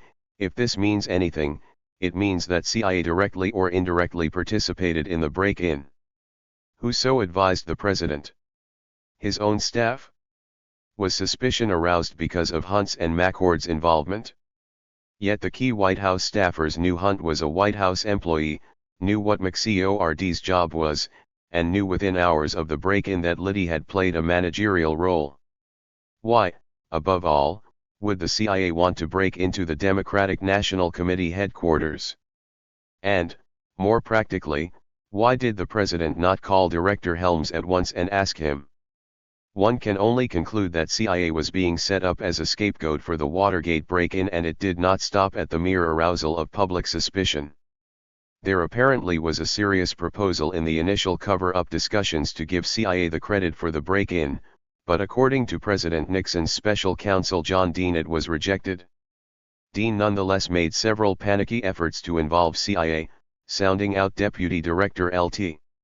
General Vernon Walters, who succeeded Cushman in May 1972, on CIA's willingness to put up the bail and pay the salaries and family expenses of the Watergate defendants. To this ludicrous proposal the answer was an explicit no, and the White House was forced to find and disperse its own funds. McCord himself was convinced before his trial that the White House was trying to lay the Watergate operation at the CIA's feet. A second, and still puzzling, concern of the president was to ensure that the investigations of the break-in did not expose either an unrelated covert operation of the CIA or the activities of the White House investigative unit. His concern was translated into action on June 23, when presidential advisors Ehrlichman and Haldeman met with Helms and Walters at the White House. Here, after Director Helms clearly disavowed any CIA participation, Deputy Director Walters was instructed to talk with Acting FBI Director Gray about the likelihood of the FBI investigation uncovering unrelated covert CIA operations. Although Haldeman's remarks at the White House meeting were not clear about just what CIA operations were threatened, the talks with Acting Director Gray made the White House focus clear. The sensitive area was Mexico City, where some of the Republican campaign funds used in the Watergate operation had been laundered. After some confusion lasting until July 6, Gray was explicitly informed by CIA that his investigation in Mexico held no threat to CIA operations. The president's solicitude for CIA's operational security is puzzling. Was he thinking only of its Mexican operations when he instructed Haldeman to call in Helms? Why Mexico? Did he know then that the Watergate dollars had passed through a Mexican bank? Did he have some source outside the FBI and CIA for this specific anxiety? Operationally, it would, of course, be most unlikely that the investigation of certain bank accounts in Mexico City would run into any CIA espionage or counterespionage operations which, the White House might be aware, or could assume, were mainly directed at Cuban and Soviet targets.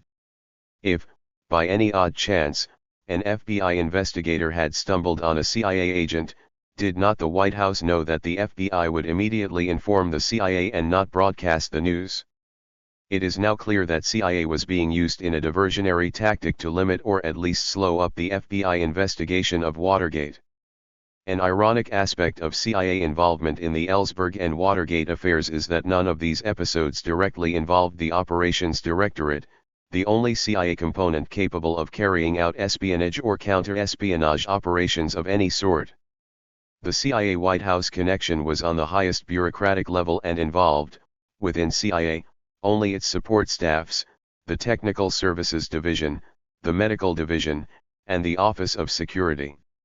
The Operations Directorate made only one small, but signal contribution. It assured the director that an FBI investigation in Mexico City would not endanger any CIA operations. I cannot forbear a comment on another irony in this bizarre episode: the ambivalent appeal of dirty tricks to the layman. The mystique about secret operations, apparently shared by Attorney General John Mitchell and the top White House aides, gave the operators Liddy and Hunt a psychological advantage in selling their amateur espionage proposal to their lay superiors. A professionally couched plan, a certain amount of trade jargon, the use of special technical equipment, the availability of some good men to do the job, all these combined with assurances of total security can lull even hard-nosed bureaucrats into a false sense of confidence in the darker arts. Secret affairs, fortunately in this case, are as liable to bungling as public affairs. In retrospect, and on balance, the Ellsberg and Watergate episodes reflect a self-serving misuse by the White House of both the domestic and foreign American intelligence services. CIA was used to assist the plumbers in carrying out illegal actions, to delay proper FBI investigations, to help in the cover-up, and in a futile attempt to become the scapegoat for the Watergate break-ins. The abuse of his two secret agencies is in some ways President Nixon's most discreditable action in the whole affair, for it involved the integrity and good name of both the CIA and the FBI. The White House role, inept in its execution, was destructive in its effects.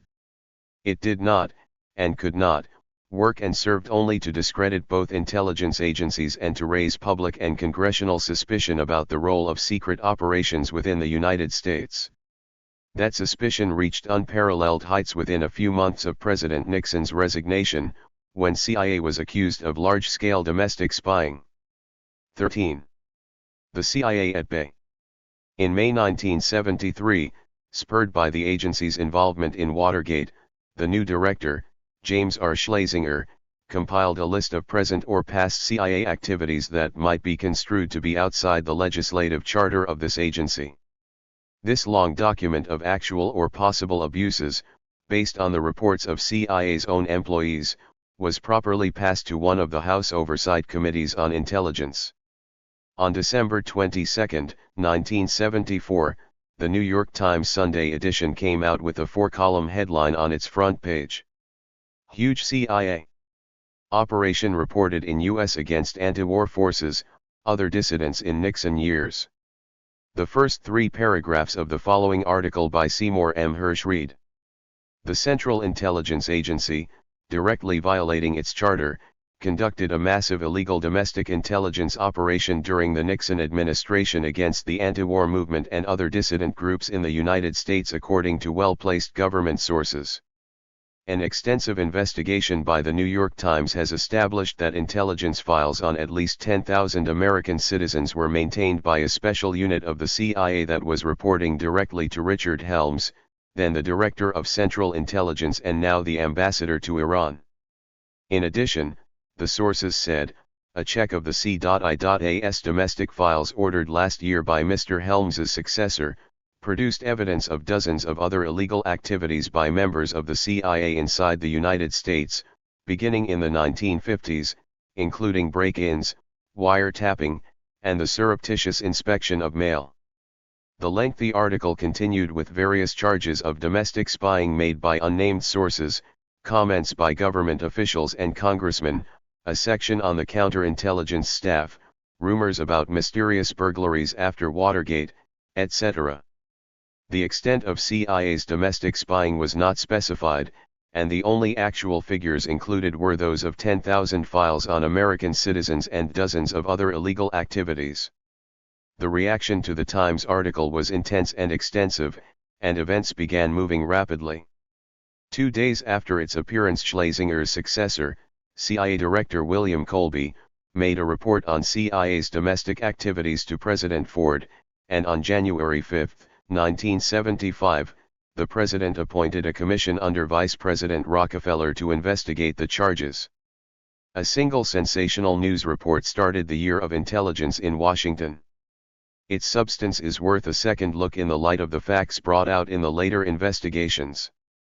The gist of the report was that huge or massive domestic intelligence operations had been conducted by CIA against American dissidents. The charge of illegality could, of course, be sustained only in court. The charge of massive spying was almost immediately challenged by both official and unofficial commentators, and Mr. Hirsch felt constrained to state in another lengthy article on January 15 that the Times did not quote its sources as saying, either in its initial dispatch on the CIA or in later dispatches, that the agency had maintained domestic surveillance on 10,000 citizens. True. The Times had made no such assertion, but the Hirsch story had followed its lead massive illegal paragraph with the item on the 10,000 files.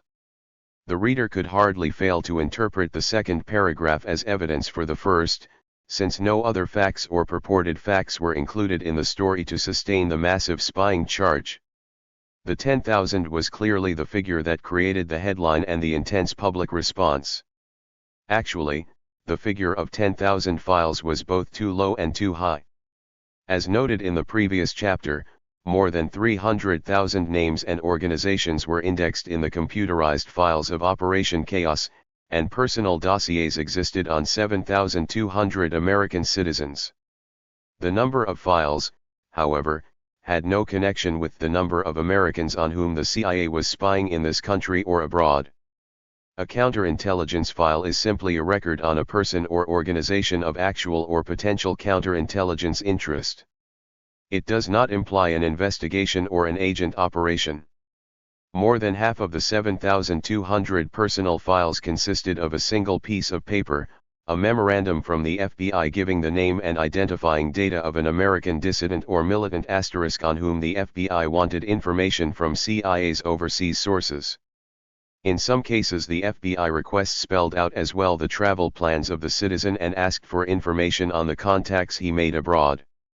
When CIA was able to come up with such information, it was forwarded to the FBI and a copy placed in that person's file. Other files were set up on the basis of CIA's independent reporting from abroad from its agents, from foreign press reports, and from friendly security services. CIA sources abroad would, for example, supply the names of all Americans who attended a Stockholm Peace Congress, visited the premises of the North Vietnamese delegation in Paris, joined a demonstration at the Sorbonne, etc. These were also supplied to the FBI. Since the number of files is not the index to the extent of CIA's domestic spying, the key question is, how many CIA case officers or agents were devoted to spying on American dissidents in the United States? The Rockefeller report properly distinguished the activities of the Operations Directorate, which handles agents, and the Office of Security, which guards the CIA's premises and classified information. Its answers were precise. How many agents were recruited by Operation Chaos to spy on American dissidents in this country? None. How many CIA recruited agents did nonetheless spy on domestic dissidents and report the results to CIA and the FBI? 3. Of the 30-odd agents recruited by Operation Chaos for assignment overseas, most developed their cover on American campuses and routinely reported on their associations and activities. Their reports were carefully examined and assessed for clarity and precision as part of their training. Any reports of serious intelligence value were disseminated to the FBI. In 3 cases, Chaos agents were employed on a purely domestic assignment, one to participate in demonstrations in late 1969, one to report on the activities of the leadership of a dissident group, the third to penetrate the organizers of the May Day demonstrations in Washington, D.C., in 1971. These 3 were violations of the CIA Charter against purely domestic operations. The Office of Security also went beyond its proper authority in a number of cases directed against dissident Americans. The agents it recruited had no foreign intelligence function, but were used to infiltrate dissident groups in the Washington, D.C. area in order to warn CIA of any threats to its employees and installations. Beginning in February 1967, the Office of Security hired some local Washington residents, most of them manual laborers, to work as part-time informants. They attended various local meetings and demonstrations, provided information on the size, income, leaders, and plans of local organizations, took photographs, and reported the gist of speeches. There were never more than a dozen of these untrained informants on the payroll at any one time. The project was discontinued in December of the following year since the Washington Metropolitan Police Department had by then developed the capacity to monitor these groups on its own. These actions, though minor in scope, violated the agency's charter against domestic investigation of American citizens, and should have been performed only by the FBI or the local police, who are responsible for protecting all federal installations. How massive were these domestic operations? 3, 12, or 30, no matter how one adds them up, are neither huge nor massive. Taken together, they produced a thin sheaf of observer reports on public meetings. The first 2 paragraphs of the Times report were blatantly exaggerated. The at least 10,000 files was the red herring that misled both the writer, the headline writer, and the managing editor.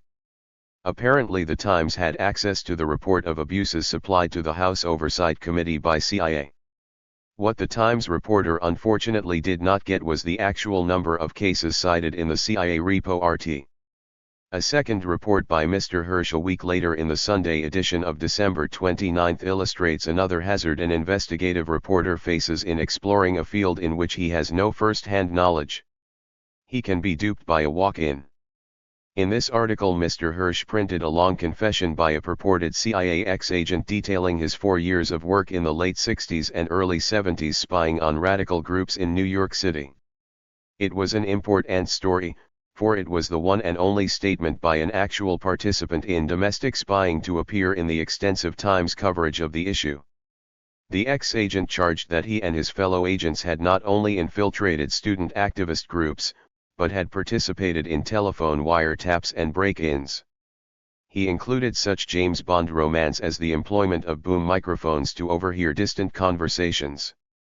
The Times apparently made every effort to check both the source's CIA affiliation and the facts he alleged, but whoever the source was, most of the alleged facts were fabricated.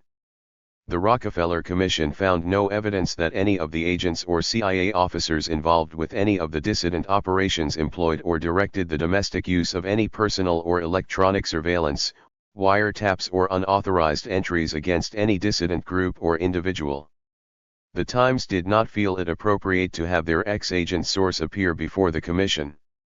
In fact, the Times article quoted the source as stating that if he were exposed, he would deny any link to CIA. The hazard the investigative reporter faces in dealing with volunteer informants of this sort is the same hazard we face in counterintelligence work abroad. When an unidentified man walks into an embassy with a sensational report, say about a Soviet intelligence operation, either the man or his story must be checked out.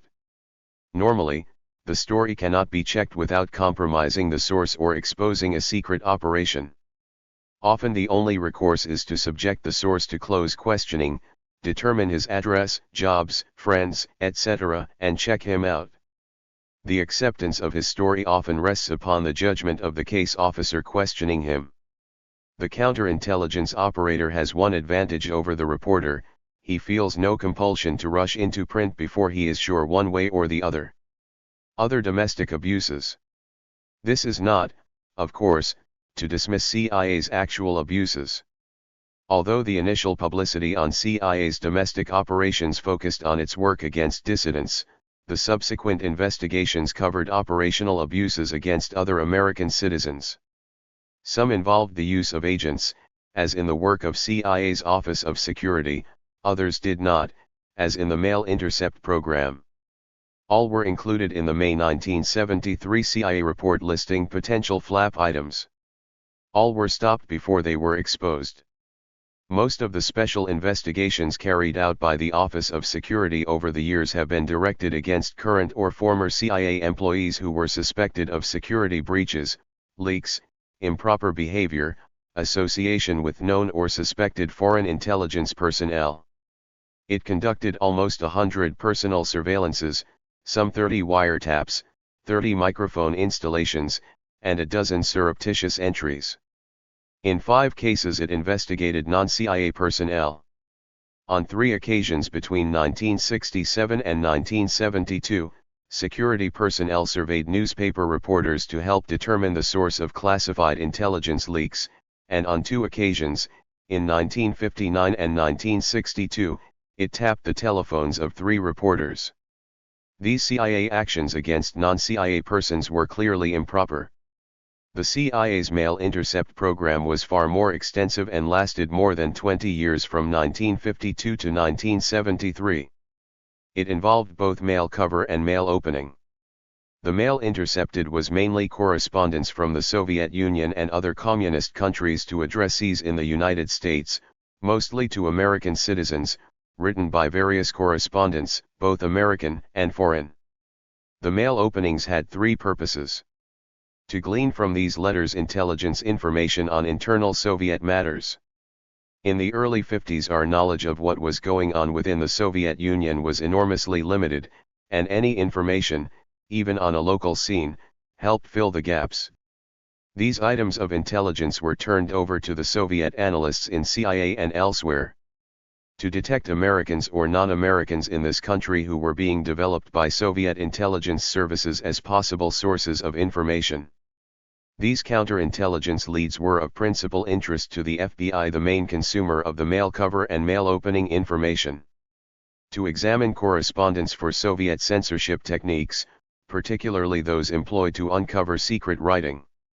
This information was pertinent to the technicians developing secret writing methods for use by our own intelligence agents in Russia who were writing to mail drops in the West. There can be little question that, however essential it was considered at its inception, the intercept program lasted far beyond its real usefulness to CIA, though the FBI continued to be interested in its product for internal security purposes. Whatever its purposes, and despite the varying degrees of coordination with the Postmaster General and Attorney General, the intercept program was clearly illegal. Perhaps the greatest single abuse of an American civil rights occurred in the course of the extensive CIA Defense Department program, started in the early 50s, of testing the effects of new drugs on the human organism. CIA's main operational interest was to develop the most efficient possible truth drugs for use in interrogation as well as drugs to counter the effect of those employed by hostile services in interrogation or brainwashing. As part of this program, the CIA administered LSD and similar drugs to volunteer participants, some without their knowledge. In the course of the experiment, one participant committed suicide shortly after he had taken LSD.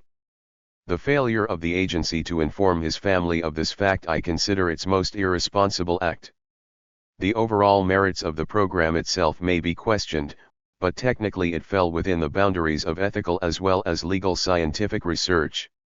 Much of the congressional investigation was concerned, not with specific charges of crimes or abuses, but with CIA work within the United States essential to its operations abroad, its cover mechanisms, its large network of proprietary companies, its arrangements with individual American citizens.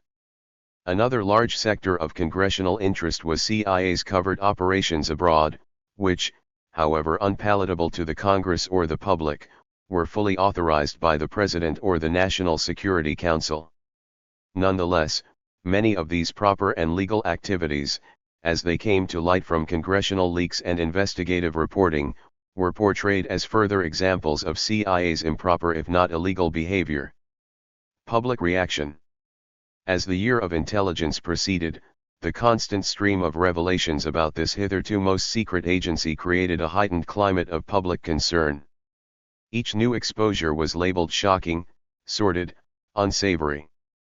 The CIA was a monster, a cancer requiring radical surgery, a world of grotesque shapes and shadows, a many-chambered house of deceit, fear, power, and intrigue. CIA operations officers were killers and fanatics, a freewheeling assemblage of dangerous romantics, bribers, subverters, and burglars, a set of adventurers, screwballs, and intriguers who will do anything for each other: lie, cheat, steal, kidnap, suborn, perjury, bribe, corrupt, subvert, kill and kill again. These phrases came from the pens of otherwise sensible men, not screwballs. The charges made against CIA by Americans at home reached spectacular limits of absurdity.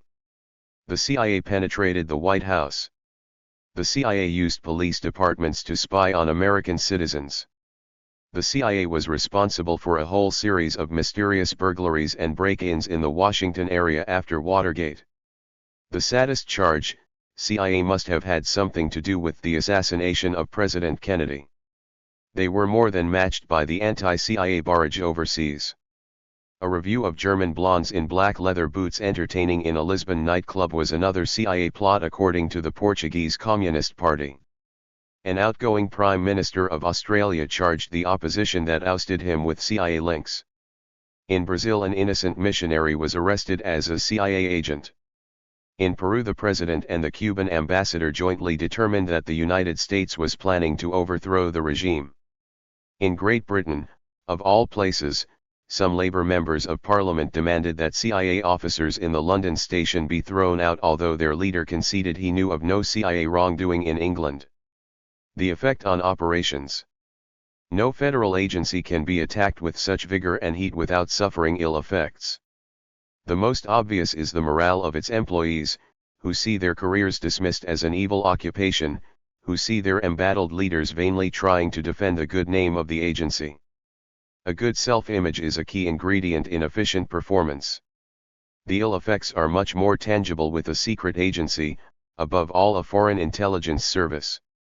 The anti-CIA campaign drastically reduced CIA's capacity to do its job, to recruit and retain the best agents that can be found in the key target areas around the world. The campaign and the exposure to public view of secret acts and facts, the persistent efforts of the congressional committees to wrest more and more of its secrets from the executive branch, and the constant flood of leaks from congressional staffs, former CIA staff officers and contract personnel, and other members of the national security establishment, all of these together might make any sophisticated foreign CIA agent wary. Some agents simply broke off contact with their case officers to lie low until the storm blew over. Other agent prospects, developed through close personal cultivation for months or years, understandably refused to accept a proposal for recruitment. Any intelligence agent must have complete confidence in the service he is working for. He must be assured that his identity will be kept secret and that his reports will not be exposed to unauthorized persons. In agreeing to accept tasks that might affect his career and, in some cases, his life, what counts most is his feeling of security. With CIA in the headlines of his own local newspaper, he can be forgiven for entertaining a few qualms. The adverse reaction of friendly foreign intelligence services, particularly the European services, was equally understandable. For years they have supplied the CIA with their secret intelligence reports on targets of common interest, and these have often been of unique value to the Departments of State and Defense. Watching the exposure of American secrets in Washington, they were bound to worry. When would a British or French or Italian report from a highly sensitive source be exposed to congressional scrutiny? When would an agent of theirs be sacrificed on the altar of American openness? The cooperation among the CIA and the NATO country intelligence services has been a close and valuable one for 25 years. If the notion that the Yanks can't keep a secret becomes embedded in the minds of the European service chiefs, American security will suffer a needless loss.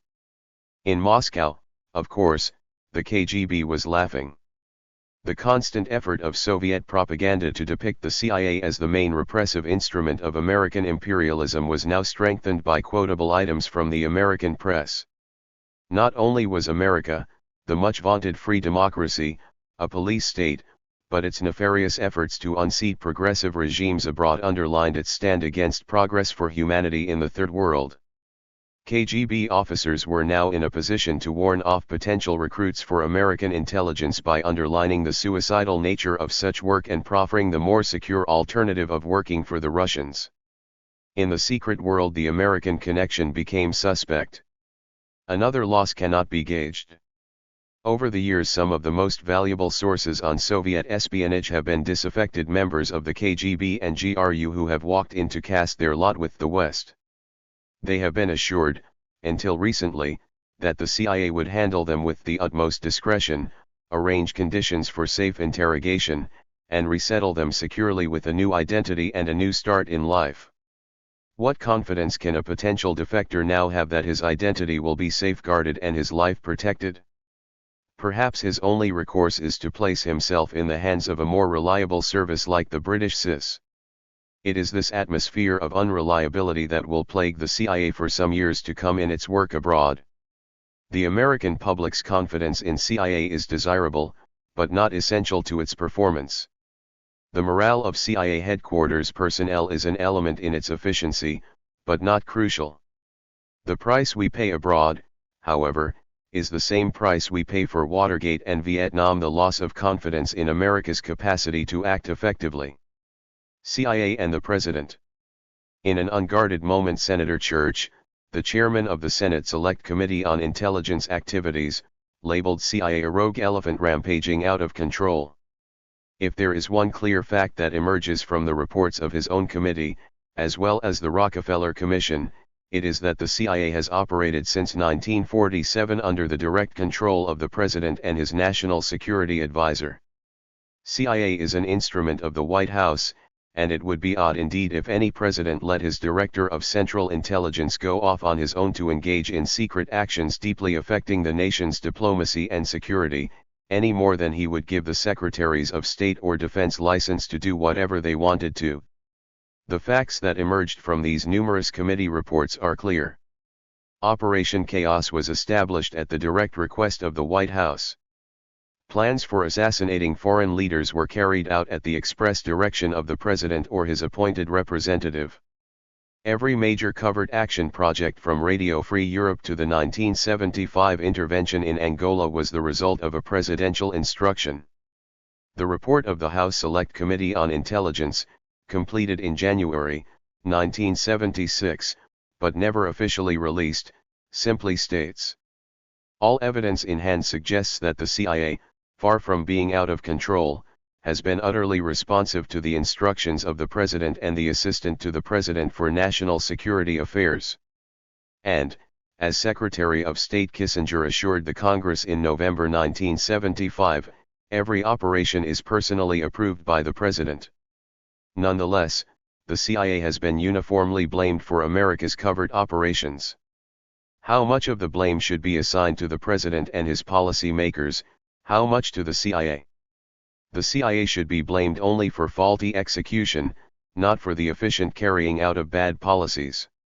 In one of its most efficient operations, the Secret Army in Laos, the fault lay in the policy behind it.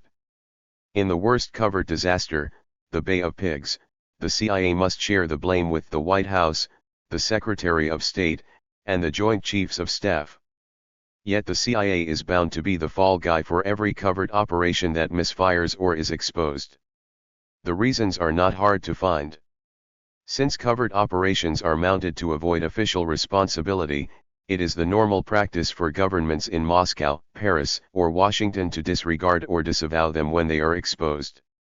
In only 2 cases has an American president personally and publicly accepted the responsibility for covert ventures: President Eisenhower for the U-2 incident, President Kennedy for the Bay of Pigs. It is part of the CIA director's job to be the fall guy for the president. There is another specifically American reason. In our society, the prejudice against secrecy runs deep, and it was deepened by Watergate. As the secret agency of government, the CIA has always been a natural target for both Congress and the press, and even its legitimate activities exposed as somehow evil and un-American. The CIA is also a fall guy within the Washington bureaucracy. Many diplomats in the Department of State resent the activities of an agency that might embarrass them and give the United States a bad name abroad.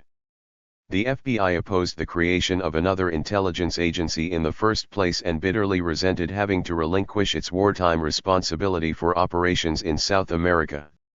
Sniping at the CIA within other elements of the intelligence community is a common luncheon sport in Washington. CIA operators will never win a popularity contest among their intelligence colleagues. The CIA is often left out in the cold even at the highest levels. A senior White House official once exhorted the CIA to get more deeply into student and labor organizations in Area X. Query, "Will you stand behind us?" Reply, "You're on your own if anything blows." In the case of Chile, the CIA got it both ways from the policy level. Why didn't the CIA forecast Allende's election victory? The analysts did, but the top men apparently did not read their reports carefully enough. Why didn't the CIA do more to forestall Allende's election? It did what the policymakers had instructed it to do. One red herring that the Senate committee's final report has introduced into the issue of presidential control is a gross misreading of the doctrine of plausible denial.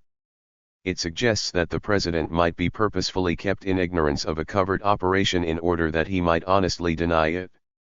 This is nonsense. No president can willfully choose ignorance in order to absolve himself from being responsible for the acts of his subordinates. As the year of intelligence wore on, the calls increased for more control of the intelligence community. Dozens of formulas were thrown into the hopper by the Rockefeller Commission, the press, and the public: the strengthening of the inspectors general in the various intelligence agencies, a review committee of highly placed private Americans, a new unit for federal corruption in the Department of Justice, the strengthening of the President's Foreign Intelligence Board, etc. In February 1976, before the congressional committees had completed their report, President Ford introduced his own reforms. He made some modest changes in his top intelligence hierarchy, mainly to raise the level of decision on covert action projects and broaden the supervision of both programs and possible abuses. He has, on paper, enhanced the role of the CIA director as the overall head of the intelligence community. The CIA directors have always worn 2 hats, as head of the community and head of their own agency. Up to now, no directors have been able to carry out their first role with any clout. Presidents Kennedy and Nixon formally instructed them to do so, but they faced an impossible task: to tell the Secretary of Defense what to do with his intelligence agencies. Military intelligence, including the Defense Intelligence Agency, the National Security Agency, and the intelligence arms of the 3 services, has more than 5 times as many people and more than 10 times the budget of CIA and State Department intelligence combined. The CIA director could coordinate and cajole. He could not give orders. It remains to be seen what effect the new arrangement will have. One test will come up in the next budget: can a CIA director do what most needs to be done: cut down the overgrown intelligence bureaucracy to a more economical and efficient size? Will he examine the recommendation of Congressman Otis Pike's report that the Defense Intelligence Agency be eliminated? Will he review and possibly curtail the enormous scope of electronic interception carried out by the National Security Agency? These are among the larger issues a director with clout should deal with. The president must have effective control of his secret agencies, yet that control in itself poses several hazards, each in its own way: the danger of politicization. Presidential control implies the possibility of presidential abuse. The extreme example, of course, is the use of the CIA and the FBI for President Nixon's partisan purposes in the Watergate episode and the monitoring of the White House enemies list. It can happen again if the wrong man becomes president. There is no legislation the Congress can write, nor any mechanism of oversight that can prevent a president from using any of his federal agencies in his own personal or political interest. That is a simple fact that we now alertly live with. A more insidious hazard is the danger of politicizing the intelligence function by appointing a political figure as Director of Central Intelligence. A partisan director who works on behalf of the president who appointed him rather than for the presidency he serves runs the danger of wanting to satisfy his boss by shaping intelligence estimates to suit the policy requirements of the White House or to support a specific policy, as the Vietnam War. The politicization of the intelligence function is the end of its usefulness.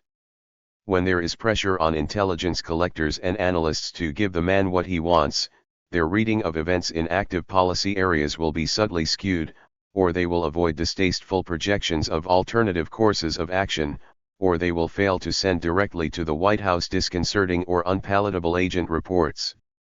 Independence is crucial in the field of foreign intelligence judgments. That is the main reason we have a central intelligence agency without its own diplomatic or military policy commitments to protect. A docile director can only distort the very reality he is supposed to clarify. There have been 4 CIA directors in the 3 years from January 1973 to January 1976. Choosing a director for a 6 or 8 year term without regard for his party affiliation would help keep him independent. A man of strong will, private means, and hard experience outside government is the least likely to be used or abused. There is a final issue on the president's use of his foreign intelligence agencies that no one can do anything about. No president need regard what his intelligence estimators tell him. His policy judgments are often as much the product of his domestic concerns, of previous presidential policies, or of the climate of American public opinion as of the objective situation he confronts abroad. The Vietnam War is a tragic case in point. If President Johnson had accepted CIA estimates on the capabilities of the North Vietnamese, the war might have ended earlier. Good intelligence is only an aid to a good foreign policy, not a substitute for a bad one. CIA and the Congress. For the past 20 years the exposure of secret CIA operations has automatically elicited public outcries for a thorough investigation and more congressional oversight.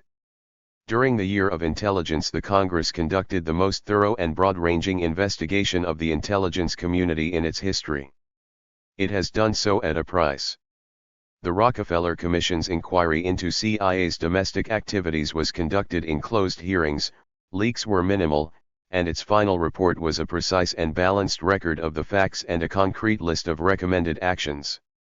The widely voiced suspicion at the time that a presidential commission would attempt to cover up abuses within the executive branch proved unfounded.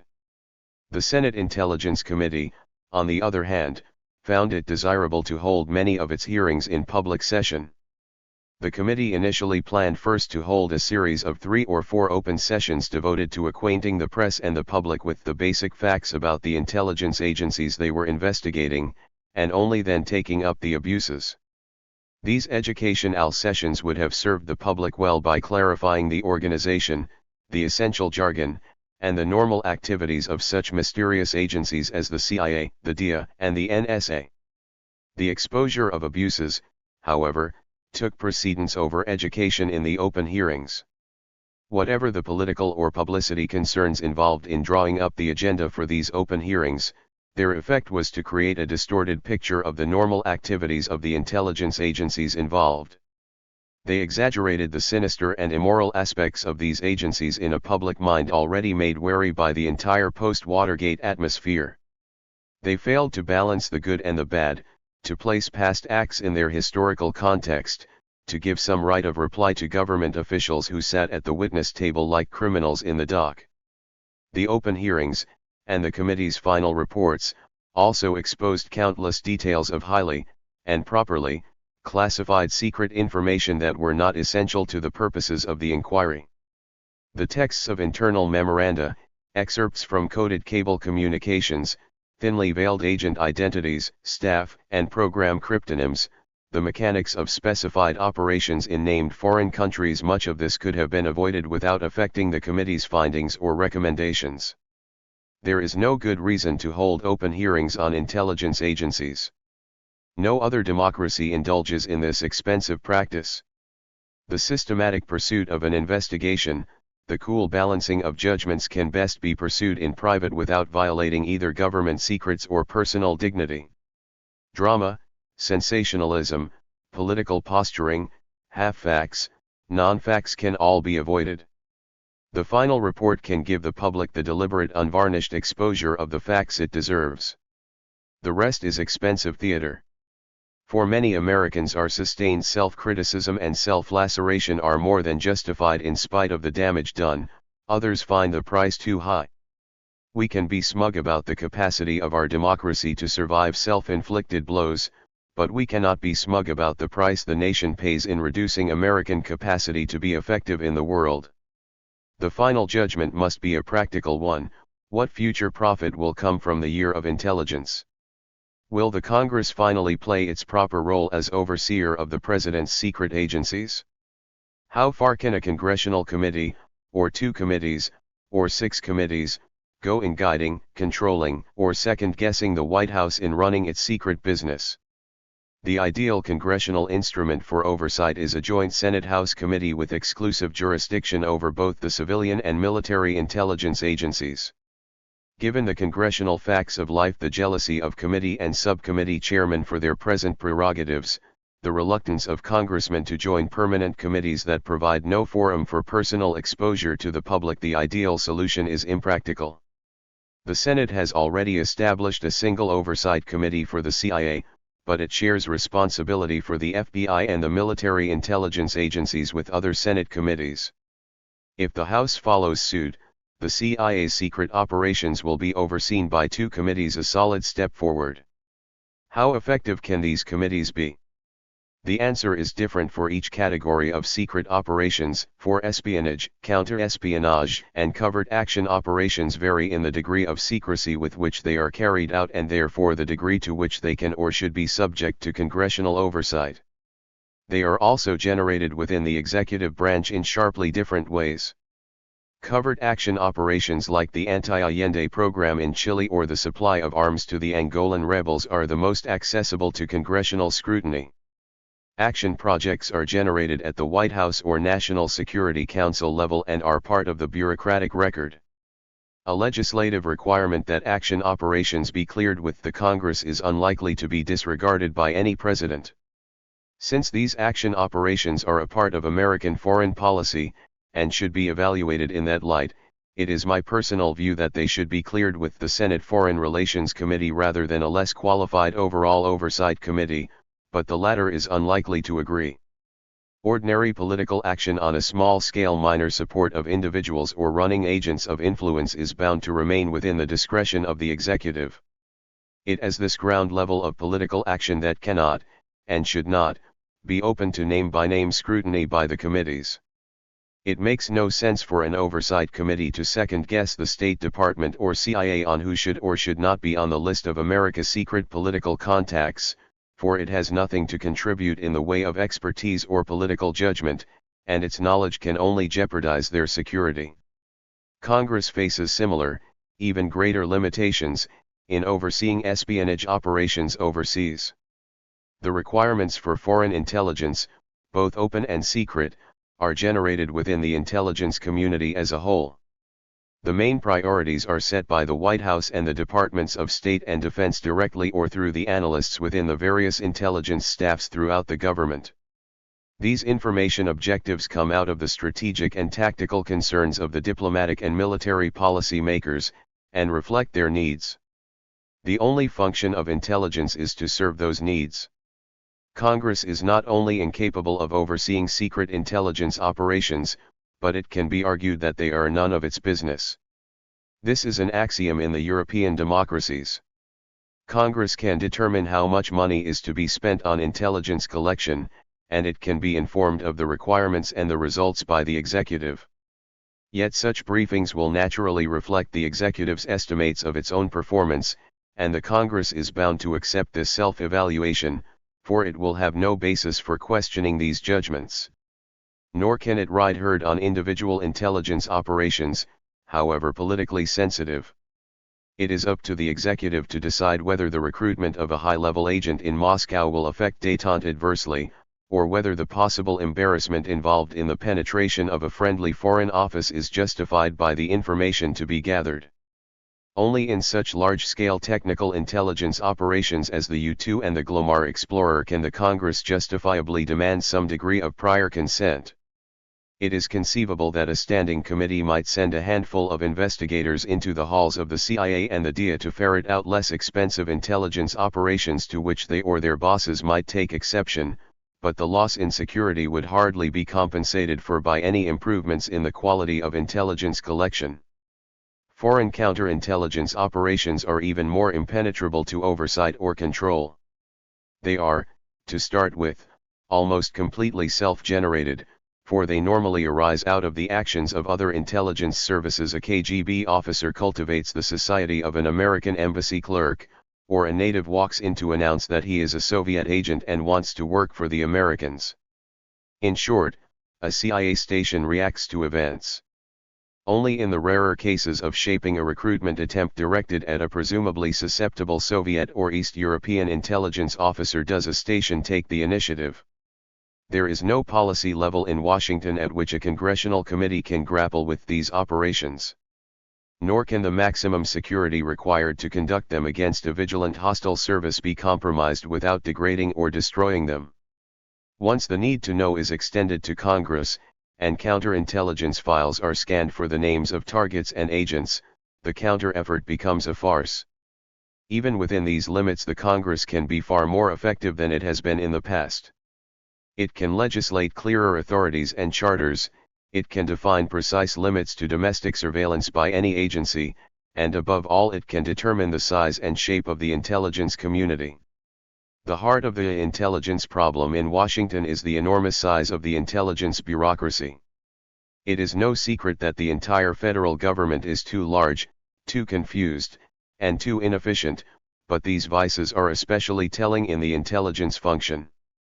There is a paper glut. Millions of items a week come in from overseas. There is a personnel glut. Thousands of people pore over the same reports, write duplicating research papers, read each other's handiwork. There is a glut of dailies and weeklies keeping everyone informed about everything. In some respects, intelligence analysts form an incestuous bureaucracy catering to each other's requirements and avid urge to know. Yet the only function of intelligence is to help the policy makers in state and defense make correct decisions, and the policy makers are often too busy to read most of the finished reports produced by the intelligence community. The estimators are the backbone of the intelligence system, the men who read, evaluate, and interpret the information at hand and provide the president with the most objective possible estimates on matters of top-level concern. Most of the reports coming into Washington today are irrelevant to their work, minor facts on important nations, important facts on inconsequential nations. If the paper glut were cut in half or more, the estimates would not suffer. Secret agents produce less than 0.1% of the raw information they use, information that is good, bad, or indifferent, but even here there is more than is needed. What neither the Congress nor the President has yet done is to re-examine the entire intelligence structure in Washington, and come up with formulas for reducing the glut. If the intelligence committees can come up with sensible and reasoned cuts in the budgets of the Central Intelligence Agency, the National Security Agency, the Defense Intelligence Agency, and the intelligence units of the three services, they will have partly justified the year of intelligence. Waste is one thing, abuse is another. What can the Congress do to prevent future misdeeds by intelligence agencies? The problem is not one of law or agency directives, but of the conduct of persons or units in the federal government who willfully or ignorantly violate the law or exceed the limits of their bureaucratic charters. Can a committee reach into the more secret recesses of the White House or the federal security bureaucracy to detect in advance and forestall illegal actions against American citizens? The Congress is a frail instrument to rely upon for this task.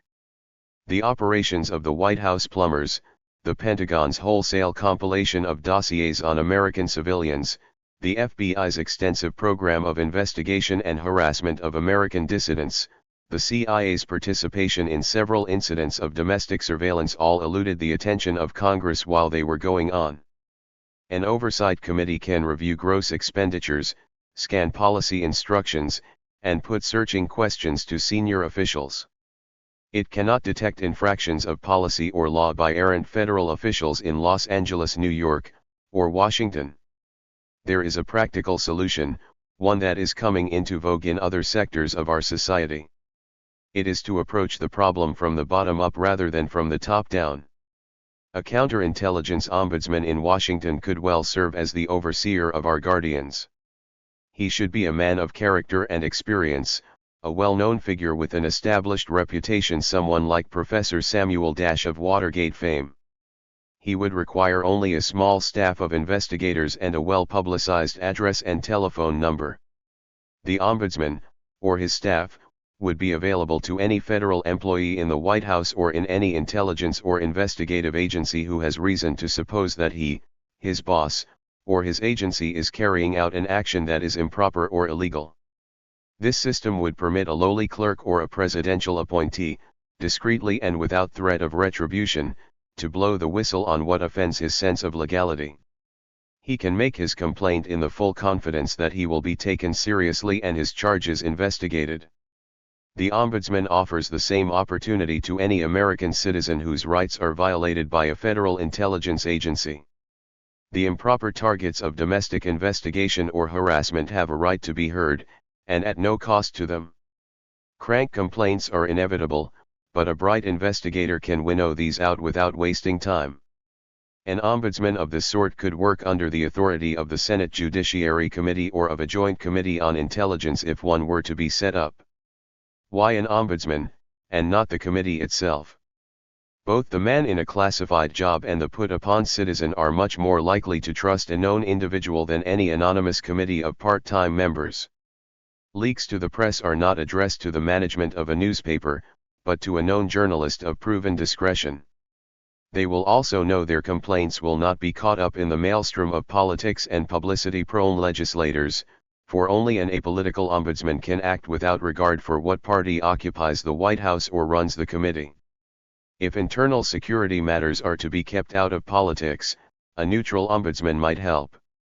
An overburdened Congress could try the experiment at little expense. A footnote.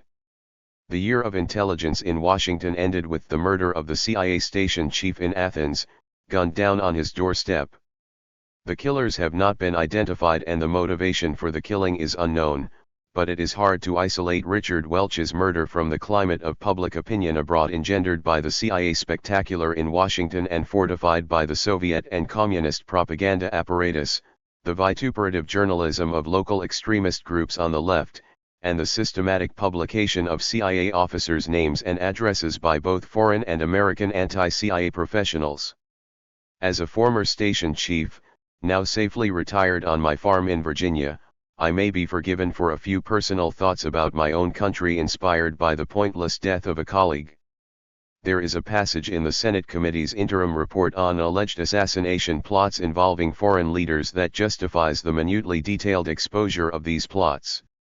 Despite the temporary injury to our national reputation, the committee believes that foreign peoples will, upon sober reflection, respect the United States more for keeping faith with its democratic ideal than they will condemn us for the misconduct revealed.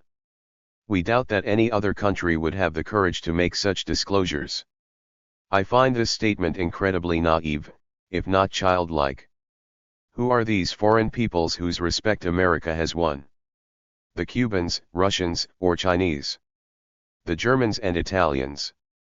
The Koreans and Congolese? The Indians and the Arabs? Who abroad, or here, is given to sober reflection on such matters as assassination and intervention? The British, perhaps? Certainly not heads of state, European politicians, Japanese civil servants, Latin American journalists, German social democrats. Has there been much sober reflection on publicizing our misdeeds in our own Congress, our press, our universities? Has the Senate committee shown courage, or does it pretend to a moral virtue none of us possesses? How far does public contrition absolve a nation from its past sins? Self-criticism is at the core of Soviet and more especially Chinese party indoctrination, with self-improvement as its goal. Most communist self-criticism is carried out in closed party meetings. Keeping faith with the American democratic ideal appears to require not only sober self-criticism, but sustained self-flagellation and in public. For some Americans this practice reflects our courage and underlying strength. For my own part I see it as an unrealistic surface piety that covers an underlying insecurity about ourselves and our real place in the world. Without dignity, a mature assurance, and a firm grasp of the real world around us, American democracy cannot remain great even in its own eyes. 14.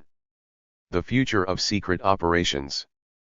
Secret operations, however well executed, like diplomacy and military action, are no better or worse than the foreign policy they are designed to support. For 30 years CIA operations have played a role, often major, in our policy of containing the extension of Soviet power and influence. A fundamentally defensive strategy, containment leaves the initiative to the other side. For a generation Soviet national aims have dictated the shape of American purposes in the world. They still do. Since the end of the Korean War, containment has been a losing exercise. It may have frustrated Castro's campaign for revolution in Latin America. It may have slowed up the growth of the Italian Communist Party. It helped prevent the secession of a Moscow-oriented Katanga from the Congo. It forced the withdrawal of Soviet missiles from Cuba. It destroyed the Marxist coalition in Chile. There is little else on the record but failure. Even at the zenith of its military and economic power in the 50s and early 60s, America proved to be an inferior adversary to the Soviet Union in their competition for global influence. The historical record speaks for itself, but in examining that record it may be useful to view it in the long-term perspective of the men in Moscow. What is important to a Marxist-Leninist is the general trend of events, the direction in which they are moving. In the Soviet vocabulary, such phrases as the balance of forces, the crisis of capitalism, the United States as the main enemy, are not propaganda blurbs, but tools of political analysis. Three broad trends stand out for the Marxist in the 20th century. The enormous increase in Soviet national power since World War II has brought an end to the capitalist encirclement of the Soviet Union. It has made the Soviet Union the second-ranking industrial power in the world, provided it with a nuclear deterrent, and appreciably raised its standard of living. The final breakdown of the European colonial system has brought the end of easy profits for the capitalist nations and increasing competition among the American, German, and Japanese capitalists for commodities and world markets. At the same time, the former colonial nations have become natural Soviet allies against the capitalist camp. The communist movement has advanced steadily since 1917. 13 countries have become communist in the last 30 years. The global trend in politics is toward the left, toward progressive regimes and left-of-center parties. The global trend in economic production among the new nations is socialist, not capitalist. Against this perspective, the Soviet leadership can afford to be optimistic about the eventual outcome of the global issue of our time, whether society will follow the capitalist or the socialist/communist path. Their optimism is supported by the events of the past 20 years. The greatest Soviet advances have been made in the Third World in the bare 20 years since the 20th Party Congress of 1956 decided to fight the imperialists for control of their former colonies. Starting from scratch, Moscow employed the conventional Western instruments of diplomacy and the support of progressive forces to extend Soviet power into areas far beyond the reach of Imperial Russia. The Soviet Union has made its most significant advances in three key arenas of Eurasia. In the Middle East, it has become a force in the Arab world by providing military and economic aid to Egypt and Syria and political support to the Palestine Liberation Organization. No Middle East settlement is now possible without Soviet participation. In South Asia it has replaced the British and the Americans as the dominant outside power on the Indian subcontinent. It has supplied large-scale military and economic assistance to India, the key strategic counterbalance to China in Asia. Its Indian ally has become immune to American influence, and Pakistan, America's protege, has become a weak rump state. In Southeast Asia the American failure in Vietnam has left the Indo-Chinese peninsula in the hands of progressive forces and diminished American influence from Thailand to the Philippines. Soviet progress in other parts of the Third World has been modest but tangible. In Africa, an area of primitive, unstable states, Soviet influence is substantial in Somalia, Guinea, Nigeria, and Angola. The support of black independence movements against the Rhodesian and South African governments may extend that influence in the future. The training of 5,000 African students each year in Soviet and East European universities is a direct investment in the future leadership of a largely illiterate continent. In Latin America, the backyard of U.S. imperialism, the Soviet Union has supported socialist Cuba by forcing the Americans to guarantee its independence in 1962, by modernizing its armed forces, and by building up its economy. Cuba is a socialist fixture in the Western Hemisphere that is now developing friendly relations with most Latin American nations and is playing a revolutionary role in Africa. Progressive military regimes devoted to social reform have emerged in Peru and Bolivia. Panama is finally asserting its rights against the American imperialists. Meanwhile, in a Europe whose frontiers have been stabilized on the pattern of Soviet demands, the solidarity of the NATO alliance is weakening, with its southern tier politically unstable from Spain and Portugal to Greece and Turkey. The communist parties of Italy and France have excellent prospects of entering coalition governments that are bound to develop closer relations with the Soviet Union. How does the main enemy look from Moscow? The Russians have become much more knowledgeable and realistic about the United States in the years since Khrushchev, and they are now aware that Wall Street does not run Washington and that capitalism will be around for a long time to come. Yet they note with some satisfaction that the influence of the United States in the world has declined steadily since the early 50s. Its threatening ring of military bases and anti-Soviet pacts has proved an empty shell, and the bases are now being dismantled. Its dependence on the threat of nuclear missiles has been made sterile by Soviet deterrent power. Its once extensive foreign aid program has had no tangible results. Its war in Vietnam has not only cost it dear in lives and money, but has won the anger and distrust of countless nations and people. Its power to control the United Nations has evaporated, and its influence over its allies in Europe and Japan has weakened. Its economy will continue to pass through stages of inflation and unemployment and will be even less capable of competing with the German and Japanese capitalists. It is now joining with them in the export of capital and technology to the socialist countries, thereby strengthening Soviet industry, the final irony of monopoly capitalism. This view of the world, however simplistic or unrealistic to a non-communist, is rooted in history and cannot be shrugged off as mythical. There are various ways in which we can gull ourselves into painting a brighter picture. We can decry the totalitarian nature of the Soviet state, highlight the dissent of Soviet intellectuals against their own system, or legislate against Soviet emigration controls. We can recall the brutal Soviet suppressions in Hungary and Czechoslovakia. We can harp on its current problems, its faltering agriculture and backward technology, its relations with China, its failure to impose proletarian internationalism on other communist parties. Yet none of these have hampered the steady expansion of Soviet influence. We can also reassure ourselves by listing Soviet setbacks, in Indonesia, Zaire, the Sudan, Ghana, Chile, Portugal. We can stress the shaky Soviet position in Saudit's Egypt or in Syria, and note the Chinese competition the Soviets face in Cambodia, Tanzania, and the South African liberation movements. Yet the strategic issue is not how much of the Soviet effort has been wasted. It will take dozens of Soviet losses to match the American waste in Indochina. The basic issue is how much the Soviet investment has advanced its national interests. Soviet losses are not automatically American gains, and conversely, but the globe is finite, and influence, though an intangible element of national power, forms an aggregate that can be measured against a nation's overall investment. The Soviet overseas investment, in rubles and men, has been far smaller than the American in the past 20 years.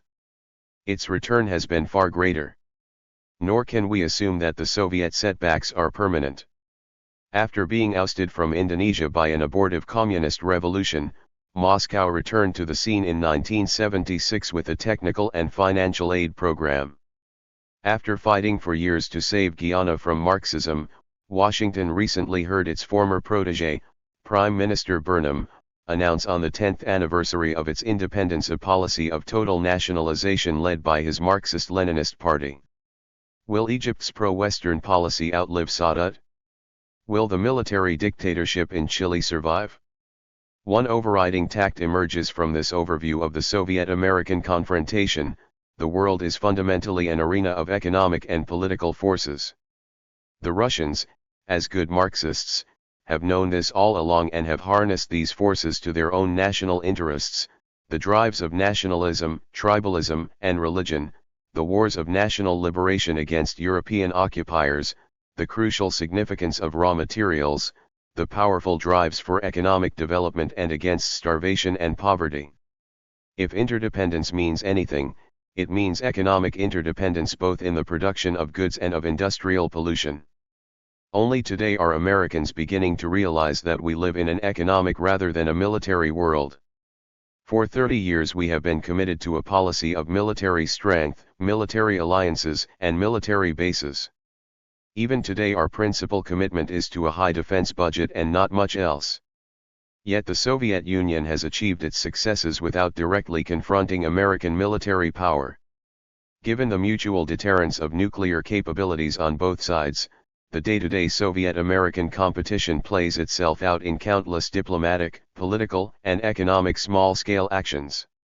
It is in this kind of world that America's secret operations will play a useful or a marginal role in the next 20 years. With or without a policy of American containment, it will be a confused and confusing world for American policy makers, and they will need the best intelligence about it they can get.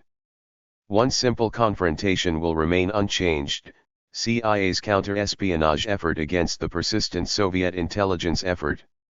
The usefulness of covert action operations will be determined by an enlightened or unenlightened American foreign policy. Our foreign purposes, poorly or clearly articulated, will dictate the role of secret operations in the years ahead. There are three fundamental questions. Can our secret intelligence service adapt to the political-economic complexion of the world ahead? Do we need a foreign counter-espionage service? Should we conduct covert political action operations abroad? Espionage. How good are our present espionage operations? The CIA Operations Directorate does not lack for money, and its communications network is the best in the world. It has attracted, even in its public doldrums, some of the best and brightest young Americans, sharp, highly motivated, patriotic, eager to become professionals. Many of them are proficient at handling foreign agents who are turned over to them. Some are natural headhunters, aggressive in their pursuit of a new agent to recruit. Some are mainly concerned to move up the bureaucratic ladder. Some, naturally, are lazy, others inept.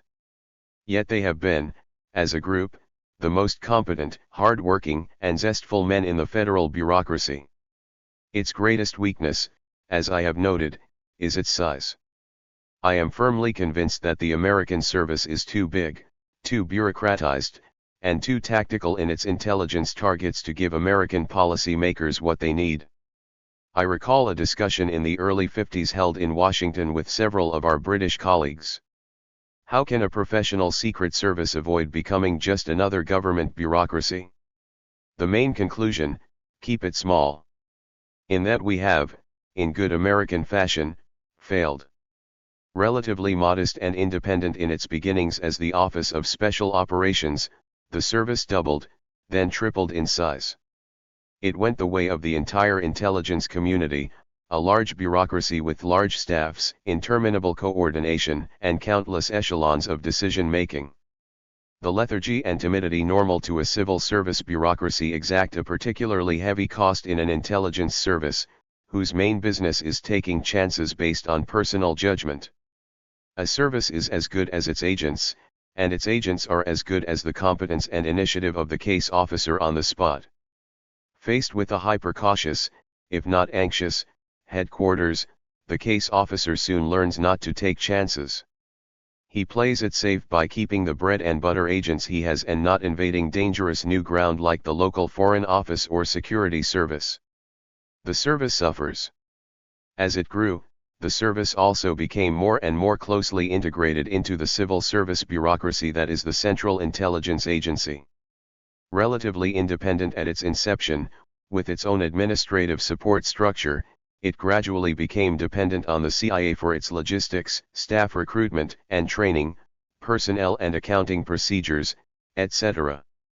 Its integration into the agency was capped by the move of all CIA components into a single headquarters building in Langley, Virginia. These, and other, considerations led some operations officers over the years to raise the notion of a separate, truly secret intelligence service, a small professional elite devoted exclusively to recruiting high-level agents against carefully selected long-term strategic targets. There would be no pressures for current production, no wholesale reporting requirements, no leaks to analysts, journalists, or Soviet officials, no bureaucracy to hold up recruitment, no vast intelligence community to service. Its foreign operatives would live under private, mainly commercial, cover reporting by unofficial communications to a small head office in, say, New York, whose anonymous chief would be directly responsible to the Director of Central Intelligence in his capacity as the President's head of the intelligence community. The present Operations Directorate of the CIA would remain the integral part of the intelligence community it has become. It cannot be extracted from its present structure as, for example, it would be administratively simple to extract the Federal Bureau of Investigation from the Department of Justice. Nor should it be. Although the Operations Directorate would no longer be depended upon to provide agent coverage of strategic intelligence targets, it would continue to function abroad on a reduced scale and with a more innocuous mission, to maintain liaison with local security and intelligence services, to protect our embassies from hostile penetration, to handle agent or defector walk-ins. It would also serve as a channel for confidential communications between our ambassadors and the President or between host governments and the State Department, and supply local support for other elements of the intelligence community, including the National Security Agency, and military services, and the FBI. Wherever feasible, and with deference to the sensitivities of the local situation, the CIA station chief might be overtly accredited as the CIA representative. He would, in any event, act as the ambassador's overall assistant for intelligence matters. However quixotic on the surface, a small American Secret Service separate from the federal bureaucracy is not at all impractical given the will in high places. The concept of such a service is not too far removed from the Soviet system of illegals, carefully selected personnel, hand-tailored communications, small-scale operations, select priority targets. It would remain professional and secret. What would be its mission? It would concentrate exclusively on strategic intelligence targets, information of key importance to American policymakers. It would focus on filling the gaps in priority areas of military, but especially political economic knowledge. A few of the hard military targets will remain indefinitely, Soviet and Chinese research and development, for example.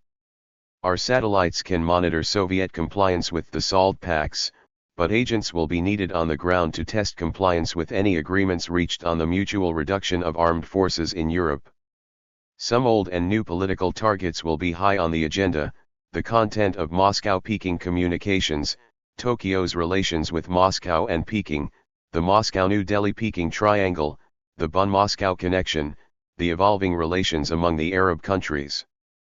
A crucial aim in Europe must be to determine the exact nature of the private talks between the Italian and Soviet Communist Party leaders as they consider the complex contingencies that will arise out of communist participation in a European government.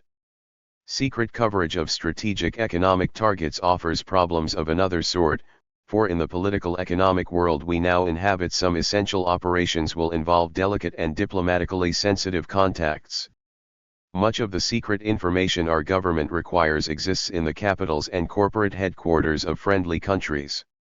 Does Washington need an insight into the secret plans of European bankers and industrialists, of Japanese conglomerates, of Arab petrodollar investment counselors, of secret commodity deals for Rhodesian chrome or Jamaican bauxite, of planned cartel actions? It is precisely in areas like these that the present CIA operations structure is least likely to be successful. In the friendly nations of Europe and in Japan, our CIA stations are an adjunct to American official diplomacy, and the Department of State would look with strong distaste on secret efforts to penetrate the host government's secret political or economic plans and intentions. These are clearly unfriendly acts, and must be carried out with the greatest care and on only the most significant targets. National and multinational economic interests leave little room for friendship, and if our friends will not give us the information we need, they must forgive us for taking it. Only the most careful professional recruitment and handling of a few highly select agents can prevent Washington's curiosity from coming to their attention. It is a job for a tight handful of operators, not a large bureaucracy. Counterespionage.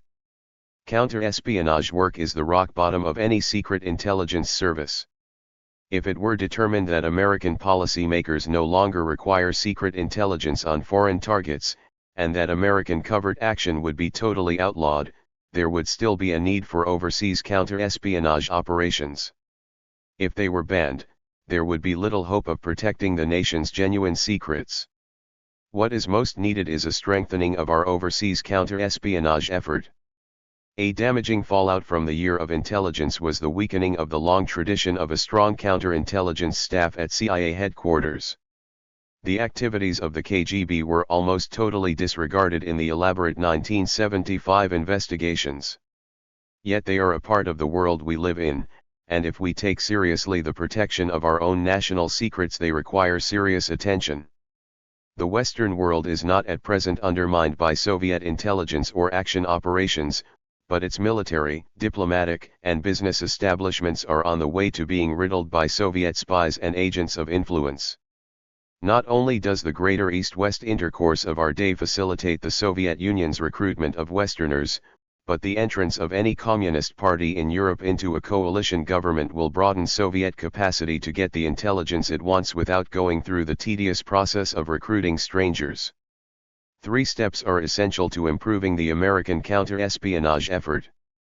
First, within CIA, there must be a greater focus on selecting men temperamentally suited to counterespionage work, giving them a concentrated course of instruction, and assigning them to the right spots abroad. Second, we must restore the confidence of the European intelligence and security services in the ability of the CIA to keep its operations secret.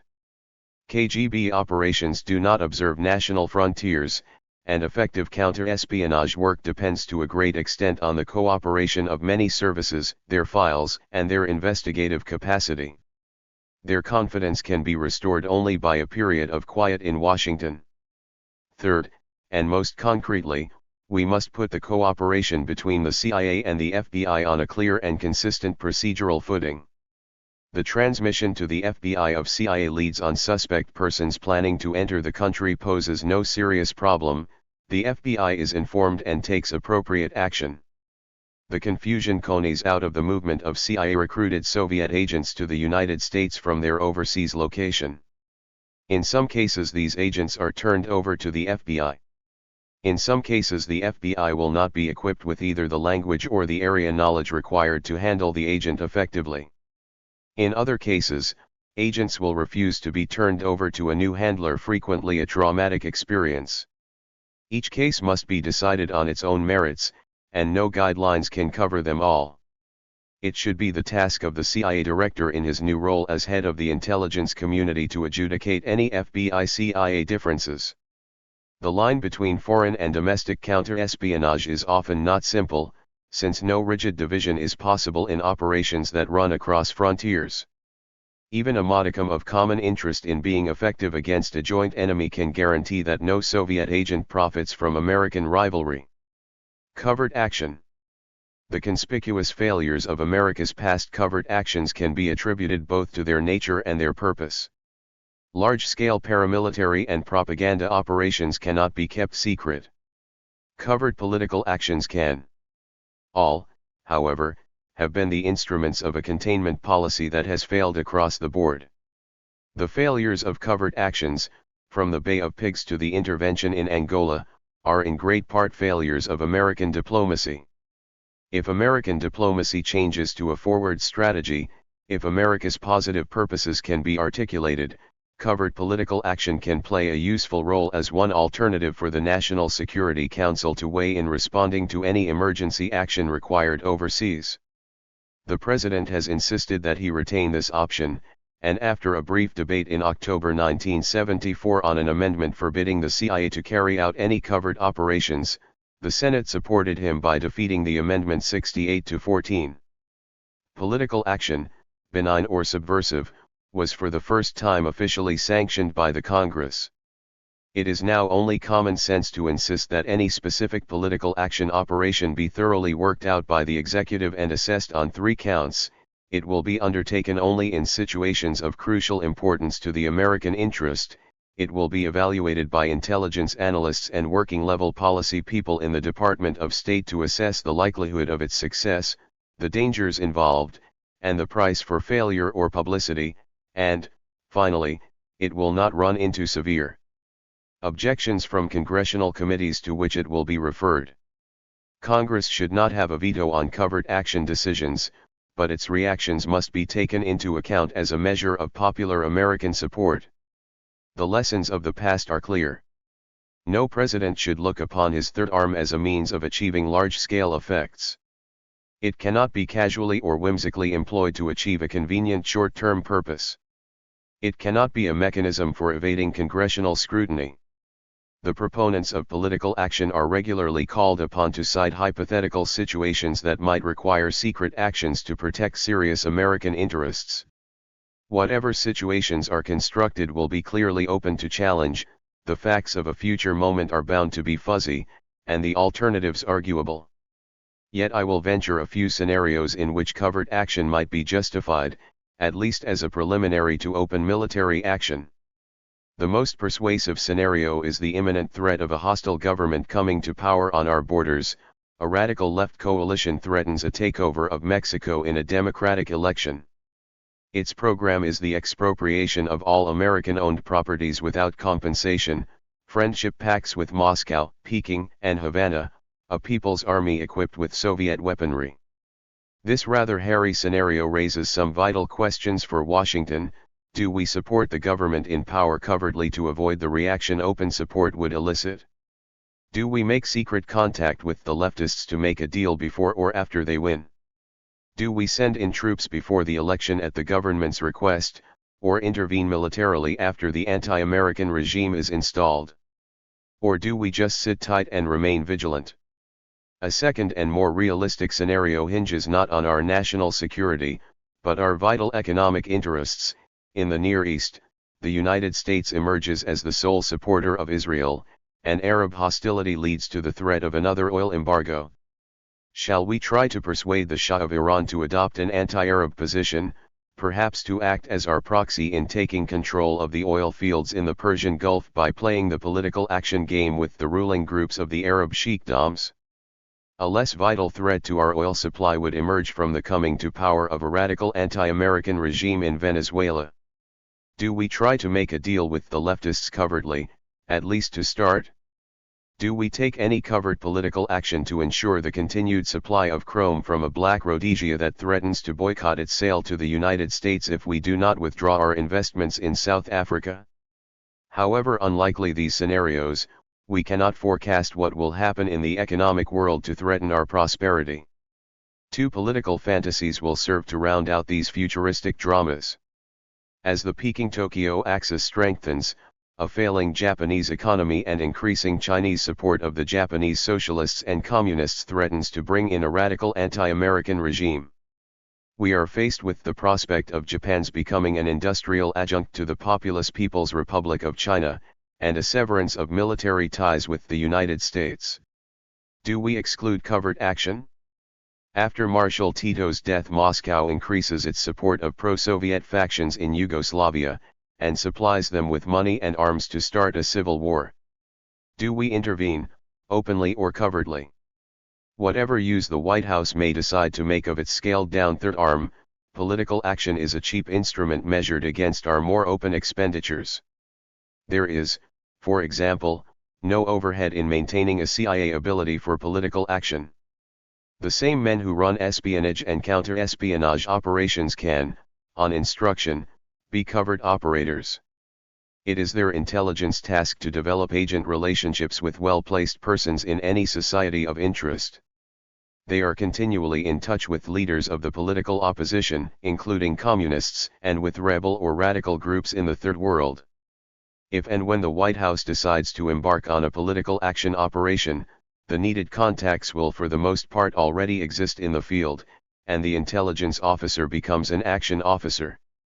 Discrete political operations normally involve the secret passage of money to support a man or group in carrying on their normal political propaganda programs. Unless the sums are inordinately large, the exchange of money can be kept as secure as the exchange of secret intelligence. The all-purpose use of the covert arm is somewhat belatedly coming to an end.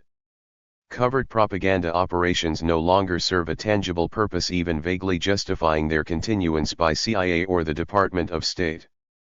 Paramilitary operations are not CIA's business, but that of the Department of Defense.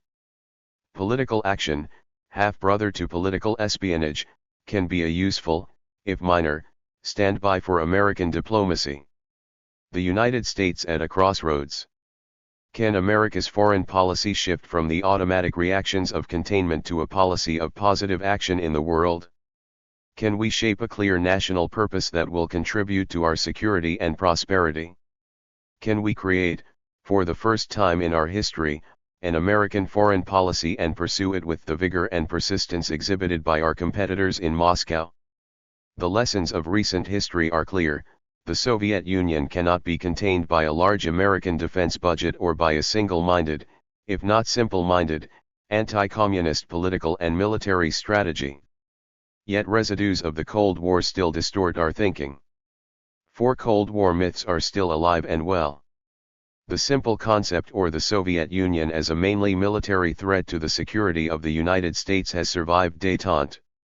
It has been encouraged by the more reactionary elements in our society, and fortified by the annual alerts from the Department of Defense as the time for presenting the military budget arrives.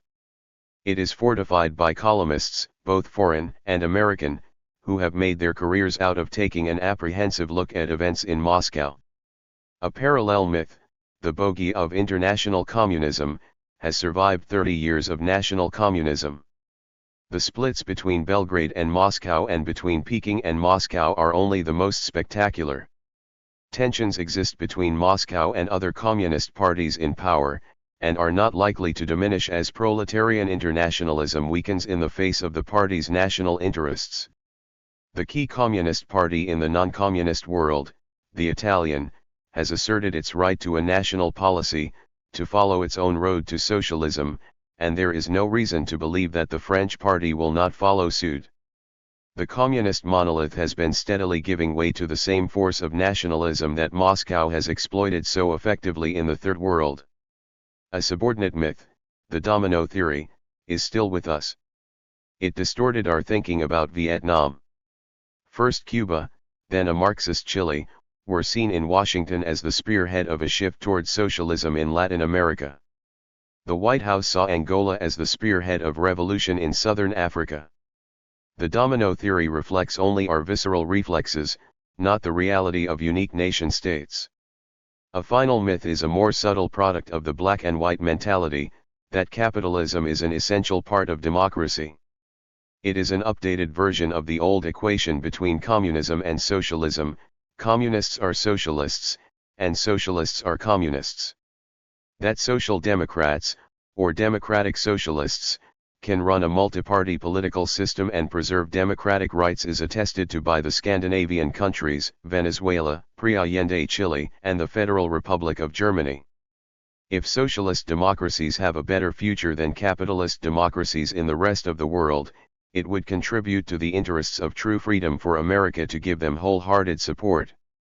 We are only now barely coming around to that point of view. The most paralyzing heritage of military containment has been the strange and distasteful bedfellows we have accumulated. In the process of reacting to the Soviet threat, we have exercised no discrimination whatever. Any man or nation against communism became our ally or friend. Being against human rights did not make them ineligible. In Europe we supported the Spanish and Portuguese dictatorships and, for a time, the dictatorship of the colonels in Greece. In Asia we tilted toward the generals in Pakistan and spent our blood and treasure bolstering feudal generals in South Vietnam. We now accept without shame a regime of human repression in South Korea. Fighting communist threats in Latin America has created friends of the same ilk. The military regime in Chile is only the most recent and among the worst. We have allied ourselves with the non-communist ins of the world, military juntas, civilian dictators, one-party and no-party oligarchies, feudal regimes in their terminal stages. We have supported the anti-communist outs of the world, dispossessed monarchs, exiled politicians, party renegades, and, the most tragic and futureless groups of all, anti-Soviet émigrés. Our policy of reacting has become a reactionary policy. Can we change our goals and our commitments? Can we develop a strategy that will give the Russians some trouble in containing us? That is the leading question facing the American people in this confused time.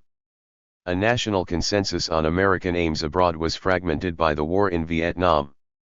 The generation gap is growing between the old politicians and pundits and the young activists, both inside the halls of Congress and in the media. The Republican right stays right on military spending and détente.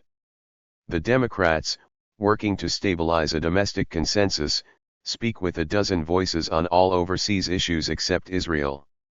The question remains, and no one man or group can answer it: what is the role of America in the last quarter of this vibrant century? It is possible in a sanguine moment, to envisage a select joint congressional committee sitting down with the National Security Council and talking about the fundamental problems America faces in the decades ahead. The President forces them to confer until they come up with a clear statement in simple English of our long-term national objectives and a concrete list of specific areas, countries, commodities, or air and sea lanes vital to our nation's interest. Let their agenda be made the subject of national debate by organizations and individuals from the left to the right, from the top to the bottom, from the foreign affairs specialist to the average citizen. The President can raise the level of that debate by being more open with the public on our present commitments, our industrial requirements and security situation, honest facts and figures. He can also, without jeopardizing our security, publish some of the now classified information available within the executive branch, a sampling of our excellent satellite photographs, or select national estimates on strategic situations abroad, or current intelligence reports on significant events as they occur. If the CIA estimates on Vietnam included in the Pentagon Papers had been publicized when they were written, the war in Vietnam might well have been shortened. An effective democracy requires an informed public, and the President can help educate all of us.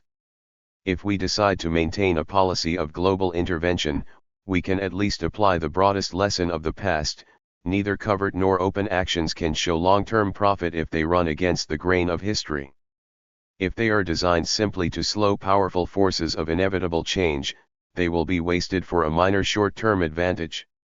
Hard questions will have to be raised. Do we gradually shift our political support to the left throughout Latin America and Asia? Do we become, even at this late date, prime advocates of revolutionary change, even violent change? Do we support democratic socialism for the developing countries?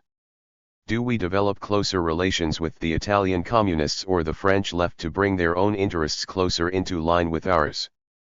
Do we take positive action against the oligarchies of the world from Chile to Korea? Do we attempt to detach Albania from the communist world or to weaken the Soviet economic hold on Poland by long-term trade with the West? Or do we give up our global strategy and become hard-headed realists in using our power only in specific countries and areas that are essential to our prosperity? Do we work in the coming decades to build up strong democratic regimes in Brazil and Argentina and forget about the rest of Latin America? Do we focus on the Arab oil states and Israel, and pay little attention to Iran? Is Indian democracy relevant to the American interest? Is Japan our ally or our competitor? In either case, a fundamental question of method intrudes. Shall we work abroad mainly through multilateral institutions or by bilateral agreements? Shall we form a trilateral consortium, an industrial board of directors, and take the actions we do only after close coordination with Europe and Japan? Can we work out our fiscal and economic interests effectively within this consortium, or must we sacrifice some of our national interests for the benefit of our Atlantic or Pacific partners? Is it feasible to talk about common European-American policies on the Middle East, on the sale of arms and nuclear reactors, on the terms of capital investment in the Soviet Union, Eastern Europe, and eventually China? It is easy to be skeptical, for it is precisely the advanced post-industrial societies, including our own, that have the greatest built-in compulsion, and the least flexibility, in pursuing their individual national interests. Whatever the outcome of the debate, whatever purposes we determine, we have a powerful instrument to achieve them, our economic clout. We have used our foreign aid, our food, our technology, our trade, and our capital almost aimlessly in the past. Using these pragmatically, and not for some vague purpose of doing good or bolstering Cold War friends, we can carve out the positions we need in the outside world. There are two main handicaps to any drastic shift in our foreign policy. A president, however enlightened, must deal with the Congress, however unenlightened, about foreign affairs. Every act in a long-term strategy will have to be argued and fought for in the Congress and in the press, for no strategy can be maintained in a democracy without the support of the people. Domestic political concerns can shift that strategy, however enlightened, at least every 4 years, and a continuing American consensus will become harder to achieve as the problems we face become more urgent and closer to home. The greatest handicap in using our economic power to achieve our foreign purposes lies in the nature of our system. No president, or Congress, is in a position to employ it directly. Our capitalist economy, from shoe manufacturers to the multinational corporations, pursues its own economic interests and cannot simply be corralled for national political purposes. Only by working out better government-business relations, however informal, can American society work with a single purpose abroad. A clear, long-term political economic strategy is essential for our security and continuing prosperity. Whatever policy we adopt, the world will be a lively arena, and neither the Russians nor the Chinese nor the European powers nor the Japanese will cease to pursue their own national interests in it openly and secretly.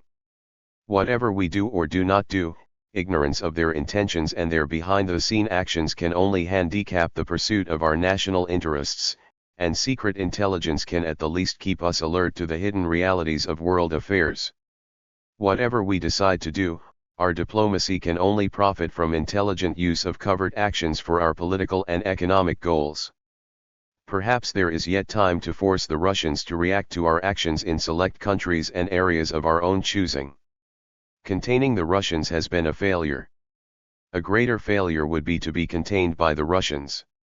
Isolationism may be a policy, but isolation in the present world is a terminal disease.